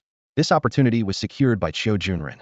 At this point, Jiang Taizhen had already noticed Qiu Junren's interest in Sun Miao. Walking down the train's corridor, Qiu Junren checked the ticket in his hand and searched for the compartment one by one. Finally, he found compartment 502 and, after opening the door, gestured for Sun Miao to enter first. Thank you, Sun Miao said as she glanced at Qiu Junren and walked in without hesitation, followed closely by Fu Banqing. Qiu Junren was the next to enter. Finally, as Jiang Taizhen was about to step into the compartment, he paused. He noticed 3 people entering the compartment across the hall, number 503. Jiang Taizhen narrowed his eyes slightly. The woman in the middle gave him a dangerous yet familiar feeling. Despite her face being mostly obscured by large sunglasses, her unique aura was unmistakable. Sensing Jiang Taizhen's gaze, the woman looked up at him briefly before entering the compartment. The young man behind her, sharp-eyed and agile, seemed to be warning Jiang Taizhen. With a shrug, Jiang Taizhen entered his compartment. Seeing Sun Miao, a realization dawned on him. It was Huan Mei. The clear image of the woman in his mind became blurred and mysterious, as if transformed by magic. What are you mumbling about, Jiang? Qiu Junren asked, overhearing Jiang Taizhen's mutter. Nothing, Jiang Taizhen replied, shaking his head, convinced that the woman was not simple. In the short time since, even the impressions of the 2 men with her had become vague. However, encountering a Yushi practitioner wasn't unusual these days, so Jiang Taizhen didn't pay much mind. He had little luggage, just a canvas bag with a few changes of clothes, some energy crystals, and a long wooden box. 10 minutes after the levitating train left the station, Jiang Taizhen understood why this train hovered instead of running on tracks. It wasn't just a technical advantage, but also due to the challenging geography. Traveling quickly 10 meters above ground, the train passed over primitive jungles and wilderness, occasionally revealing low-level fierce beasts amidst the foliage, starkly contrasting with modern society. This reminded Jiang Taizhen of the geography lessons from high school. The ancient Huang kingdom was divided into 5 major regions, each centered around a first-tier city, surrounded by second- and third-tier cities and counties. The area between first- and second-tier cities was low-risk, yet still populated by numerous low-level beasts, making it difficult for ordinary people to venture. Between second- and third-tier cities was a medium-risk zone, with occasional mid-level beasts and frequent low-level ones. The distance between these was short, and at the speed of the levitating train, it could be covered in a day. However, the vast wilderness between regions was high-risk, teeming with low- to mid-level beasts, with high-level beasts being common and even super-level beasts appearing occasionally. Certain areas are extremely dangerous, rumored to be inhabited by legendary beasts. The journey by levitating train can take anywhere from 10 days to 2 weeks, with the vast distances being quite daunting. This is why the high school Yushur competitions are only held within large regions. A national competition would not only be time-consuming and labor-intensive, but also come with significant risks. Beyond this lies the wilderness outside the national borders, where real danger lurks, with packs of high-level beasts potentially appearing at any moment. In such a harsh external environment, levitating trains have become the preferred mode of intercity transportation, effectively avoiding the beasts on the ground. Jiang Taizhen looked helplessly at Miao Miao, who was sitting in Sun Miao's arms. When Fu Banqing took Miao Miao out of the cat box, the adorable creature immediately caught Sun Miao's attention, and it hadn't left her embrace since. Jiang Taizhen leaned against the window, his gaze wandering with the rapidly retreating scenery outside. Taking advantage of Qiu Junren visiting other compartments, he asked, Sun Miao, what do you think of old Qiu? Qiu Junren. Sun Miao moved slightly, understanding Jiang Taizhen's implication, and couldn't help but glance at him. He's a nice guy, but right now I'm focused on my Yushur training and not interested in romantic matters. Jiang Taizhen nodded, speaking earnestly. I don't know much about relationships, but if you really have no interest in old Qiu, I hope you tell him sooner rather than later. I will, Sun Miao replied while petting the cat, sensing the good rapport between them. Jiang Taizhen said calmly, you can't imagine what it's like living as an orphan. In fact, Jiang Taizhen's life in the orphanage wasn't pleasant, and if it weren't for Fu Banqing and Qiu Junren, he couldn't imagine successfully completing high school. Sun Miao fell silent, and the atmosphere became awkward. She glanced at Fu Banqing beside Jiang Taizhen and noticed he was fixated on her hand no, on the cat in her hand. Sun Miao sighed and returned Miao Miao to Fu Banqing. At that moment, the compartment door opened, and to her surprise, it was Qin Shui. Qin Shui nodded at Sun Miao. They were in the same school, but Qin Shui was a martial arts fanatic and always kept to himself. He sat next to Sun Miao and looked at Jiang Taizhen.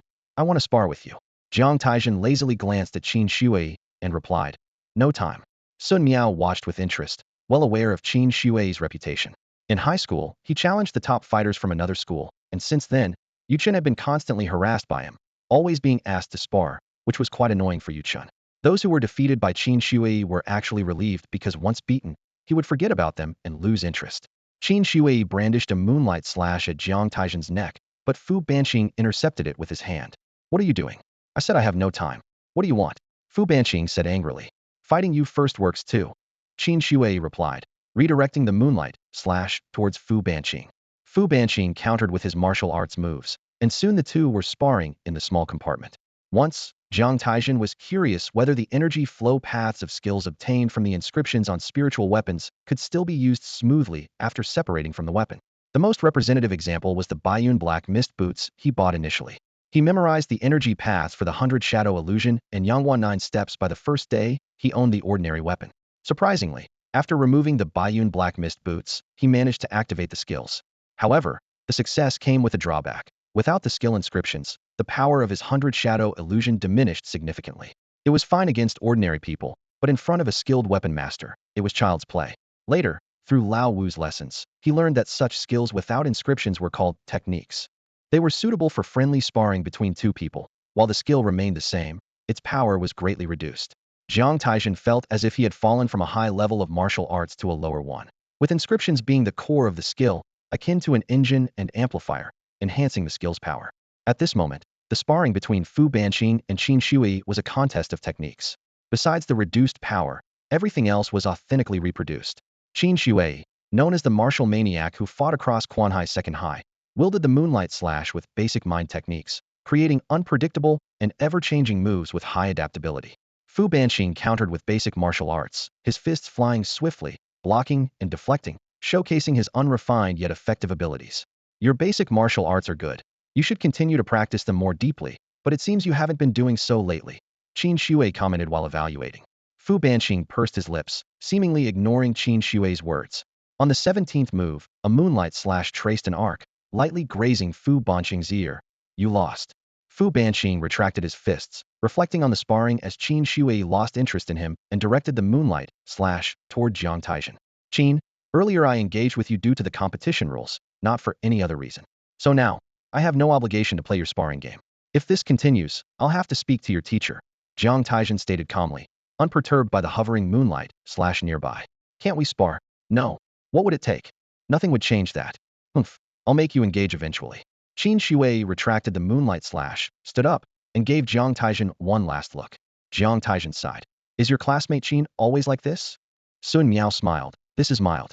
Since Yu Chun defeated Qin Shui, he hasn't had a moment of peace. Huh, Yu Chun must have a lot of patience. Yu Chun is different from you. He values reputation highly.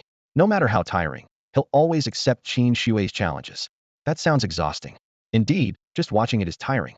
At this time, 5 miles ahead of the train's path, within the dense forest, on the vast canopy of a giant tree stood a dozen figures. The leader wore a red birdbeak mask, accompanied by 9 others with similar masks, and one in a gray birdbeak mask, a plague cultist. Besides these 11 cloaked plague cultists, there was only one other figure, a burly, fierce-looking man with a horn on his forehead. The gray birdbeak cultist had learned that the Rose Thieves had not left the train station after arriving in Quanhai. After analysis, it was determined that the Rose Thieves were on train 4759, as the other 2 trains departing Quanhai had been checked by 2 teams of red birdbeaks 3 and 5 minutes earlier, confirming their absence. Due to the urgency of the situation, it was imperative to capture them this time to prevent them from slipping away again. The leading red birdbeak cultist responded indifferently. Tell me about the train's security. According to regulations, each train is defended by 1 mid-level artifact master and 2 low-level ones. The gray birdbeak cultist replied. The mid-level artifact master's name is. The red birdbeak cultist waved his hand dismissively. Ordinary artifact masters are not a concern. What else? Oh, the Rose Thief Shi Qinghan is a mid-level artifact master. Her first artifact is the illusion necklace. The second is unknown. She is to be dealt with as necessary. The inscription hacker Peng Zhe is a low-level artifact master. If possible, capture him. The Great Plague Cult needs talents like him.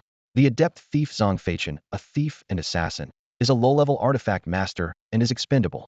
Well, the task isn't difficult. The red birdbeak cultist nodded.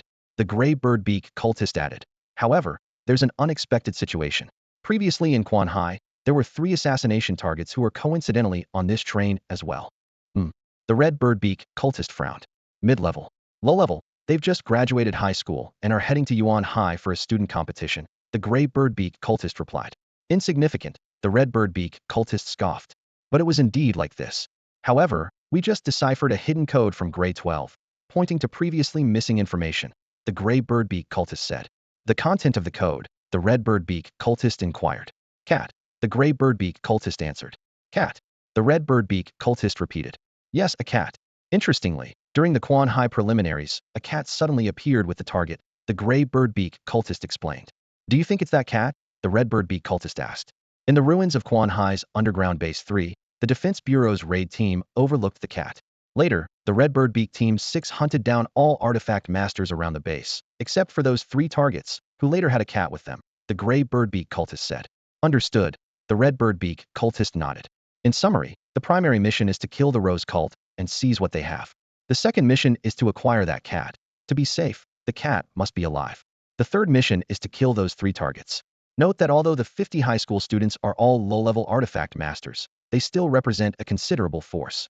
The 2 accompanying teachers are low-level artifact masters and should not be a concern. Special attention must be given to Jiang Taizhen. His exceptional talent has already allowed him to master one skill to a profound level, making him a future threat that must be eliminated. 50 low-level artifact masters. No worries, those beasts will take care of them, the red birdbeak cultist said confidently. While they conversed, the forest below was eerily filled with a large number of low-level fierce beasts, an unimaginable variety of different types lying dormant in the dense jungle. With the strength of you 3 mid-level artifact masters, holding the entire train shouldn't be difficult. However, according to the doctrine, tasks must be documented when a gray birdbeak is on site, the gray birdbeak cultist reminded. Naturally, the red birdbeak cultist responded. At that moment, the distant rumble of a train could be heard, awakening the dormant fierce beasts in the forest. Let's begin, the red birdbeak cultist said, flipping his hand to reveal a fiery red staff, an artifact skill, Red Lotus Meteor. 3 minutes earlier, Qiu Junren returned from visiting another compartment, carrying bags of snacks. Jiang Taizhen curiously asked, how did you get all of this? Qiu Junren replied, they sell them on the train. I've checked, and the food in the dining car is decent. Jiang Taizhen teased, oh, usually you're so stingy. What makes you so generous today? It was clear that Qiu Junren had another motive for buying so much. Jiang Taizhen laughed and said, it's just something to eat. Qiu Junren shot her a look and joked. Look at Qingqing, she never talks while eating. Enthusiastically, Jiang Taizhen picked up a piece of beast meat and began to nibble on it slowly. Suddenly, a heavy pressure filled the air. Jiang Taizhen tilted her head and asked in confusion, "What's going on?" Through the window, the once bright sunlight had turned into a red glow. "Look, a meteor!" Sun Miao shouted in alarm. Startled, Jiang Taizhen rushed to the window and saw a red cloud streaking across the sky, with a meteor engulfed in flames descending from above. Her warning badge on her chest sounded an alarm. She quickly thought of a plan and said, "Ching Ching, break the window with the hammer, quickly. Lao Qiu, take Miao Miao." They prepared to brace for impact. As soon as Jiang Taizhen finished speaking, she reached out, and the long wooden box on the bed immediately appeared in her hand. The three of them coordinated seamlessly, with Fu Banqing barely hesitating as she swiftly grabbed the thunder hammer and smashed it toward the window. Meanwhile, Gao Yan, the chief security officer of Train 4759 and a mid-level artifact master, found his job relatively simple and leisurely. His main task was to ensure the train's safe arrival at its destination. Despite being over 50, he remained at the mid-level tier, and this job felt almost like retirement. After all, guarding the route between first and second-tier cities mostly involved chasing away low-level flying beasts, which was quite easy. Even internal train conflicts were handled by his two subordinates, sparing him from intervening. However, his complacency led to him noticing the Red Lotus meteor later than Jiang Taizhen and the other low-level artifact masters. By the time the meteor was upon them, Gao Yan's face turned pale, and he stood frozen in place, unsure of what to do. The train conductor had already begun evasive maneuvers. The train suddenly became unbalanced, tilting sharply downward to the right in an effort to avoid the meteor, causing passengers to be thrown about. The Red Lotus meteor skimmed the edge of the train and crashed heavily into the ground. With a thunderous roar, the meteor's fragments and shockwave violently struck the side of the train, causing it to flip 90 degrees in the air and crash diagonally toward the ground. The sudden incident left everyone on the train in disarray. Inside their compartment, the window was now facing upward, and through it, they could see the red flames of the shockwave streaming past above. The four of them stood firm, thanks to Jiang Taizhen's warning. So the other three didn't fall during the train's overturn, but quickly steadied themselves. As the shockwave subsided, Jiang Taizhen said, "I'll go up and take a look." At this moment, the train was still sliding at an angle, not yet touching the ground, with the suspension and safety systems working hard to ensure a safe landing. Jiang Taizhen leaped out of the window, his eyes suddenly brightening as he quickly surveyed his surroundings. Ahead of the train, about 10 meters away, a pit of flames roared, consuming the dense jungle. The train was still 5 meters above the ground, rapidly descending, and the trees taller than 5 meters in front provided some cushioning. "Get up here," Jiang Taizhen shouted. At that moment, the window beside him was kicked open, and a nimble small figure darted out, leaving a trail of illusions.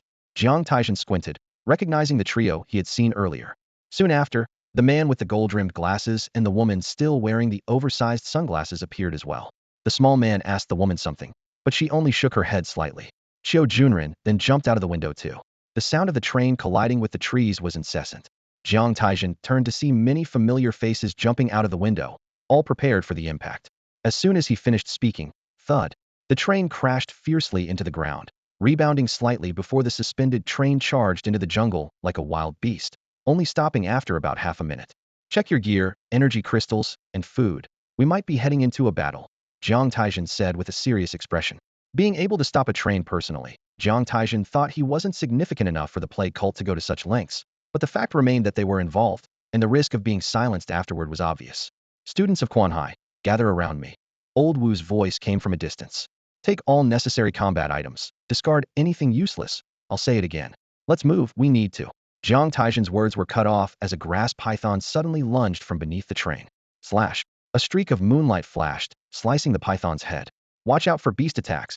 Jiang Taizhen scanned the area, noticing a large number of beasts attacking the passengers who had exited the train. Fu Banqing wielded his thunder hammer, repelling several ferocious rats and ghost cats. Qiu Junren used vines to ensnare a few ambushing beasts, which Fu Banqing then smashed one by one. Sun Miao's mental illusions caused the beasts to hallucinate and turn on their hidden companions. Jiang Taizhen glanced at the trio not far away and noticed that whenever beasts approached the woman, they would suddenly change direction and become her protectors. Truly a masterful illusion, Jiang Taizhen thought.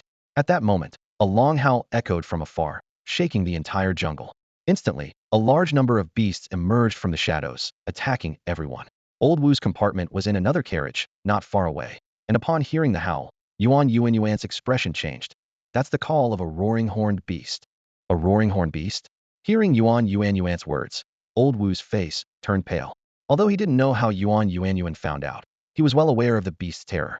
As a mid-tier ferocious beast, its roar was enough to intimidate lower-tier beasts, and its horn could temporarily control those intimidated, hence the name Roaring Horn Beast.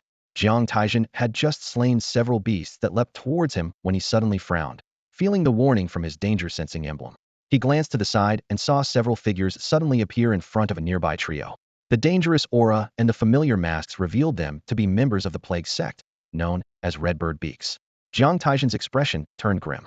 Sensing his gaze, the leading Redbird Beak slightly tilted his head, and the figures beside him vanished instantly. Be careful. Retreat. The premonition of danger surged in his mind like a tide. As he quickly retreated, he shouted, "Old Wu, it's the Redbird Beak assassins." In the blink of an eye, a shadow snake struck from behind his head, giving him almost no time to react. Jiang Taizhen was very familiar with the shadow snake technique, but its power exceeded his expectations, clearly a mid-tier skill. Phantom of 100 Shadows. In an instant, 6 phantoms appeared, but the shadow snake followed closely, striking the protective shield formed by his heart-protecting mirror with a clang. At that moment, Jiang Taizhen roared, "Full Moon Strike." Simultaneously, the heart-protecting mirror fulfilled its purpose and shattered into powder. A fleeting full moon transformed into a light wheel, slashing at the momentarily paused Redbird Beak assassin. This was the true full moon strike, arriving in an instant, unlike the partial move seen in the arena. Shadow Stealth. The assassin's body instantly merged into the dappled shadows, but unexpectedly, the fleeting full moon followed closely, striking him. Jiang Taizhen's full moon strike combined the essence of the 3 stances of the Huayo blade technique, while the Shadow Stealth also utilized signature shadow techniques. Caught off guard, the Redbird Beak assassin's cloak was torn to shreds. The skill-shedding cloak of his second spiritual artifact, the Nightwalker garment, activated instantly, manifesting a cloak of dark spiritual energy in place, while the assassin reappeared 3 meters away. The full moon strike shredded the cloak, then, under Jiang Taizhen's control, turned to attack the Redbird Beak assassin 3 meters away. However, this delay gave the assassin time to react. The dagger transformed into a shadow snake once more, guarding his body. Clang! Clang! The moonlight blade aura of the full moon strike was completely nullified by the shadow snake. Jiang Taizhen gritted his teeth. This was the power of a mid-tier weapon master. His full force skill was easily neutralized. Clearly, the opponent's second spiritual artifact was indeed the Nightwalker garment, and the shedding cloak skill didn't require sacrificing the entire garment, but used spiritual energy instead. He hesitated to use the concealed rain of pear blossom needles, uncertain if the opponent could repeatedly use the shedding cloak skill. At that moment, a bronze staff descended from the sky with unstoppable force, striking towards the Redbird Beak assassin. It was Old Wu. Jiang Taizhen's eyes flashed, and he returned his flying blade to its place. This guy had hidden his strength well, turning out to be a mid-tier weapon master. Clang! The assassin's dagger blocked the attack, and, using the force to escape, vanished into the shadows once more. Humph! Old Wu snorted angrily, twirling his bronze staff before thrusting it heavily into the ground, stabilizing the space around him. In an instant, the surrounding area froze, forcing the red-beaked assassin out of the shadows. Jiang Taizhen's eyes flashed as he sensed the assassin being immobilized by Old Wu's technique. Perfect opportunity. He swiftly unleashed his rain of pear blossom needles, and 999 energy-piercing needles shot out like a storm, embedding themselves into the assassin. A crackling sound erupted as the assassin's night suit was shredded and retracted into his storage. Jiang Taizhen was stunned. Still not dead, but Old Wu didn't pause. With a sweep of his staff, he smashed the shadowy dagger along with the assassin. After eliminating the red-beaked assassin, Old Wu quickly said, "I'll leave the rest to you," and leaped 10 meters away towards the trio.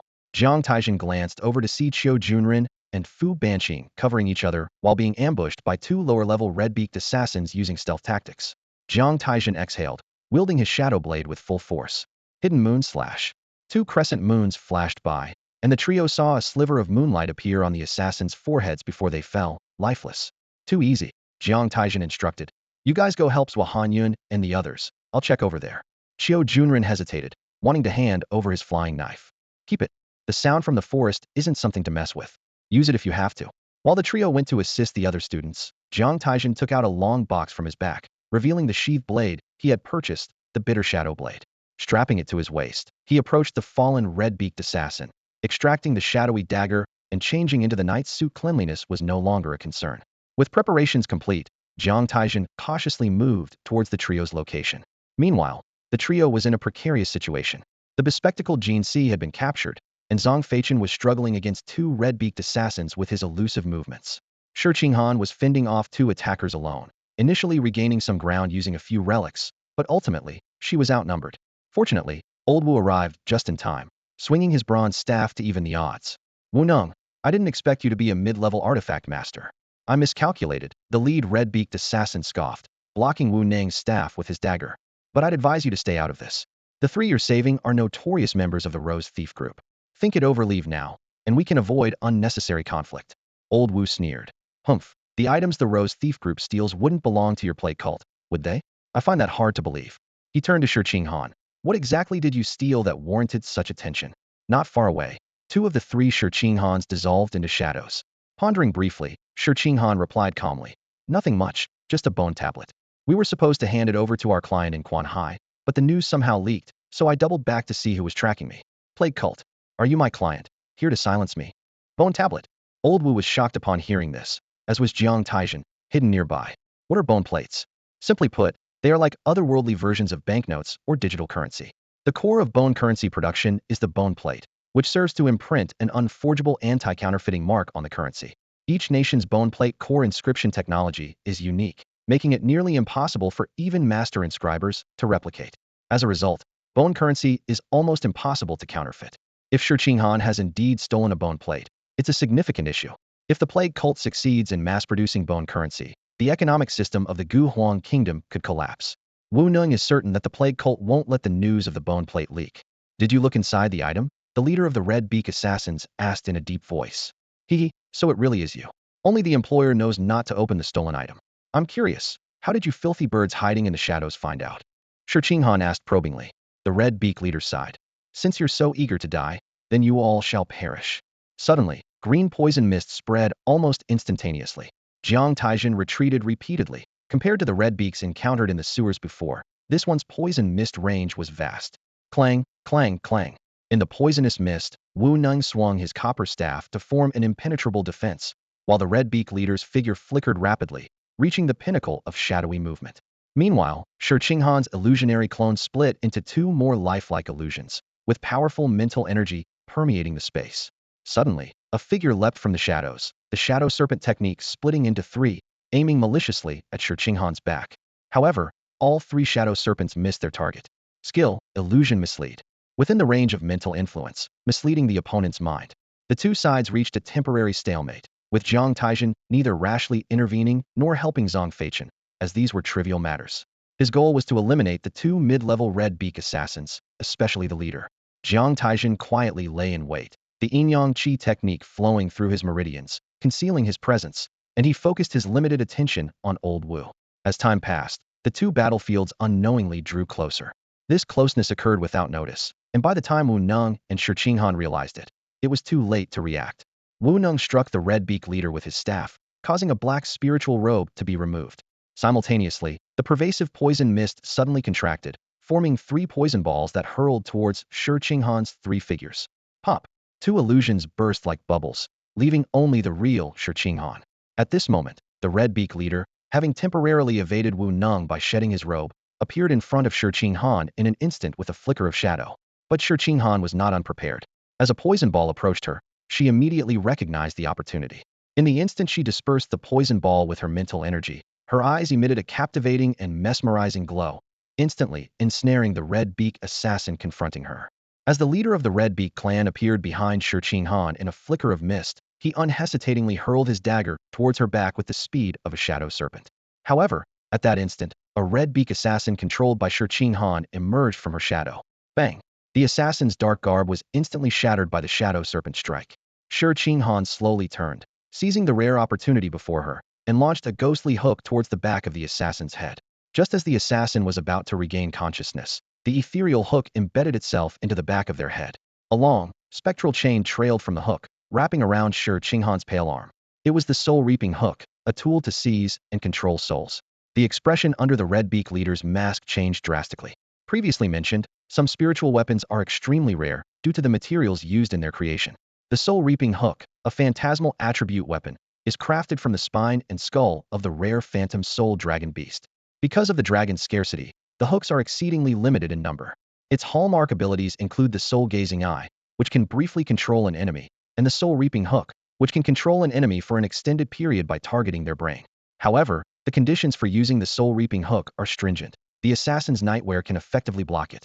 Therefore, after briefly controlling the opponent, Shi Qinghan used the Red Beak leader's power to shatter the opponent's nightwear and quickly used the soul-reaping hook to control him before he could recover from the soul-gazing eyes effect. All this happened in a flash, and by the time Shi Qinghan had the Red Beak assassin under control, it was a done deal. Wu Neng laughed heartily, swinging his copper staff towards the Red Beak leader. Seeing the situation was untenable, the leader decisively used his mist flicker ability, appearing in another cloud of toxic mist, ready to flee. Shi Qinghan's hooked chain trembled in her hand. Where could he escape to? Controlled by the soul-reaping hook, the Red Beak assassin shadow-stepped, instantly blocking the leader's path. Their daggers clashed in a rapid exchange, the shadow serpent style flurrying as the assassin mirrored the serpent's movements, repeatedly appearing before the leader to block his escape. Realizing that delaying any longer would eliminate any chance of escape, the Red Beak leader pulled a fiery jade token from his robes.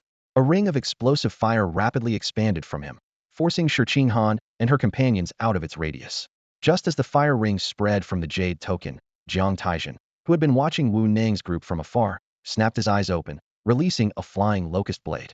The skill, Locust Blade, transformed into a shrieking projectile, streaking towards the Red Beak leader like a shooting star.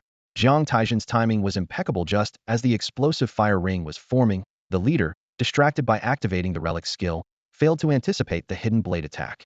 At this moment, he had to choose between using his mist flicker or blocking the Locust Blade, knowing that if he opted for the former, he risked being struck by the flying weapon.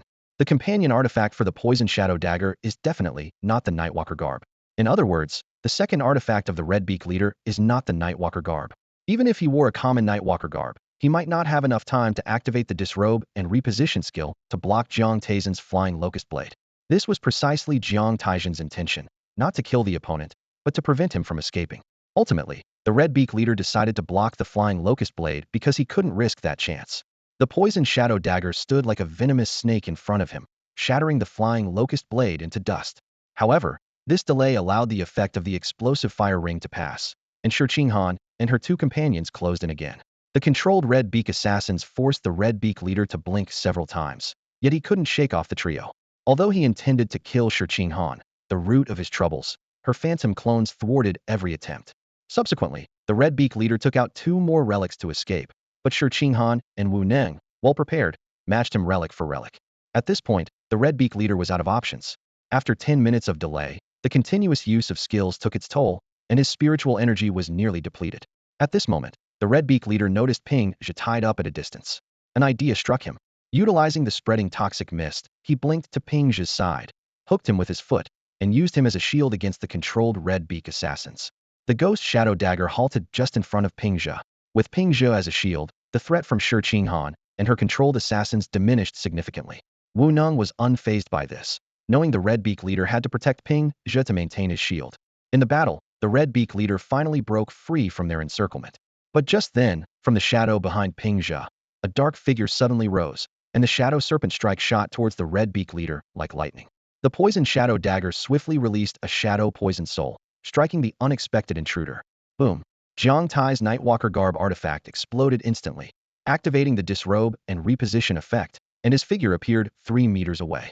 Almost instantaneously, this sudden turn of events spurred Wu Neng and Shi Qinghan into action. As soon as the Red Beak leader shattered Jiang Tai's Nightwalker garb, Wu Neng's bronze staff struck the ground near the leader. Staff of Heaven and Earth. Space froze abruptly. In an instant, the controlled Red Beak assassin appeared in front of Ping Zhe, and the Shadow Serpent strike pierced the hand grabbing Ping Zhe. The Shadow Serpent strike pierced through the Red Beak leader's wrist. Seeing this, the experienced Jiang Taizhen seized this rare opportunity, and the bitter Yin blade at his waist was unsheathed in a flash. Skill, Bitter Cold Blade activate. Bitter Cold Blade, bitter and cold, bitter and cold. As the bitter Yin blade unsheathed, the Red Beak leader felt an overwhelming bitterness in his heart. His body suddenly chilled, his heart bitter, and his body cold. Both body and mind froze. A flash of the blade swept across the Red Beak leader's neck. His head separated from his body, dead beyond any doubt. Finally, it's over. Wu Neng quickly approached Jiang Taizhen, his brow furrowed. How could you be so reckless? Jiang Taizhen shrugged helplessly. I had no choice. The plague cult is my enemy too. As soon as he finished speaking, Wu Neng gripped his copper staff tightly, watching Shi Qinghan on the opposite side with vigilance. Meanwhile, Jiang Taizhen carefully picked up the 2 relics extracted from the Red Bird Beak leader, feeling anxious and unable to look at them closely. On the other side, after confirming the defeat of the Red Bird Beak leader, Shi Qinghan swiftly commanded the Red Bird Beak assassins to eliminate the surrounding low-level ones. successfully rescuing her two companions. What are your next steps? Jiang Taizhen asked quietly. Shi Qinghan held a bone tablet, her expression serious. This is no joke.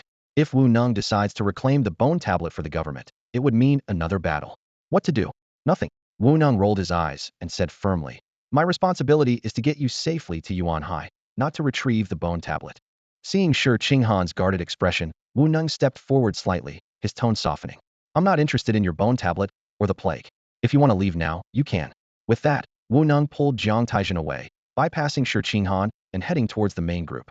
He knew that his students were still fighting the beasts, and Shi Qinghan's eerie hook made him wary. Exhausted, Shi Qinghan had no desire to complicate matters further. The two mid-level relics Jiang Taizhen obtained made her secretly cautious. Once they had distanced themselves, Wu Neng and Jiang Taizhen quickly made their way to the beast gathering area. Along the way, Wu Neng administered a mid-level antidote injection to himself, as he had been exposed to some toxins in the poisonous mist. Watching their retreating figures, Zhang Feichen turned to Shi Qinghan. Boss, are we really letting them go? What else can we do? Can you stop them? Shi Qinghan rolled her eyes and then ordered, Feichen, go to the other carriages and gather food. We can't stay here. Into the wilderness? Pingzhe asked. Yes, the train has lost contact. The first to arrive will be the Defense Bureau, and we'll be caught if we stay here, Shi Qinghan replied decisively. Zhang Feichen hesitated for barely a moment before disappearing with a few quick movements. When Wu Neng and Jiang Taizhen arrived at the defensive position organized by Yuan, the ground was already littered with the corpses of beasts, and the beasts had retreated. Among the pile of bodies, the most conspicuous was a peculiar human corpse. Wu Neng let out a long breath and asked with concern, Teacher Yuan, is everyone okay? We're fine, just some injuries. You should trust in our elite team. Without them, we might not have handled this guy, Yuan said, pointing at the peculiar human corpse. This is a beast implant, Wu Neng realized with a nod. What is a beast implant? Jiang Taizhen asked quietly to Qiu Junren beside him. Qiu Junren explained. According to Teacher Yuan, some people implant special organs from beasts to gain their abilities. The guy on the ground had the throat and horn of a howling horned beast, which gave him the power to intimidate and control low-level beasts. Qiu Junren explained, and my flying mantis knife gave him a good hit, Jiang Taizhen said, surprised. A beast implant? Who would want to become a beast? Who knows? Qiu Junren sighed. You know, many people never become artifact wielders. For the power of beasts, becoming a beast implant doesn't seem so unacceptable. I see. That's probably why beast implants aren't well known, Jiang Taizhen mused. Exactly, Qiu Junren agreed. Qiu Junren pulled Jiang Taizhen aside to a secluded spot, gesturing for Fu Banqing to keep an eye on their surroundings, and whispered, We were ambushed by red bird beaks before. Jiang Taizhen blinked in confusion. Isn't that normal? Qiu Junren shook his head. It is normal, but I realized their primary target wasn't me or Qingqing. Jiang Taizhen was taken aback. It wasn't. Qiu Junren nodded resolutely. Yes, it was Miao Miao. Miao Miao? Are you sure? Jiang Taizhen couldn't believe the answer. Qiu Junren continued. I've replayed the situation 5 or 6 times in my head, and it was indeed Miao Miao. Jiang Taizhen rubbed his forehead, puzzled. What does Miao Miao have to do with it? She's just a kitten, unless she's actually a person transformed. But these questions weren't important for now, as there was still a lot to be done. Sure enough, not far away, Wu Neng, after making several phone calls, was directing students alongside Yuan to treat the injured passengers.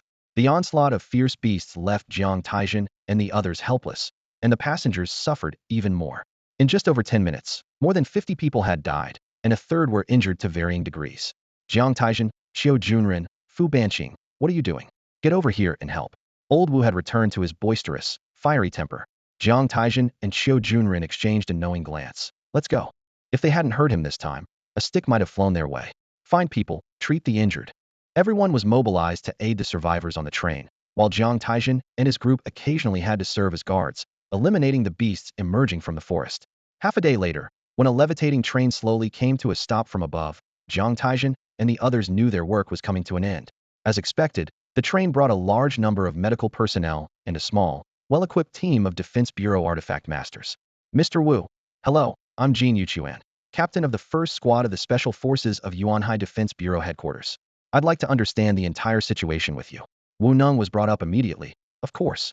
Let's discuss it on the train. An hour later, 3 levitating vehicles departed from the train, heading into the beast-filled wilderness. The medical treatment concluded after half a day, and all the injured and passengers boarded the 2nd levitating train to Yuanhai. The remaining cleanup was no longer Jiang Taizhen's concern. This time, because it was an extended train, all uninjured and lightly injured personnel gathered in the front half of the train, making it more spacious. Jiang Taizhen and his two companions occupied a private compartment. Let's take stock of our expenses and gains. We have one flying locust knife, one heartguard mirror, and one rainstorm pear blossom needle left. The other heartguard mirror was used when Xiao Junren was ambushed by the red bird beaks, not against an intermediate artifact master, but it saved a life, so it was worth it. In terms of gains, they acquired a poison shadow dagger with 6 uses, and Miss Shadow Flicker had reached a pinnacle level, explaining its durability. The Ghost Shadow Dagger was used twice, with 3 uses remaining, and Shadow Snake Style and Shadow Stealth were at a proficient level. Lastly, there was this, the green crystal. Jiang Taizhen carefully examined the attributes and skills of the green crystal, marveling inwardly. This mid-level spiritual artifact not only possessed basic skills like the Poison Heart method and the Poison Treasure cultivation diagram, but also advanced abilities such as Toxic Mind Power, Poison Refining, and Poison Nest. His gaze lingered on Toxic Mind Power for a moment, realizing it was an evolved skill from basic mental focus, capable of releasing a corrosive toxic intent. Then, Jiang Taizhen's attention shifted to Poison Refining and Poison Nest. He quickly realized that these two skills were the hallmark of the green crystal, with immense potential. Poison Refining was comparable to the research capabilities of an alchemist, while Poison Nest created a dedicated space within the artifact sea for storing and experimenting with toxic gases. Jiang Taizhen couldn't help but imagine that if these two skills were used in tandem, their power would be astounding. A vivid image appeared in his mind, concocting various deadly poisons within the Poison Nest, then unleashing them through skills like Green Poison Burst and Poison Shadow, capable of both single and group attacks, essentially a weapon of mass destruction. However, Jiang Taizhen soon realized the limitations of these skills. Without a rich foundation in toxicology, even mastering the skills would make it difficult to unleash their true potential. This realization made Jiang Taizhen recall the red-beaked leader he encountered earlier. Judging by the leader's skill level, it was either due to a lack of intelligence or having acquired the green crystal recently without the time to develop potent toxins. Jiang Taizhen felt fortunate. Had the opponent been proficient in toxic arts, the outcome of their battle might have been different. Nonetheless, the limitations on using the green crystal as a relic significantly reduced its practicality. Researching a toxin required considerable time and effort, and the limited number of uses was barely sufficient. Despite this, Jiang Taizhen recognized the potential power of poison in this other world, potentially enabling one to defeat high-level artifact masters. His recent interactions in the Circle of Artifact Masters exposed Jiang Taizhen to various bizarre and malevolent spiritual artifacts, such as the soul-devouring hook and the green crystal, each demonstrating incredible power in certain aspects. This realization made him wary, knowing he must never underestimate any artifact master in the future. After taking stock of their gains, Jiang Taizhen, Xiao Junren, and Fu Banqing turned their attention to the little cat, Meow Meow. The three of them observed it closely, trying to figure out why the plague cult was so fixated on it. Xiao Junren circled Meow Meow several times, speculating whether a deadly virus had been injected into it. Jiang Taizhen scoffed at this, reasoning that if there were indeed a deadly virus, it would have manifested by now. Ultimately, Fu Banqing pointed out the bone pendant hanging around Meow Meow's neck. This discovery caught the attention of Jiang Taizhen and Xiao Junren, considering Fu Banqing had spent the most time with Meow Meow, and his observations were more reliable. The three of them carefully removed the bone pendant from Meow Meow's neck, preparing to further investigate this item that might hold secrets. Xiao Junren repeatedly examined the object, looking up at the two people and realizing it was some kind of inscribed mechanism that required activation in the correct order to open. Jiang Taizhen took the bone plaque, studied it for a moment, and confirmed it was likely an inscription code of the plague cult. The sewer, the destroyed lab, the nearby cats, and the plague cult followers who came to them all clicked in Xiao Junren's mind. This must be extremely important information of the plague cult, something he should have realized sooner. You wouldn't have thought of it earlier, Jiang Taizhen scoffed. But Qingqing got lucky. No, it's more like good deeds get rewarded. Adopting Meow Meow led to this. What should we do next? Xiao Junren asked. It's a hot potato in our hands, Jiang Taizhen said helplessly. What else can we do? Call Lao Wu over, and let's sell it for a good price. This time, we won't talk without at least 100 million. Xiao Junren rolled his eyes. You don't even know what's inside, and you want to negotiate for 100 million? You're inexperienced in negotiations, but just aim high when the time comes. Say it's the plague cult's world-ending virus research, a poison lethal to legendary artifact masters, something like that. Use your initiative and creativity. The more you negotiate, the more evolution materials, spiritual artifacts, bond formulas, and evolution formulas we'll have in the future. Jiang Taizhen mumbled a few words. Hearing evolution materials, spiritual artifacts, formulas, Xiao Junren's eyes lit up. I'll go talk right away. Xiao Junren then clutched the bone plaque tightly and hurried out of the compartment. As the train approached Yuan High City, The scenery outside gradually flattened, and Qiu Junrin slowly returned. How did it go? Jiang Taizhen asked. Well, Lao Wu said he'd try his best to help us. The Defense Bureau has specialized inscription decoders, and once they've cracked the inscription code on the bone plaque, they'll determine the reward based on the content. But I managed to secure at least a 10 million bone coin reward if the information is useful, Qiu Junrin said, slightly dejected. 10 million is already pretty good. What about you guys, any rewards? Jiang Taizhen wasn't too concerned about the reward for killing the red bird mouth, having received one before and being mentally prepared. Of course, every student who contributed gets a 1 million bone coin compensation and reward. It said other passengers also receive varying levels of compensation. The levitating train slowly glided into Yuanhai City's Mingli train station, one of the 3 largest train stations in the city. Transitioning from the desolate wilderness to the bustling modern city, Qiu Junrin stretched and thought to himself, finally leaving that godforsaken place. Don't worry, we'll be back. Once we get into university, the sewers won't suit us anymore, Jiang Taizhen teased. Oh damn, how did I forget that? Qiu Junrin slapped his forehead, realizing that after artifact masters leave their novice period, small places like sewers no longer satisfy them. Instead, the endless wilderness, with its low-risk, medium-risk, and high-risk areas, becomes the future domain of artifact masters. Inside the train station's main hall, multiple large screens were broadcasting news about the upcoming high school artifact master competition set to take place in 3 days, with information about popular contestants flashing on the screens. However, as they exited the turnstiles, they found a swarm of reporters gathered outside, held back by security personnel. From the reporters' questions, the 3 realized that the accident involving their train had already made the news. This story had even overtaken the high school artifact master competition in popularity over the past few days, especially after the media learned that participants from Quanhai were involved, causing the competition's attention to spike again. At that moment, the teachers and students emerging from the passageway became the immediate focus of media attention. Everyone was eager to learn the details of the train accident after all. Who wouldn't be captivated by a story involving teachers and students battling fierce beasts in the wild? Among those being pursued, aside from teachers Yuan, and Wu, Jiang Taizhen was undoubtedly the most sought after. He was the only student in the Quanhai team who had mastered his skills to a remarkable level, followed closely by the 4 famous beauties of Quanhai, including Nie Qingxu, who ranked among the top 10. With such a sensational story, how could the media resist? As soon as Jiang Taizhen and his companions exited the passage, they were surrounded by reporters. Jiang, I'm from Haichao News. Can you talk about your experience in this event? Chao Water TV, Jiang, can you share your feelings about this incident? Jiang Taizhen helplessly gestured for silence, pushing away a microphone that nearly touched him, and cleared his throat to speak. Let me say a few words. The successful resolution of this incident is thanks to our 2 senior artifact master teachers, Mr. Yuan and Mr. Wu. Under their wise leadership and immense strength, the attacking horde of mid-level fierce beasts was completely repelled. Their prowess and capability are truly outstanding. Boom. Upon hearing that the 2 teachers were senior artifact masters, everyone went wild. Jiang, can you talk about your 2 teachers? Jiang, make way, you should go find Mr. Wu and Mr. Yuan. Hearing the explosive news from Jiang Taizhen, the media immediately left him and the trailing Yuchun, Ta Hong, and others behind. Once Jiang Taizhen boarded the bus prepared by the organizers, Yuchun, behind him, muttered, "You're just making things up." Jiang Taizhen shrugged. "You know we signed a confidentiality agreement, right? What else can I say without making stuff up? At least I'm not lying." Nearby, Sun Miao chimed in. "I wasn't lying. I just have limited experience, i.e., never seen mid-level or senior artifact masters, so it's normal to be mistaken." Jiang Taizhen retorted. "What about the mid-level fierce beasts?" Yu Qin snorted. "That beast plant body counts as a mid-level fierce beast, doesn't it?" "Does it?" Ta Hong, further behind, widened his eyes, astonished by Jiang Taizhen's ability to lie with a straight face. "Doesn't it count? I think it does." Jiang Taizhen proceeded to sit at the back of the bus. "And what about the large number? How do you explain that?" Yang Xian started teasing him too. The beast plant body controlled a large number of fierce beasts, so there you have a large number of mid-level fierce beasts.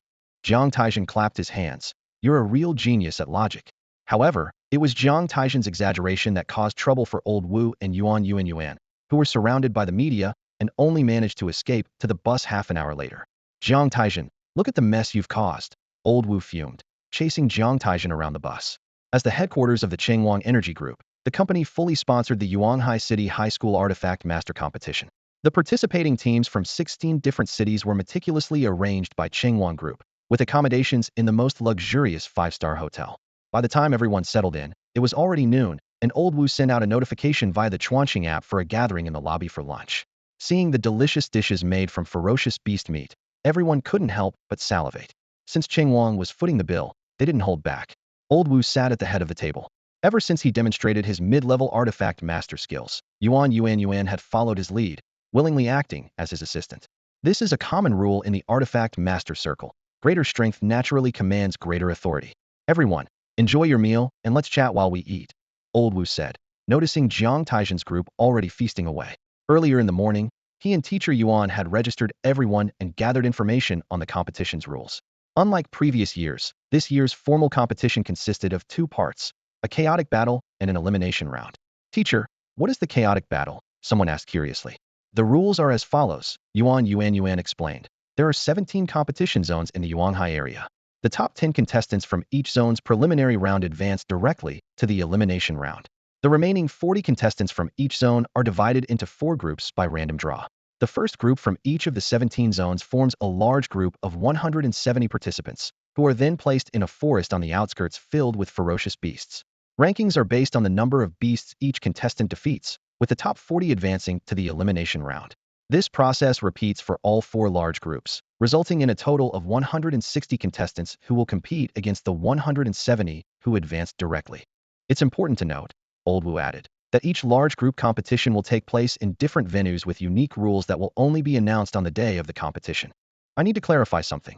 Old Wu continued with a serious tone. The 3 top universities in Yuanhai each only invite 100 students to enroll.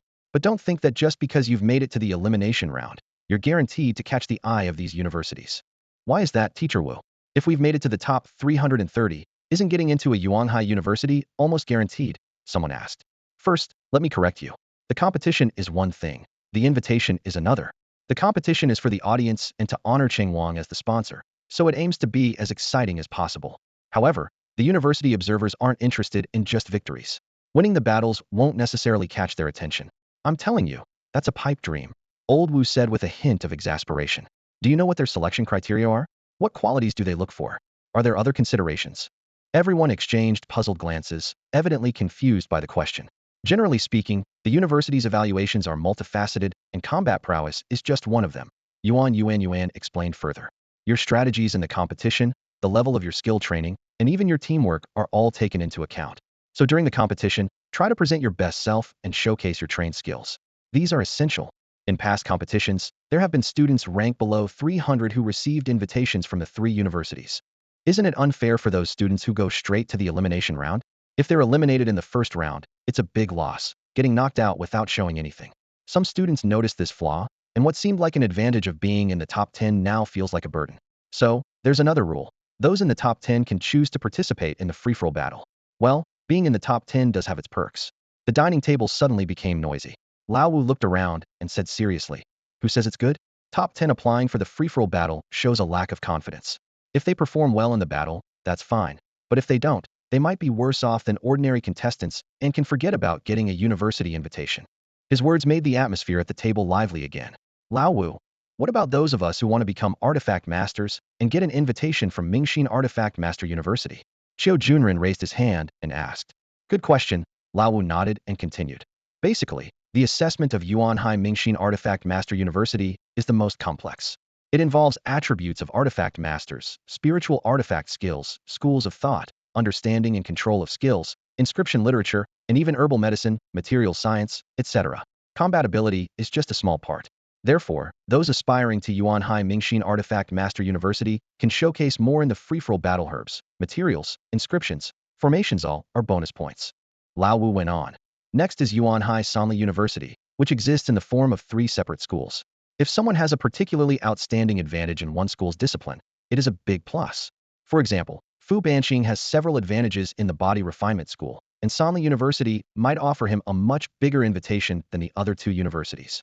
Lastly, there's the Comprehensive Artifact Master University, which you can think of as a weakened combination of the other 2 universities, but with the strongest overall strength and foundation among the 3. If some of you receive an invitation from only one, that's it.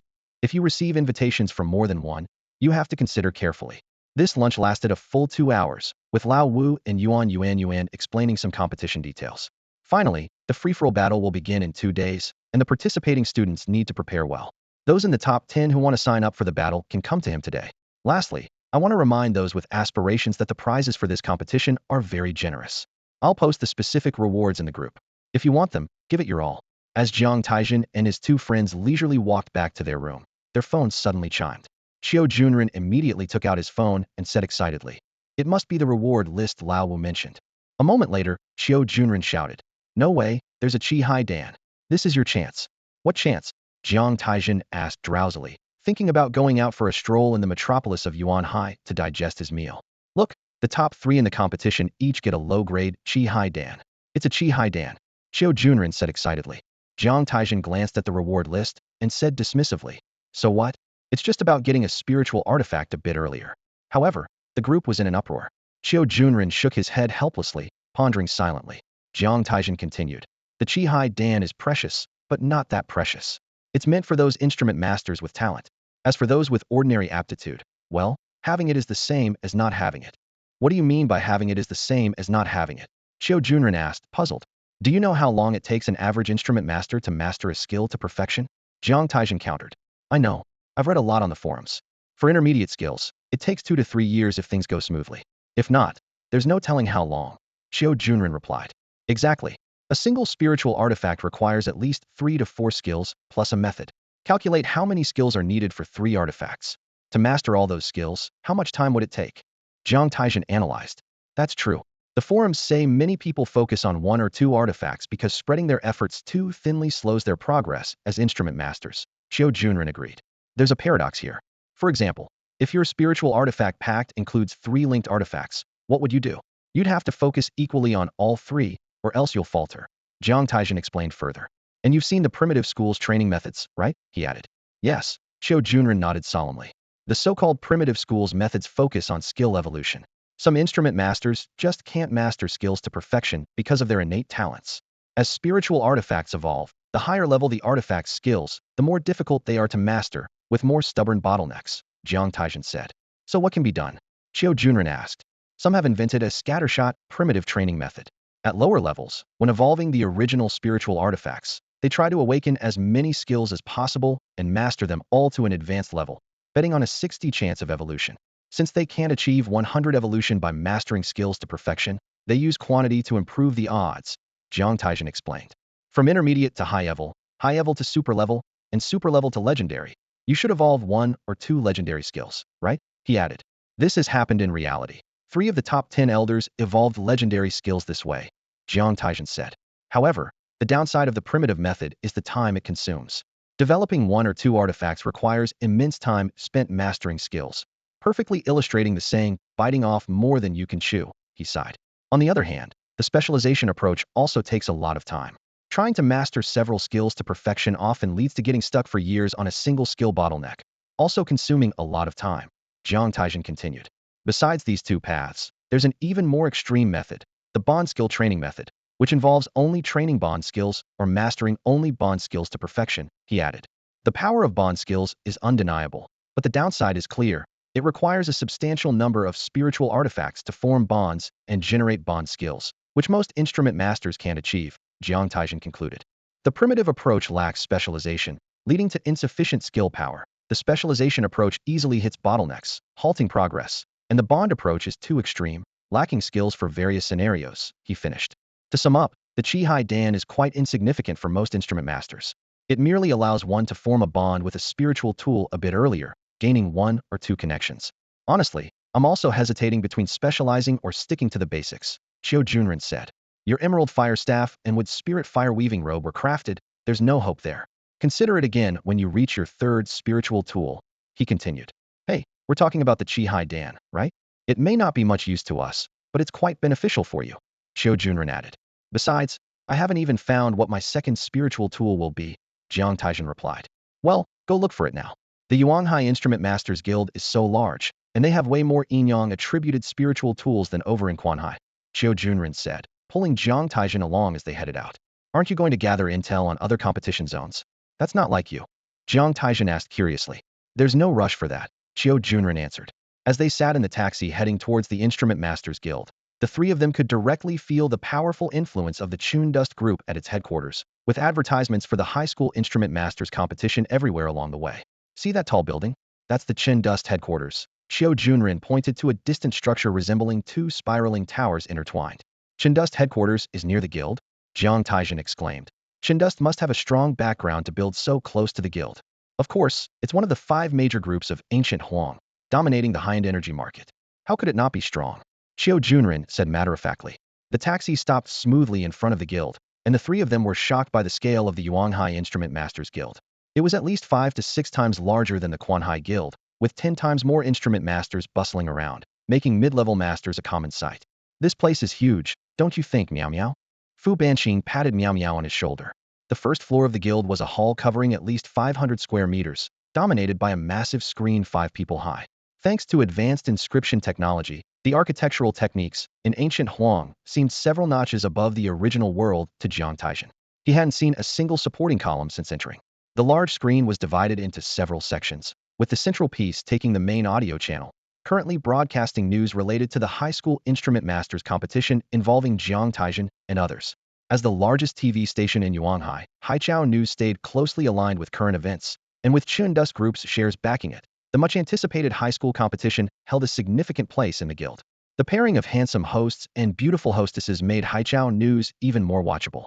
According to statistics, this high school instrument masters competition is unprecedented in the past 30 years of the event. The voice on the screen continued. Oh, how so? Qiu Junren asked curiously. Because in this competition, out of 17 zones, there are 5 contestants who have honed their skills to a transcendent level, which is unimaginable. In previous competitions, even one transcendent contestant would almost guarantee a championship, but now, the outcome is highly uncertain, the host explained. Indeed, 5 transcendent contestants add much excitement to this year's competition, giving the audience a visual feast. The host continued, introducing these 5 contestants. Qiu Junren pulled Jiang Taizhen to a seat in the main hall, his eyes gleaming with anticipation. These 5 contestants are truly extraordinary, amazing. Let's not rush into the matter of spiritual artifacts. Let's hear about the other 4 contestants first. Taizhen, you have some competition. I thought the Qihai Dan was a sure bet. Jiang Taizhen rolled his eyes and teased. You're the one interested in the spiritual artifacts, and also the one keeping up with the news. Quite the fickle heart. Qiu Junren immediately retorted. How can that be fickle? It's concern for you. Among these 5 contestants, the Yuanhai division had 2 representatives, whom the internet humorously nicknamed Dragon Swordsman and the Decay Queen. Qiu Junren murmured to himself, Dragon Swordsman. Could it be a dragon attribute sword-type spiritual artifact? Decay Queen, what attribute is that? He was eager to learn more. Let's first look at the Dragon Swordsman's profile. The screen displayed the Dragon Swordsman's photo and spiritual artifact details. And Xiubai, nicknamed Dragon Swordsman, hails from Sanli-affiliated high school, wielding the Dragon Pattern Sword, a low-grade artifact with attributes of Dragon Heart Technique, Proud Dragon Heart Technique at low grade, Peak Skill, Basic Sword Technique at low grade, Flying Dragon Sword at low grade, Mastery, Dragon Pattern Technique at low grade, Proficiency, and Shadow Dragon Technique at low grade, Skilled. And Xiubai is a rare dragon attribute artifact master, and the Flying Dragon Sword is an uncommon offhand sword technique. However, in the Yuanhai pre-selection, and Xiubai narrowly lost to another contestant, Feng Jinj. Damn, this is unfair. Rare attributes, 3 spiritual artifact synergies, while I only have 2. Qiu Junren felt unbalanced. Rare attributes imply strength but uncertain future potential, whereas Feng Jinj possesses both strength and potential, like a protagonist straight out of a story. Let's watch the key battle between these 2 in the pre-selection.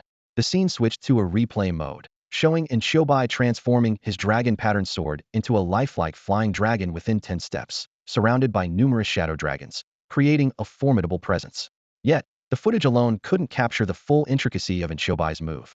Feng Jin's response was to remain steady, surrounded by a grayish-white, decaying mist, which he skillfully directed to entwine around the dragon pattern sword and the shadow dragons.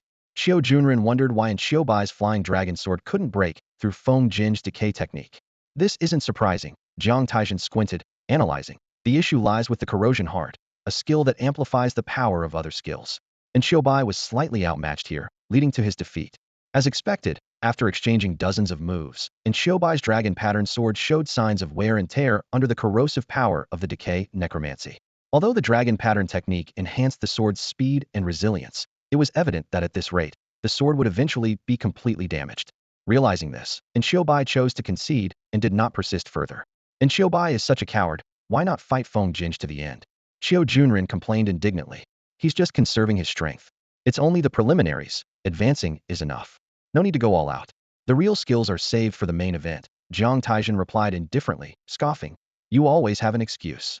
Among the 5 contestants, the most popular wasn't Feng Jinj, but the one we're about to introduce you as Zhongxian Jiang Taizhen. She recently garnered widespread attention due to a train accident incident. Let's hear what Jiang Taizhen had to say during an interview. Her statement at the train station exit was then played. Xiao Junren laughed heartily, clutching his stomach. Haha, they actually believe it. But what is this Yu Zhongxian nonsense? I've never heard of it. There are plenty of smart people in this world. Releasing this segment is just a publicity stunt, a hot topic. Jiang Taizhen rolled her eyes. Yu Zhongxian. Who knows if they just made it up on the spot. Regardless of the truth in Jiang's words, her title of Yu Zhongxian is indeed well-deserved, earning her the nickname, Most Beautiful Swordswoman online. Now, let's take a look at Jiang's crescent moon. The following are several clips of Jiang Taizhen unleashing her crescent moon, with the photographer capturing the dreamlike quality so well that even she couldn't help but be mesmerized. Finally, as is customary, the media released her profile. Jiang Taizhen's gaze fell on the peak attainment level of the Yuan saber art, along with her mastery of dual wielding and the Yuan saber. Such speculation by the media is understandable, as focusing on mastering one skill to an extraordinary level is a common approach, just like Feng Jinj and in Xiaobai. However, the truth is that after mastering the crescent moon to an extraordinary level, Jiang Taizhen achieved the same level with the Yuan saber art almost simultaneously. The progress with the basic saber technique was slightly slower, but within a day, it reached the extraordinary level thanks to the support of the other 2 techniques. In the next 3 days, her dual wielding technique, as well as the heavily modified Yuan saber and Yin-Yang Qi art by Jiang Taizhen, all reached the extraordinary level. Nonetheless, Jiang Taizhen dared not display this prowess. After all, being too exceptional invites suspicion of being a demon. Therefore, in competitions, she consistently relied on the Huayo crescent moon. Keeping a low profile is wise. Why use 10 times the effort when one will suffice? Moreover, with a plague cult lurking in the shadows, if she appeared too extraordinary, the red bird mouth assassins might come knocking immediately. The next 2 contestants also followed unconventional paths.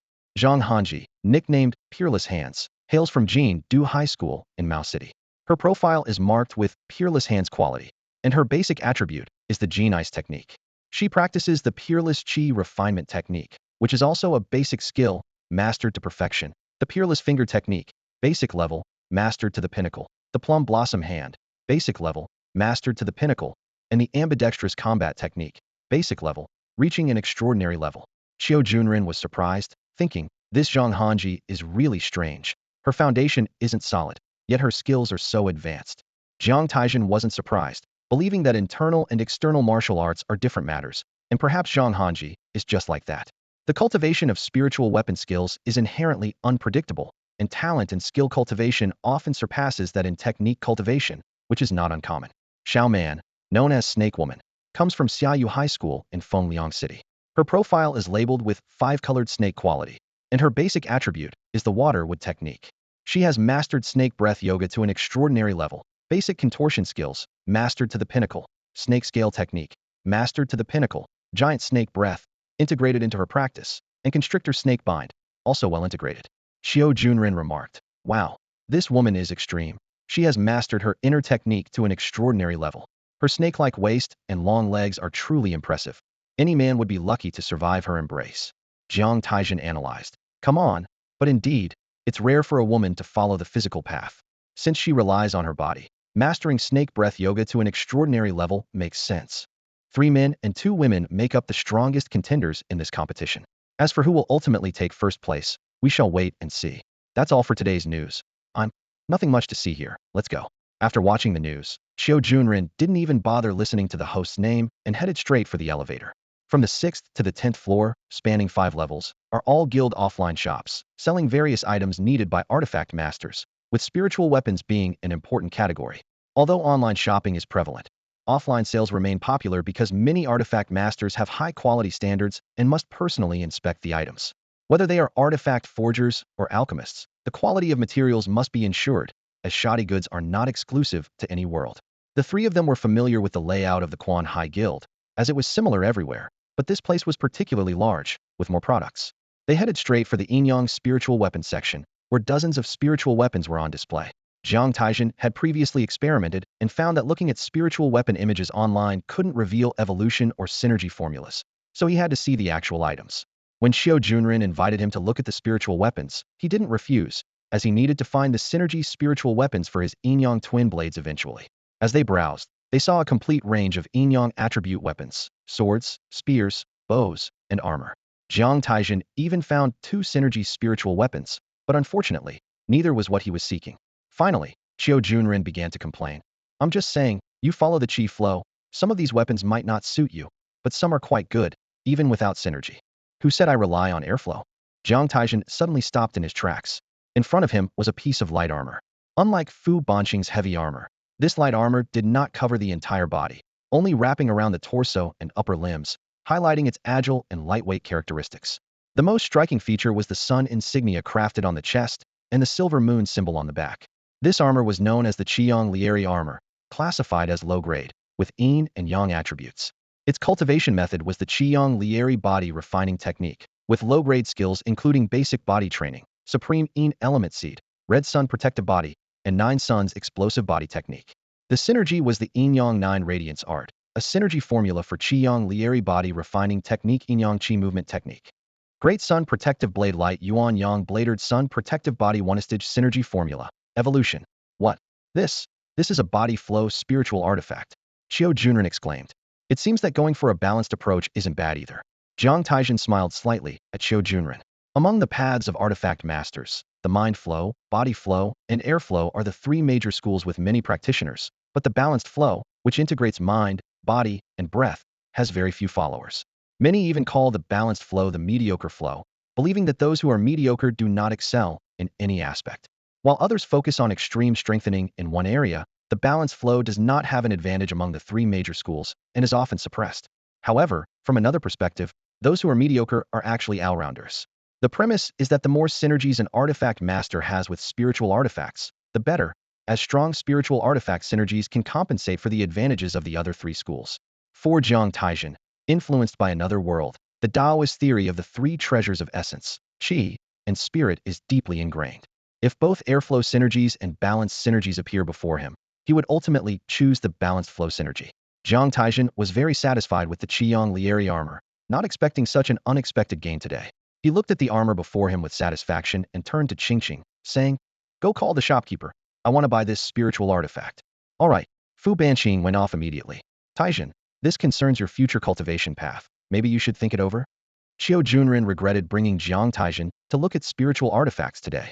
I think this armor is great, and it feels right. Jiang Taizhen reassured Xiao Junren by patting his shoulder. Don't worry, I know what I'm doing. Xiao Junren was speechless. Seeing Jiang Taizhen's determination, he had no choice but to let it go. He secretly decided to try to persuade Jiang Taizhen to change his mind in the coming days, especially before Jiang Taizhen won the Qi Hai Dan. Xiao Junren had a faint thought of Jiang Taizhen dropping out of the top 3, giving him more time to change Jiang Taizhen's decision. Soon, Fu Banqing returned with the shopkeeper. The price for a low-grade spiritual artifact was around 50,000 bone coins, and this Yin-Yang attribute artifact was rarely sold. Under Xiao Junren's reluctant bargaining, it was finally sold for 40,000 bone coins. As Jiang Taizhen cheerfully walked out of the guild, Xiao Junren wore a worried expression. On the day of the official competition, the organizers held a grand opening ceremony. After the elaborate rituals, the much-anticipated drawing of lots took place.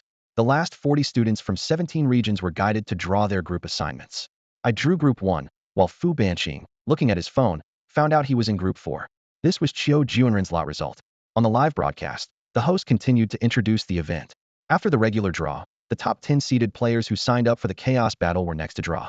Let's take a look. A total of 33 people signed up for the Chaos Battle.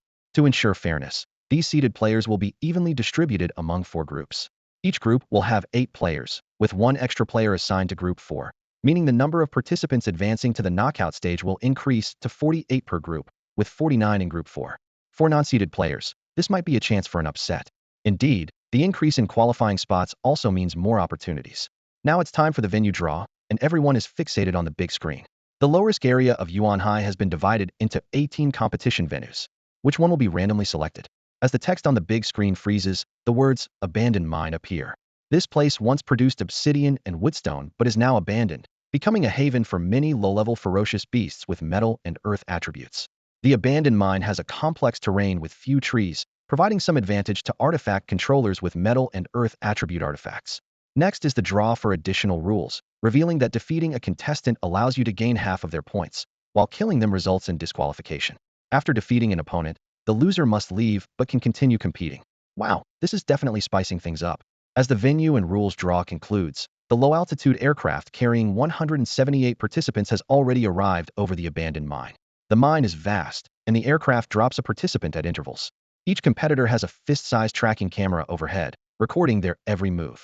With 178 live feeds, viewers can switch between tracking screens according to their preferences, supporting up to 4 split screens. After the 10-minute deployment, the first group's chaos battle officially begins.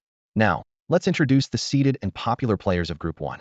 On the main screen, the two hosts from Haichao News are presenting the seeded players' profiles, but Jiang Taizhen has no time for that and decisively switches the screen to Fu Banqing's feed. The abandoned mine is indeed large, divided into external and internal areas. The internal part is a maze of mine tunnels, and no one dares to enter recklessly, as getting trapped by beasts in the passages could be troublesome. Fu Banqing landed not long ago, and it was hard to tell if luck was on his side. Soon, he was attacked by 3 gold-devouring beasts. These beasts feed on minerals, and their main growth feature is refining. After consuming a large amount of impure minerals, they can refine pure alloy minerals within their bodies. These alloy minerals can significantly enhance the muscles, skin, and bones of the gold-eating beast.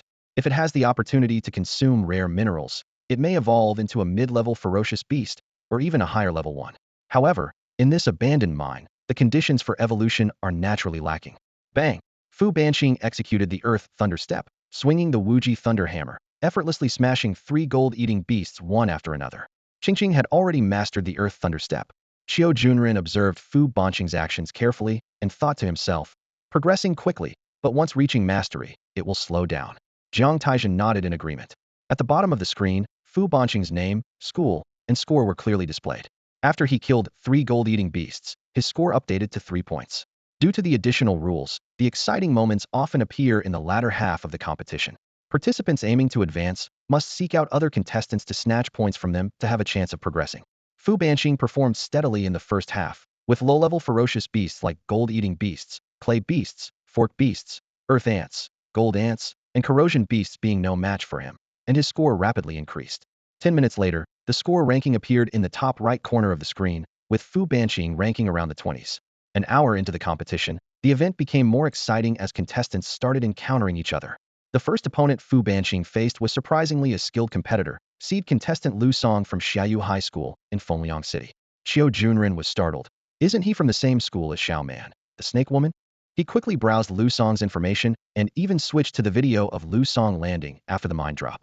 In the video, as soon as Lu Song landed, he materialized his spiritual weapon, the puppet arm armor.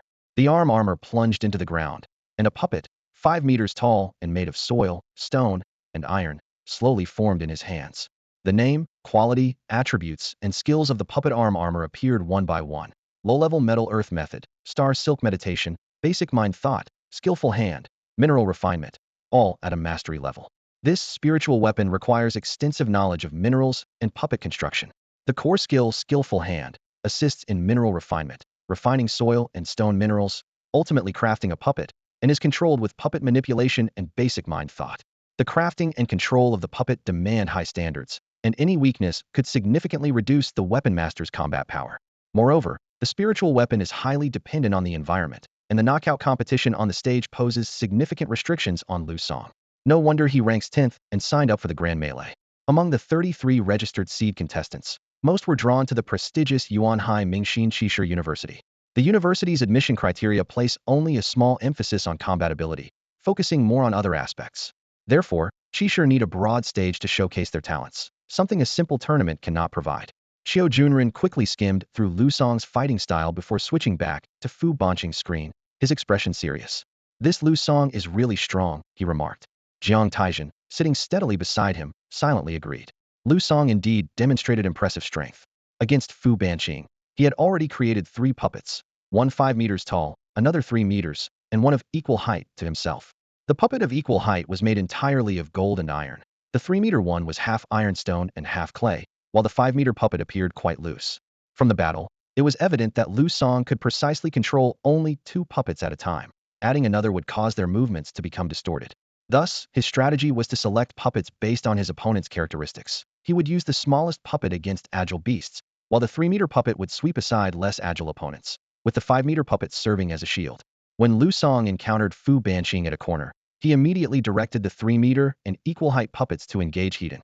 The 3-meter puppet faced the impact directly, while the equal-height puppet waited for an opportunity from behind. 10 meters away, Lu Song leaned against the 5-meter puppet, its armor slowly extending, with its fingers moving nimbly as if invisible threads were controlling the two puppets. This is Mind Force Puppet Thread. The main screen of the Haichao news channel also focused on the showdown. The Star Silk meditation method allows the cultivation of a mental force thread, which, after mastering basic mind intent and dexterous hands, can be refined into an invisible, incredibly resilient mind force puppet thread. Qishir used these threads to wield their puppet control skills, achieving puppet manipulation. There is a persistent belief that mind force puppet threads oscillate between the energy sea and reality, making it nearly impossible to sever them and cut off a Qishir's control over their puppets. Fu Banqing's hammer technique was indeed impressive. Though it was only a mundane weapon, he had achieved a high level of mastery. However, Lu Song's tactics were extremely cunning, with every move aiming to trade damage for damage. No, it wasn't damage for damage, as puppets don't suffer injuries and Lu Song could repair them at any time. If he couldn't defeat his opponent quickly, a war of attrition would certainly be disadvantageous for Fu Banqing. Several times, Fu Banqing attempted to launch a surprise attack on Lu Song using his Earth Thunder Step, but each time was blocked by the equal-height puppet hiding behind the 3-meter puppet. Jiang Taizhen shook his head, thinking, his skill level isn't there yet. If he had perfected his Earth Thunder Step, moving swiftly like lightning, how could a puppet possibly block him? Qiu Junren shrugged, retorting, it's easy to talk from the sidelines. If Qingqing had perfected his Earth Thunder Step, who knows, Lu Song might have already mastered 3 perfected skills himself. Indeed, there is still a gap between Qingqing and these seated competitors. Jiang Taizhen did not dispute this. Qiu Junren was left speechless, thinking to himself, are you talking about me? His ranking was similar to Fu Banqing's, clearly implying him. After exchanging a few more moves, Fu Banqing suddenly threw his Wuji Thunder Hammer at Lu Song, executing a gravity strike. In an instant, under the dual effects of lightning and gravity, the Wuji Thunder Hammer shot out like a cannonball. Lu Song was taken aback, instinctively twitching his fingers, causing his tall puppet to habitually block the gravity strike of the Wuji Thunder Hammer. Boom.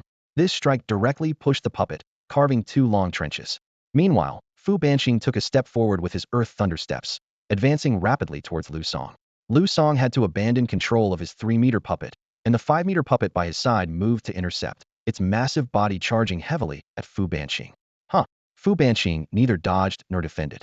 Clad in his Wuji Thunder armor, he launched an attack like a tank firing a shell, using basic fist techniques to attack instead of defend. Boom. The loosely constructed 5-meter puppet was half destroyed by Fu Banqing's strike. Relentlessly pursuing his advantage, Fu Banqing continued to advance toward Lu Song without looking back. Lu Song calmly retreated a few steps, using the time to block, and allowing the tall puppet to free itself from the Thunder Hammer, positioning itself diagonally in Fu Banqing's path. However, Fu Banqing unexpectedly changed direction, picked up the Thunder Hammer, and dashed away. Lu Song was slightly surprised, but then understood. He did not pursue. As with one damaged puppet, another far away, and the last one blocking his way, stopping Fu Banqing would not be easy. Blocking Fu Banqing's path could result in a counterattack, which would be troublesome. There were plenty of opportunities to take down other competitors. Missing out on Fu Banqing wasn't a big deal. Qingqing is quite impressive, showing considerable combat intelligence. Qiu Junren sighed with relief. You're right, he's not just a brute, Jiang Taizhen remarked with a roll of his eyes. Given his strength, even against seated competitors, he might not win, but he could certainly escape. It seems you were right to have him practice Earth Thunder Steps. As time ticked by, the 8th-hour melee gradually approached its end. Naturally, alliances and strategies played a part, with weaker competitors banding together and stronger ones hunting, providing the audience with several classic battles. Fu Banqing grew rapidly during this competition, transforming into a cunning young hunter and earning a significant number of points. Of course, there were a few close calls. Among the 8 seated competitors, Fu Banqing encountered them all, most of whom were beyond his current ability to defeat. However, not all seated competitors were formidable. Some regions had lower overall standards, and when these competitors were compared to those from the Quanhai region, they were only about the level of the 20th rank, which Fu Banqing easily defeated.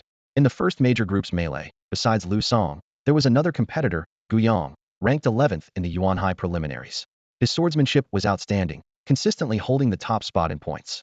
As the only competitor from a first-tier city, his skills were impressive.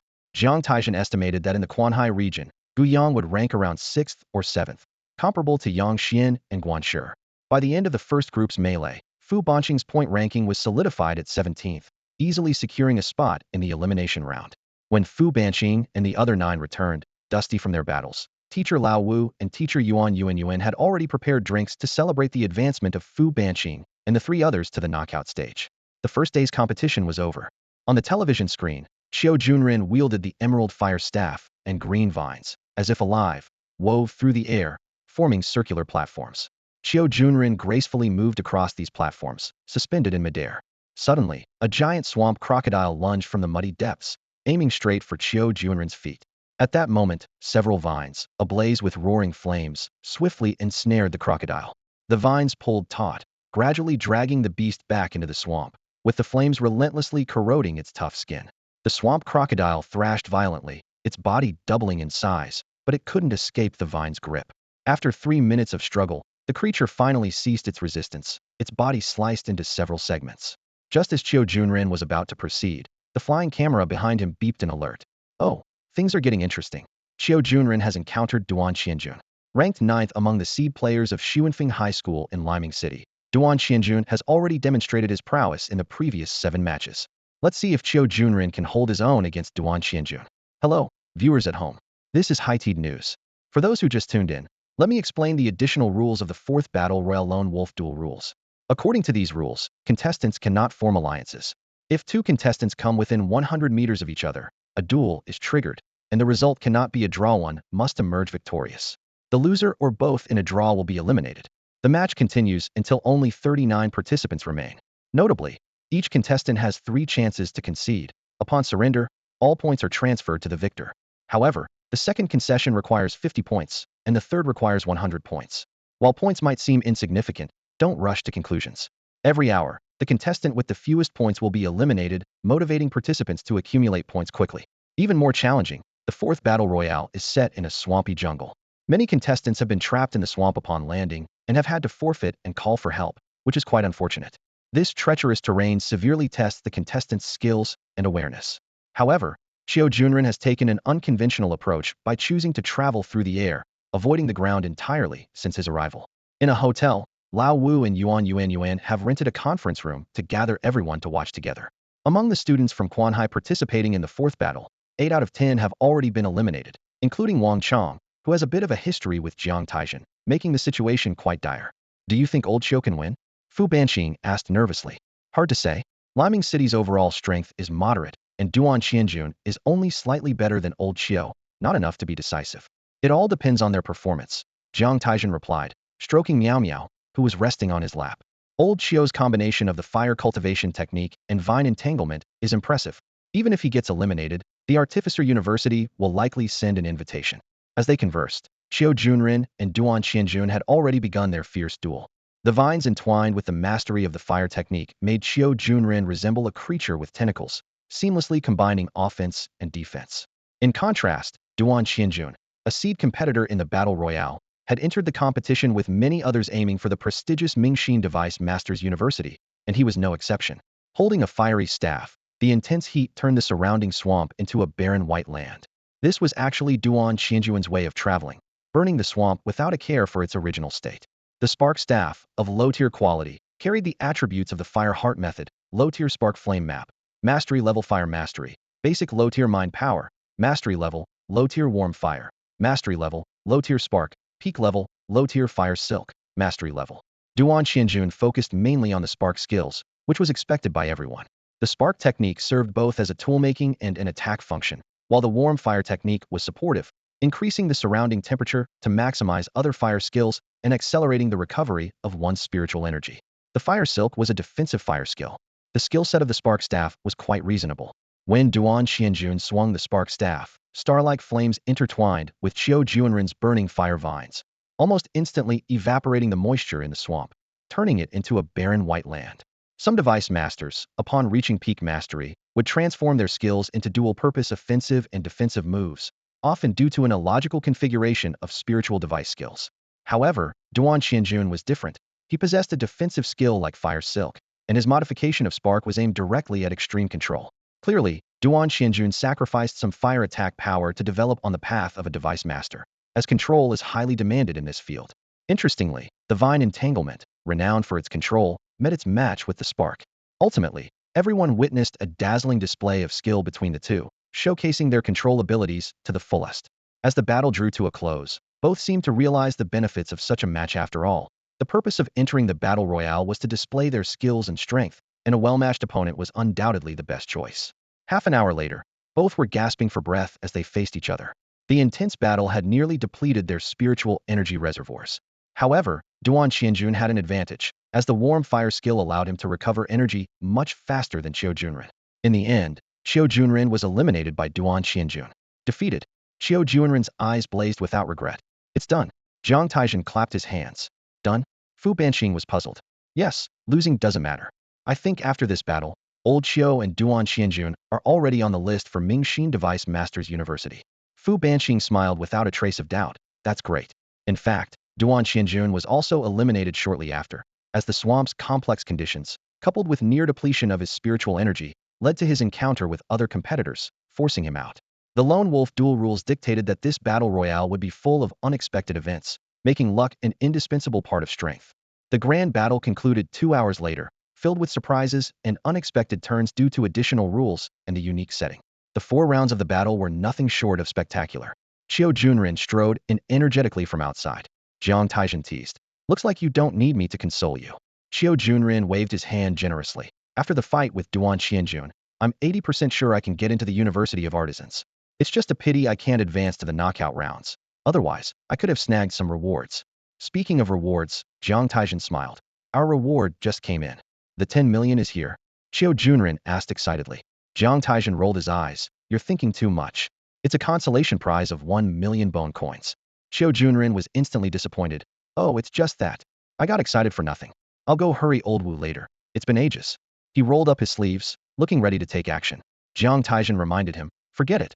Old Wu is in a bad mood right now.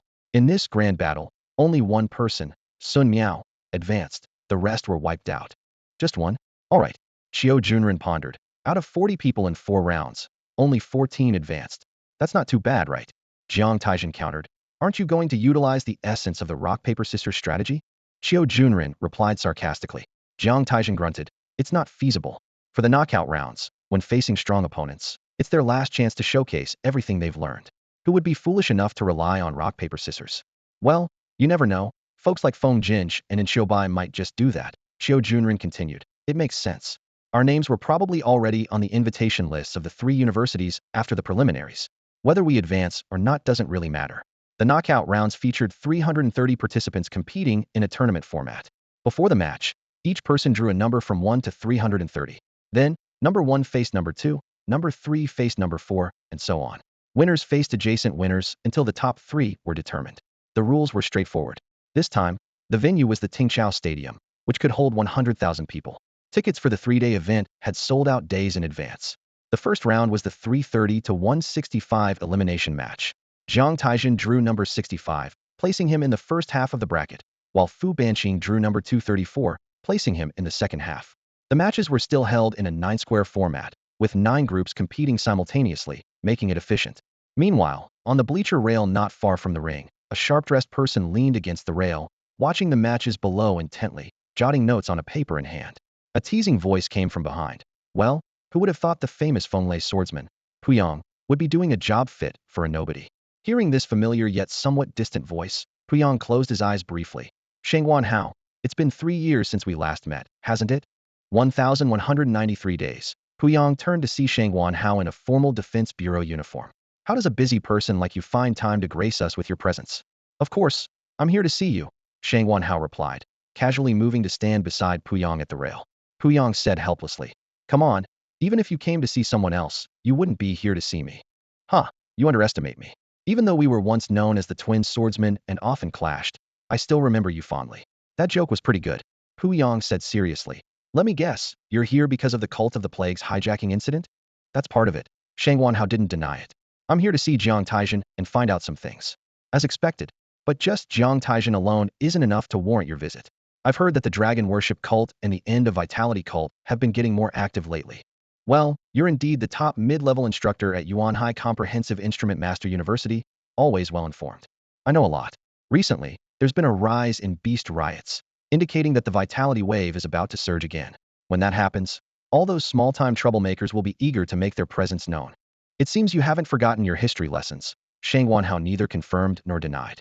It's not about history, it's the same old tactics from those organizations. The vitality wave occurs every decade or so, and those guys just repeat the cycle rising, getting suppressed, hiding to develop again. Even the Black Magic Society has summarized this pattern, Pu Yang said disdainfully. Shang Wanhao, let's talk about something else. If I'm not mistaken, Jiang Taizhen has already been added to our university's invitation list, right? Pu Yang waved the paper in his hand. Of course, all 5 instrument masters at the transcendent level are on it. Let me see. Shang Wanhao took the paper from Pu Yang without hesitation. Sure enough, the first 5 names were Jiang Taizhen and his group, with the corrupt queen, Feng Jinj, listed first. Wow, you rank Jiang Taizhen last. I've seen his crescent moon, and he's definitely the most transformed among the 5. I'm not blind. Pu Yang snatched the paper back. But his future potential is smaller than the other 4. Yeah, you're still sticking to your old ways, a supporter of the bond theory. Isn't that right? Pu Yang couldn't help but retort. Sure, but you have to admit that an instrument master's talent and insight are the most important. If they can't evolve to the legendary level, what's the point of having more bond skills? A single legendary skill can render all those bond skills meaningless, but they have to evolve to legendary first.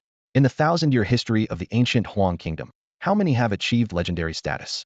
Only the top 10 elders. Jiang Taizhen, his talent is good, but I don't see him becoming legendary. Becoming a super-level instrument master would be an achievement. Instead of hoping for that, it's better to train more super-level instrument masters. Feng Jinj has both attributes and bonds. Even you have to admit, Feng Jinj has more potential than Jiang Taizhen, right? Within the same level, bond skills are stronger. You should know that well. Whether there's potential or not isn't determined by these figures on paper.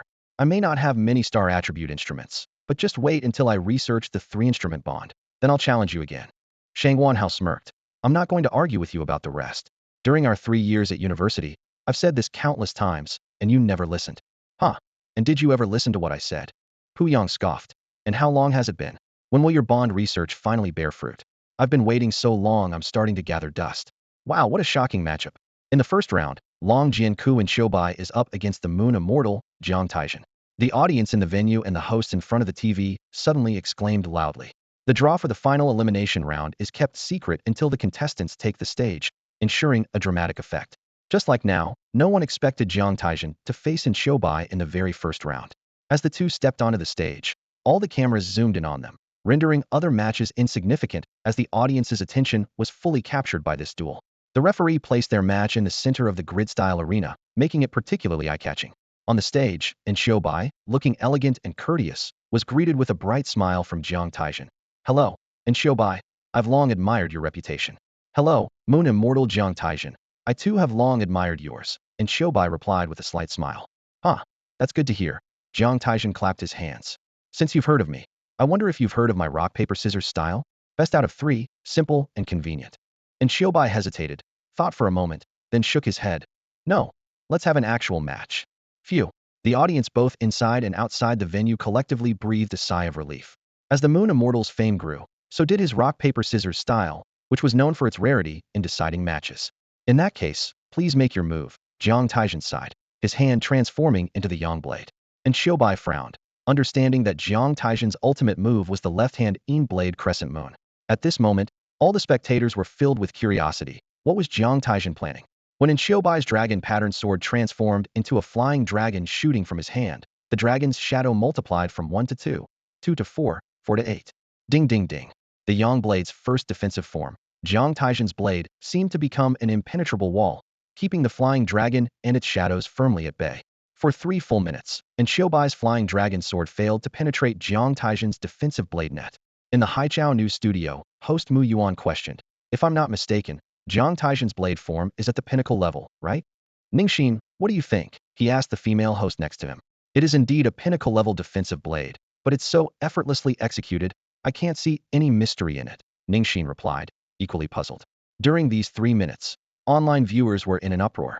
Some praised Jiang Taizhen's Yang blade as masterful, while others questioned in Shoubai's prowess. Pu Yang frowned, equally baffled. Howzy, have you figured out what's going on? Huh, even the renowned Feng Lei swordsman can't figure it out?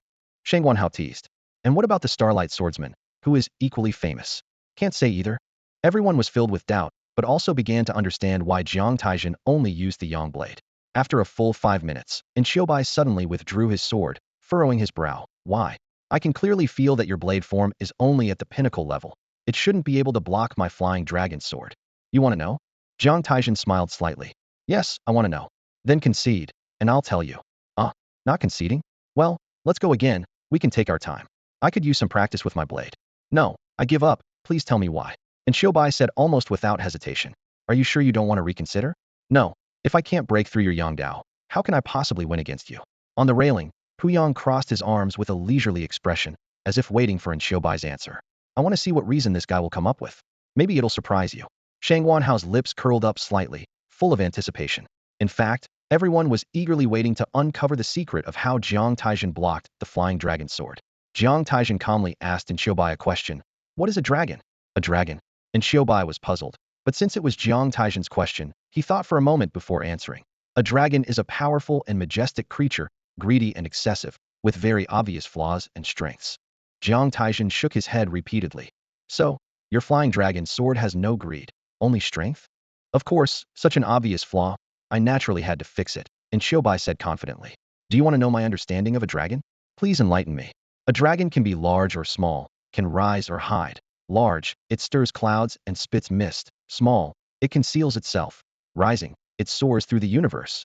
Hiding, it lurks in the waves. A dragon is greedy. A dragon is proud. This is both its weakness and its greatest strength. When I saw you concede to Feng Jinj, when I saw you hesitate to play rock, paper, scissors with me, when I saw your elegant demeanor, I knew you were the weakest among the four masters. Because you are not proud enough, not greedy enough. A dragon without greed and pride is just a loach, just a long worm, nothing to fear. Indeed, after taking 2 of your sword strikes, I was certain. Your flying dragon sword is more like a loach sword. Too weak, far too weak. Large, it stirs clouds and spits mist. Small, it conceals itself. Rising, it soars through the universe. Hiding, it lurks in the waves. These words paint such a vivid picture. I actually felt a shiver, Shang Wanhao said admiringly. And Bai, face flushed, trembled as he realized that after forcing his flying dragon sword to an extraordinary level, there had been little progress since. Something always felt amiss, but Jiang Taizhen's words brought clarity. Finally, let me show you my flying dragon sword. Jiang Taizhen waved his sleeve. Roar. In an instant, with a long dragon's roar, everyone saw a dragon shadow as bright as the sun rise from his fingertips. The tiny sword shadow, like an earthworm, suddenly transformed into a golden dragon spiraling above the stadium, lifelike and majestic. Its overwhelming presence stunned the entire venue. The golden dragon then submerged into the ring, brushing past Bai, slicing off a lock of hair. The golden dragon shadow meandered and was then retracted by Jiang Taizhen into his sleeve. The entire venue buzzed with astonishment. That was so real. I almost thought a real dragon appeared. It scared me. Although I've never seen a real dragon, this one fulfilled all my imaginations. No, you're wrong. It far exceeded them. This ticket was worth it. And Bai, dejected and wholeheartedly convinced, asked, What? What is that move called? Sleeve dragon. Sleeve dragon. What a move, sleeve dragon. As Bai muttered while stepping off the platform, Shang Wanhao on the railing echoed the same words. Although the technique of sleeve dragon is just a skill, when compared to Bai's flying dragon sword, the difference is clear. The spirit of the dragon is vividly portrayed in his hands. While admiring this, Yang continued to jot down notes on his paper. With a smile, Shang Wanhao remarked, It seems you also think Jiang Taizhen shouldn't be ranked 5th. Yang shot him a look and reassigned Jiang Taizhen from 5th to 4th place on his paper, moving Bai to 5th. Back at his seat, Jiang Taizhen was met with excitement from Qiu Junrin, who exclaimed, That was incredible. You were amazing just now. Jiang Taizhen nonchalantly replied. It was all right, mostly because of Bai's own issues. Qiu Junrin then asked, Do you think Bai will use the Rongwen pill? He recalled the saying, The master leads you to the door, but the practice is up to the individual. After acquiring a complete set of training methods from the inscriptions of the spiritual tool master, the understanding of skills depended entirely on personal insight after the initial and proficient stages.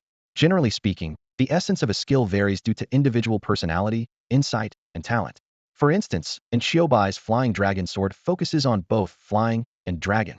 Bai had mastered the essence of flying, but had a skewed understanding of dragon, even incorporating his own interpretations and modifications. Such situations aren't uncommon and are usually harmless. However, Bai's severe distortion of the dragon's essence is rare. Normally, one wouldn't be able to break through to a harmonious state. Yet in Shobai astonishingly managed to do so, advancing to a state of mastery. From this perspective, Shobai is indeed exceptionally gifted, carving a new path out of the impossible. This raises a question. As he progresses on this path, the skill inscriptions will inevitably differ significantly from those on the correct path, potentially distorting the inscriptions. While creating a different path is noteworthy, the inscriptions of spiritual tool skills revolve around the core method, meaning they must align. The Flying Dragon Sword must pair with the Proud Dragon method, which is why Shobai, despite reaching mastery, struggles to advance further. At the mastery level, the skill inscriptions of the Flying Dragon Sword no longer match the Proud Dragon method.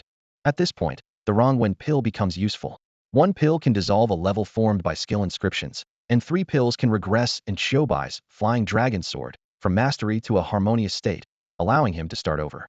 He probably will, thought Xiao Junren. With his talent, it won't take long to retrain the Flying Dragon Sword. Even a wrong path is a valuable lesson. If it were Jiang Taizhen, he would also choose to dissolve it.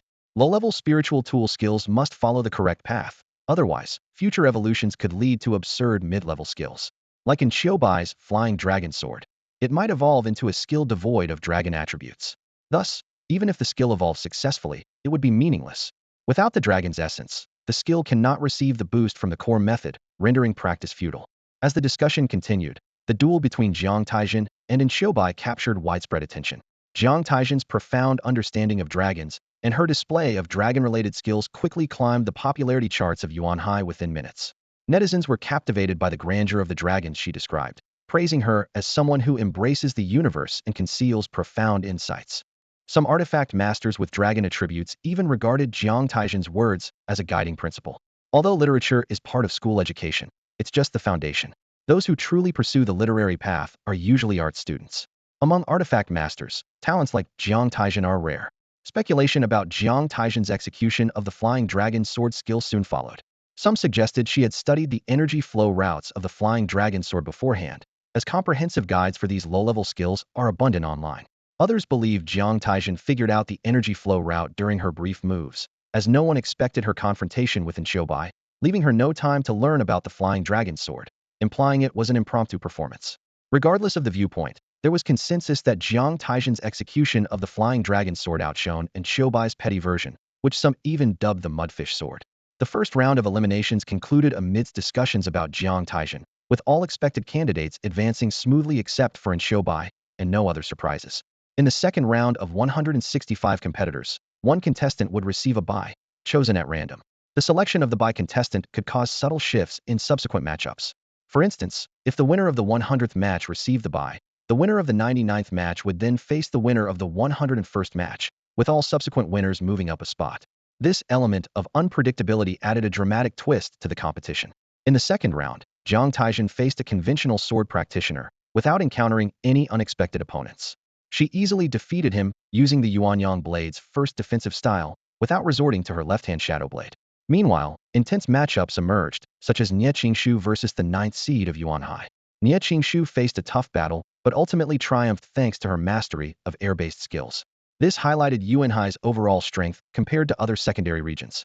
Although Nie Qingshu ranked second in the Quan Hai preliminaries, it was well known among Quan Hai residents that her strength was comparable to Yu Chun and Ta Hong, meaning these three would only rank around 9th or 10th in Yuan Hai. Additionally, Yang Xian faced the Snake Woman Xiao Man and suffered a crushing defeat, halting at the top 165. Ta Hong battled Yuan Hai's 14th seed and emerged victorious. Yu Chun faced Mao City's 2nd seed, Zhang Hanji, and also advanced smoothly. In Mao City, Zhang Hanji was the standout, with a significant gap between him and other competitors. Other contestants faced strong opponents, but managed to advance to the top 85, albeit with difficulty. Entering the top 85, Yuan Hai continued to dominate with 16 remaining contestants. Some schools had already been entirely eliminated, while others had only one participant struggling to continue. Thus, the first day of eliminations concluded. The next day, the third round of the top 85 elimination matches proceeded as scheduled. Like the second round, one contestant was randomly given a bye. This time, Jiang Taizhen faced Xiang Ruan, a seed from the Yuan Hai division ranked 7th. Xiang Ren's spiritual weapon was Uniquia long-range weapon called the Golden Lightning Bow. This bow, named the Golden Lightning Bow, was of low-tier quality with a metal heart attribute. Its skills included the low-tier Golden Light technique, basic archery, the advanced Golden Lightning arrow, bowstring control, and arrow enhancement. Xiang Ren's golden lightning arrows were as fast as lightning, and his bowstring control allowed him to manipulate the bowstring, adding various unique trajectories to his archery. Meanwhile, arrow enhancement endowed the golden lightning arrows with various effects. Together, these skills made Xiang Ren resemble a human artillery, yet Jiang Taizhen skillfully countered him with patience and precision using the Yuan Yang Dao's guard stance. One attacked fiercely while the other defended flawlessly, providing the audience with a thrilling match. This contest was more of a showcase of Xiang Ren's archery, with his bizarre techniques enlightening even Jiang Taizhen, who had memories from another world. It even sparked his interest in acquiring a bow and arrow spiritual weapon. Ultimately, after displaying his array of archer techniques, Xiang Ren recognized he couldn't overcome Jiang Taizhen and graciously conceded. He understood Jiang Taizhen's intentions, allowing him ample opportunity to showcase his skills, and they parted on good terms. Xiang Ren was grateful, especially since his previous opponents in the elimination rounds were easily defeated. Facing Jiang Taizhen in the third round, he expected to lose but instead managed to fully demonstrate what he had learned over the past 6 months. Conceding at this point was inconsequential, as his performance had already secured invitations from 2 other institutions besides the Artificer University. After the third round, Fu Banqing faced a tough opponent and lost. Guan Shi, Xian Xinran, Dai Shuiyao, Sun Miao, and Yin Shuyun were all eliminated after facing strong adversaries. Yin Shuyun, in particular, was unfortunate to meet Feng Jinj and was narrowly defeated. This left only 5 contestants from the Quanhai division: Jiang Taizhen, Yu Chun, Ta Hong, Qin Shui, and Ye Qingshu. The Yuanhai division still had the most contestants advancing to the top 43 elimination round, with 11 participants. In the fourth round, a bye was again drawn, but the highlight was the match between Snake Woman Xiao Man and Qin Shui. Jiang Taizhen was confident in his assessment, believing that Qin Shui's berserk state would not be easily subdued by Xiao Man, and he eagerly anticipated their showdown. By the fourth round, all but 8 other arenas had been removed, and the 21 matches were broadcast individually to provide the audience with the most comprehensive viewing experience. In the sixth match, Qin Shui faced Xiao Man. As the match began, Qin Shui, with his heartfelt style, rushed towards Xiao Man faster, wielding 2 moonlight blades formed from his moonlight slash, enveloped in moon silk as he moved. Slash, slash, slash. At the same time, Qin Shui's demeanor shifted dramatically, becoming dreamlike and ethereal, as if veiled by moonlit gauze. Xiao Man's graceful figure twisted in the air, seemingly appearing instantly beside Qin Shui. This was the result of combining serpent breath yoga and acrobatics, enabling Xiao Man to move swiftly by utilizing the muscles in her feet. Her hand, like a snake's head, sent a sudden burst of air rushing toward Qin Shui. However, Qin Shui was not easily intimidated. Facing Xiao Man's perfected serpent breath strike, she remained unfazed. Changing direction abruptly, her moonlight slash aimed directly at Xiao Man's shoulders, with the intent of exchanging blow for blow.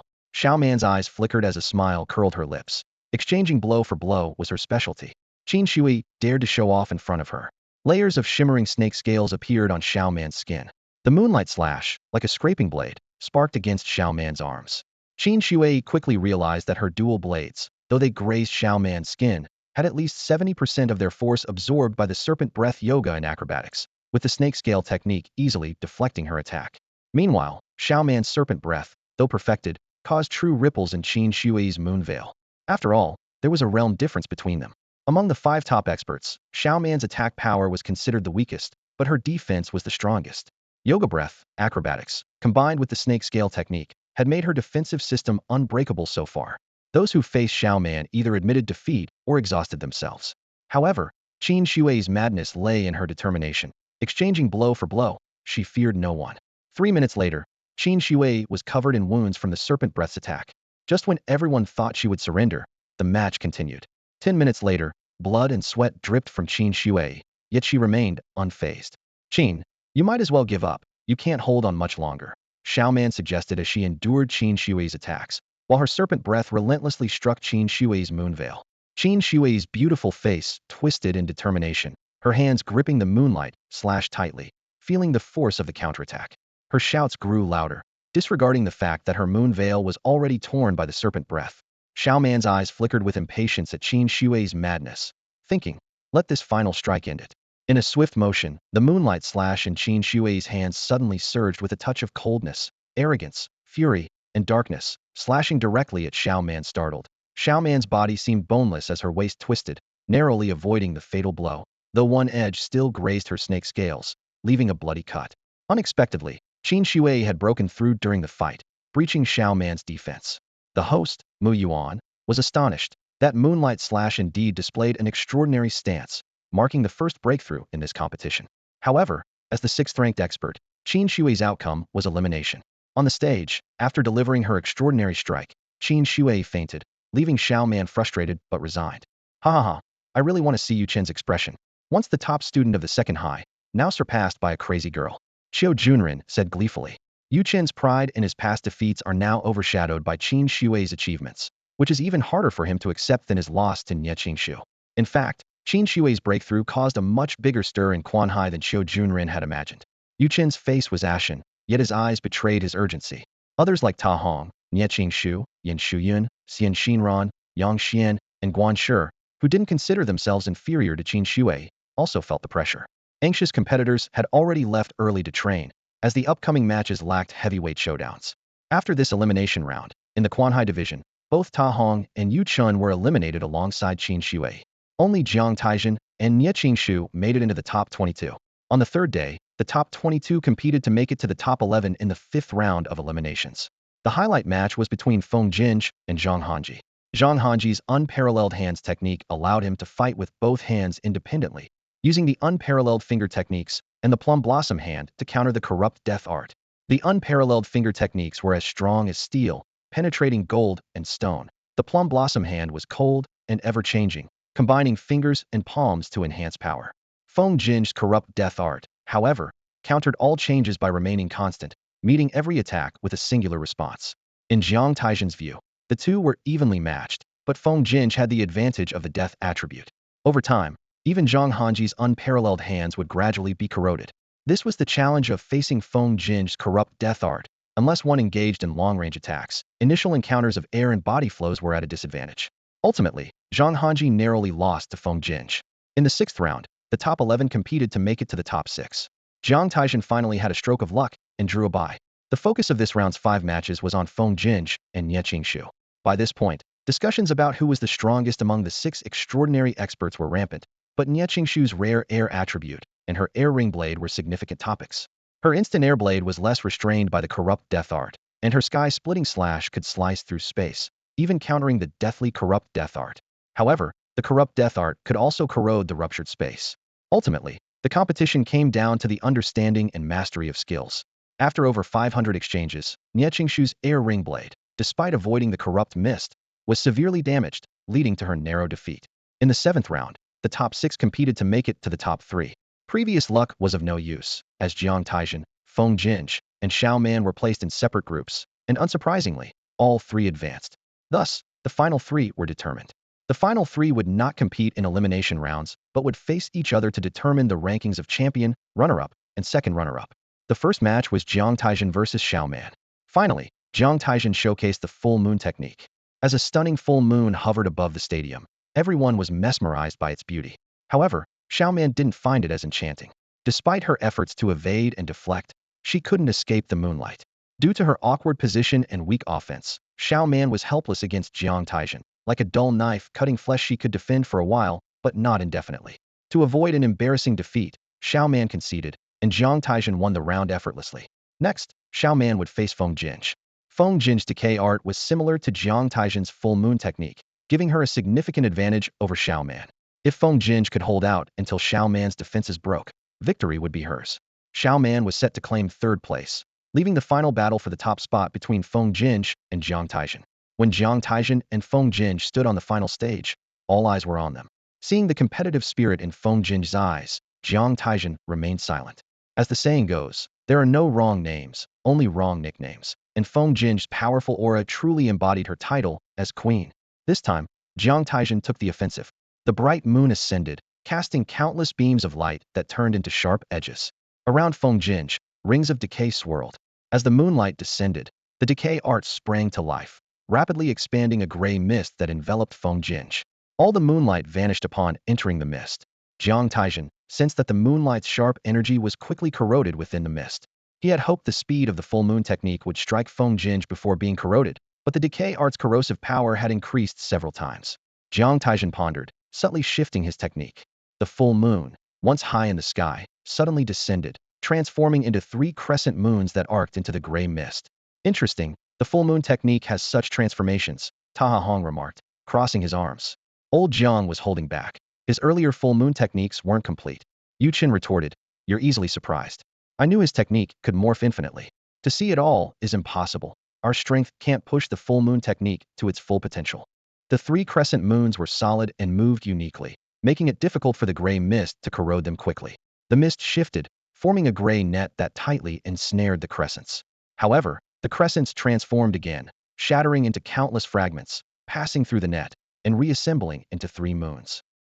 Feng Jin's decay crown emitted gleaming gray mist, transforming into three sharp arrows that pierced the moons.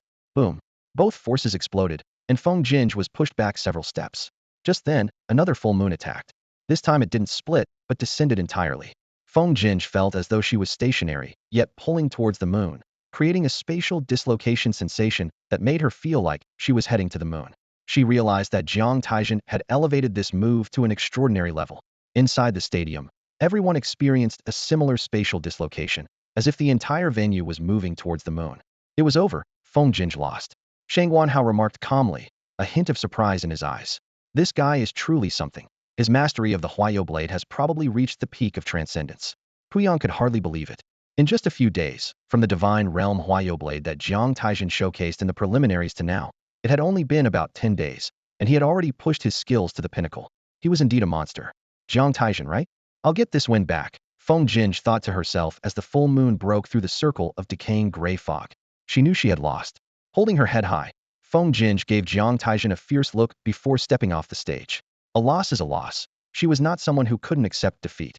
The champion of this year's high school artifact master competition was finally crowned, and it was Jiang Taizhen from Quanhai High School in Quanhai City. Mu Yuan loudly congratulated. Congratulations to Jiang Taizhen. Congratulations to Quanhai High School. As this year's champion, Jiang Taizhen broke the Yuanhai region's decade-long monopoly on the championship title, bringing the trophy to Quanhai. Ning Xin quickly followed with her congratulations. Next was the grand award ceremony. The top three winners received trophies, and each was awarded a Qi-Hai pill along with 10 million, 6 million, and 3 million bone coins, respectively. Additionally, each received a mid-grade common artifact. The Qi-Hai pills and prize money were distributed on the spot, but the mid-grade artifacts required the winners to collect them from the guild. The award process was exhausting. Jiang Taizhen stretched with a long yawn, sighing. I just want to go home and sleep. I'm exhausted. Qiu Junren, however, was unimpressed. Rest? Have you claimed your prizes? Have you taken your Qi-Hai pill? Come on, let's head to the guild first. In the taxi, Jiang Taizhen looked at Qiu Junren, puzzled. Why the rush? We can do it tomorrow. Qiu Junren smirked knowingly. You don't get it, do you? If you don't use your Qi-Hai pill now, you'll have a crowd at the hotel door tomorrow. What will you do then? If old Wu comes looking for you, will you give it to him or sell it? You're being too cynical. It won't come to that. Jiang Taizhen shook his head. While he had seen such things in his original world, he hadn't encountered them here yet. All right, let's make a bet, Qiu Junren suggested, pointing at Jiang Taizhen. A bet? Sure. How about this? Once you open your third Qi-Hai, I'll give you a surprise.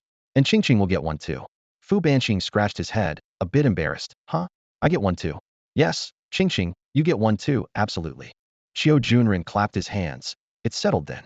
Hey, hold on. What if I lose? What's the deal? Jiang Taizhen asked. I'll agree to any one request you make. No questions asked, Qiu Junren replied without hesitation. It's a deal. They exchanged smiles, reaching an understanding. Upon arriving at the guild, Jiang Taizhen said to Qiu Junren, you two go check out the mid-grade common artifacts first. I'll go make my spirit artifact contract. Wait, Qiu Junren called after him. What is it? Jiang Taizhen turned to look at him, puzzled. Are you sure you want to contract that light armor spirit artifact? Have you thought it through? Qiu Junren asked with concern. Jiang Taizhen patted his shoulder, smiling. Don't worry, you'll understand in time. I know what I'm doing. All right, I know your stubbornness well. Even 10 oxen couldn't pull you back. I just wanted to make one last effort, right? Jiang Taizhen smiled slightly, understanding the other person's intentions. As long as you know my good intentions, go on. On the first floor, the three parted ways. Jiang Taizhen headed straight to the artifact reservation room, while Qiu Junren and the other person went to check out the mid-level ordinary artifacts to see if there was anything suitable for him. Soon, Jiang Taizhen arrived at the reserved artifact room, and it wasn't long before her appointment time. She hadn't refused Qiu Junren because she wanted to perform the artifact reservation operation for spiritual artifacts within the guild. Now, she could independently engrave the reservation array and conduct the reservation herself. Besides collecting mid-level ordinary artifacts, Jiang Taizhen wanted to publicly display her reserved spiritual artifacts to prevent anyone from suspecting her of being a demon. Luo Su had been suspected because his first reserved spiritual artifact wasn't done within the guild. Entering the reservation room, Jiang Taizhen took out a wooden box from her backpack. Inside was a silver pill the size of a dragon's eye. This low-level reservation pill could save 5 years by forming a reservoir for artifacts at a low level. She examined the pill carefully and, without hesitation, swallowed it. As the coating broke, a liquid like flowing syrup quickly entered her stomach. Immediately, Jiang Taizhen felt a surge of spiritual essence rising within her, which she guided into her middle dantian. A minute later, her middle dantian transformed into a reservoir for artifacts, similar to her lower dantian. She took out the Crimson Sun armor from her backpack and, following the steps for reserving the Yin-Yang dual blades, successfully completed the reservation for the Crimson Sun armor. Viewing the reservoir within her middle dantian, Jiang Taizhen saw an inscription of intertwined Old Yang and Young Yin, which was the heart inscription of the Crimson Sun body refinement technique. Connecting with the inscription in her mind, a large amount of information about the heart technique flooded her consciousness. This heart inscription was called the Crimson Sun body refinement technique because it was an extreme body refinement method that used intense yang spiritual energy to temper the body, allowing the artifact master to cultivate the Great Sun body. However, the side effects of the Great Sun body were also very strong, requiring the bearer to endure the pain of being burned by the Great Sun's flames daily, with the risk of being reduced to ashes if careless. Therefore, the inscription included a small Yin inscription to maintain balance. The small Yin inscription alone was not enough to completely counteract the pain of internal burning and desire. Thus, the core skill of the Crimson Sun armor was the ultimate Yin element seed, which served two purposes: to quell the internal burning and desire caused by the heart technique, and to balance the Yin and Yang within the reservoir. Simply put, all heart techniques and Yang attribute skills should not exceed the level of the ultimate Yin element seed, or else the imbalance of Yin and Yang would trigger side effects. Jiang Taizhen then proceeded to absorb the information for foundational body refinement, Crimson Sun Shield, 9 Suns explosive body technique, and the ultimate Yin element seed. Foundational body refinement needed no explanation, being merely a body refinement inscription. The Crimson Sun Shield involved coating the body with a layer of Crimson Sun Shield using Yang attribute spiritual energy, enhancing the artifact master's defense. Its skill inscription was a combination of a Yang inscription and a body inscription, making it relatively complex. The 9 Yang body burst technique is an explosive skill. Ordinarily, a Qi master needs to condense 9 fiery suns in their Qi Si. During battle, they can detonate these suns to unleash a powerful surge of spiritual energy. Each detonation enhances the Qi master's combat strength by 10%. The ability to detonate these suns consecutively depends on the level of the Yin origin seed. The higher the level, the better they can control the chaotic state of the Qi Si post-detonation. When the Yin origin seed reaches an advanced level, the 9 Yang body burst technique can detonate all 9 suns in succession. The duration of each detonation is determined by the skill level of the 9 Yang body burst technique. After organizing the skill information, Jiang Taizhen exhaled deeply. As for the Yin-Yang 9 Radiance Mantra and the Great Sun Protective Blade Light, these would require gradual cultivation. Exiting the Qi contract room, Jiang Taizhen sent a message to Qiu Junren via star transmission, inquiring about their location, and headed straight to meet them. 5 minutes later, Jiang Taizhen arrived behind the two who were selecting mundane devices. "How's it going? Which one suits me?" Qiu Junren pushed images of 3 carefully selected mundane devices towards Jiang Taizhen. The first was the Mustang Type 7 hoverfield vehicle, equipped with a 10 square meter cargo box, a top speed of 200 kilometers per hour, 10 mid-level energy crystal slots, and a mid-level beta energy shield capable of withstanding a mid-level beast attack for half an hour. Jiang Taizhen quickly reviewed the information on the first device and understood why the sales assistant recommended it. They were about to enter university and would soon need to venture into low-risk areas for training. A similar field vehicle is essential for every Qi master team heading out of the city. Otherwise, traveling on foot would waste a lot of time and reduce training opportunities. The second item was a spiritual energy cultivation acceleration array, and the third was, "All right, no need to choose further. I'll go with the Mustang Type 7 hoverfield vehicle. Sooner or later, I'll need to buy one, and I don't want to walk to the low-risk area," Jiang Taizhen said without much thought. The selling points of the Mustang Type 7 are the 10 square meter cargo box and the mid-level beta energy shield. Storage space is non-existent at the low level, and at the mid-level, having such a storage capacity can't be integrated into something like a ring. Only at the high level can high-level space inscriptions be used to craft storage rings or bracelets. "Are you sure?" Qiu Junren asked. "That spiritual energy cultivation acceleration array is pretty good too." Jiang Taizhen rolled his eyes. "It doesn't do much for me, and haven't you already mastered it? If you both feel bad about it, Just give me the gains from the first 3 training sessions. That'll cover your share of the hover field vehicle, Jiang Taizhen said. Qiu Junren and Fu Banqing exchanged a glance and chuckled. It's a deal then. Don't forget to stock up on mid-level energy crystals. Their price is 10 times that of low-level ones, with each costing 20,000 bone coins. Qiu Junren bought 20 as backup. These big guys really consume funds, especially the energy crystals. When the 3 of them returned to the hotel, they still took a taxi. After getting out, Jiang Taizhen sighed, thinking about how she still needed to get a driver's license. In the next few days, they could sign up for driving lessons and aim to finish before starting school. Qiu Junren was busy calculating expenses, seemingly deep in thought. As they walked into the hotel lobby, Lao Wu approached them first. Jiang Taizhen, where have you been? A lot of people are looking for you, he asked with concern. What's it about? Is it for an interview? Jiang Taizhen's heart tightened, anticipating potential trouble. We'll talk about interviews later. Those people want to buy the Qi Hai Dan you have, Lao Wu said in a low voice. Huh, what did I say? We didn't have to wait until tomorrow. Taizhen, you lost. Qiu Junren clapped his hands and laughed, feeling very pleased. Good thing I had foresight. Lao Wu, they're looking for the wrong person, Jiang Taizhen said, not wanting to elaborate. She directly manifested her Qiyang Lai re-armor. You've already made a pact with the artifact? That was fast, Lao Wu said, surprised, with a hint of admiration in his eyes. I had to be quick. Someone said I'd be blocked at the hotel entrance tomorrow morning, and it seems they were right, Jiang Taizhen replied nonchalantly. Since it's already decided, I'll turn them down for you, Lao Wu said, glancing at Qiu Junren. Before leaving, he added, by the way, your hotel room expires tomorrow morning. If you want to stay longer, you'll have to pay for it yourselves. Also, keep an eye on your phones. Tomorrow, the first batch of 200 names will be announced on the websites of the 3 universities.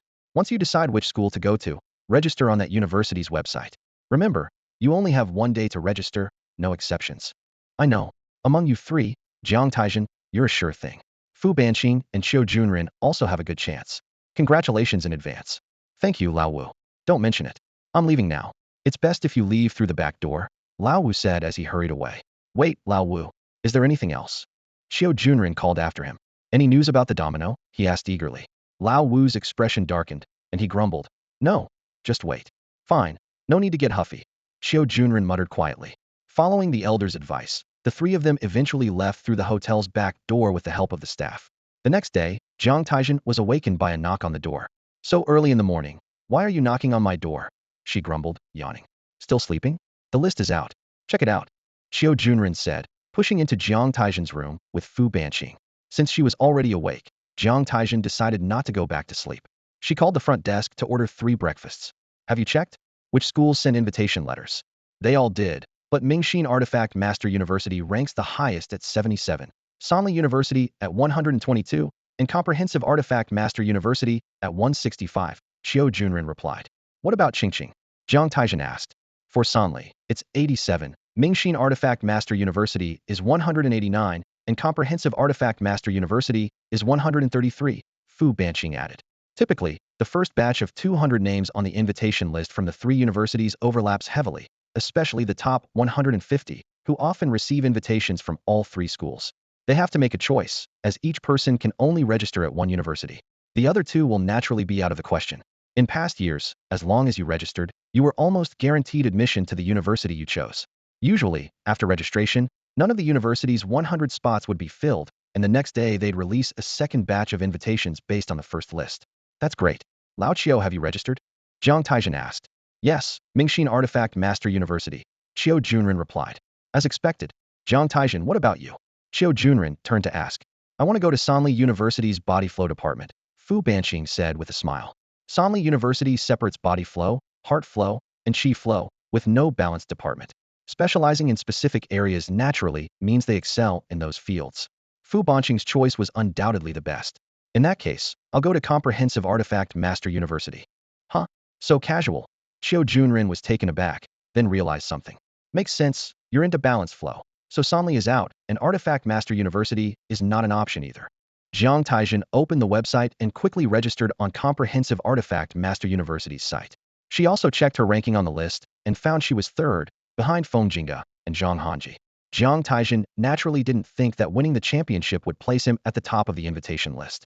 As mentioned before, universities consider not only a student's current achievements, but also their future potential and a range of other factors. For instance, at Sanli University, he ranked 7th, with Qin Shuai at 5th and Nie Qingshu at 6th. Meanwhile, at Mingxin Qishu University, he was ranked even lower, at 13th.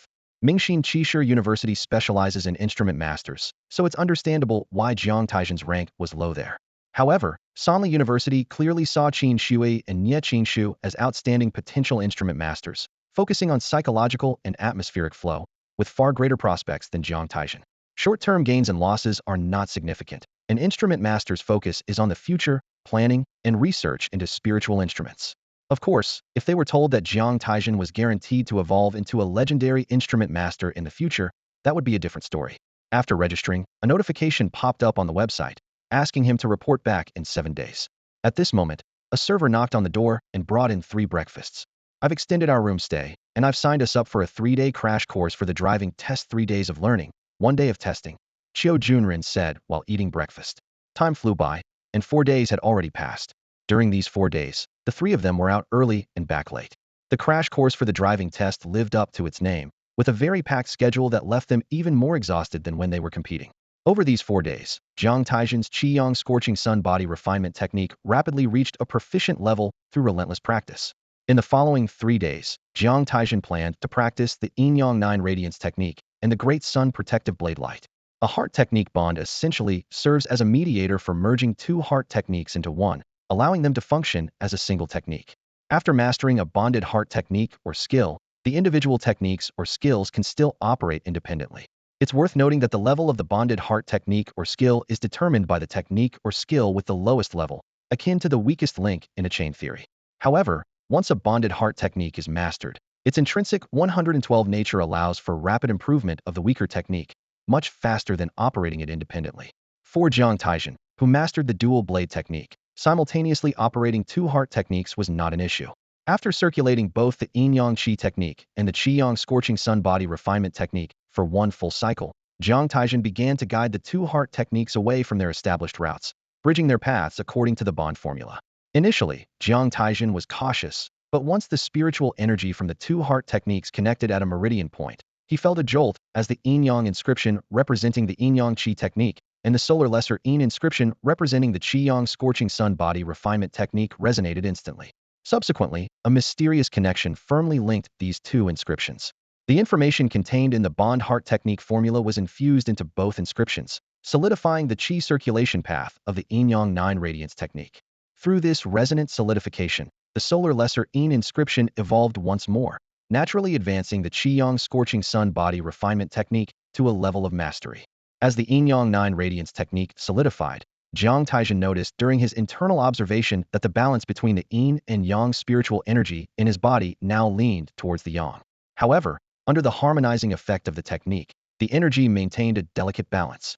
The Yin and Yang energy started from the middle Dantian energy C, flowed along the Ren and Du meridians, spiraled forward under the push of Yang energy, and after completing the major circulation through the 12 standard meridians and 8 extraordinary vessels, the Yang energy would flash once, dissipate partially, and nourish Jiang Taizhen's entire body. Returning to the lower Dantian energy C, the Yin and Yang energy would reach a perfect balance again, emerge once more, with the Yang energy gaining a slight push as it returned to the middle Dantian energy C. The Yang inclination would increase sharply, repeating this cycle 9 times, with the Yang energy flashing 9 times, nourishing the body 9 times, and tempering the body 9 times. This simultaneous practice of energy cultivation and body refinement is why it is called the Yin-Yang 9 Radiance technique. Meanwhile, in the lower Dantian energy C, the spiritual essence that was supposed to fill 6 skill inscription slots once again flowed into the meridians for major circulation under the guidance of the Yin-Yang 9 Radiance technique.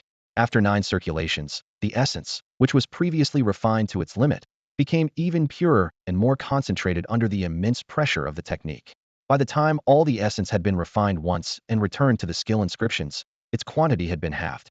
More remarkably, this re-refined essence, following the energy circulation path of the Yin-Yang 9 Radiance technique, slowly tempered the meridians, which had previously reached a plateau, indicating that Jiang Taizhen's 12 standard meridians and 8 extraordinary vessels would further advance in the near future. With the experience gained from the Yin-Yang 9 Radiance technique, the cultivation of the Great Sun Protective Blade Light also proceeded smoothly. During the resonance between the Yuan Yang blade and the solidification of the Red Sun protection, the lower-level Red Sun protection effortlessly reached a state of proficiency. The quality and quantity of spiritual energy cultivated through the Yin-Yang 9 radiance technique were more than twice as high as those from the pure Yin-Yang energy circulation technique, resulting in the Great Sun body being notably strong and resilient. When Jiang Taizhen activated the Great Sun protective blade light, the golden and dense blade energy flowed around him. Although due to his current level, the blade light was dazzling and extended 3 inches from his body, appearing somewhat loose, he knew that more practice was needed. Despite its name suggesting a defensive role, this protective blade light was both offensive and defensive, with defense as the primary function and offense as secondary.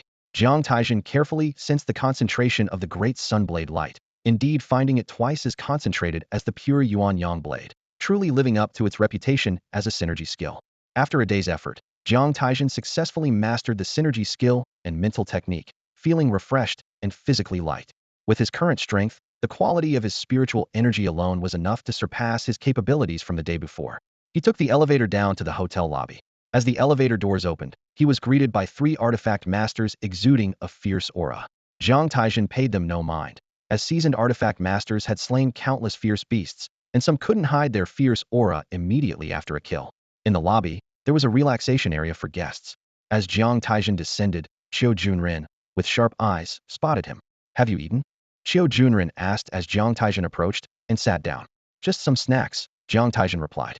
To strengthen their bond, Jiang Taizhen only nibbled on some dried beast meat, leaving a rather bland taste in her mouth.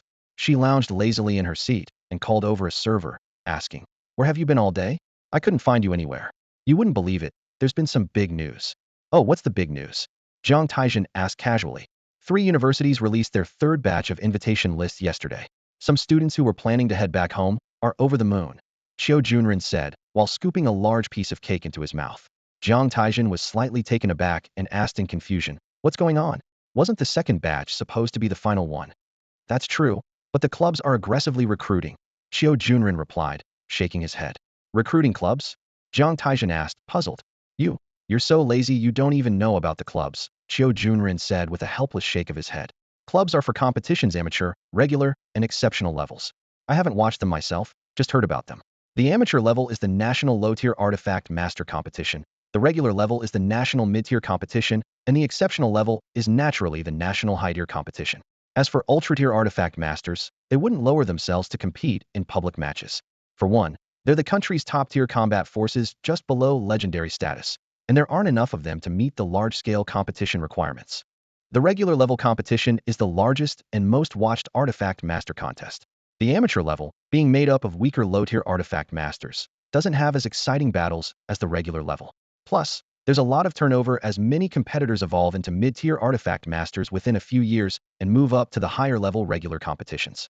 The exceptional level, on the other hand, though it has more competitors than the ultra-tier, only has enough high-tier artifact masters pursuing the competition route to hold one event, so exceptional level competitions aren't held often, usually only once every 3 or 4 years. Every year at the high school artifact master competitions, tons of club scouts are there, hunting for talent, Qiu Junren added. Really? Jiang Taizhen was momentarily surprised, but didn't pay much attention. So what's special about this year's batch? What's special is the sheer number of talented individuals this year. Those clubs are offering amazing deals to recruit and sign those high schoolers. It's ruthless. Just from Yuan High City alone, 3 clubs have recruited over 50 people. I heard Xiao Jinglong and Fong Chou from Second High have been snatched up. And you'd never guess, Wang Chong and Wang Xiaohu have been signed by a second-tier club in Quanhai. Wang Xiaohu not making the 3 lists isn't surprising. Joining a club might be better for him anyway. Jiang Taizhen mused, then asked, "What about Wang Chong? I saw he made it onto the list of 200. Clubs are for the wealthy." The 3 clubs in Yuan High offer top-tier conditions that are said to rival those of the 3 major universities. Think about it. A club only signs up around 20 or 30 talents, including both amateur and regular players. They even have dedicated agent teams to tailor and plan the players' career paths. The 2nd and 3rd tier signing conditions aren't much worse than those of the 3 universities. But consider this. How many students does a university enroll? 100. The difference isn't as stark as it seems. Haven't you heard the saying? A club stands between a first-rate and a second-rate university, so the students in second-rate universities are essentially from third-rate backgrounds.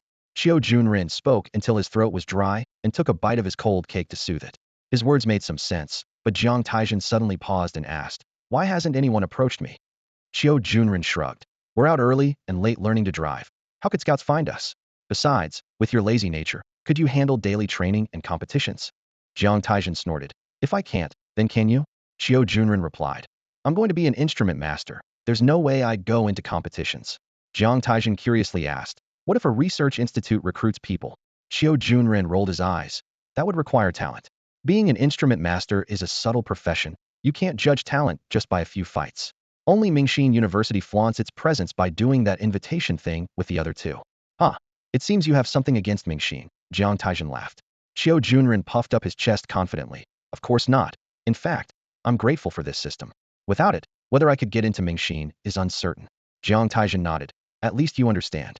Suddenly, Jiang Taizhen fell silent. Puzzled, Xiao Junren asked, what's wrong? Jiang Taizhen ignored him and instead asked Fu Banqing. Qingqing, don't you think there are more instrument masters at the hotel today? Fu Banqing nodded while petting a cat. Yeah. While you were talking, 7 groups took the elevator up. Xiao Junren was confused. So what? That's nothing. Jiang Taizhen pressed. Which floor did those 7 groups' elevators stop at? Fu Banqing answered. The top floor. They all got off at the top floor. That's suspicious. Jiang Taizhen frowned, and Xiao Junren finally caught on. What's on the top floor? Luxury suites. Jiang Taizhen murmured. 7 groups. No. Including the one I saw, that's 8 groups. There aren't enough luxury suites for that many. Xiao Junren offered an answer. There are only 3 luxury suites on the top floor, I asked before. Fu Banqing added. The rooftop. Jiang Taizhen clapped his hands. Right, there's the rooftop. Let's go check it out. Wait, just like that. Xiao Junren tilted his head. Tai, your dessert hasn't arrived yet. Jiang Taizhen was unconcerned. Forget it. Watching Jiang Taizhen and Fu Banqing head towards the elevator, Xiao Junren hurriedly stuffed the remaining cake into his mouth. Wait for me. He squeezed in just before the elevator doors closed. Just as the elevator doors were about to shut, a hand suddenly wedged in, holding them open. The doors opened, and both those inside and outside the elevator were equally surprised to see each other. Although the person was somewhat disguised and hard to recognize, Jiang Taizhen immediately recognized her from her demeanor. It's been a long time, Miss Shichinghon. I didn't expect to meet you here after our time in the wilderness. Are you so openly walking around because the Defense Bureau has let you go? Well, if it isn't the famous Moon Fairy. Yes, it has been a while, Shichinghon said as she confidently entered the elevator, turning her back to the door, while her subordinate, Zhang Feichen, pressed the button for the top floor. In the elevator, the 3 of them stared at each other, the small space causing Shichinghon to almost touch Jiang Taizhen's nose. Jiang Taizhen could clearly feel Shichinghon's gentle breath and her dreamlike fragrance, making the atmosphere tense. Seeing that Jiang Taizhen and his companions hadn't pressed the elevator button, Shichinghon's gaze shifted as if she was pondering. Are you going there too? Yes, Jiang Taizhen quickly thought and replied casually. I didn't expect us to be headed the same way again. Fate is truly remarkable. Oh, by the way, what about that assassin from the plague cult? I hope you didn't mess him up too badly. Zhang Feichen interjected, his tone laced with discontent. Jiang Taizhen shrugged, feigning innocence as he looked at Zhang Feichen. Did I say anything? There are too many dangers in the wilderness. It's only logical that such expendables get used up. What's unreasonable about that assumption? Humph, who knows what you're hinting at? Zhang Feichen's face darkened. Hinting, huh? Looks like you, a thief, have some education after all, said Xiao Junren, who had composed himself, knowing that Zhang Feichen and his group wouldn't dare make a move inside the hotel. Don't think that reading a few books makes you superior. Ping's eyes glinted coldly under his gold-rimmed glasses. Are you looking for a fight? Fu Banqing's eyes flared with anger, his presence commanding. Bring it on, who's afraid? Zhang Feichen retorted. Bring it on, who's afraid? Fu Banqing shouted, but Jiang Taizhen discreetly held him back. Jiang Taizhen stayed alert, though he doubted they would act here. He knew the importance of being prepared. As the argument continued, the elevator dinged and stopped, though not at the top floor, but because someone wanted to get on. Seeing the tense atmosphere inside, the person quickly said, wrong button, and shut the elevator doors. This interruption brought silence back between the groups. Jiang Taizhen and Shichinghon exchanged a quiet look before Jiang Taizhen broke the silence. Miss Shi, there's no need for things to be so awkward. After all, we've worked together before, like comrades in the trenches. Betraying a comrade isn't something I'd do. Thank you, Jiang, Shichinghon smiled slightly. So, this time, Miss Shi, are you going to gain some experience, or? Jiang Taizhen deliberately left his sentence unfinished, knowing that gaining experience was a versatile phrase that wouldn't reveal his ignorance of the situation. As expected, Shichinghon responded without hesitation. We'll see. Maybe I'll try my luck. Luck, huh? Jiang Taizhen sighed. Luck is so unpredictable, not always as good as it was on the train. Indeed, as the atmosphere eased, Shichinghon seemed to let her guard down. Jiang, you must have received invitations from the 3 families, right? Which one did you choose? General, I'm not talented enough for craftsmanship, and the 3 stands are too divided, not my preference, Jiang Taizhen replied. General is a good choice. With just a few exchanges, the atmosphere between them strangely became amicable. Ding! The elevator doors opened again, this time reaching the top floor. Shi Qinghan and her group exited first, followed by Jiang Taizhen and his companions. At the elevator entrance, Shi Qinghan waited for Jiang Taizhen, who gestured politely, ladies first. Shi Qinghan felt a certain fondness for Jiang Taizhen's respect for women. She led Jiang Taizhen and Ping Zhou ahead, while Jiang Taizhen exchanged a glance with Qiu Junren and quickly followed. After a few steps, Shi Qinghan and the others turned towards the stairwell, confirming it led to the rooftop. They followed her up the stairs to the rooftop entrance, where 2 burly men blocked the door. Password. Ghostly big cat, Shi Qinghan softly uttered. Correct, replied one of the men, opening the door to let them through. Jiang Taizhen and his companions quickly caught up. The 2 men glanced at them but said nothing, allowing them to enter the rooftop smoothly. You guys can explore on your own. I have some business to attend to, Shi Qinghan said to Jiang Taizhen before leaving with Pingzha. Once they were out of sight, Qiu Junren exhaled in relief, glad to have followed them inside. Sister, we were tricked by those 3 kids, Zhang Feichen suddenly realized after they had walked a bit. I know, Jiang Taizhen remained calm, but that little chubby one had a racing heart, clearly inexperienced, Shi Qinghan replied with a charming smile. Why did you let them in then? Zhang Feichen asked suspiciously. Isn't it more fun this way?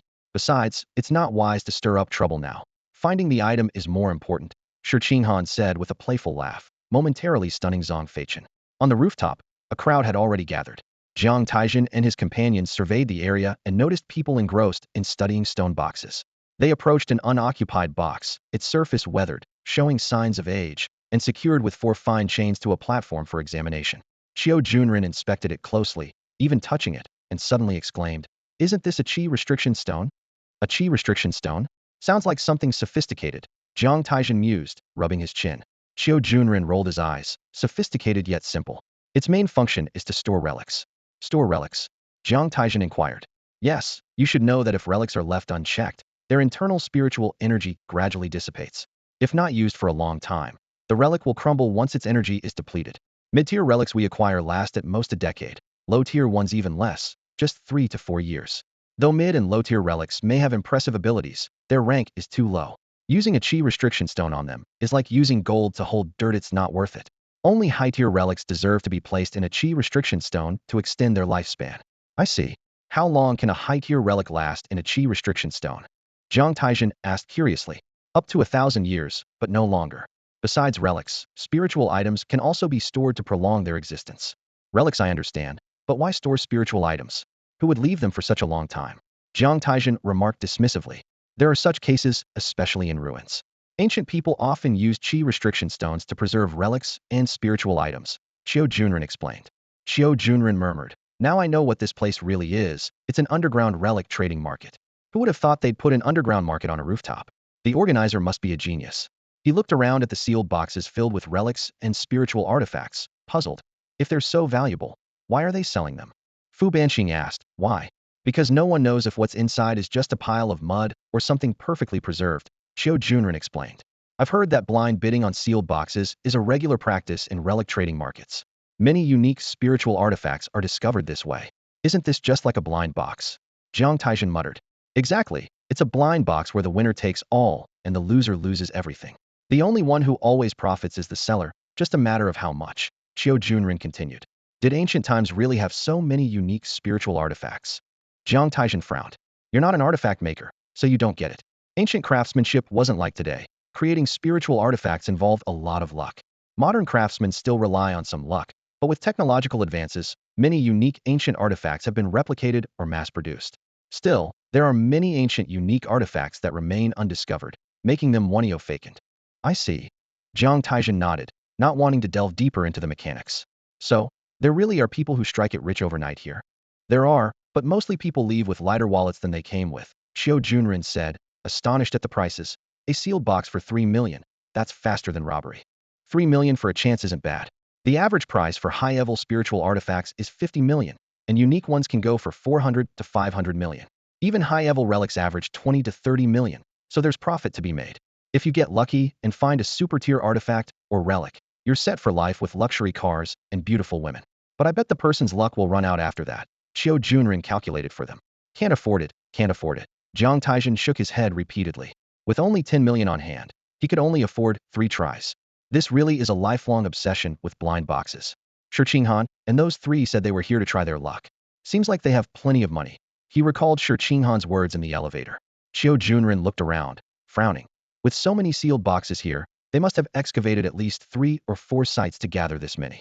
Looks like we wasted our efforts coming here. There was a sense of disappointment in his voice, but his eyes were unconsciously drawn to Shi Qinghan and the others. Meanwhile, Shi Qinghan and his group seemed to be wandering around the trading area not to gamble, but to find something specific. What do you think those 3 thieves are up to here? Could they really steal something from inside the sealed boxes without anyone noticing? Jiang Taizhen wondered, as this question had been on his mind since they arrived. Xiao Junren pinched the bridge of his nose, puzzled. They aren't in a hurry to avoid the defense bureau, yet they take the huge risk of coming here. It's really baffling. Should I notify old Wu and have him contact the defense bureau? Go ahead, but Jiang Taizhen didn't hold much hope. Since these 3 are so confident, they probably won't stay here long. By the time the defense bureau arrives, they'll likely have already left. Shi Qinghan and her group wandered around for a while before finally stopping in front of a box the size of a brick.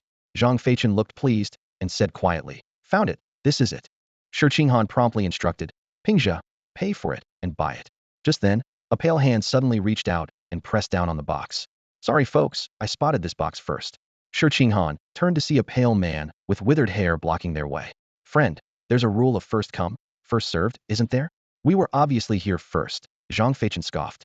"Indeed, first come, first served." The pale man pointed to a server behind him and said coldly, "Ask her. I called her first. Pay up." "Wait, you think calling her first means you were first? We were here before you," Zhang Feichen countered, pressing his hand on the other side of the box, not backing down. "Are you trying to break the rules?" the pale man said, his body radiating a chilling aura. "A mid-level artifact master?"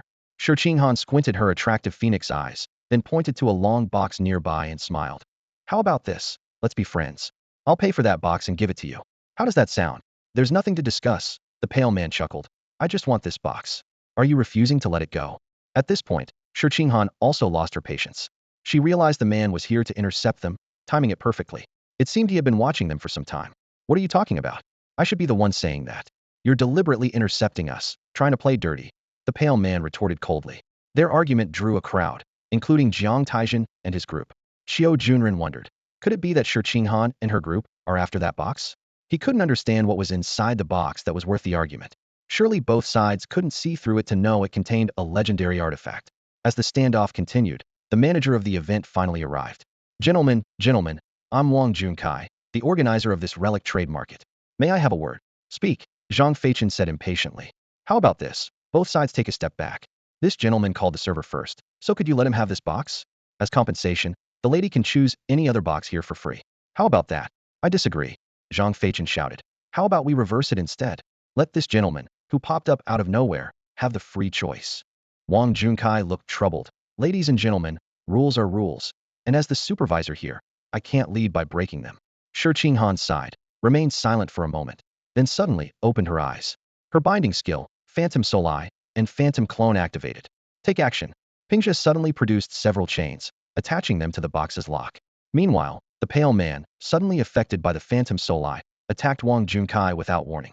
"How dare you?" Wang Junkai, caught off guard, was no pushover as the head of the relic trade black market. Faced with the sudden attack from the pale man, Wang Juansai's body instantly vaporized, allowing the man's hand to pass through his ghostly form.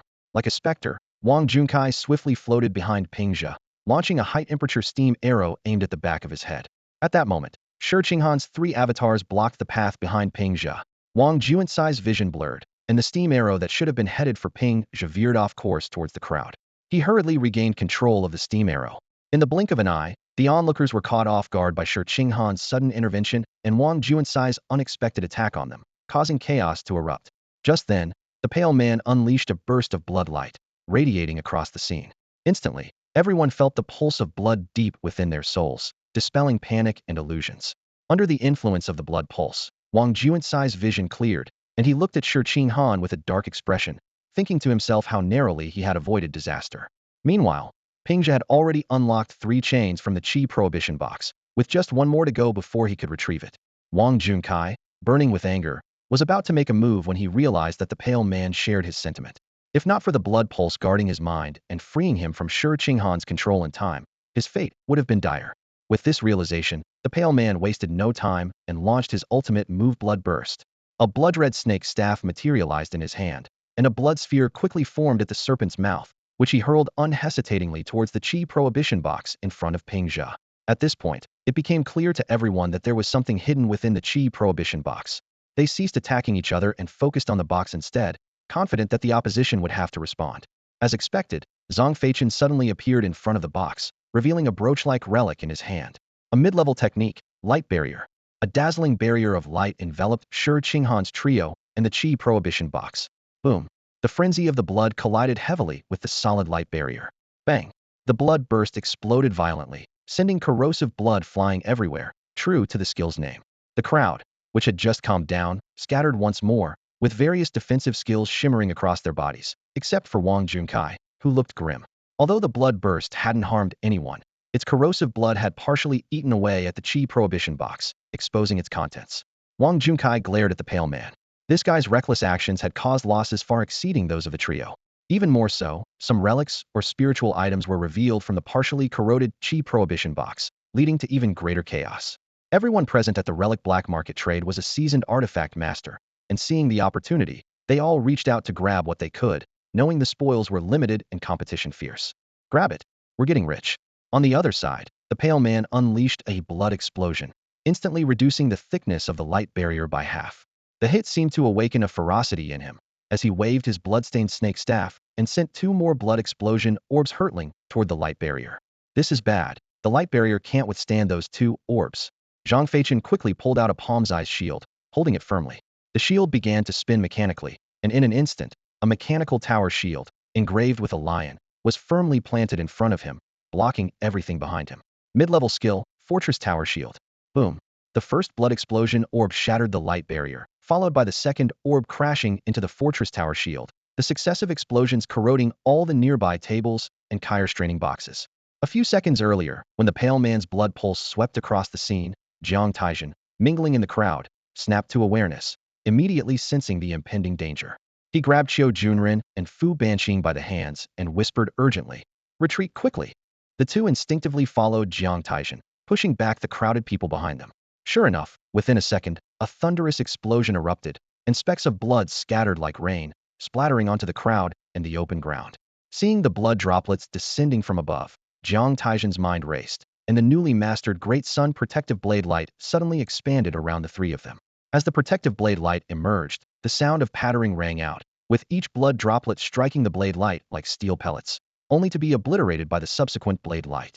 The golden protective blade light quickened their retreat, and seeing this, the people behind dared not make any rash moves. The 3 retreated 3 meters with each step, quickly exiting the crowd and taking cover behind a corner. Just as they found cover, 2 more explosive booms sounded in succession. Qiu Junren exclaimed, "That guy is so fierce, fighting so openly here. Isn't he afraid of facing the consequences from the bosses behind this place later?" Blood attribute spiritual artifacts, if not cultivated properly, can easily influence the user, making them irritable and reckless, Jiang Taizhen thought silently, hoping he's not like Luo Su, a wicked spirit. While the two were speaking, an even more astonishing change occurred in the scene. The pale man's last 2 blood explosions cleared everything around Shi Qinghan and the others, including the straining boxes and tables. Amidst this impact, an object was revealed. The long straining box Shi Qinghan had pointed to while trying to befriend the pale man. Under the impact of the blood explosion orbs, a long, dark, and azure-glowing blade was hovering in midair, seemingly without any wind. All the blood droplets within a meter of the blade turned into cold beads, falling beneath it. This phenomenon instantly drew everyone's attention. Suspended without wind, radiating spiritual light, this is a transcendent relic. Wang Junkai muttered to himself, trembling, initially fearing that after today he would face retribution from the big boss behind the scenes. However, the moment he laid eyes on the extraordinary relic, his heart lit up with the realization that his chance for success and advancement had finally arrived. Even if the entire hotel were to be destroyed today, as long as he could claim this relic, nothing else mattered. Suspended in midair without any wind, it exuded a spiritual brilliance. In Jiang Taizhen's eyes, the relic floating in the air emitted a radiant icy aura, as if it were alive, dazzling to the point of being overwhelming. This spiritual brilliance could only be seen by a master of artifact manipulation. At the same time, Jiang Taizhen absorbed all the information about the blade. Name, Frost Kuan Blade. Relic quality, extraordinary. Attributes. Yin Heart Method. Frost Kuan Carrier Skill Extraordinary, Transcendent. Skills. Kuan God Blade Intent Extraordinary, Transcendent. Kuan Virtue Carrier Extraordinary, Transcendent. Frost Ice Blade Transcendent. Tread Frost Extraordinary, Transcendent. Jiang Taizhen stared blankly at the luminescence emitted by the Frost Kuan blade, feeling a force deep within his soul being stirred. As a beam of soul light shot from his eyes, the inscription representing the Huayu blade in his artifact C suddenly rose. The blade intent penetrated his soul, absorbing the gentle, icy brilliance. Instantly, this force transformed into a moon engraved with a toad, heavily striking the shackles binding his soul.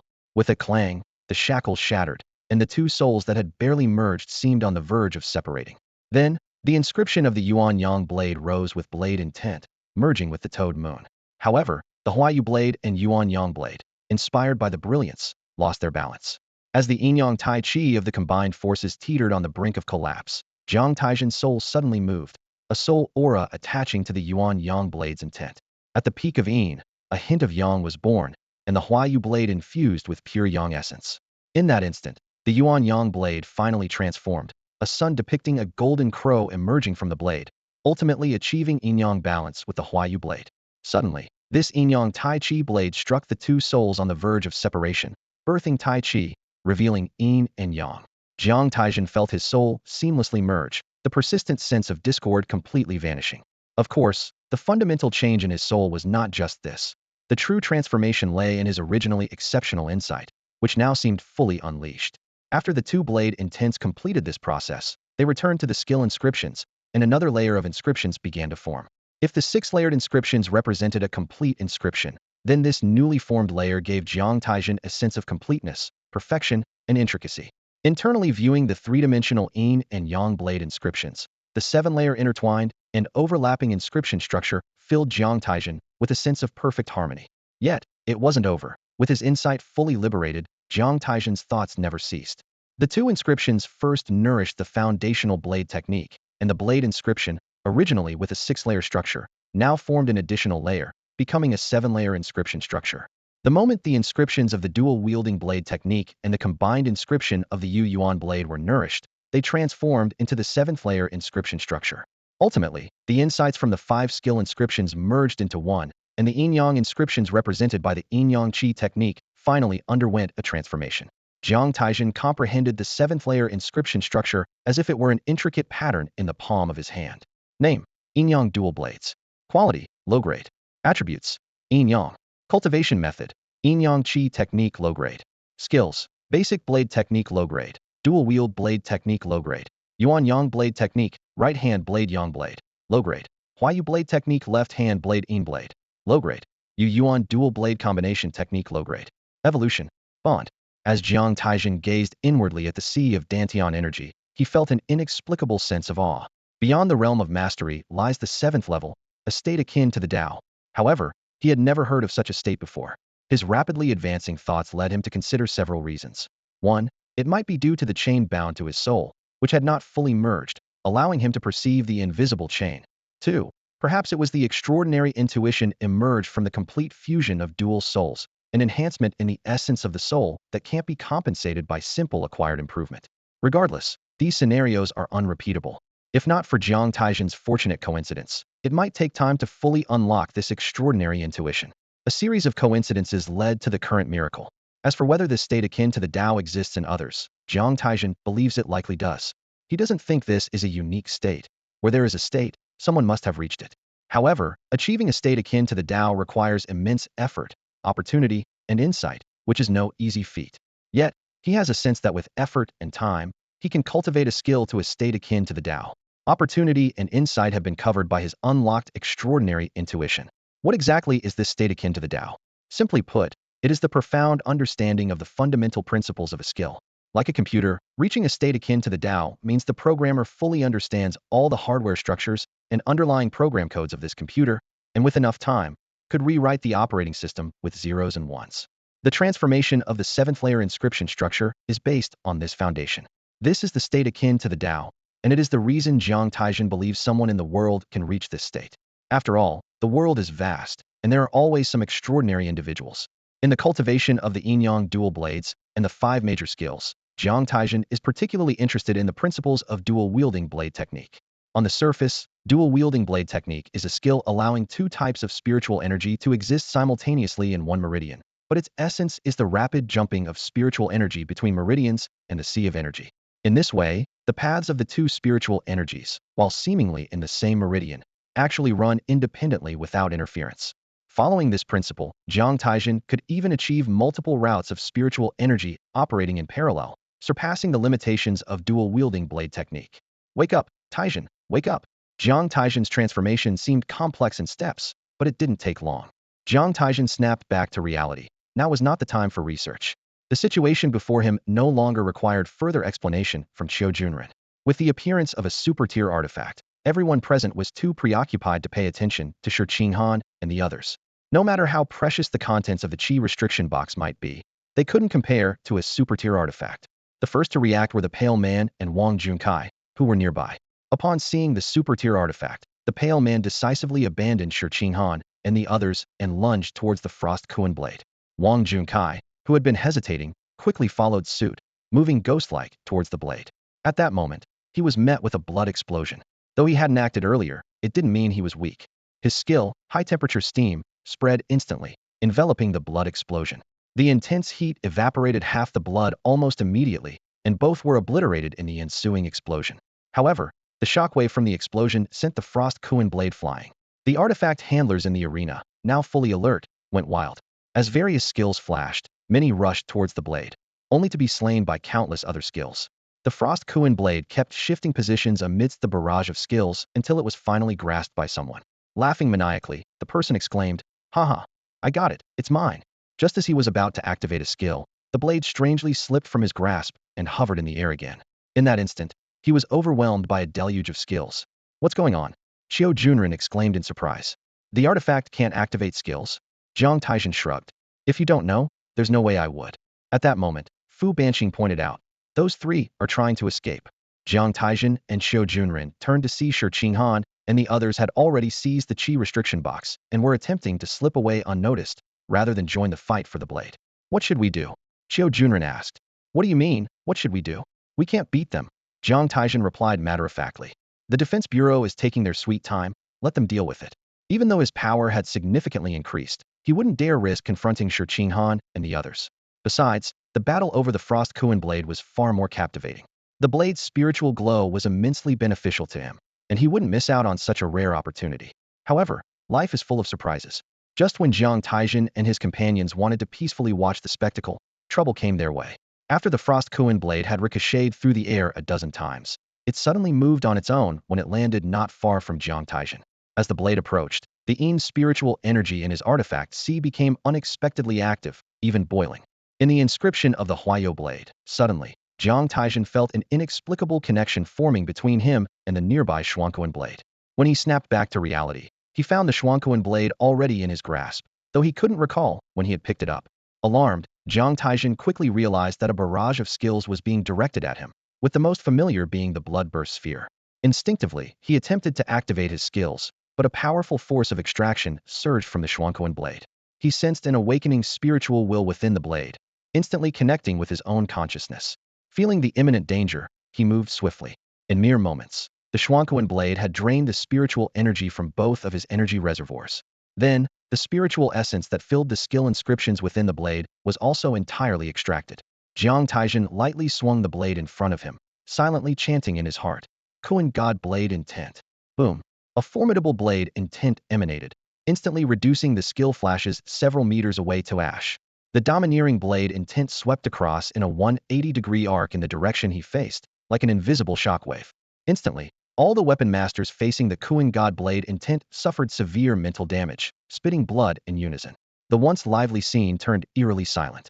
The few remaining onlookers stood agape, staring in shock at Jiang Taizhen, who stood with the blade in hand, not daring to make a move. Outside the hotel, as Jin Yuan stepped down from the Mustang 8 hover combat vehicle, an overwhelming blade intent erupted above his head. Jin Yuan looked up abruptly, seeing a ring of blade intent radiating from the rooftop of the hotel's top floor, spreading across the entire Yuanhai city. Something's wrong. The thought flashed through his mind, and without hesitation, he stomped heavily, activating the spiritual cloak behind him. Wind escape. Jin Yuan soared into the sky, leaving his subordinates with a single command: follow quickly. With a mid-level wind escape skill, he crossed several hundred meters in just 2 seconds and landed on the rooftop, where his gaze fell upon the most striking figure in the scene. This person stood with the blade intent boiling around him, and the Kuan God blade intent pouring from his eyes made Jin Yuan's heart tighten. Not good. His quick thinking allowed him to immediately break eye contact with the man. But even so, Jin Yuan was grazed by the tail end of a powerful blade intent, as if struck hard, causing blood to trickle from the corner of his mouth. A supreme relic, a relic recognizing its master. Damn it, Jin Yuan thought, encountering such a thing. He quickly injected a healing serum, and just as he did, he felt the overwhelming blade intent in his mind rapidly dissipate, then disappear completely. Sensing the blade intent retracting, Jin Yuan immediately surveyed the scene to assess the situation. Then he spoke, Jiang Taizhen, I am Jin Yuan, captain of the 1st Special Weapon Master Squad of the Yuanhai Defense Bureau headquarters. We met on the train. By now, Captain Jin had recognized Jiang Taizhen's identity. Jiang Taizhen exhaled deeply, relieved that the Defense Bureau had finally arrived. Any later, and he wouldn't have been able to keep up the act. As he got closer to Jiang Taizhen, Jin Yuan couldn't help but examine the frost Kuan blade in her hand, puzzled about what had happened.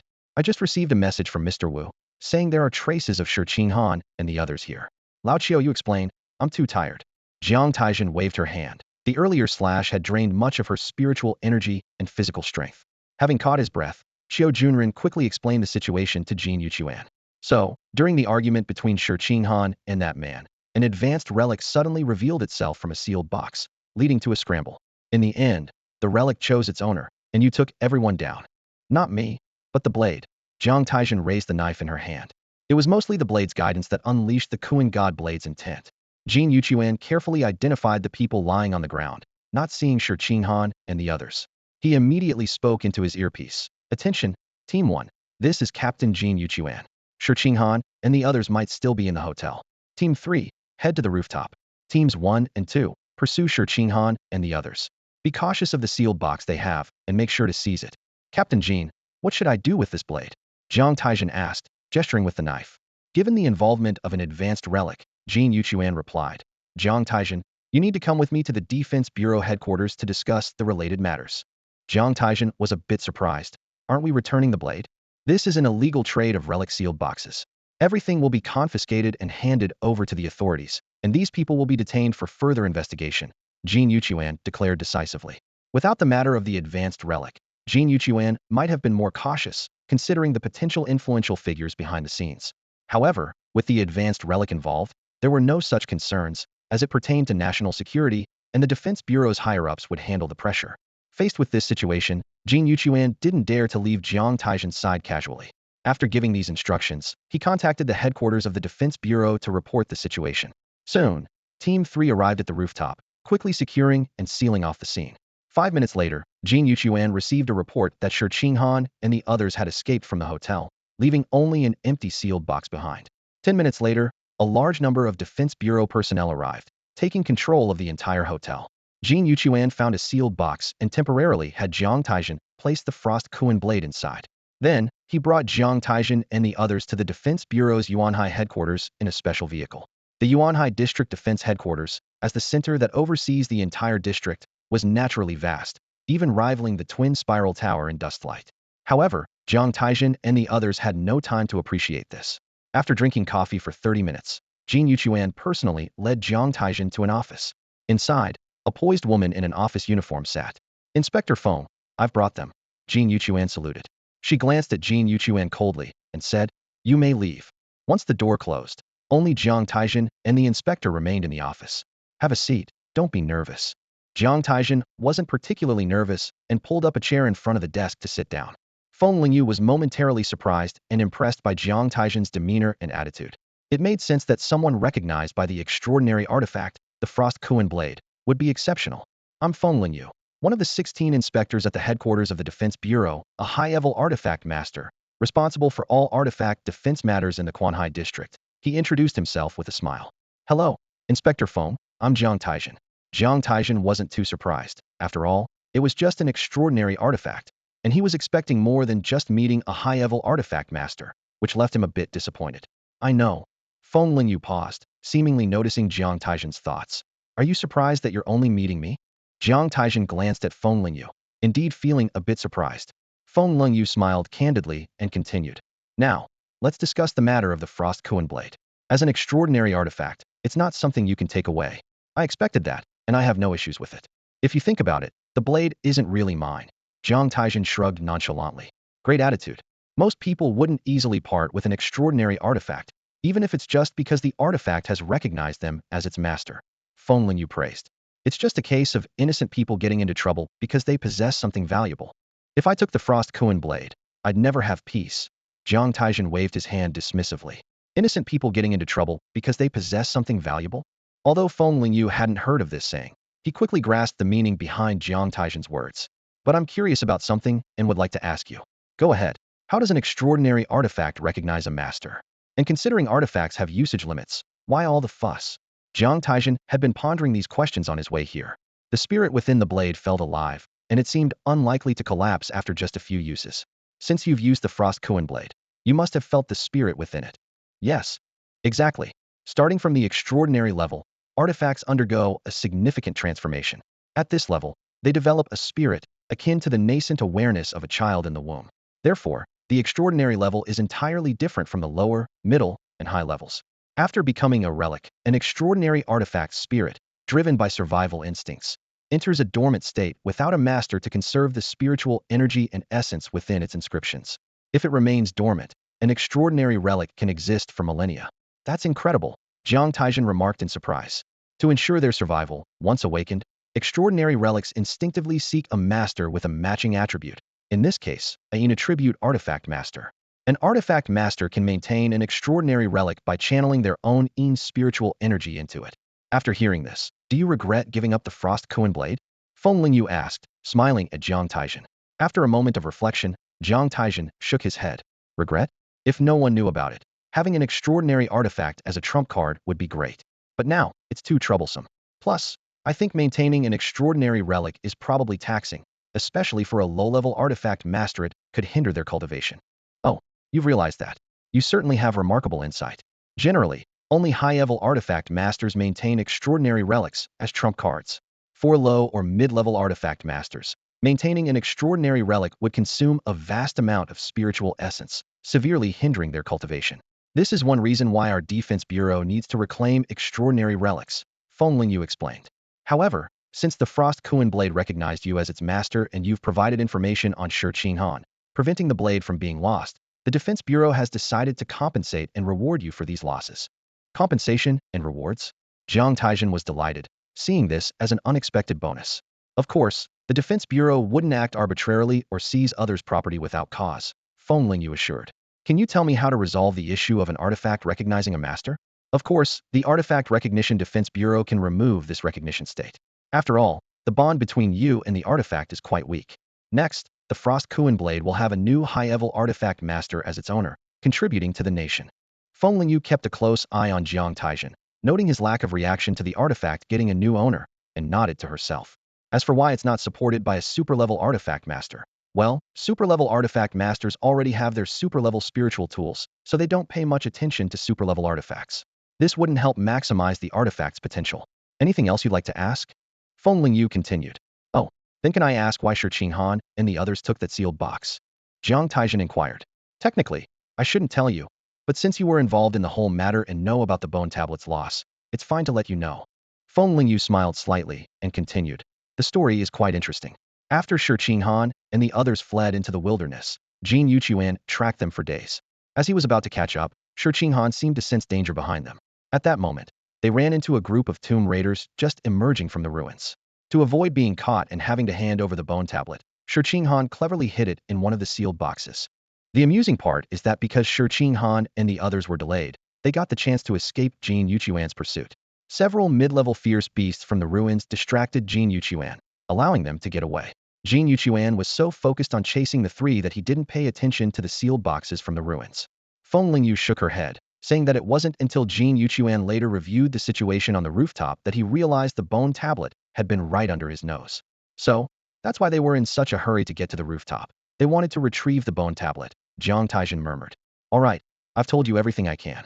Now, let's discuss what kind of reward you want. I can offer you a reward limit of 50 million bone coins. If you don't want anything specific, you can simply take the 50 million bone coins. However, if you have any rare resources in mind, you can use this limit to exchange for them. Is there really such a good deal? Jiang Taizhen asked in surprise.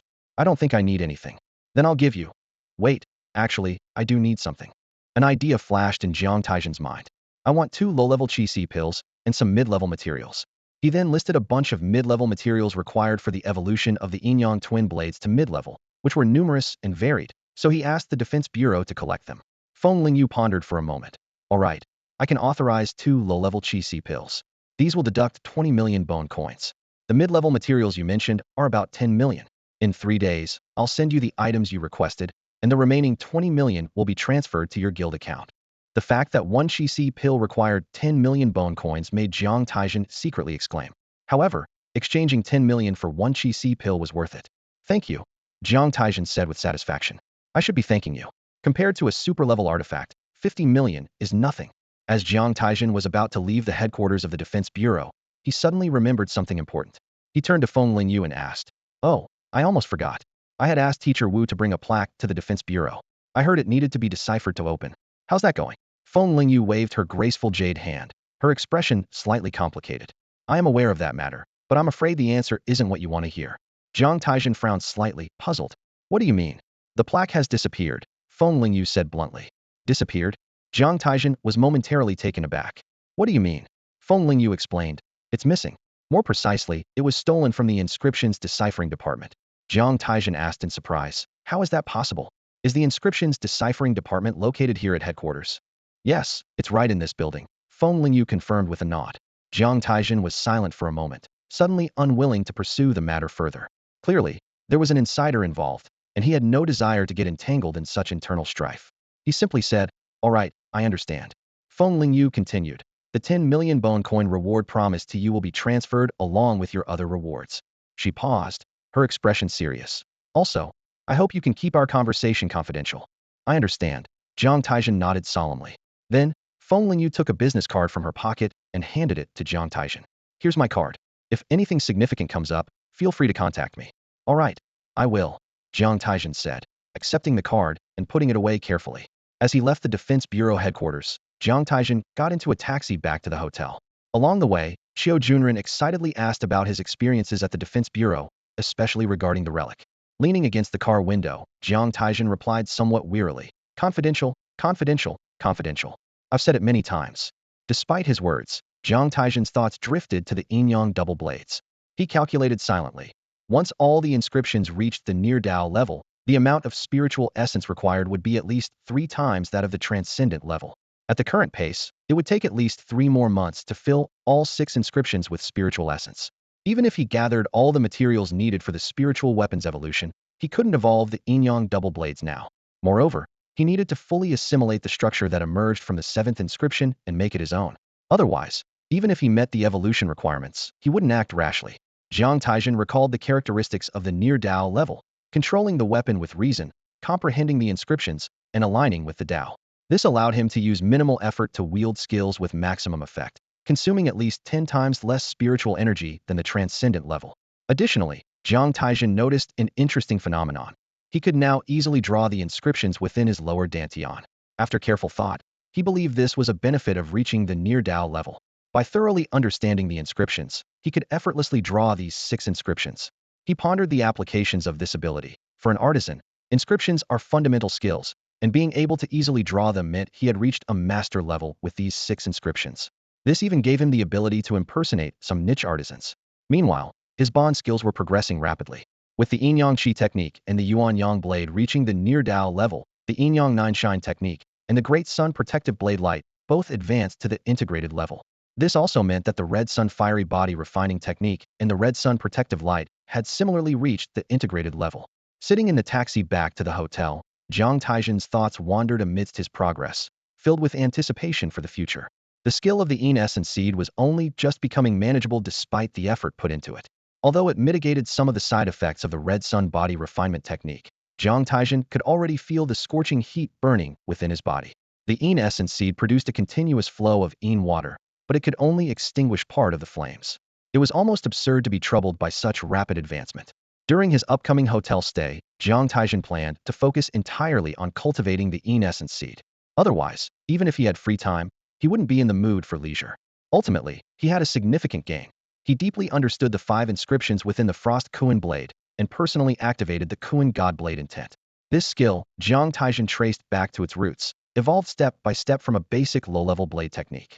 Even a superficial understanding of such high-level inscription skills provided Jiang Taizhen with substantial knowledge, which could offer unexpected benefits in future training of blade and Yin-related skills. Upon returning to the hotel, the scene had already calmed down. As the three approached the hotel lobby, Lao Wu hurried over, eager to ask about the rooftop situation. Due to confidentiality and Jiang Taizhen's instructions, they didn't disclose much and only gave vague responses. Lao Wu sighed. I won't ask anymore. Now that it's settled, Teacher Yuan and I will take those who weren't admitted back to Quanhai. The path ahead is up to you all. There's nothing more I can teach you. Lao Wu. Qiu Junren started to say something, but Lao Wu waved his hand, signaling him to stop, only hoping that they would achieve success in the future and not forget to give back to Quanhai, where they were nurtured. The next day, all the students staying in Yuanhai bid farewell to Lao Wu and Yuan at the train station as they boarded the train back to Quanhai. At the station, there were feelings of reluctance, farewells, tears, well wishes, and regrets. But everyone was keenly aware that from this parting, their lives would embark on different paths. The day after returning from the Defense Bureau headquarters, Jiang Taizhen received the reward from the Defense Bureau, along with 30 million bone coins in the guild account. Taijia, why did you call us? We're supposed to report tomorrow, and I was just about to sleep, Qiu Junren said, yawning in his pajamas. Hush money, do you want it? Jiang Taizhen tossed a box to Qiu Junren and another to Fu Banqing. What's this? If it's not good, I don't want it, Qiu Junren grumbled. Then give it back, Jiang Taizhen retorted. Chi Hai Dan, Fu Banqing said, having already opened his box. What? Chi Hai Dan. Qiu Junren immediately opened his box, and sure enough, a silver pill was inside. It really is Chi Hai Dan. Taijiao, what's going on? I told you it's hush money. To be precise, it's the reward for providing the clues about Shi Han and the others. What about yours? Fu Banqing asked. Don't worry, I got mine too, but I asked for bone coins and exchanged them for Chi Hai Dan for you. You don't want them, do you? Who said we don't want them? We definitely do, Qiu Junren said excitedly. In that case, take them here tonight, and tomorrow morning we'll head to the guild early to reserve the spirit tools, Jiang Taizhen suggested, and everyone agreed with the plan. When Jiang Taizhen drove his Mustang into the comprehensive Yusha University, he had already taken Fu Banqing to the guild to arrange for spiritual tools and then dropped them off at Mingxin and Sanli universities. After all, having a car made things convenient. He initially expected a bustling welcome scene, but upon actually stepping onto the campus, Jiang Taizhen realized that wasn't the case. Except for the new faces he recognized from competitions, he hardly saw any second-year students. After parking his car, Jiang Taizhen got out and coincidentally ran into Feng Jinj, who was also just getting out of his car. Feng, what a coincidence. Among the 6 prominent students, Jiang Taizhen, Feng Jinj, and In Xiubai chose comprehensive, while Zhang Hanji chose Mingxin, and Xiao Man and Qin Shui went to Sanli, so it wasn't surprising to see Feng Jinj there. However, Feng Jinj merely glanced at him, snorted coldly, and walked away. Jiang Taizhen was momentarily stunned, then hurriedly followed, still unsure about what he should be doing on his first day at university. After helping Fu Banqing with refining the tool C last night and being busy with a bunch of things that morning, he was the type to only worry about things when they happened, so he had no idea about university life arrangements. Wasn't there supposed to be a kind and capable senior to guide him? Following along, Jiang Taizhen and Feng Jinj entered a large lecture hall together. As soon as he walked in, Jiang Taizhen saw many familiar faces. Nie Qingshu, Ta Hong, Yin Shuyan, Xian Xinran, Yang Xian, and others had all come to comprehensive, but he didn't see Yu Chun, Sun Miao, Dai Shuyao, Guan Shi, Feng Yining, Feng Chou, Zhou Hanyun clearly. They had chosen Songli. Additionally, Jiang Taizhen spotted Lu Song and Xiang Run, who had faced off with Qiu Junren. He had no impression of the others. Seeing Ta Hong waving at him, Jiang Taizhen naturally walked over. After entering university, students from the same area naturally gathered together, which was only natural. Once seated, Ta Hong curiously asked, How come you're with Feng Jinj? Jiang Taizhen quickly explained, We weren't together, just one after the other we met in the parking lot. He added, Mustang 7 model. Ta Hong pointed out the window and asked, How do you know? You have a car and still came this late. Jiang Taizhen helplessly replied, Had to give someone a ride. Oh, Guan Shi and Zhou Hanyun chose Sanli. Ta Hong inquired. Yeah, Sanli's 3-stream approach is more specialized, but I think comprehensive has a stronger foundation. Either choice is fine. Besides, having a rival ahead of me is the best motivation. It keeps me pushing myself. Ta Hong's gaze was fixed on Jiang Taizhen, seemingly contemplating his every word. Insightful, old Ta. Didn't expect someone your size to have such wisdom. Jiang Taizhen praised with a thumbs up. Soon, a burly, imposing figure entered the classroom, causing the newly admitted students at Comprehensive University to sit up straight with excitement. I'm Puyang, he announced from the podium, looking down at everyone. You can call me Old Pooh. Over the next 3 years, if you have any life-related issues, you can come to me. But my advice is, don't come to me if you have no issues, and even if you do, don't come to me. The school's app and website have all sorts of solutions. If you don't know, find it yourself, search it yourself. Is that clear? Jiang Taizhen squinted slightly, feeling a sense of déjà vu from Puyang's opening speech, reminiscent of Old Wu's style, calling the teacher not a teacher, but Old Wu, with that same vibe. I said, is that clear? Puyang's thunderous voice echoed through the lecture hall, startling everyone into a cold sweat. The initial surprise was followed by a chorus of astonished responses echoing throughout the classroom. All right, today will be the first and only class I teach you. Puyang paused. Let me share my experiences from the past 3 years at this university. Upon entering the school, you must have noticed the lack of welcome events, no senior students to guide you, which puzzled me too back then.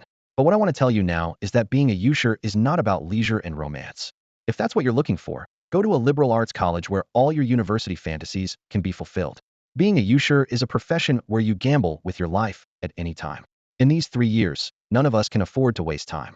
Each year, an average of 60 students graduate from this school, while 40 remain forever lost in the wilderness.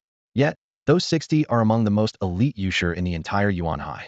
Some of you may dismiss my words, but I urge you to delve deeply into history during your university years. This subject is far more profound and secretive than what you learned in high school. Only through in-depth study can you grasp the heavy truths behind this world. Lastly, a piece of advice. As you begin your university journey, take 3 months to hone your spiritual skills before exploring the outside world. Otherwise, you're risking your life. I wish you all great success. With that, Puyang left the classroom, leaving the students exchanging puzzled glances.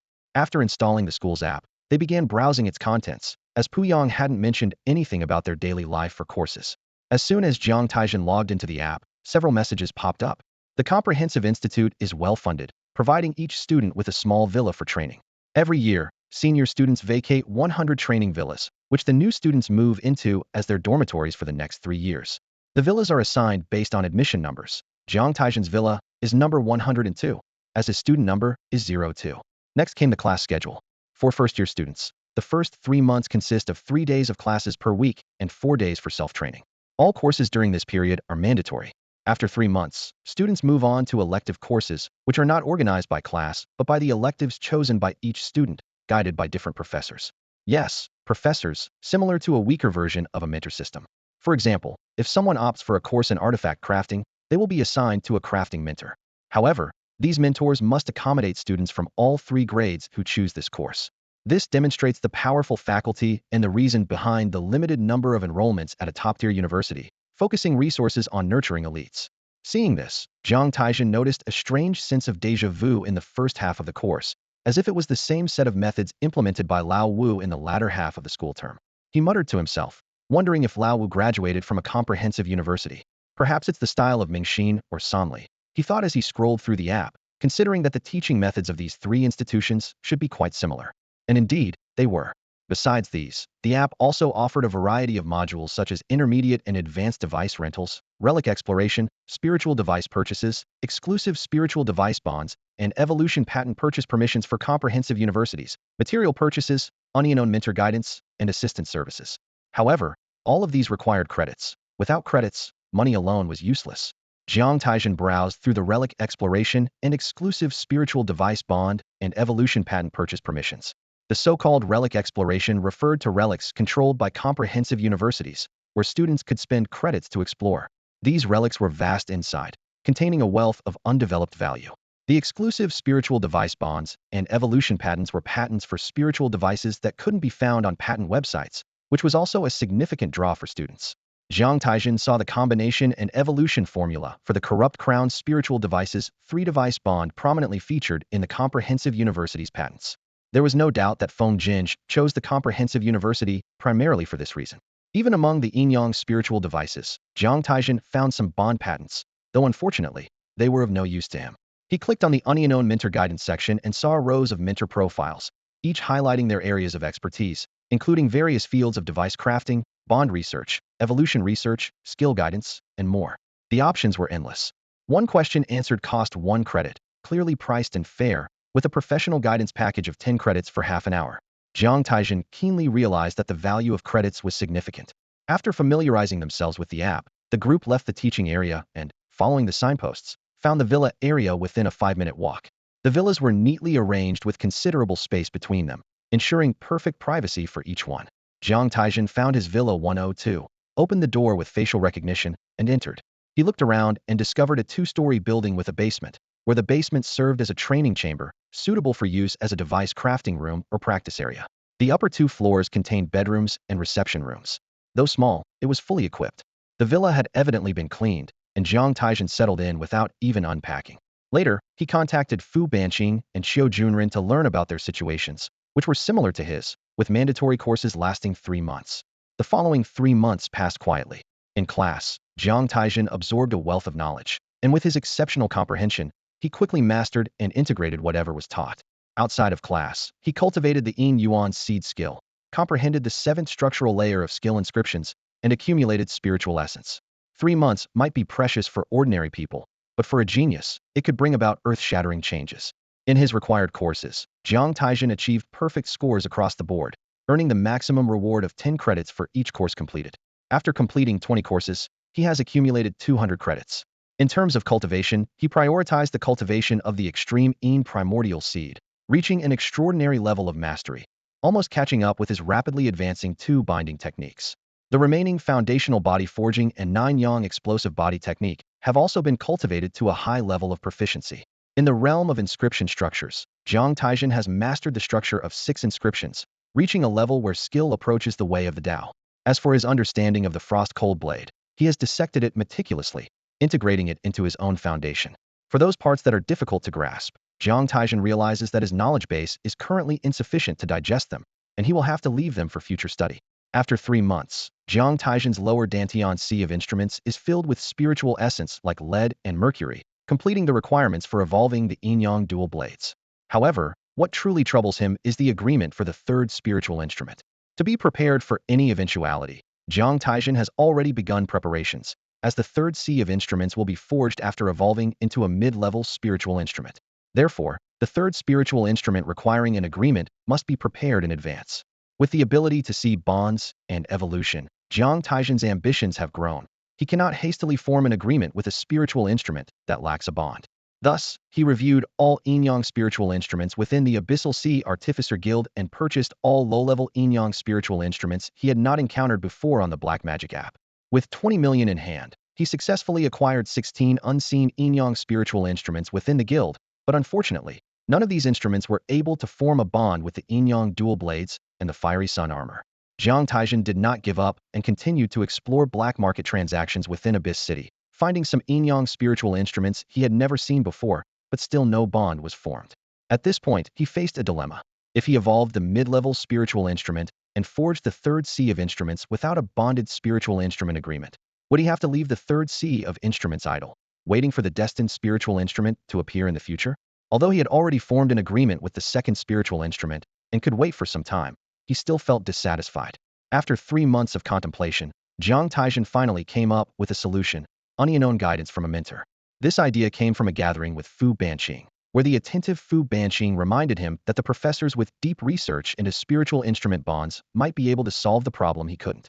Over the past 3 months, with his exceptional comprehension, Jiang Taizhen excelled in everything he learned quickly and efficiently, but most other students had invested a significant portion of their credits into unknown mentor guidance, whereas Jiang Taizhen had not used a single credit for that purpose. Given the reminder, Jiang Taizhen naturally took swift action. In the unknown mentor guidance option, he filtered out professors with a research background in spiritual instrument bonds. The professor with the most impressive credentials hails from the Zhongjing Institute of Mental Arts and Skills. 5 years ago, he resigned from his position at the Zhongjing Institute and joined Yuan Comprehensive University as a professor.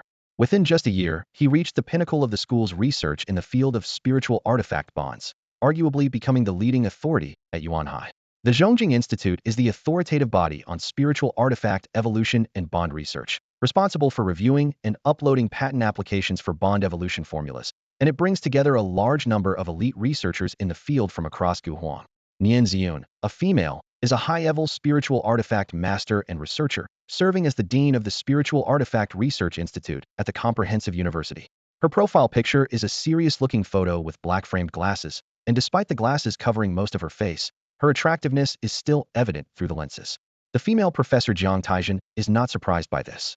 According to incomplete official statistics, female spiritual artifact masters in Guhuang dominate two-thirds of the positions in the field due to their keen insight and delicate intuition.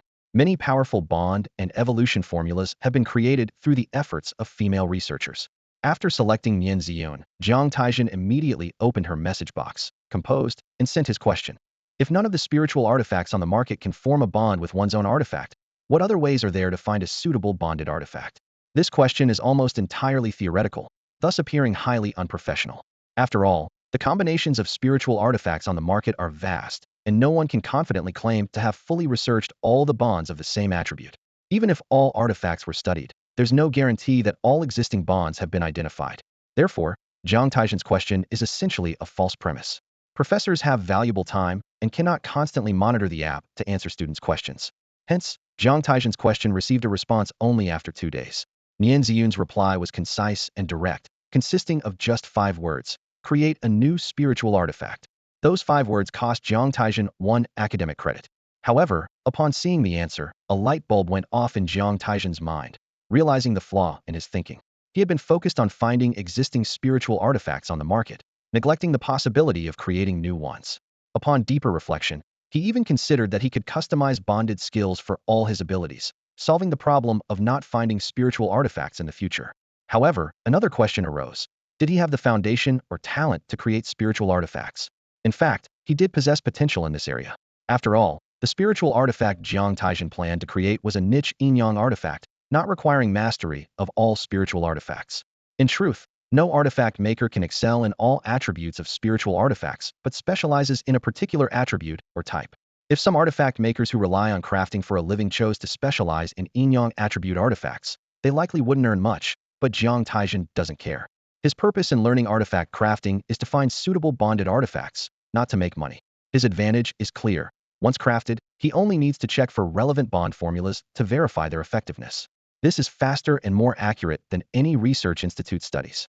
Given Jiang Taizhen's talent, becoming a researcher is conceivable, and he could undoubtedly become the most successful spiritual artifact researcher in history. After finding a solution, Jiang Taizhen immediately opened the app and signed up for an elective course in artifact crafting. With the course enrollment complete, the next crucial step was the evolution of the Yin-Yang Dual Blades spiritual artifact. Spiritual artifact evolution leaves no room for error, and Jiang Taizhen had been fully prepared for this day since his enrollment. The evolution formula for spiritual artifacts typically consists of 4 parts: material formula, mental technique formula, skill formula, and awakening formula. The first 2 are essential for the evolution of the artifact, while the latter 2 are optional. The material formula, as the name suggests, refers to the evolution formula for the material of the artifact itself. For example, Jiang Taizhen's Yin-Yang Dual Blades are primarily made of mid-level Yin attribute cold nether iron and mid-level Yang attribute Tuiyang bone powder, supplemented by other trace mid-level and low-level materials, ultimately forming a new alloy material. The mental technique formula involves materials needed for inducing the evolution of mental inscriptions. The Yin-Yang inscriptions of the dual blades require a solvent made by mixing Yin spirit water with the juice of Chongyang grass to guide the process. The skill formula is similar to the mental technique formula in that both induce the evolution of skill inscriptions. Although not mandatory, no one would be foolish enough to skip evolving the skill inscriptions. The awakening formula is more unique, targeting the evolution of the original spiritual artifact. Even with abundant materials, without an awakening formula, it might be impossible to awaken skill inscriptions. Jiang Taizhen spent over 10 million on awakening materials, while the materials for the first 3 formulas cost around 3 million in total. The offensive skills of the Yin-Yang Dual Blades were already sufficient, so Jiang Taizhen chose auxiliary skills for awakening. Awakening 1 or 2 would be enough, and even if more were awakened, having more options would be better. After all preparations were complete, Jiang Taizhen had already drawn the spiritual artifact evolution formation in the villa's basement. The formation was circular and consisted of 5 concentric circles, with the Yin-Yang Dual Blades at the center. Complex inscriptions connected to the outer concentric circles, where the materials required for the mental technique formula solvent mixed from Yin spirit water and Chongyang grass juice were placed.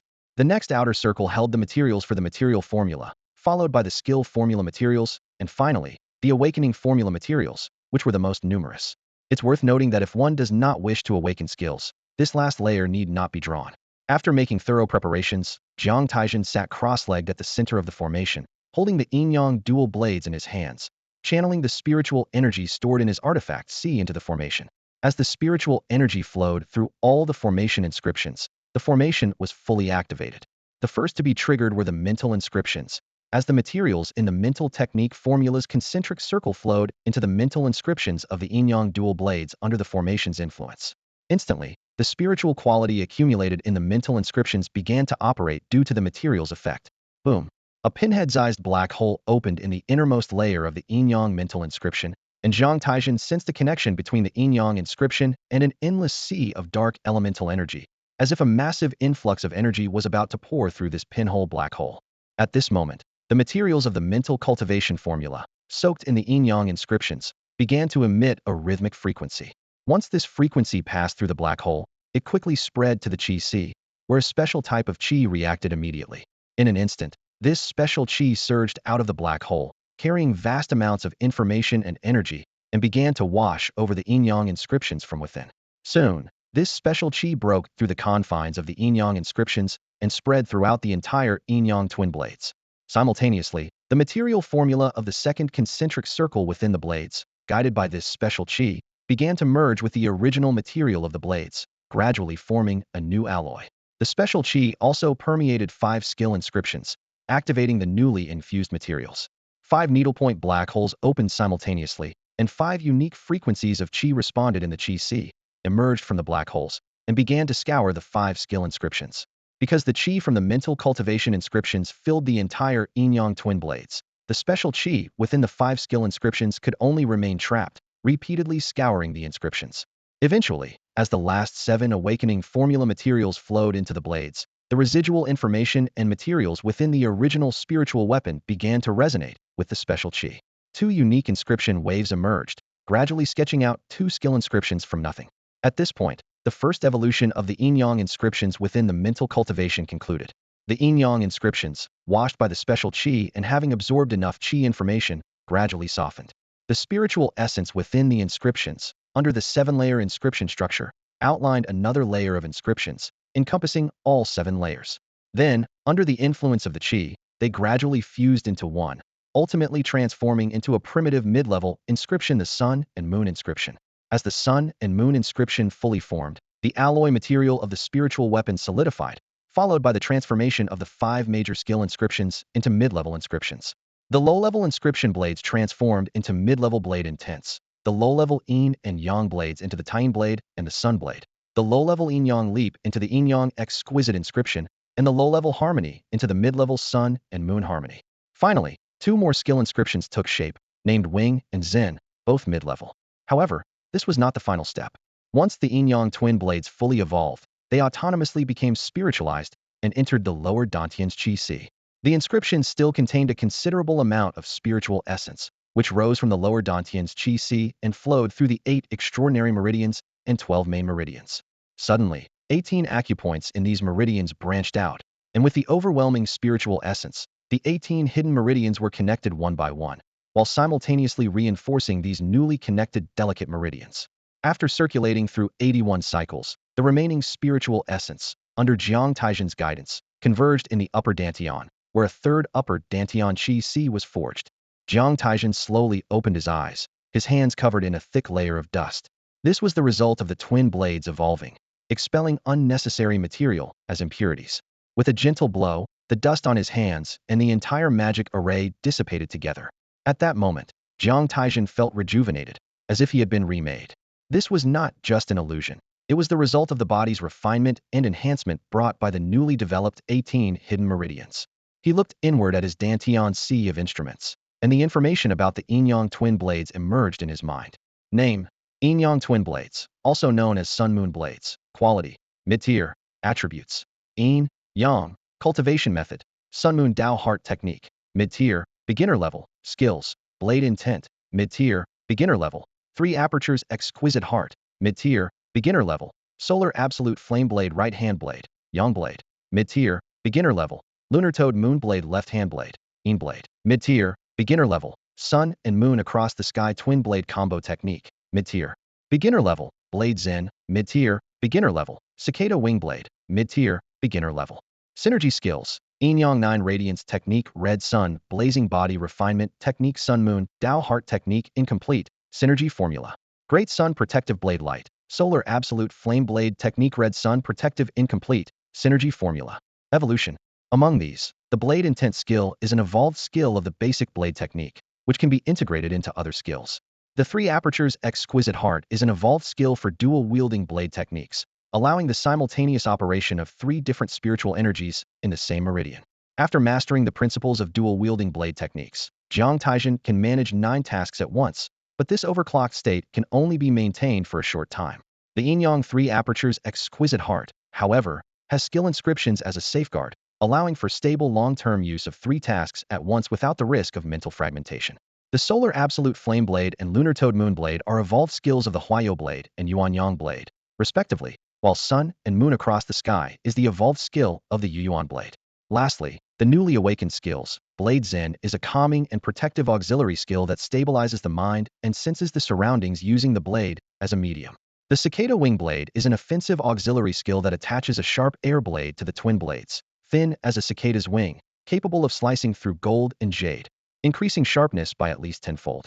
The Sun Moon Tao Heart Technique is the evolved cultivation method of the Yin-Yang Qi Technique, covering the Qi flow routes of all 8 extraordinary meridians and 12 principal meridians, as well as the newly opened 18 hidden meridians, resulting in higher quality spiritual energy and essence. Finally, the 2 synergy skills marked as incomplete are because the Sun Moon Tao Heart Technique and Solar Absolute Flame Blade Technique have evolved to mid-tier cultivation methods and skills. A complete mid-tier synergy skill requires both skills to evolve to mid-tier, currently making it a version 1.5, and naturally, its power is even stronger. After evolving into a mid-tier spiritual weapon, Jiang Taizhen became a mid-tier instrument master, whose cultivation involves a great deal of hidden meridians. Scholars have pondered why, if beasts can evolve into fierce beasts through violent elemental energy, seemingly ordinary humans showed no signs of evolution during the early years of the violent elemental energy era. It was only after humans developed mid-level spiritual tools that they realized humanity itself was quietly evolving. These evolutions lay dormant within, waiting to be uncovered. The hidden meridians are one such powerful potential within the body. While the 8 extraordinary meridians and the 12 principal meridians are well known, their numbers are limited. In contrast, over 10,000 hidden meridians have been discovered, scattered throughout the human body, encompassing various attributes. Before the spiritual tools were connected, no instrument could detect these hidden meridians. Even the best of the spiritual tool masters, including legendary ones, have only tapped into a minuscule fraction of these hidden paths. Clearly, the attributes of a spiritual tool determine the attributes of the hidden meridians it connects. For instance, Jiang Taizhen connected 18 hidden meridians, 9 of Yin and 9 of Yang, which, alongside the 8 extraordinary and 12 principal meridians, form the complex energy flow of the Sun and Moon Path Heart Technique. Without the guidance of Heart Technique inscriptions to direct the energy flow, Jiang Taizhen estimated that even a spiritual tool master would find it extremely difficult to guide the mid-level Heart Technique through the grand cycle. As the complexity of Heart Techniques increases, so does their power. The same applies to skills. Research on hidden meridians has yielded the fewest results among various studies. Some believe hidden meridians are called so because the spiritual tools create these pathways from nothing during evolution. Others suggest that everyone has a corresponding hidden meridian system in the dark energy sea, and spiritual tools merely manifest these meridians into reality.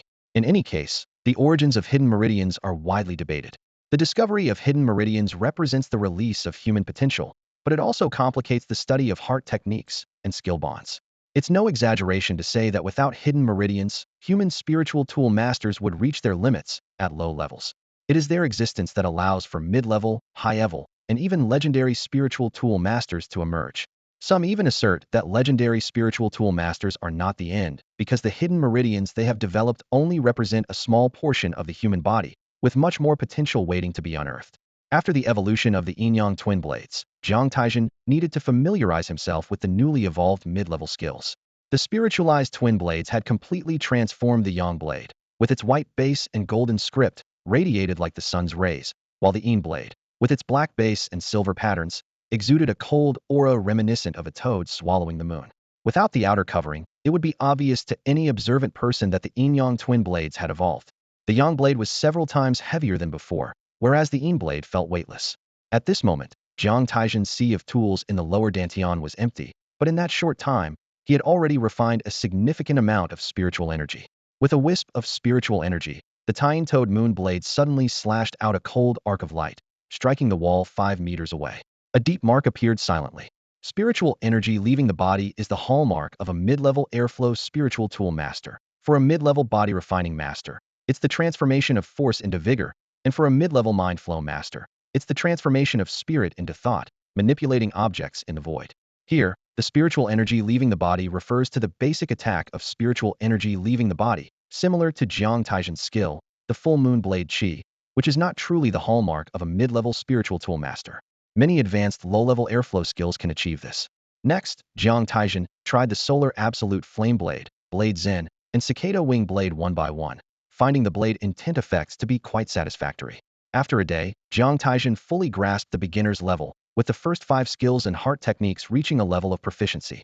This is the advantage of having cultivated low-level skills to a near-perfect state, as mid-level skills evolve from these foundations, making it easy to grasp the beginner's level. Even for mid-level skills evolve to a state of mastery, reaching the beginner's level doesn't take much time. However, Blade Zen and Cicada Wing Blade did not enjoy this benefit. Upon reaching mid-level skills, Jiang Taizhen clearly sensed that the difficulty of training mid-level skills and heart techniques had increased tenfold. Since Blade Zen and Cicada Wing Blade did not evolve from low-level skills, Jiang Taizhen had to explore and train them from scratch.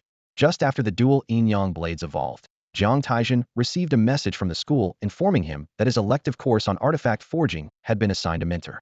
The next day, Jiang Taizhen arrived at the mentor's building, thinking to himself that as a student of mentor Tiangong, it was only natural to meet and get acquainted. Knock knock. Come in. A clear voice invited from inside. Jiang Taizhen opened the door to see an elderly man with white hair and a kindly demeanor. Excuse me, are you mentor Tiangong? Jiang Taizhen asked cautiously. Ah, you must be Jiang Taizhen. Come in, come in. Tiangong waved him over with a smile. Sorry to disturb you, mentor, Jiang Taizhen said respectfully, then sat down, as Tiangong indicated. I've called you here today so we can meet and get to know each other, Tiangong said straightforwardly. I'm usually busy with research and artifact forging, so I won't have much time to teach you. You'll need to do a lot of self-study. Self-study? Jiang Taizhen was taken aback, feeling a bit uneasy. Tiangong took a data storage disk from a drawer and placed it in front of Jiang Taizhen. This contains over 100 books on artifact forging.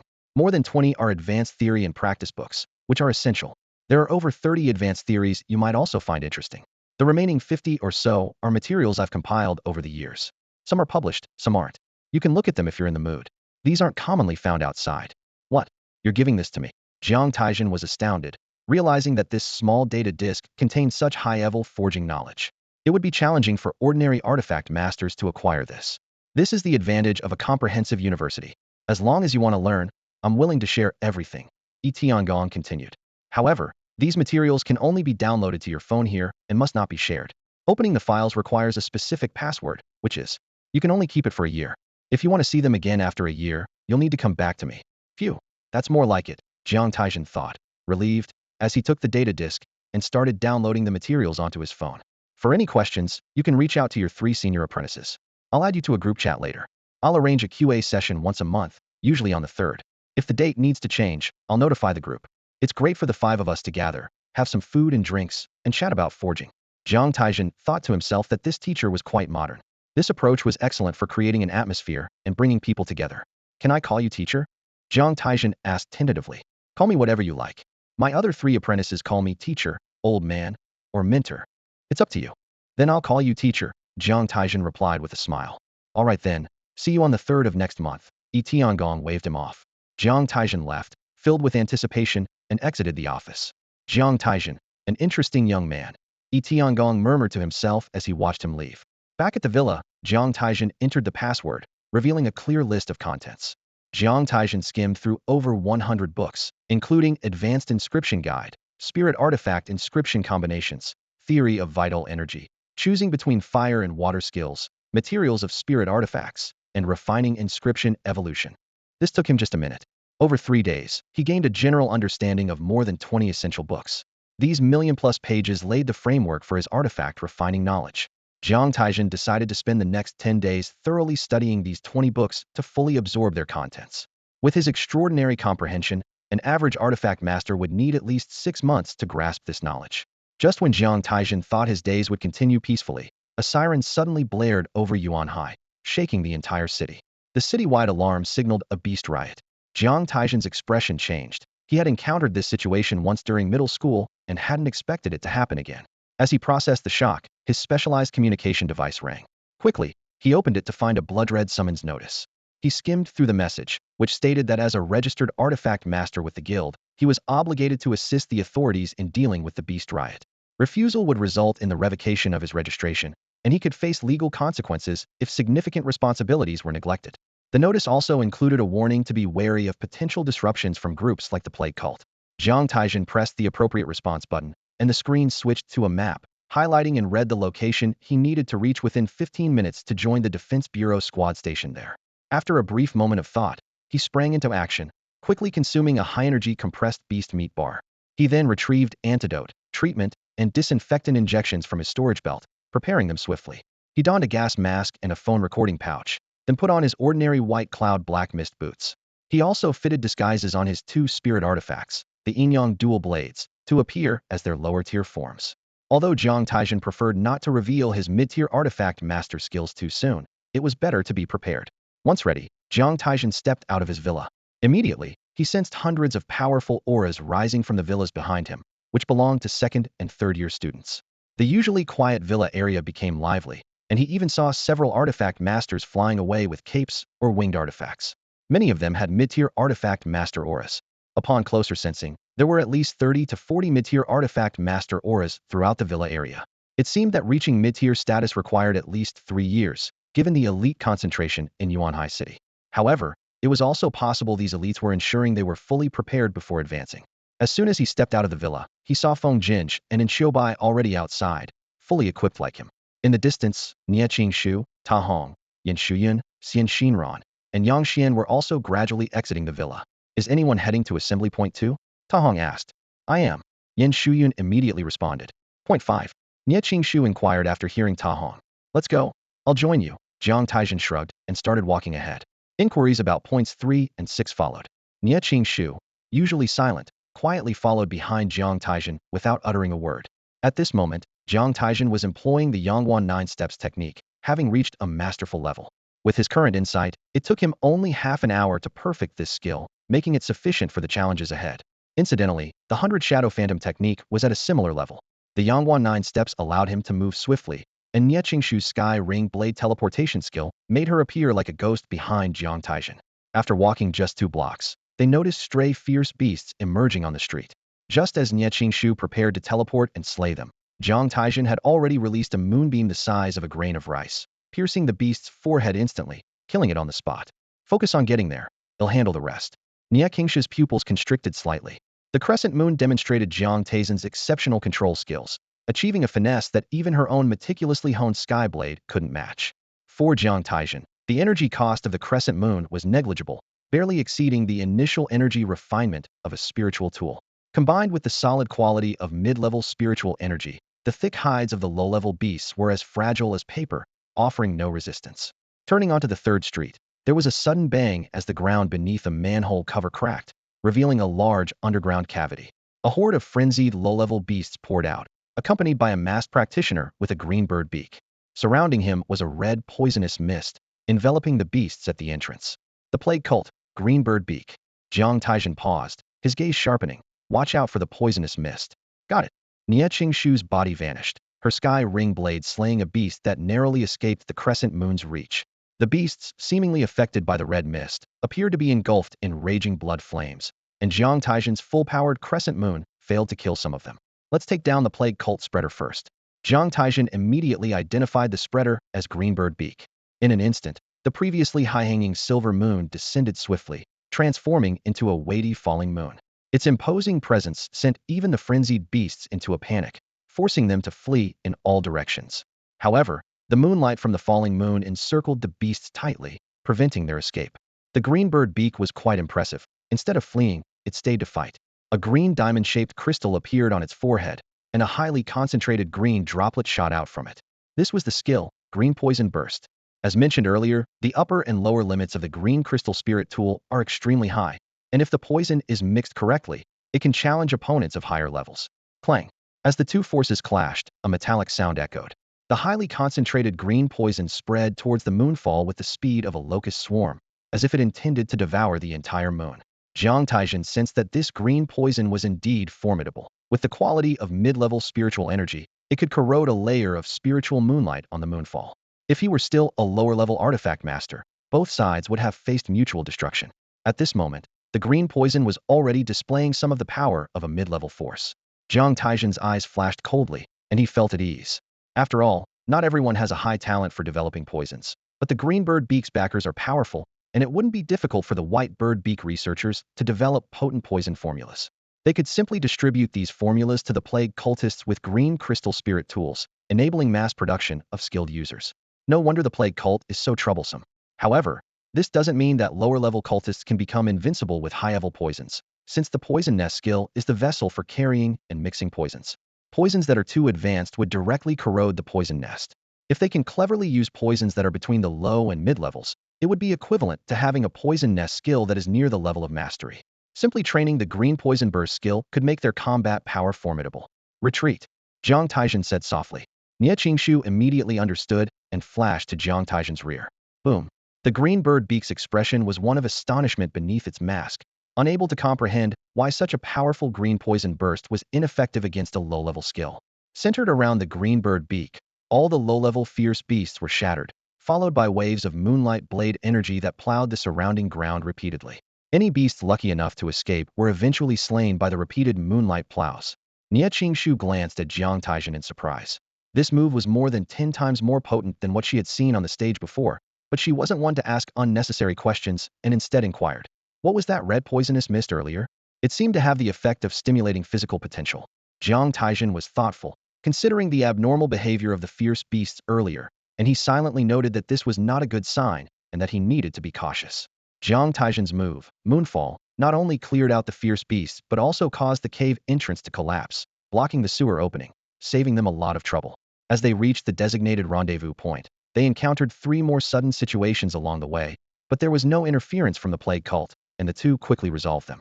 The rendezvous point was a narrow alley, and upon arriving, Jiang Taizhen noticed golden arrows shooting from a high point nearby, continuously bombarding the center of the besieged alley like cannonballs. Jiang Taizhen, reporting in. Nie Qingshu, reporting in. The alley was surrounded by the police station, city guard, and the defense bureau.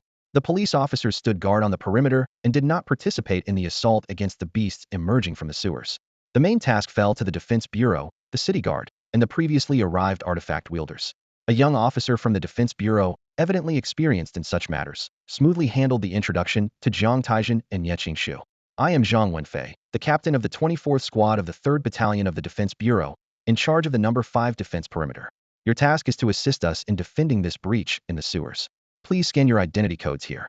The two stepped forward to scan their identity codes, and Zhang Wenfei nodded, saying, "All right, you are now registered. In 3 minutes, you will replace the artifact wielders who are currently withdrawing. Prepare yourselves." Jiang Taizhen hesitated for a moment, noticing Nie Qingshu had no intention of asking questions, then reluctantly spoke up. "When we came here, we encountered a red bird-like creature emitting a red toxic mist. What is that?" Zhang Wenfei looked up at Jiang Taizhen in surprise, allowing them to get a good look at his face. He casually swiped on his tablet, and the footage recorded by Jiang Taizhen showing the slaying of the red bird-like creature appeared on his screen. After a brief review, Zhang Wenfei's expression softened considerably. "Very well, I will assign you to a key defense position. That red mist is the plague cult's boiling blood-withering poison, capable of pushing low-level beasts to their limits in terms of bloodline and mental potential. You need to be extra cautious, as this poison has a very small chance of evolving a beast into a mid-level one. During the mission, make sure to work together to hold the line until reinforcements arrive. But don't worry, the chances of this happening are extremely low, almost negligible." Jiang Taizhen nodded silently, pondering. "So, this beast outbreak is the work of the plague cult?" Nie Qingshu couldn't help but ask. Zhang Wenfei shook his head. "Not exactly. The plague cult is merely taking advantage of the situation, adding fuel to the fire, so to speak. This is their usual tactic." He continued to explain. "So, it's because of the Yuan tides?" Jiang Taizhen mused. 3 months of university life had gradually revealed to Jiang Taizhen the more obscure parts of history. According to the records of ancient Huang, Ever since the mysterious Godfall breach created a rift between the Yuan-Shi Sea and reality, the Yuan-Shi Great Tides have occurred every 3,000 years. Almost no dynasty has survived the full cycle of these tides, and the reason for saying almost is because the Yisin dynasty of the recent mortal era managed to endure one such tide.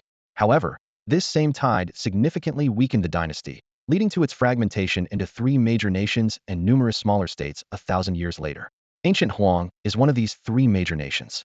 The Yuan-Shi Great Tides occur every 3,000 years, while the Yuan-Shi tides happen every few hundred years, sometimes lasting 400 to 500 years, and sometimes only 200 to 300. There are also the Yuan-Shi waves, which occur every few decades, lasting anywhere from 20 to 50 years. The Great Energetic Tide and energetic tides affect the entire continent for a long time, while energetic waves are brief and limited to specific areas. However, whether it's a tide or a wave, they are preceded by signs of eruption, namely regional energy surges. During this time, the energy activity in a certain area skyrockets, leading to beast riots. Low-level beasts have a significant chance of evolving into mid-level beasts. It is said that during the Great Energetic Tide, the probability of beast evolution is a staggering 50. Naturally, while beasts benefit from this, humans do too. Specifically, the potential of infants and soon-to-be-born babies in the area significantly improves, with younger ones having a higher probability of enhancement. Hence, on the eve of energetic tides and energetic waves, talented artifact masters often emerge. In fact, Jiang Taizhen's generation already shows signs of this. The energetic wave mentioned by Jiang Tai is the precursor to the eruption of an energetic wave, a regional energy surge. This surge occurred in Yuanhai City and has both positive and negative aspects. Since it happened within the city, the rampaging beasts from the sewers were contained to a certain extent, leading to a future boom in local talent. However, the downside is the relatively high property damage. If it had occurred in the wilderness, while there would be no property damage, the rampaging beasts forming a torrent could impact the city, potentially causing significant losses. Zhang Wenfei glanced at Jiang Taizhen without responding and instead said, "It's about time. You should get going." Jiang Taizhen nodded and headed towards the alley, with Nie Qingshu quickly following. Upon entering the alley, the scene was unrecognizable. In a large pit, low-level beasts were emerging one after another, engaging in fierce combat, with 13 artifact masters surrounding the pit. On the periphery, city guards wielding hidden weapons were systematically firing energy shells into the pit, holding back most of the beasts. Without this support, the 13 artifact masters alone wouldn't last long. In the outer area, 9 artifact masters sat cross-legged, urgently recovering their spiritual energy to replace the 13 holding the line as needed. As soon as Jiang Taizhen and Nie Qingshu arrived, they were tasked with replacing 2 blood-soaked artifact masters. Once in position, Jiang Taizhen summoned his Yang blade, and the Yuan blade swiftly unfurled, repelling the beasts back into the pit on his side. He had already observed that the true force eliminating the beasts came from the city guards' hidden weapons. Though lacking in versatility, their concentrated firepower was formidable. Their role was to contain the beasts and create a favorable environment for the city guards' concentrated attacks. Therefore, Jiang Taizhen refrained from showing off, focusing instead on fulfilling his role effectively. After holding off the beasts, Jiang Taizhen had a moment to observe the other 12 in the field. Besides Nie Qingshu, stood out prominently. Among them was an artifact master wearing a Defense Bureau uniform, whose swift sword moved like lightning, slaying all beasts attacking him. His skill was on par with Nie Qingshu's Shengkong blade. The person has almost reached the peak of their training and should soon be able to evolve their weapon to a mid-level spirit tool. Then, Jiang Taizhen turned his gaze to another person. This individual was taller than Tahong and Fu Banqing by a good 3 inches, with an arm guard on his right arm that covered half his body. Compared to the puppet arm guards Jiang Taizhen had seen before, this one emphasized defense and strength. Name, Gravity Arm Guard. Quality, low level. Attribute, Earth Technique. Skills, Earth Spirit Gravity Body Technique low level. Mastery, Basic Fist Technique low level. Mastery, Earth Shield low level. Proficient, Gravity Fist Shield Technique low level. Proficient, Gravity Technique Mastery evolved. As you approach this person, all the beasts slowed down as if burdened with 1,000 pounds, all due to the influence of the gravity technique. Subsequently, these beasts were invariably knocked back into the pit by this person's gravity fist shield technique. Some unfortunate ones were even shattered by the city guards' concealed energy cannons before they hit the pit. The third individual was a heartstream artificer, holding a staff. Thick, coiling vines grew from the ground, entangling the beasts. The thorns pierced the beast's skin, and their blood was absorbed by the vines, turning into nutrients for even more vines to grow. These blood-sucking vines even extended to the defenses of the other 2, significantly reducing their pressure. Name, Bloodwood Staff. Quality, low level. Attribute, Blood, Grass Technique. Skills, grass spirit blood pattern low level, mastery, basic mindfulness low level, mastery, blood-sucking vine summon low level, mastery, thorny aura low level, mastery, bloody lash low level, proficient evolved. The last person summoned an ice demon, or rather, no, it wasn't summoned. It was a beast spirit tool, which is quite rare, Jiang Taizhen murmured. There are 3 methods for an artificer to control beasts. One is to summon energy beasts from the sea of energy using skills, like the blood-sucking vine. The second is to control real beasts using skills. The third is to directly shape a spirit tool into the form of a beast, where the spirit tool itself is the summoned beast.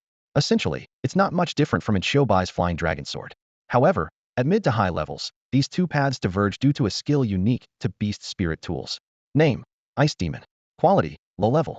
Attribute: Ice Technique. Skills: Ice Demon Observation Chart low level, Mastery, Basic Wisdom low level, Mastery, Freezing Aura low level, Proficient, Frozen Demon Chi mid level, Proficient, Frozen Demon Claw low level, Proficient evolved. The skill Basic Wisdom grants the spirit tool a simple intelligence, akin to installing a program with basic behavioral logic.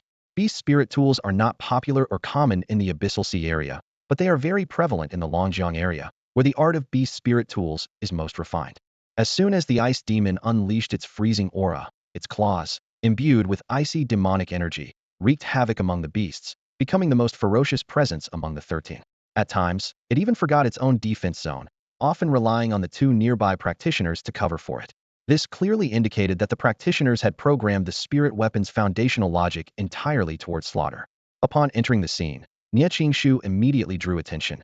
The swift blade and teleportation were too conspicuous.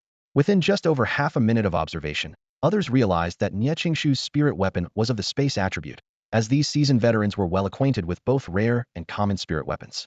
After 10 minutes of defense, 3 more people's spiritual energy was exhausted, and they were replaced. However, among the replacements, none were particularly noteworthy. At this moment, a faint red mist suddenly drifted out from the pit. Everyone became alert. The blood-boiling withered god poison had arrived, and they needed to be cautious of the beast's frenzy, as warned by the Defense Bureau personnel stationed at the rear. The frenzied creatures, including rabid mice, ghost cats, jackal dogs, flying mosquitoes, burrowing insects, and clay beasts, all grew significantly stronger. Jiang Taizhen remained unconcerned, but the practitioners on either side of him kept retreating, trading space for time to dissipate the sudden surge of frenzy. With a twist of his yang blade, Jiang Taizhen instantly doubled the size of the defensive blade net, absorbing the pressure from both sides. Thank you. Thank you. Hearing the gratitude from the 2 practitioners behind him, Jiang Taizhen slowly stepped back to align with them, ensuring he didn't stand out too much.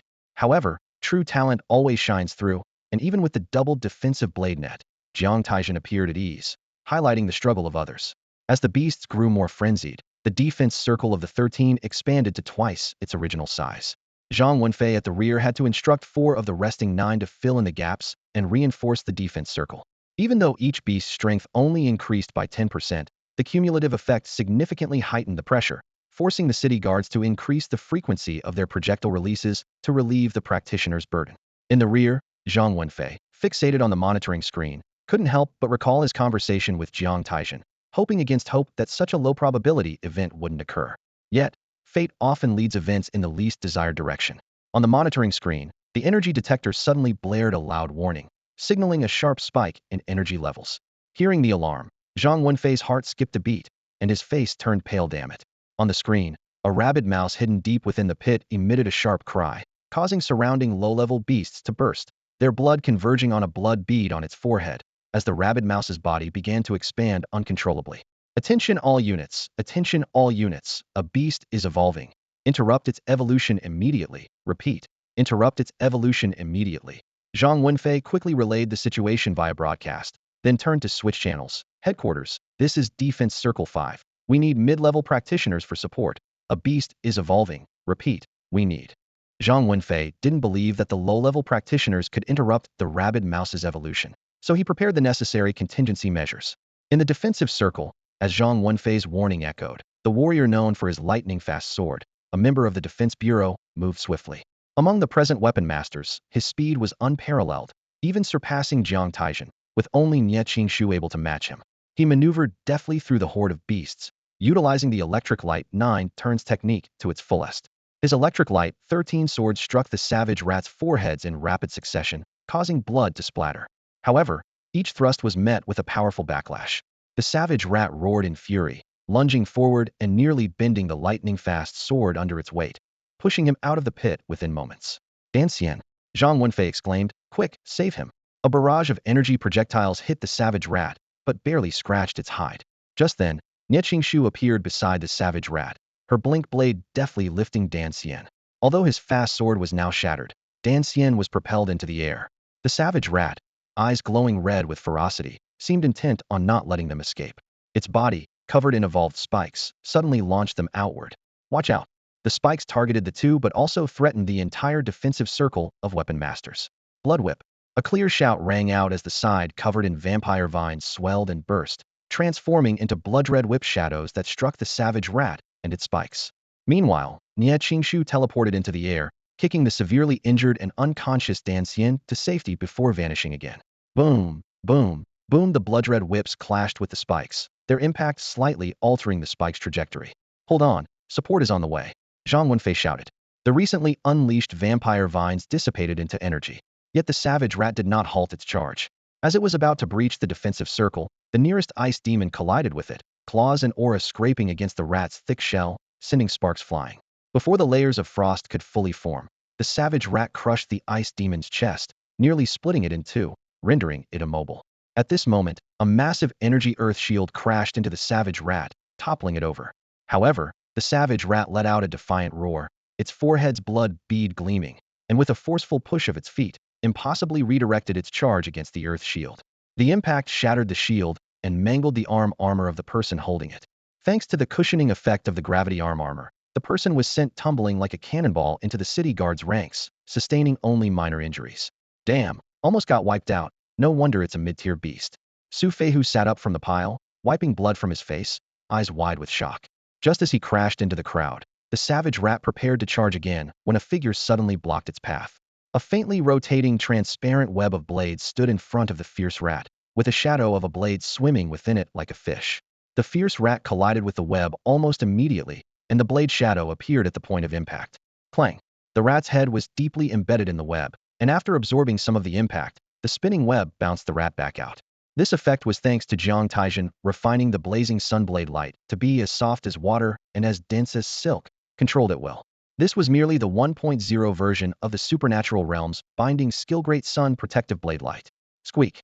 The fierce rat didn't care and persistently charged at the web again, only to be bounced back once more. After several attempts, the rat was effectively pinned in place. Who the heck is this guy? He can actually hold his own against a mid-level fierce rat. Su Feihu exclaimed as he joined the wary artifact masters. That's Jiang Taizhen, the Fairy of the Moon. I've seen his livestream. What's that skill? Isn't he famous for his crescent moon skill? Someone asked. Fool, can't you see? It's a binding skill. Otherwise, he couldn't possibly hold back a mid-level fierce rat. Exine Yuan replied, leaning on his bloodwood staff. The top 3 in the high school competition received a Chi Si pill. He must have developed the binding skill 3 months ago. This guy's a freak, mastering a binding skill in just 3 months, and at a decent level, Nan Menhui commented, retracting his beast spirit artifact, the ice demon. Why didn't he use this earlier? We worked so hard, someone grumbled. Idiot. Do you even know how you managed to cultivate up to now? Binding skills are powerful, but they consume a lot of spiritual energy. I estimate he can only maintain it for half a minute, so recharge your energy quickly, Su Feihu grumbled in his gruff voice. You should be thankful for Jiang Taizhen today. Otherwise, at least half of us would have died here, Exine Yuan muttered, keeping his eyes fixed on the scene. The voice that had been complaining fell silent, not daring to speak further. In the field, Jiang Taizhen continued to move, keeping the fierce rat confined within a certain range, preventing it from breaking through. Squeak! Frustrated by its inability to break free, the fierce rat's forehead jewel glowed again, and spikes erupted from its body, shooting outward. Watch out! Exine Yuan shouted. Immediately, an equal number of transparent flying knives shot out from Jiang Taizhen's web, homing in on the spikes and neutralizing the rat's attack. Wow, it can do that too, Su Feihu said, lowering the earth shield he had crossed in front of him. Behind them, a stunned Zhang Wenfei was overjoyed and quickly relayed. City Guard, prepare the mid-level common artifact, Sun's Wrath. Move quickly, he can't hold on for long. Mid-level common artifacts are generally used in large-scale battles. In small skirmishes like this, they're overkill for low-level beasts and not particularly effective against mid-level ones. Because mid-level beasts have a heightened sense of danger, they can sense and evade an attack the moment a mid-level artifact targets them. Without a mid-level artifact master to predict and time the shot, it's nearly impossible to hit the beast. This seems unnecessary, as we already have mid-level weapon masters. Facing enemies with mid-level spiritual weapons is more suitable than using mid-level ordinary weapons. This is why Zhang Wenfei sought help instead of using mid-level ordinary weapons earlier. Now, Jiang Taizhen firmly pinned the ferocious rat in place, and the sun-shooting crossbow finally had its moment to shine. To make her skills appear more like low-level bond techniques, Jiang Taizhen gradually weakened the spiritual energy flowing into her great sun protective blade light, seemingly struggling. Yet her mid-level spiritual energy defense remained solid. The ordinary sun-shooting crossbow needed extra space to insert mid-level energy crystals, making it slightly larger than the spiritual sun-shooting crossbow. When 3 city guards aimed at the ferocious rat together, the rat, sensing the threat, squeaked loudly, almost instinctively abandoning Jiang Taizhen to retreat into the pit. Jiang Taizhen immediately pretended to have a short burst of strength, activating her 100 Shadows illusion to trap the rat in place. Fire! Boom! As the bowstring vibrated, 50 energy crystals in the sun-shooting crossbow were instantly consumed, transforming a golden bolt into a flaming arrow that struck the ferocious rat's body in a flash. Bang! A basketball-sized, bloody hole exploded in the center of the rat's body. Squealing in agony, the rat's forehead glowed brightly as it tried to repair the wound. Suddenly, from the great sun protective blade light, a fish-like figure leaped from the net of blades and plunged into the rat's wound, churning inside for 3 to 4 seconds before the rat collapsed with a final screech. Jiang Taizhen summoned her reverse spirit yang blade with one hand. Meanwhile, low-level fierce beasts, previously suppressed by the rat, emerged from the pit as they sensed the rat's disappearance. As they charged, Jiang Taizhen's swirling blade net blossomed like a lotus, scattering blades like a tornado, shredding the emerging beasts to pieces. By then, Jiang Taizhen had gracefully retreated into the team. I need to rest. The rest is up to you, Jiang Taizhen said calmly, glancing at the weapon master before walking to the back. Zhang Wenfei exhaled deeply, relieved that Jiang Taizhen could rest without being neglected. He then switched channels. Headquarters, the crisis has been resolved. Repeat, the crisis has been resolved. Receive. The defensive perimeter shrank again, while Jiang Taizhen comfortably recuperated at the rear, restoring her spiritual energy. As Su Feihu mentioned, after a fierce battle, ordinary low-level weapon masters have limited spiritual energy to use bond techniques for a short time, making it reasonable for her to recover energy at the back. The intensity of the battle gradually diminished, and half an hour later, no more fierce beasts emerged from the pit. During this time, Jiang Taizhen stepped up once, only to be replaced within 10 minutes. These temporarily summoned weapon masters, like Jiang Taizhen, left the cleanup work to the Defense Bureau and city guards. Although their defensive circle was completed, it didn't mean that other places were in the clear. After Jiang Taizhen completed the assigned task, the Guild app's task bar displayed 50 or 60 support missions for other defensive circles. These tasks were not mandatory for Jiang Taizhen and his team to complete. After the compulsory conscription tasks, some artifact masters were already low on combat power, and forcing them to provide support would only lead to their deaths. The artifact masters wouldn't blindly follow the guild's orders. Jiang Taizhen swiped through the screen, with support tasks arranged by proximity. He was looking for defensive circles 34 and 21, based on the information he got from Fu Banqing and Shou Junren before setting off. There was no support task for Circle 34, indicating that things were going smoothly there. However, Circle 21 did have a support task. Jiang Taizhen muttered to himself, "Are you going to take on the support task?" Nie Qingshu, who was beside him, asked. "Depends on the situation." Jiang Taizhen looked up at her. "You've exerted yourself quite a bit. Don't push too hard." "Thanks, I know." Nie Qingshu hesitated, seemingly wanting to speak. "What's up?" Jiang Taizhen asked, puzzled. "I've looked at the patents. The Yin-Yang dual blades don't have a bonded spirit device, so I'm really curious." Nie Qingshu's curiosity was evident. She was amazed by Jiang Taizhen's performance when using the bonding technique, especially since she knew his first spirit device was the Yin-Yang dual blades. As a high school competition celebrity, everyone was familiar with this spirit device, and to this day, it didn't have a bonded spirit device. Jiang Taizhen smiled slightly. "Would you believe me if I said I researched it myself?" Nie Qingshu was taken aback, then slowly nodded. The reason seemed far-fetched, but it appeared to be the only plausible explanation. As for some research institute study, Nie Qingshu found that even more unlikely. No institute would spend a fortune researching the bond of a niche Yin-Yang attribute spirit device.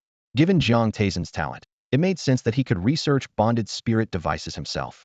Jiang Taizhen's response to Nie Qingshu's question was his way of portraying himself as someone with a high research talent for spirit devices. After all, in the future, he would have more and more spirit device bonds, and if there were bonding techniques available, he would naturally use them. Otherwise, it would be like abandoning one's skills. Buddy, impressive.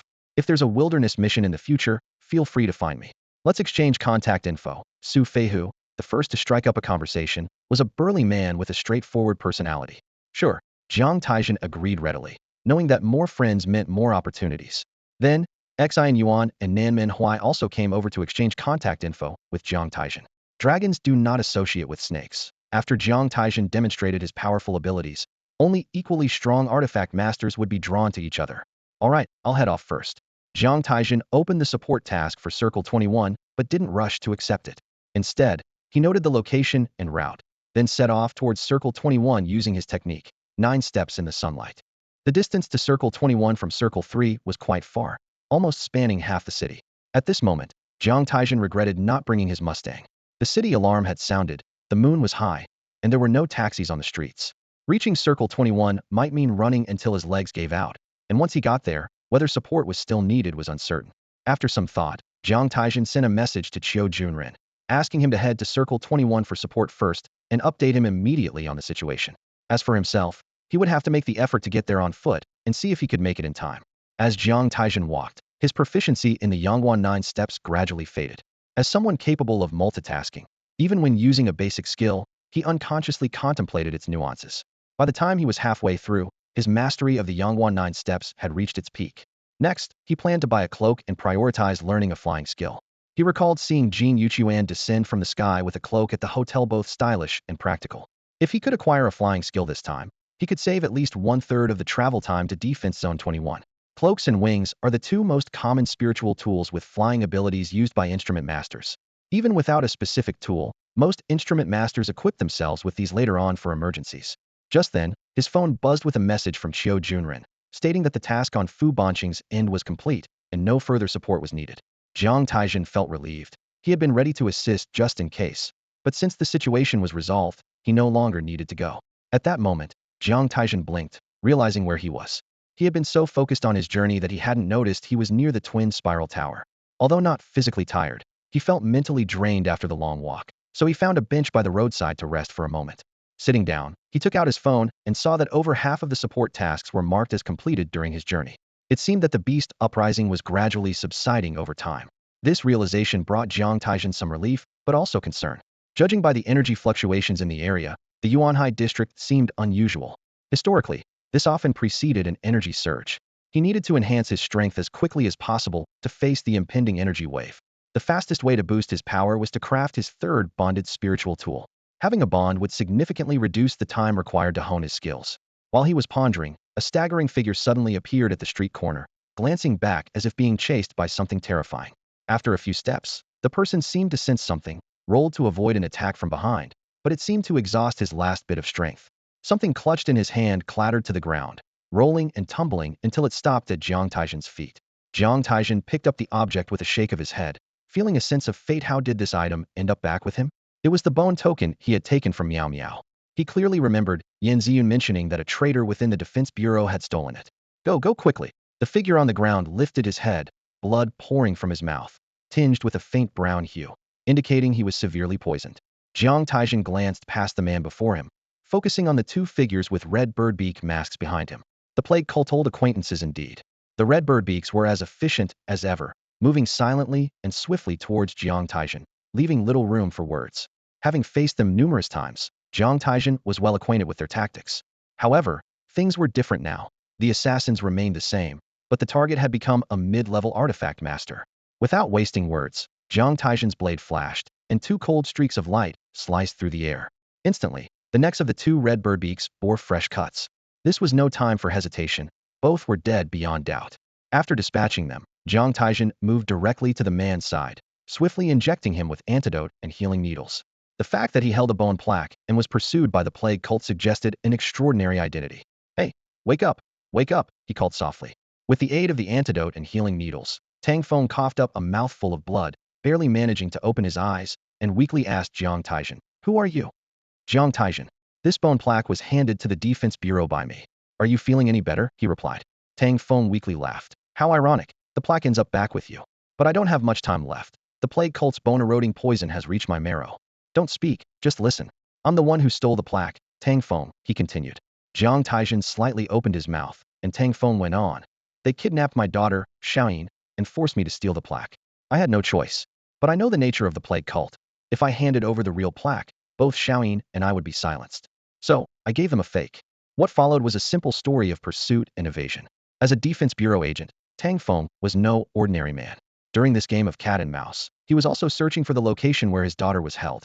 He knew that as long as he had the plaque, his daughter would temporarily be safe. For 3 months, both sides engaged in a battle of wits, culminating in Tang Feng receiving an ultimatum. He took a risk to meet them, learning his daughter's whereabouts, but at the cost of exposing himself, leading to this dire situation. Remember, there's a traitor from the plague cult in Dustlight, and my daughter is held at 323 Nifei Street. Please, save her. She's only 3 years old and innocent. If neither I nor those two return, she'll die. Please, save her. Tang Feng gripped Jiang Taizhen's hand tightly before his grip went slack.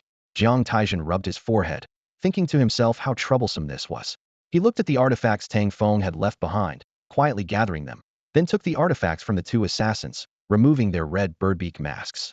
After some thought, he took off his gas mask and put on one of the masks. He decided to help, not because of Tang Feng's plea, but because he couldn't ignore the plight of a 3-year-old girl. No matter the world, Jiang Taizhen couldn't cross that moral line. Tang Feng might have been reckless, but the girl was innocent. Jiang Taizhen closed Tang Feng's eyes and started walking towards Fanny Street, 3 blocks away. As he walked, he sent a message to Nian Yuan via the star transmission about his encounter with Tang Feng, knowing she, as an inspector, would know better what to do next. The journey of 3 blocks was over in a flash, and Jiang Taizhen reached near house 323. Instead of barging in recklessly, he activated his blade Zen, projecting a vague image of the houses within a 50-meter radius into his mind. During his probe, he sensed 3 life signs, 2 low-level ones and 1 ordinary person, likely Xiaoyin. One was downstairs, while the other was upstairs with Xiaoyin. After his investigation, Jiang Taizhen leapt like a ghost to the second-floor window. His right hand's 2 fingers emitted blade energy, easily piercing the wall bricks, suspending him outside the window. The entire process was silent. In his peripheral vision, he noticed an assassin with a red bird beak mask sitting by the window, occasionally glancing towards the bed, though Jiang Taizhen couldn't see the bed from his angle. He concentrated his blade energy, instantly launching it through the window glass into the red bird beak assassin's heart, making only the slightest friction sound as it passed through the window. With the red bird beak dead, Jiang Taizhen quietly pried open the window and slipped inside. Such caution was necessary to prevent the assassin from releasing poisonous gas that could harm Tang Feng's daughter. He carefully surveyed the surroundings. Although Blade Zen hadn't detected the presence of a third person, Jiang Taizhen meticulously checked again. Then he looked at the bed and saw a 3-year-old girl clutching a plush bear, her pink cheeks still bearing faint tear stains. Relieved, Jiang Taizhen chose not to wake the girl immediately and instead slipped out the door. 10 seconds later, Jiang Taizhen returned to the bedroom with an artifact, gathered the red bird beak's artifact, and prepared to wake the girl. Just then, feedback from Blade Zen made him pause. He darted to the window and saw a car pulling up outside, with 3 people getting out, one of whom was a mid-level artifact master, and the red bird beak mask stood out conspicuously. Realizing the urgency, Jiang Taizhen quickly headed downstairs. Just as he reached the bottom, there was a knock at the door. He took a deep breath and calmly approached the door, opening it. Red bird beak, gray bird beak. Without a moment's hesitation, Jiang Taizhen erupted with force. Twin blade technique, sun and moon across the sky. Solar blaze, lunar toad moon, cicada wing blade attached, blade intent infused his body. Between the twin blade technique sun and moon across the sky and the bond technique great sun protective blade light, the latter is undoubtedly more powerful. Among peers, the lowest is the stacking technique, followed by the combination technique, and the bond technique is the most potent, far surpassing the combined power of the other two. Combination skills, much like the sun and moon in the sky, can complement and work together to produce a 112 effect. On the other hand, stacking skills such as the cicada wing blade and blade intent can be layered onto other skills, significantly amplifying their power.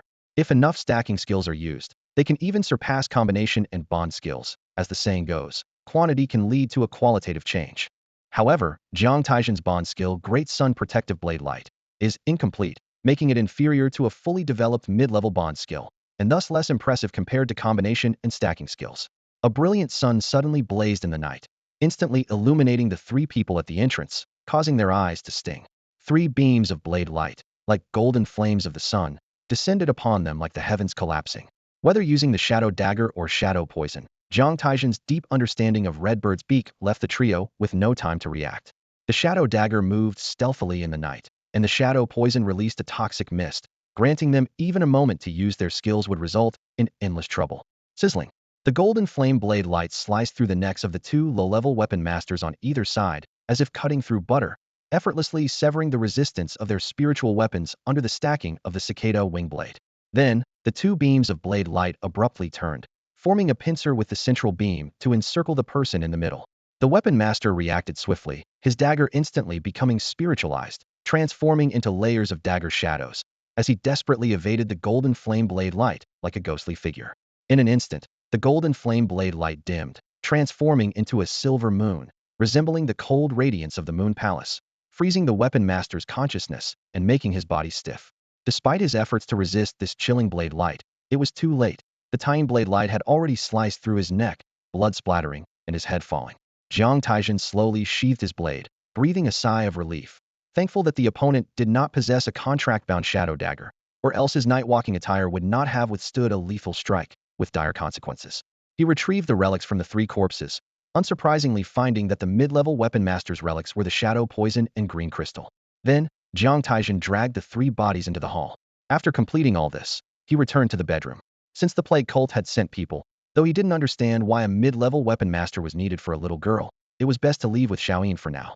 He gently picked up Xiaoyin, careful not to wake her, and quickly went downstairs and out of the house. After some thought, he placed Xiaoyin in the passenger seat and got into the car the plague cult had arrived in. Barely 100 meters away, Jiang Taizhen sensed a gaze watching him. Xiaoyin woke up and asked in surprise, "Did Daddy send you to rescue me?"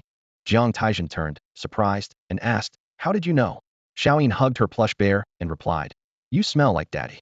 He felt a sense of relief, thankful that Xiaoyin didn't cry or make a fuss upon waking. He gently said, "Xiaoyin, be a good girl, okay?" Xiaoyin nodded. I'm a good girl. Big brother, when can I see Daddy?" Jiang Taizhen was at a loss for words, unsure how to respond. Xiaoyin continued, "Did Daddy go to heaven?" Jiang Taizhen looked at her in shock, filled with doubt, unsure how Xiaoyin knew. Just as he was unsure how to answer, his phone rang. Perfect timing, Jiang Taizhen answered immediately. "Hello? This is Jin Yuan. Where are you now?" "I've already rescued Xiaoyin," Jin Yuan said. "Good. Go to this address. I'll be waiting for you there." Finally, Jin Yuan provided an address. Jiang Taizhen accelerated, feeling somewhat guilty, eager to reach the destination quickly. 5 minutes later, Jiang Taizhen parked the car in front of a villa, where Jin Yuan was waiting at the entrance with a man and a woman. Jiang Taizhen carried Xiaoyin over to Jin Yuan. "Captain Jin, is this Tang Xiaoyin?" "Yes, let's go inside first." It was just before dawn when Jiang Taizhen finally returned to his dormitory. The handover went smoothly. Tang Xiaoyin was cooperative, and the domino was handed over to Jin Yuan. As for the stronghold, Jin Yuan mentioned that when their assault team arrived, the place was already littered with bodies, which was why he called Jiang. The aftermath was naturally handled by the Defense Bureau. After returning to the villa, Jiang Taizhen collapsed into bed and slept for almost the entire morning. Once he regained his energy, he checked his phone to see the situation in Yuan High City. As expected, the guild app had already posted a clear announcement. As of 8 a.m. today, the Vitality riot had ended, and the cleanup was progressing in an orderly manner, though the direct and indirect losses were still significant. Additionally, Jiang Taizhen noticed that branches in various cities were gradually releasing tasks to clear out the beasts in the sewers. The foreseeable future would bring another wave of vitality, and it was necessary to first clear the beasts within the city to stabilize the situation before dedicating more resources and effort to the beasts in the wilderness. This has always been the experience in dealing with the vitality waves. With this understanding, Jiang Taizhen stopped paying attention to other matters, called Xiao Junren to assure them of his safety, and postponed his original plan to train in the wilderness for another 3 months. In the days that followed, Jiang Taizhen continued his self-study of artifact crafting, which he hadn't completed before. Time flew by, and within 10 days, Jiang Taizhen tirelessly studied more than 20 large volumes on artifact crafting, finally grasping the theories thoroughly. After finishing the advanced content, he realized that artifact crafting wasn't a simple discipline. Achieving the creation of a spiritual artifact was not impossible, but it required considerable luck and advanced crafting skills. However, before that, he needed to make some preparations for crafting spiritual artifacts. Driving his Mustang to the guild, Jiang Taizhen embarked on a massive shopping spree, purchasing an artifact crafting furnace, a vitality waveform recorder, a Yuan energy retro rocket, and various low-level materials for crafting spiritual artifacts in large quantities. This major procurement cost him the remaining tens of millions he had, as he prepared for a long-term battle. Back at the villa, Jiang Taizhen transformed the basement into a crafting room. Once everything was ready, a day had passed. The choice of an artifact crafting furnace must be based on the user's attributes. For Jiang Taizhen's Yin-Yang attributes, he purchased a Yin-Yang furnace capable of producing Yang fire and Taiying mysterious water, which perfectly matched his Yin-Yang spiritual energy.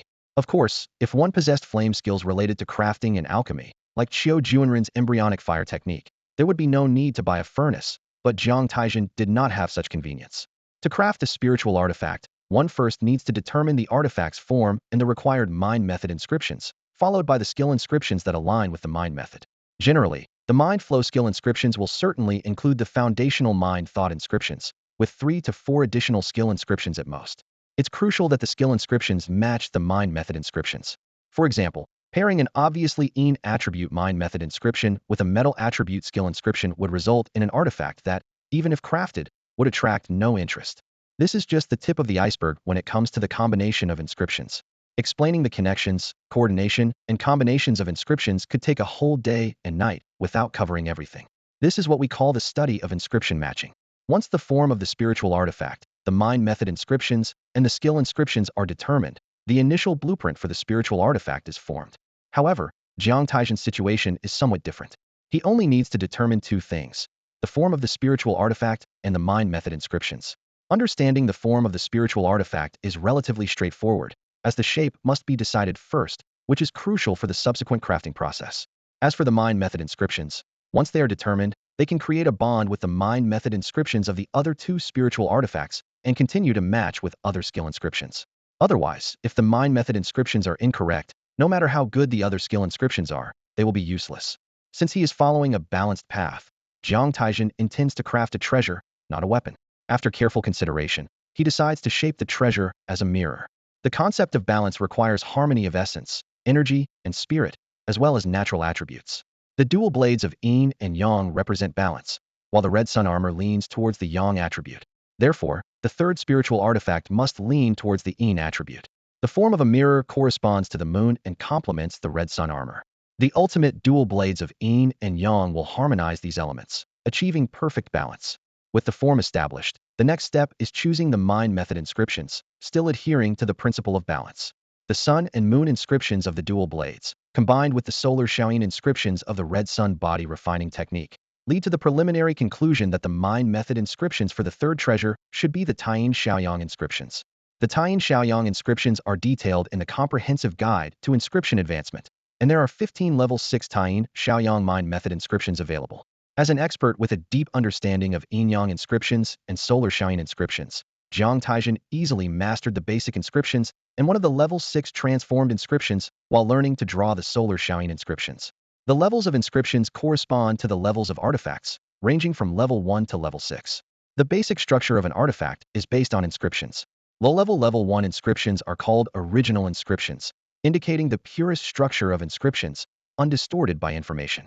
After mastering a level 6 transformed inscription, Jiang Taizhen eagerly proceeded with his first crafting attempt. He connected the energy waveform recorder to the Yin-Yang furnace, a large mid-level mortal artifact furnace capable of supporting the crafting of large heavy armor. Its exterior is carved with images of a green wave turtle and a flaming whiskered tiger, symbolizing the poles of Yin and Yang. Jiang Taizhen placed one hand on the head of the flaming whiskered tiger, slowly infusing Yang's spiritual energy to preheat the furnace.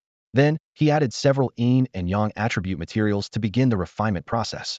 The fire in the furnace gradually refined the materials, but a slight miscalculation caused the heat to become too intense, resulting in the destruction of several materials. Fortunately, these were low-grade materials, so Jiang Taizhen wasn't too concerned and continued adding new ones. After an hour of effort, his control over the fire improved, allowing him to move on to the next step. Next, Jiang Taizhen began crafting a mirror with Yin-Yang properties based on a template from the spiritual artifact compendium he selected. Soon, a palm-sized round mirror, dark with golden patterns, began to take shape. However, it couldn't be fully solidified at this stage and needed to remain in a semi-formed state. He then used his mind to inscribe a level 6 Taiying Shaoyang inscription into the mirror. This marked the true beginning of the crafting process. While maintaining the mirror's state, Jiang Taizhen injected the pre-prepared Yuan-attracting liquid into the Yin-Yang furnace. Once the liquid coated the mirror's surface, it was quickly absorbed by the Taiying Shaoyang inscription inside. This absorption caused a wave of inscription energy to ripple across the surface. Subsequently, a tiny black hole opened within the inscription. As it opened, the unique vibrational waves from the Yuan attracting liquid, and the inscription passed through the black hole into the energy sea. Instantly, a torrent of energy surged from the black hole, fiercely impacting the level 6 Taiyin Shaoyang inscription. Jiang Taizhen struggled to maintain the inscription's integrity, but before long, it exploded with a loud bang, destroying the entire mirror. Despite the failure, Jiang Taizhen took a deep breath without any discouragement. This was the first hurdle for any artifact craftsman explosive failure. If the inscription couldn't withstand the energy impact from the energy sea, none of the subsequent steps could proceed. For those following the mind flow path, their strong mental power aids in stabilizing inscriptions against such impacts, which is why mind flow practitioners often excel in artifact crafting.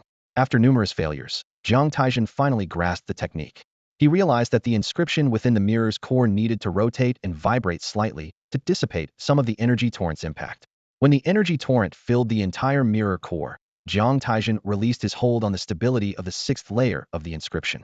Instantly, the sixth layer exploded, and the energy, now condensed into a solid stream of information, flowed through the layers of inscriptions into the most basic level 1 inner inscription.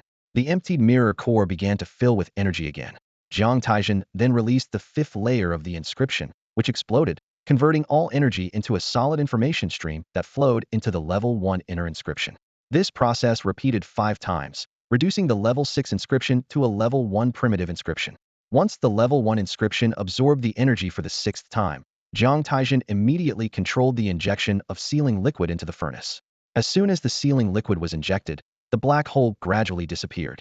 Following this, an inscription that had absorbed 6 streams of elemental energy emitted waves, resonating with the circular mirror artifact embryo. Influenced by these waves, the mirror slightly adjusted, ultimately synchronizing with the inscription's frequency. Compared to its original form, the circular mirror artifact now appeared more harmonious. Finally, Jiang Taizhen infused Yin's spiritual energy into the Baitao turtle, producing Taiyin mystical water, which soaked the mirror, aiding in its purification and solidification. Name: Xianyi Mirror. Quality: low grade. Attribute: Yin-Yang Heart Method. Frost Emblem. Low grade. Evolution. Are there spiritual artifacts without skills? Certainly, as long as the artifact maker does not craft skill inscriptions, an artifact with only a heart method is the simplest form. Seeing no synergy, Jiang Taizhen was not disappointed. The 15 transformation heart method inscriptions correspond to 15 heart methods, but creating the corresponding heart method inscriptions hinges not on the initial outline of the transformation inscription, but on the introduction liquid. Besides opening pathways, the introduction liquid also imparts frequency fluctuations to the inscriptions. These fluctuations resonate through a black hole, synchronizing with corresponding energy information in the elemental sea. 6 streams of elemental energy flow into the original inscription, forming a complete heart method practice guide from novice to mastery. Without one level of elemental energy information, the heart method inscription is rendered useless. Subsequently, Jiang Taizhen spent 3 days crafting all 15 corresponding heart method inscriptions. Unfortunately, none of the heart methods could synergize with the Sun and Moon Taoist heart technique or the Red Sun fiery body refinement art. So it's still a matter of luck, huh? Although he had a premonition, facing it in reality left Jiang Taizhen helpless. Since the existing heart method inscriptions failed to find synergy, he could only search for new ones. This process is colloquially known among artifact makers as a stroke of luck, as luck plays a significant role. Repeating the initial steps, Jiang Taizhen skillfully crafted the artifact embryo and outlined a level 6 transformation inscription. This time, instead of introduction liquid, he used whole essence liquid, which solely opens pathways without imparting the vibrational effect of introduction liquid to the inscriptions. As the black hole opened, a chaotic flow of elemental energy surged into the artifact embryo. At this point, Jiang Taizhen's task was to stabilize the inscriptions while sensing the frequency of the incoming elemental energy. He needed to find an energy frequency close enough to resonate with the inscription. This task is bidirectional. If an artifact maker is lucky, resonant energy will naturally connect with the inscription. Alternatively, the maker can actively sense and experiment with connecting to a similar energy frequency. When the elemental energy filled the artifact embryo once more, unlike previous times, Jiang Taizhen persevered for several minutes. As the inscription was about to collapse, he detonated the outermost 6th layer of the inscription structure, clearing the chaotic energy from the embryo with the furnace's yang fire. This was to prolong the inscription's existence to find resonant energy. However, what is elemental energy? According to elemental energy theory, it is both one and many, the beginning and renewal of all, the change of the human heart, and the transformation at will. Thus, elemental energy encompasses the energy of all things and human thoughts. In the vast sea of elemental energy, Finding energy that resonates with an inscription can be both easy and difficult. After Jiang Taizhen detonated 3 layers of inscription structures, a unique wave struck his mind. After quickly confirming it wasn't one of the existing 15 energy frequencies, he checked the energy waveform recorder. Seeing no special alerts, he immediately vibrated the inscription, achieving resonance between the inscription and the energy. Following 2 inscription explosions, 3 streams of energy information flowed into the original inscription, giving birth to a new transformation inscription. The same original inscription, combined with different energy information, can transform into countless unique transformation inscriptions. Name: wave mirror, quality, low grade, attribute. Yin-Yang heart method, wave chasing diagram. Unfortunately, the incoming energy information was incomplete, eliminating any potential for evolution. The saying, the Tao is infinite, and the mind is ever-changing, applies to the attributes of spiritual artifacts as well. The attributes of yin and yang can represent life and death, sun and moon, water and fire, decay and prosperity, heaven and earth, dragons and tigers, or even the symbols of all things, depending on the perspective. The manifestation of these attributes is the spiritual artifacts, techniques, and skills. The attributes are the essence and core, while the techniques and skills are the surface and manifestation. Therefore, merely looking at the skills cannot accurately determine the attributes of a spiritual artifact. A life attribute might have a withering skill, and a death attribute might have a withering skill as well. They may appear the same, but the internal operational logic is fundamentally different. From this perspective, refining spiritual artifacts has a distinct advantage over primitive ones: the ability to repeatedly refine them to achieve perfect harmony between techniques and skills.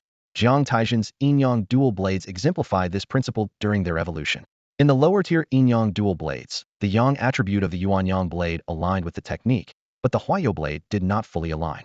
At this point, Jiang Taizhen modified the direction of both skills within a state of mastery, steering them towards the manifestation of the sun and moon. As a result, when the spiritual artifact evolved, the techniques influenced by the 2 skills also evolved towards the manifestation of the sun and moon, ultimately achieving unified harmony among the 3 core-related skills. These are side notes, as the principle behind the wave mirror is also based on this theory.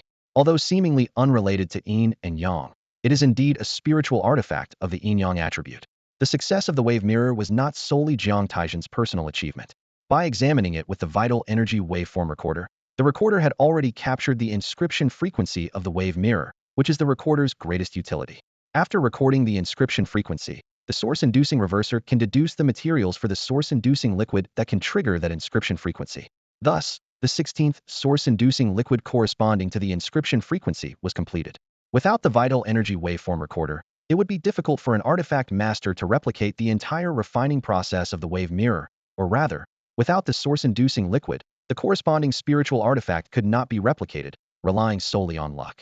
Thus, in ancient times before the invention of the vital energy waveform recorder, many spiritual artifacts were unique, while replicable artifacts were mostly primitive. These artifacts were carved from specific parts of fierce beasts, and the inscriptions within them had relatively fixed frequencies.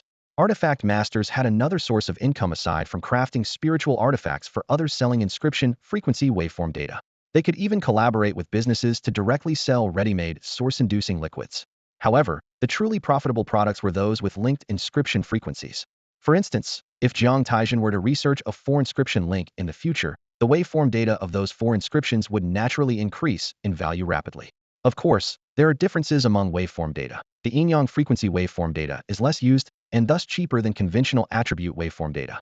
The inscription frequency waveform of Jiang Taizhen's wave mirror, for instance, barely attracts any attention. Reflecting on the entire process, Jiang Taizhen's only sentiment was that luck, indeed, plays a crucial role. The resonance of the elemental energy with inscriptions is influenced by 2 main factors. The first is the shape of the artifact's base. For instance, if the base is sword-shaped, the resonating energy information from skill methods often closely relates to sword skills, such as the Huaiyou blade technique. This highlights the necessity of crafting the artifact base. The second factor is the subconscious understanding of attributes by the craftsman, which greatly aids in creating bonded inscriptions. Whether it is by chance through the impact of elemental energy streams or by actively seeking energy frequency waveforms, the energy gathered near a black hole is influenced by the craftsman's subconscious. This influence is reflected in their understanding of elemental energy. For example, Jiang Taizhen, influenced by another world, may not fully grasp the Yin-Yang 5 elements theory, but it is deeply imprinted in his subconscious. Thus, the energy information resonating with the inscriptions naturally leans towards these theoretical systems. His grasp of the Yin-Yang theory can even guide the manifestation of skills encompassing all attributes. This poses a challenge. To address it, Jiang Taizhen must deliberately strengthen the direction of energy information when crafting spirit artifacts. For instance, when crafting the Xian Yin Haoyu diagram, he needs to guide the Yin-Yang five elements theory towards the direction of the sun and moon. Reflecting on the earlier discussion, what is Yuan? Yuan is the human heart, ever-changing, adapting with one's will. While the manifestations of a spirit artifact might not be obvious, when a craftsman creates many artifacts based on the same attribute, the likelihood of forming bonds between the skill inscriptions increases significantly. Of course, this refers to the increase in the probability of inscription bonds. To derive the bonding formula, further research is needed. However, this research direction can be guided by the craftsman's subconscious theory. Theoretically, every inscription has a connection, as all things are interconnected in some way. Yet, when the distance of these connections becomes too great, the bond ceases to exist. Consequently, countless theories have developed based on different attributes. In the advanced book, Outline and Guidance of Attribute Theory Development, each attribute includes one or two mainstream theoretical systems and numerous niche attribute theories. It is the only book Jiang Taizhen has not fully read, only skimming the introduction and the section on Yin-Yang attribute theory.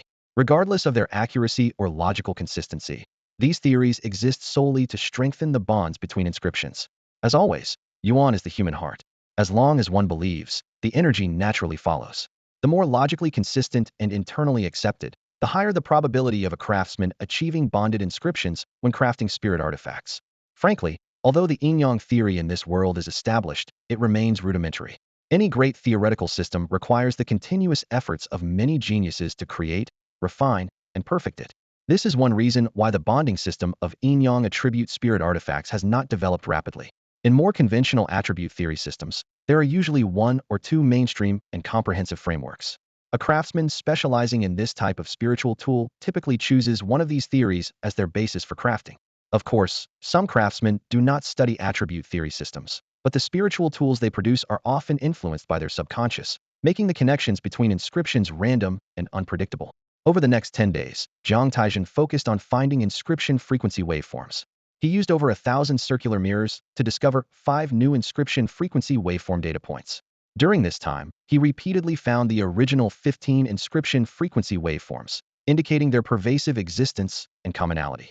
At this point, Jiang Taizhen paused in his search. He suddenly had an epiphany. If each layer of inscription structure could buy him time, could a 7-layer inscription structure grant him even more time to draw energy from the Yuan Qi Si and search for inscription frequency waveforms? This idea seemed worth exploring. He muttered to himself and, after a moment of contemplation, searched through the compendium of spiritual tool templates and quickly selected a templatia gourd. After several attempts and some wasted materials, he finally crafted a gourd embryo and inscribed a 7-level Yin-Yang inscription inside it. Upon injecting the Danyuan liquid and facing the impact of the Yuan Qi torrent, Jiang Taizhen immediately sensed something was amiss. The 7-level Yin-Yang inscription acted as a single entity, enduring the original energy impact 100-fold, allowing Jiang Taizhen to feel the pressure from the Yuan Qi torrent. In other words, he gained 100-fold more time to search for energy frequency waveforms. With this increased efficiency, Jiang Taizhen soon found a frequency waveform closely resembling the Yin-Yang inscription. Resonance and convergence happened seamlessly, and a brand new gourd appeared before him. Name: Qinkuan gourd. Quality: low tier. Attribute: Yin-Yang heart method. Qinkuan void body refining art. Low tier. Curious residual. Treasure tool. Indeed a body flow heart method. Jiang Taizhen squinted, reflecting that it was a case of finding unexpected success without deliberate effort. On the surface, it appeared to be a Yin-Yang attribute heart method of Qinkuan. Yet the Qinkuan void body refining art clearly bore spatial traces, suggesting potential as a reference for future spiritual tools. However, this was still premature, as the third heart method connection had not yet emerged.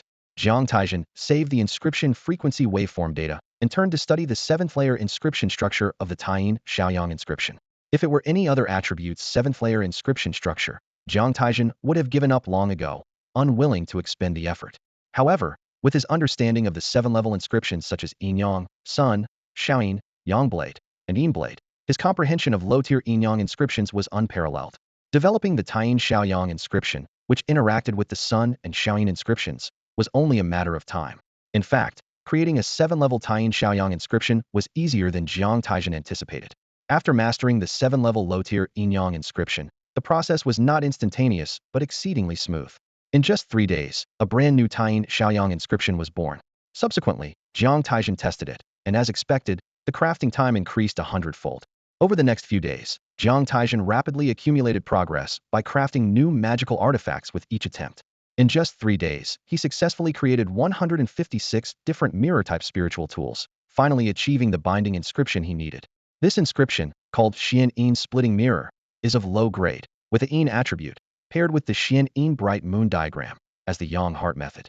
The low-grade evolution binding is the horizontal sun and bright moon elevation method, which combines with the fiery sun body refinement technique and the sun and moon Dao Heart formula to form an incomplete binding formula. Jiang Taizhen exhaled deeply and then laughed heartily, feeling relieved and grateful that his plan had succeeded. With the heart method resolved, the next step was to research the skills. From the heart method information of Yin-Yang Bright Moon diagram, he learned it is a visualization technique of extreme yin and cold, to correspond with the extreme yang and strength of the fiery sun body refinement technique and form a binding. It must have the effect of extreme yin and cold.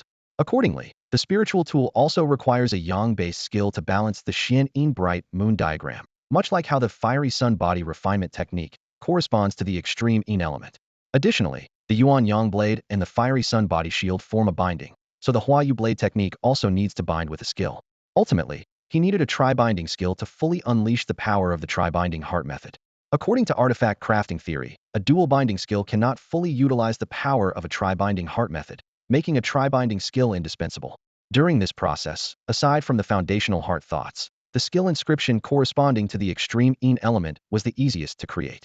Jiang Taizhen took only half a day to develop a level 7 extreme yang inscription. Subsequently, he guided the energy flow to impact, expecting the extreme yin and yang skills to easily form a binding.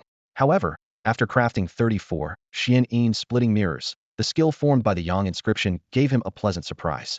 This skill, also named Yin-Yang splitting mirror, is of low grade, with a yin attribute, and the yang heart method is the Yin-Yang bright moon diagram.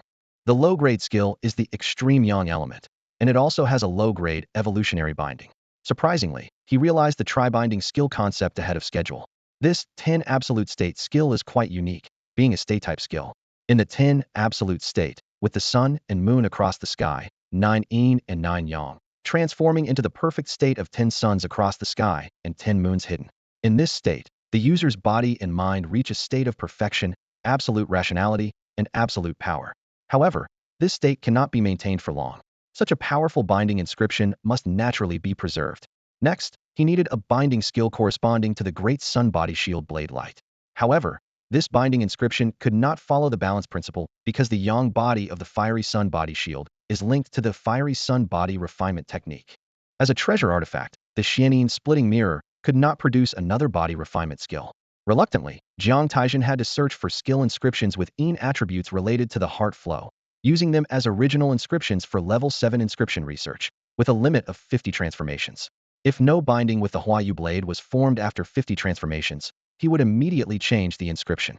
This process took Jiang Taizhen a full 15 days. After changing 5 original inscriptions, he finally found a binding inscription called the Soul Slaughter inscription, which formed the skill Taiyin Soul Slaughter Light, with bindings Taiyin Soul Slaughter Blade Light and Taiyin Soul Slaughter Light Huayu blade technique. At this point, Jiang Taizhen reached his goal ahead of time and realized that his fourth skill could include some additional features. After 5 days of effort, the final skill was finally developed. Subsequently, Jiang Taizhen spent another 3 days to completely refine the Yin-Yang splitting mirror. Jiang Taizhen gazed intently at the Yin-Yang splitting light mirror in his hand, a low-grade spiritual tool emitting a faint yin attribute glow. He contemplated his next steps, envisioning the Yin-Yang bright moon diagram. This diagram contains several low-level skills: basic mind intent, Taiyin soul-slaying light, supreme yang origin seed, and Yin moon illuminating sky. Gently stroking the mirror's surface, he sensed the yin-yang techniques within. A series of intricate formulas flashed through his mind: the rising and falling method of the sun and moon, the fiery sun body refinement technique, and the sun-moon Dao heart mantra. These formulas were like strings of codes waiting to be deciphered. Following this, more advanced formulas for the 10 absolute states of supreme yin and yang origin seeds and the sun-moon traversing sky emerged in his thoughts. His gaze shifted to the Taiyin soul-slaying blade light and the Taiyin toad moon blade, both of which had their own intricate formulas swirling in his mind. Lastly, he considered the heart moon blade meditation and Yin moon illuminating sky. The latter, a perception skill, when linked with the blade meditation, could form the heart-moon blade meditation, allowing the practitioner to perceive everything around them with the blade as the moon and the moon as a mirror. After crafting the Yin-Yang splitting light mirror, Jiang Taizhen faced two options. Either replace materials and upgrade inscriptions to elevate the mirror to a mid-grade spiritual tool, or directly form a bond with it as a low-grade spiritual tool. He carefully weighed the pros and cons of each approach. Upgrading to a mid-grade spiritual tool would undoubtedly require significant time and resources. The process of material replacement and crafting mid-grade original inscriptions alone would take considerable time, not to mention the years needed to master level 6 inscriptions. Jiang Taizhen frowned in thought, his fingers unconsciously tapping the mirror's surface. As a mid-grade artifact master, he was already qualified to bond with mid-grade spiritual tools.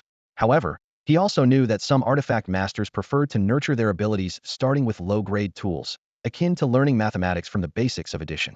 This approach was more beneficial for those with moderate to low comprehension in their future advancements. After much deliberation, Jiang Taizhen decided to directly bond with the low-grade spiritual tool. He believed that with his comprehension, the final outcome wouldn't differ much regardless of the path chosen. This time, he didn't return to the guild. Instead, he drew a formation in his basement and bonded the Yin-Yang splitting light mirror to his upper Dantian sea of tools. With this, Jiang Taizhen achieved a 3-bond spiritual tool, and it was a Yin-Yang attribute one at that. However, this achievement came at a cost. He looked around at the nearly depleted materials and the pile of discarded spiritual tools, unable to suppress a wry smile. Yet, these failed attempts had yielded hundreds of vital energy frequency waveform data, a treasure trove of valuable information. Jiang Taizhen quickly organized this data. Although most of it might not yield immediate benefits, the energy frequency waveform data from 2 sets of 3-bond inscriptions and 3 sets of 2-bond inscriptions were invaluable. He knew that once this data was released, it would cause a stir among Yin-Yang attribute artifact masters. With this realization, Jiang Taizhen sprang into action. He swiftly retrieved the data storage disk from the vital energy waveform recorder and transferred the data to his phone. Then, he logged into the guild's app, accessed the patent section, and uploaded 547 inscription frequency waveform data, applying to register them as patents. As the upload completion notification chimed, Jiang Taizhen exhaled deeply, anticipating the rewards this move would bring him. After that, he uploaded 2 sets of triple bond inscriptions and 3 sets of double bond inscriptions, applying for patents. He also uploaded the advanced evolution formula for the Yin-Yang dual swords and applied for a patent, along with the mid-level evolution formula for the Yin-Yang splitting mirror. As for the Qi-Yang fiery sun armor, since it had not yet evolved into a mid-level spiritual artifact, he couldn't see the advanced evolution formula.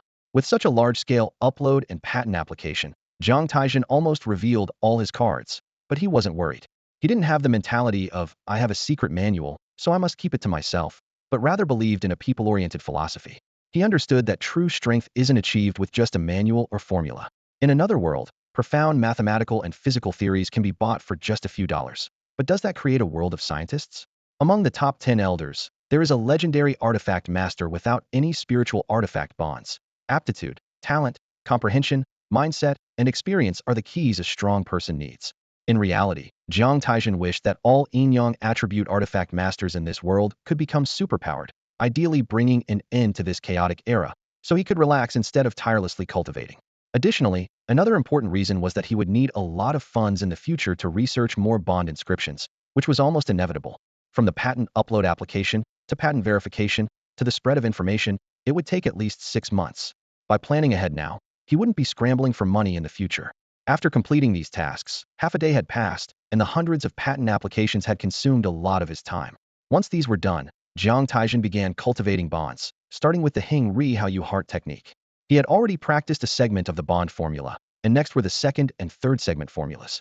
These 2 segments connected the Yin Hao Yu diagram inscription with the Sun Moon Dao heart inscription, and the Yin Hao Yu diagram inscription with the Qi-Yang fiery sun body refinement technique inscription. Thus, the 3 major heart technique inscriptions formed a trinity, merging the energy of the heart and body into a stable state. As the bonds grew, the exponential enhancement effects of the bonds began to show. Then, the Taiyin soul-slaying sword light, heart moon sword zen, and 10 absolute states were also solidified into bond skills. After finishing these tasks, Jiang Taizhen stretched with a long yawn, looking at the piles of discarded spiritual artifacts in the basement, scratching his head in frustration at the thought of when he would clear them all.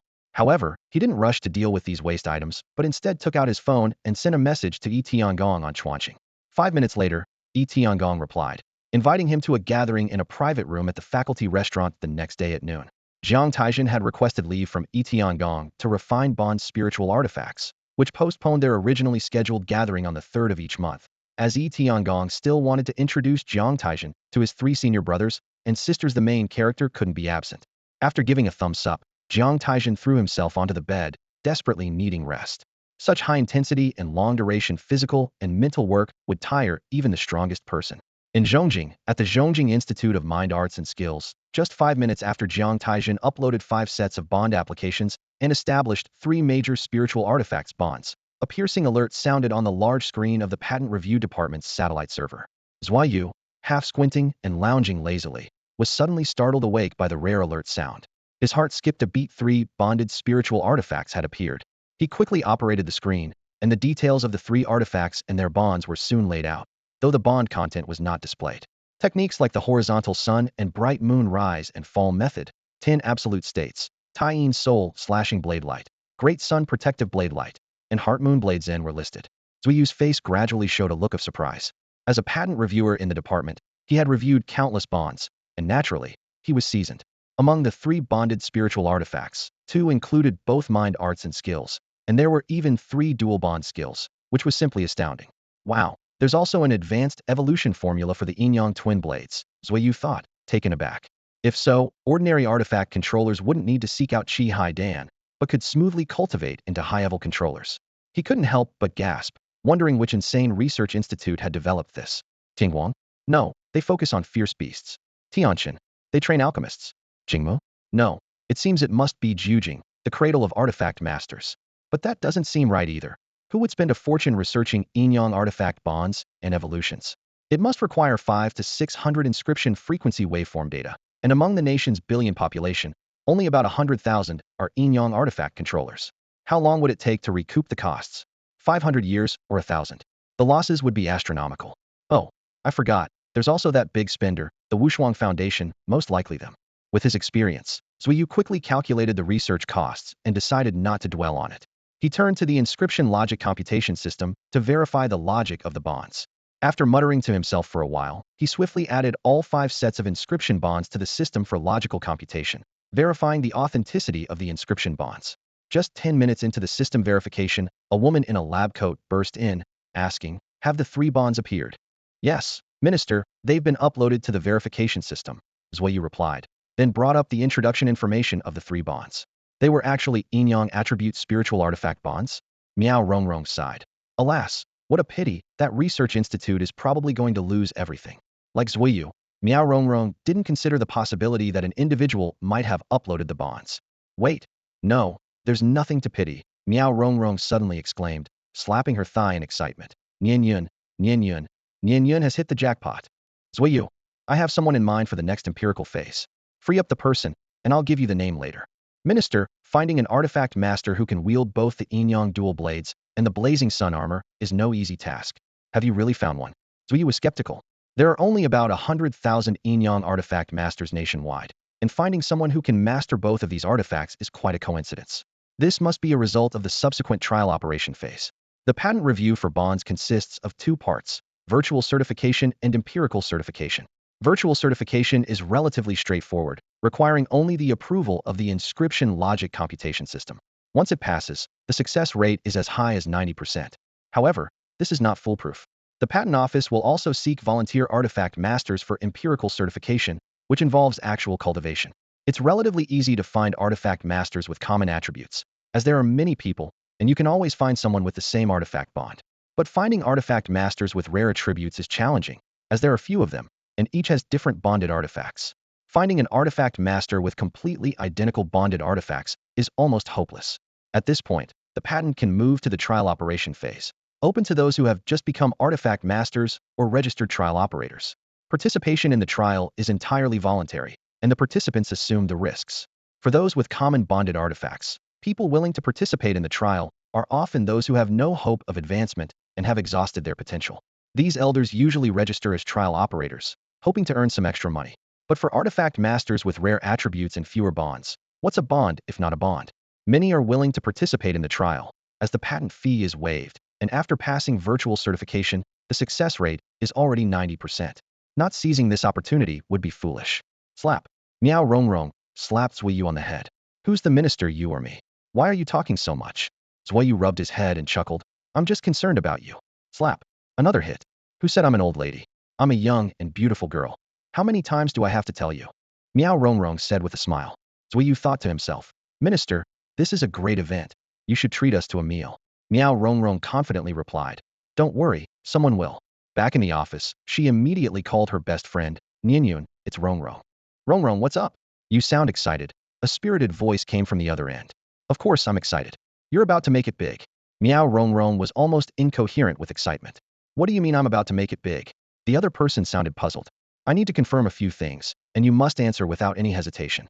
Miao Rongrong took a deep breath, trying to calm down. Have you just evolved to a higher level? Yes. Have you not chosen your fourth bonded artifact yet? Yes. Among your 3 bonded artifacts, do you have the Yin-Yang Dual Blades and the Blazing Sun Armor? Yes. What's going on with you today? This is the empirical certification phase you mentioned to me before. The voice on the other end trembled slightly, as if realizing something. Good. Now listen carefully. No matter what you're doing, come to me immediately, understood? Gosh. The person on the other end took a deep breath. I'll be there right away in 1 day. After hanging up, Miao Rongrong called the internal line. Artifact department? Yes, there's a low-level artifact that needs urgent crafting. The skill inscriptions and frequency waveform data will be sent to you shortly. What? It's a new artifact, and will take 3 days. I don't care. If I don't have the artifact in 1 day, I'll speak to your minister. That's final. After completing these tasks, Miao Rongrong collapsed into her office chair and carefully reviewed the data on the 3 bonded artifacts. The 10 absolute states. What an incredible skill. But which research institute came up with this? Do they have too much money to spend? Or are they contributing to the ancient Huang kingdom? So noble, could it be that Shi Wushuang has really succeeded? A day later, a striking woman with blood-red hair cascading down her shoulders, clad in blazing sun armor and a blood cloud cloak, walked confidently into the review department of the Central Capital Institute.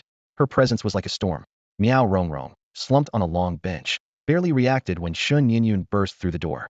Growing up together, she knew her friend's bold and impetuous nature well, which explained why she joined the Defense Bureau's Special Affairs Division right after university. Cut the chatter, hand me the documents, Miao Rongrong said urgently, pointing to a thin file on the table. Shen Yinyun picked up the file and swiftly scanned the contents. Perhaps having mentally prepared herself on the way, she calmly asked, has the virtual certification part been approved? It was approved an hour ago, Miao Rongrong replied, sitting up with a glimmer of anticipation in her eyes. Now it's up to you. Do you want to take part in the empirical phase? Shen Yinyun smiled slightly and answered resolutely, of course. You know me, right? Once I'm aware, I have to try it myself. Besides, who else in the ancient Huang kingdom is contracted with the dual Yin-Yang blades and the blazing sun armor like me? I can't wait forever for others to slowly test it. Huh, I knew it, Miao Rongrong said, handing a tablet to Shen Yinyun. I've been ready for this. Sign the empirical contract. Without even glancing at the content, Shen Yinyun signed her name and added her fingerprint on the tablet. Great. Now the page should have moved to the Patent Review's empirical section. This part requires you to connect with the Transtar will, swear an oath under its witness, and then receive the binding and evolution formulas. You're experienced with this, so I won't guide you further. Of course. Shen Yinyun placed her hand firmly on the tablet, closed her eyes, and her consciousness entered a void space. Under the witness of the Transtar will, she vowed not to disclose the acquired binding and evolution formulas in any way, intentionally or unintentionally, for 50 years. After the oath, Shen Yinyun received all the binding formulas for the 3 spiritual devices and the evolution formulas for 2 of them. She carefully contemplated the 5 sets of binding formulas, gradually breaking into a smile. I have a feeling these 5 sets of binding formulas will surely succeed. The 10 absolute state. I want to achieve the 10 absolute state. What about the Xian splitting mirror? Give it to me, I want the contract. What? Aren't you going to try out one of the binding formulas first to see if it works? Miao Rongrong asked, stunned by Shen Yinyun's apparent obsession. No need. I have confidence, Shen Yinyun replied stubbornly, looking at Miao Rongrong. When will you ever change this stubborn streak of yours? Miao Rongrong shook her head repeatedly. The chamber is ready for you, and the Xian splitting mirror is inside. Great. Shen Yinyun stood up and immediately headed out. Can't you ever change this fiery temperament of yours? Miao Rongrong sighed, laying back down on the bench. 3 days later, Shen Yinyun emerged from the chamber exuding a powerful aura. Miao Rongrong, who had been waiting outside, quickly approached her. Has the sword meditation awakened? Yes, it has awakened, Shen Yinyun replied with a bright smile. I told you, it would definitely succeed. Miao Rongrong let out a long sigh of relief. Among the 5 major bond techniques, only the Heart Moon Blade Zen requires awakening the Blade Zen skill. In the past, when evolving the Yin-Yang dual blades to the intermediate stage, there was no awakening formula to reference. After all, without even an advanced evolution formula, who would bother researching an awakening formula? Even if one did, the most cost-effective approach would be to invest resources in the advanced evolution formula. However, Jiang Taizhen uploaded more than 20 awakening formulas, which is why Miao Rongrong remarked, "Who has money to burn like that?" Based on Miao Rongrong's understanding of Shen Yin-Yun, when evolving the Yin-Yang dual blades, Shen Yin-Yun would undoubtedly awaken only the blade Zen skill. After all, the value of one bond technique surpasses 10 awakening skills. Too many awakening skills dilute the success rate of awakening each skill.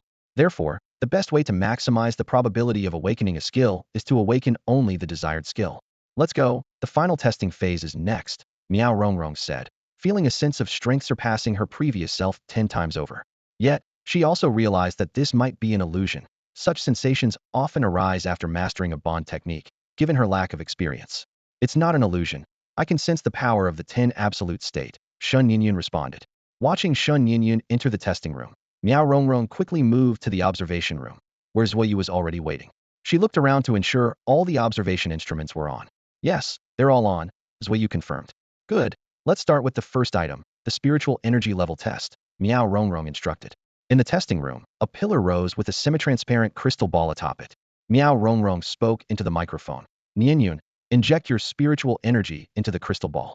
Shen Yin-Yun nodded, embracing the crystal ball with both hands, and slowly channeled her internal spiritual energy into it. The blending of gold and silver energies created ripples within the crystal ball, like waves in a sea of clouds, radiating a spectrum of colors. It's exceeding the high-level standard of level 1, Zuoyu soon reported. Level 2, 3, 5, 5.1. The high-level standard of level 1 refers to the quality of spiritual energy cultivated by a single high-level spiritual tool, encompassing density, flexibility, extensibility, purity, and more. The spiritual energy standard for a dual bond method ranges from levels 3 to 4, while a triple bond method ranges from levels 7 to 8. Shen Yin-Yun murmured. This indicates the triple bond is showing signs of exponential growth. Indeed, level 5.1 far exceeds a dual bond method, Zuoyu agreed. Next were the tests for the Taiyin soul-slaying blade light and the Great Sun protective blade light.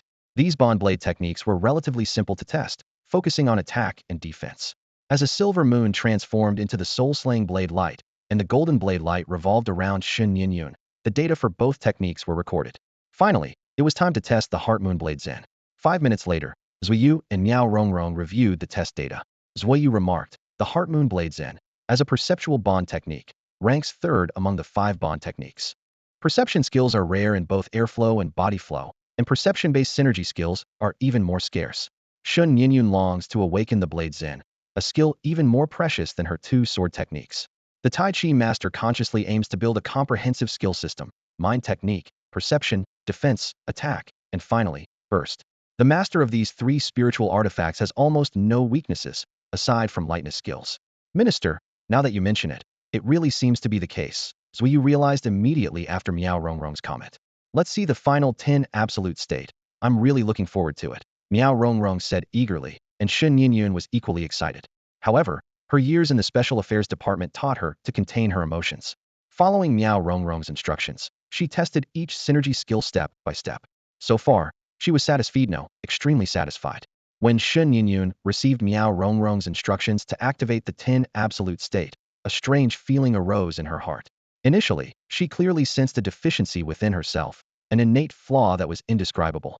Then, she perceived 2 extreme points of light, one yang and one yin, which suddenly filled this void. In an instant, a sense of fulfillment spread from her heart to her entire body, and everything in the world seemed different, with the textures of heaven and earth flowing effortlessly through her grasp. A peculiar sense of perception surged in her heart, and the Heart Moon Blade Zen unfolded instinctively. The newly mastered entry-level Heart Moon Blade Zen was executed smoothly. The entire world seemed to be in her view, with no secrets left. Her meridians roared with energy, and the previously awkward new energy flow routes were under her control, flowing like water, with every drop of spiritual energy at her command. Under the 5 apertures' exquisite heart's ability to focus on 5 things at once, the sun and moon suddenly emerged. To Miao Rongrong and Zuoyu, Shen Yin-Yun, who had just been standing there, seemed to merge into the world itself, her movements natural and effortless. In less than a second, she suddenly struck, with the golden sun and silver moon appearing as eternal celestial bodies, materializing from nothing and crashing down on the humanoid target in the testing room. Zhuiyu's mouth dropped open as he witnessed the deep crater where the humanoid target once stood. Then he saw Shen Yinyun suddenly emerge from the void, like a total lunar eclipse, appearing instantly before gradually becoming visible again. She might really be able to take on 10 opponents at once, Miao Rongrong murmured. 1.3 seconds. This state only lasted 1.3 seconds before exiting, Zhuiyu noted, looking at the data. It may not have been 1.3 seconds. It seems like Nianyun's ultimate move drained her spiritual energy completely, forcing her to exit the 10 absolute state. Even if it wasn't exactly 1 second, the duration wouldn't have been much longer, Miao Rongrong speculated. Feeling a sense of loss as she returned to that missing state, Shen Yinyun took over a minute to adjust her mindset. Strangely, the feeling of being one with the universe she experienced in the 10 absolute state was impossible to recall after exiting, as if a crucial memory had vanished. Following Miao Rongrong's guidance, Shen Yinyun tested how long she could maintain the 10 absolute state without using any moves, which turned out to be about 7 seconds.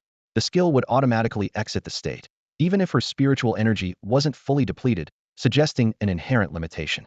7 seconds? That's impressive 7 seconds of invincibility, offering her a chance to turn the tables in a dire situation. Once released, this skill would surely drive the Yin-Yang artificers wild. Zhuiyu couldn't help but marvel. As they left the testing room, Miao Rongrong hadn't seen such a radiant smile on Shen Yinyun's face in years and felt genuinely happy for her friend. What's the name of that person? Shen Yinyun asked. You know the confidentiality of the transmission star network, especially for patent holders, Miao Rongrong shrugged. Shen Yinyun rolled her eyes and gently tapped Miao Rongrong's forehead. What about the patent holder's nickname? Oh, Miao Rongrong chuckled. Taizhen, that's the name. Shen Yinyun repeated the name several times in her mind, as if engraving it. Keep an eye on any news about Taizhen for me. Let me know immediately if anything happens. I have to go now. Hey, what about the meal you promised? You're just going to leave? Miao Rongrong's face fell. I'll treat you another time. I didn't take many days off. I have to rush back, Shen Yinyun said, walking out of the Zhongjing Institute's review department without looking back, her cape fluttering as she left. I shouldn't have told you, Minister, about that meal. Zhuiyu appeared out of nowhere. Eat, eat, eat. That's all you think about. The patent has been approved. Hurry up and release it. Do you know how many artificers' futures are at stake with this delay? Go on now. Zhuiyu grumbled, but dared not let Miao Rongrong hear. Just half an hour later, the largest Yin-Yang enthusiast forum in Guhuang country was buzzing. The Yin-Yang Enthusiasts Forum, exclusively for Yin-Yang artificers, covered almost 90 of the country's Yin-Yang artificers with sections on spiritual tools, bonds, evolution, and more. Breaking news, the most exciting event since the forum was established has happened. We Yin-Yang artificers are on the rise. First post, are you exaggerating? Most exciting ever? This kind of sensationalism isn't new. Second post, yeah, more Shang saying. You're an old member, don't do this. Third post, more Shang saying is usually reliable. Maybe it's true. Fourth post, eye-popping, I checked it out, and it truly is the most exciting. Pictures, links, please. Fifth post, go check the patent office under Yin-Yang Spiritual Tools. It's big news, absolutely. 34th post, just back from the patent office website. All I can think about now is buying a transformation pill. 35th post, same here one. 36th post, same here one. 100th post, who is this Taizhen? Worship the master, long live the master. 101st post, may the master enjoy everlasting happiness and longevity. One post. 333rd post, has anyone seen the test video? That 10 absolute state is incredible. 334th post, not incredible, it's insane. 335th post, insane one. 444th post, what about those who can't use transformation pills? I'm going to cry. Why did this 3-spirit tool bond just come out now? I'm going to cry. 445th post, same question. 446th post, use Sea of Tools pills, open more tool Cs, that's the only way. 1000th post, suddenly feel like crying, not sure why. 1001st post, same feeling, we rare attribute artificers are like stepchildren. Thank heavens, thank Taizhen. 1002nd post, thank you, Taizhen. 1003rd post, thanks as well. 3000th post, Wushuang Gongzi, what's going on? How did the forum become like this in less than half a day? 3001st post, Wushuang Gongzi is here, you should check the patent office, something big happened. 3002nd post, not just big, it's an earthquake, a magnitude 10 earthquake. That's all for today, thank you so much for watching. I hope you guys enjoyed. If you wish to have another part of this recap, please give us at least 1,000 likes. Please don't forget to comment and subscribe to our channel for more content like this until next time.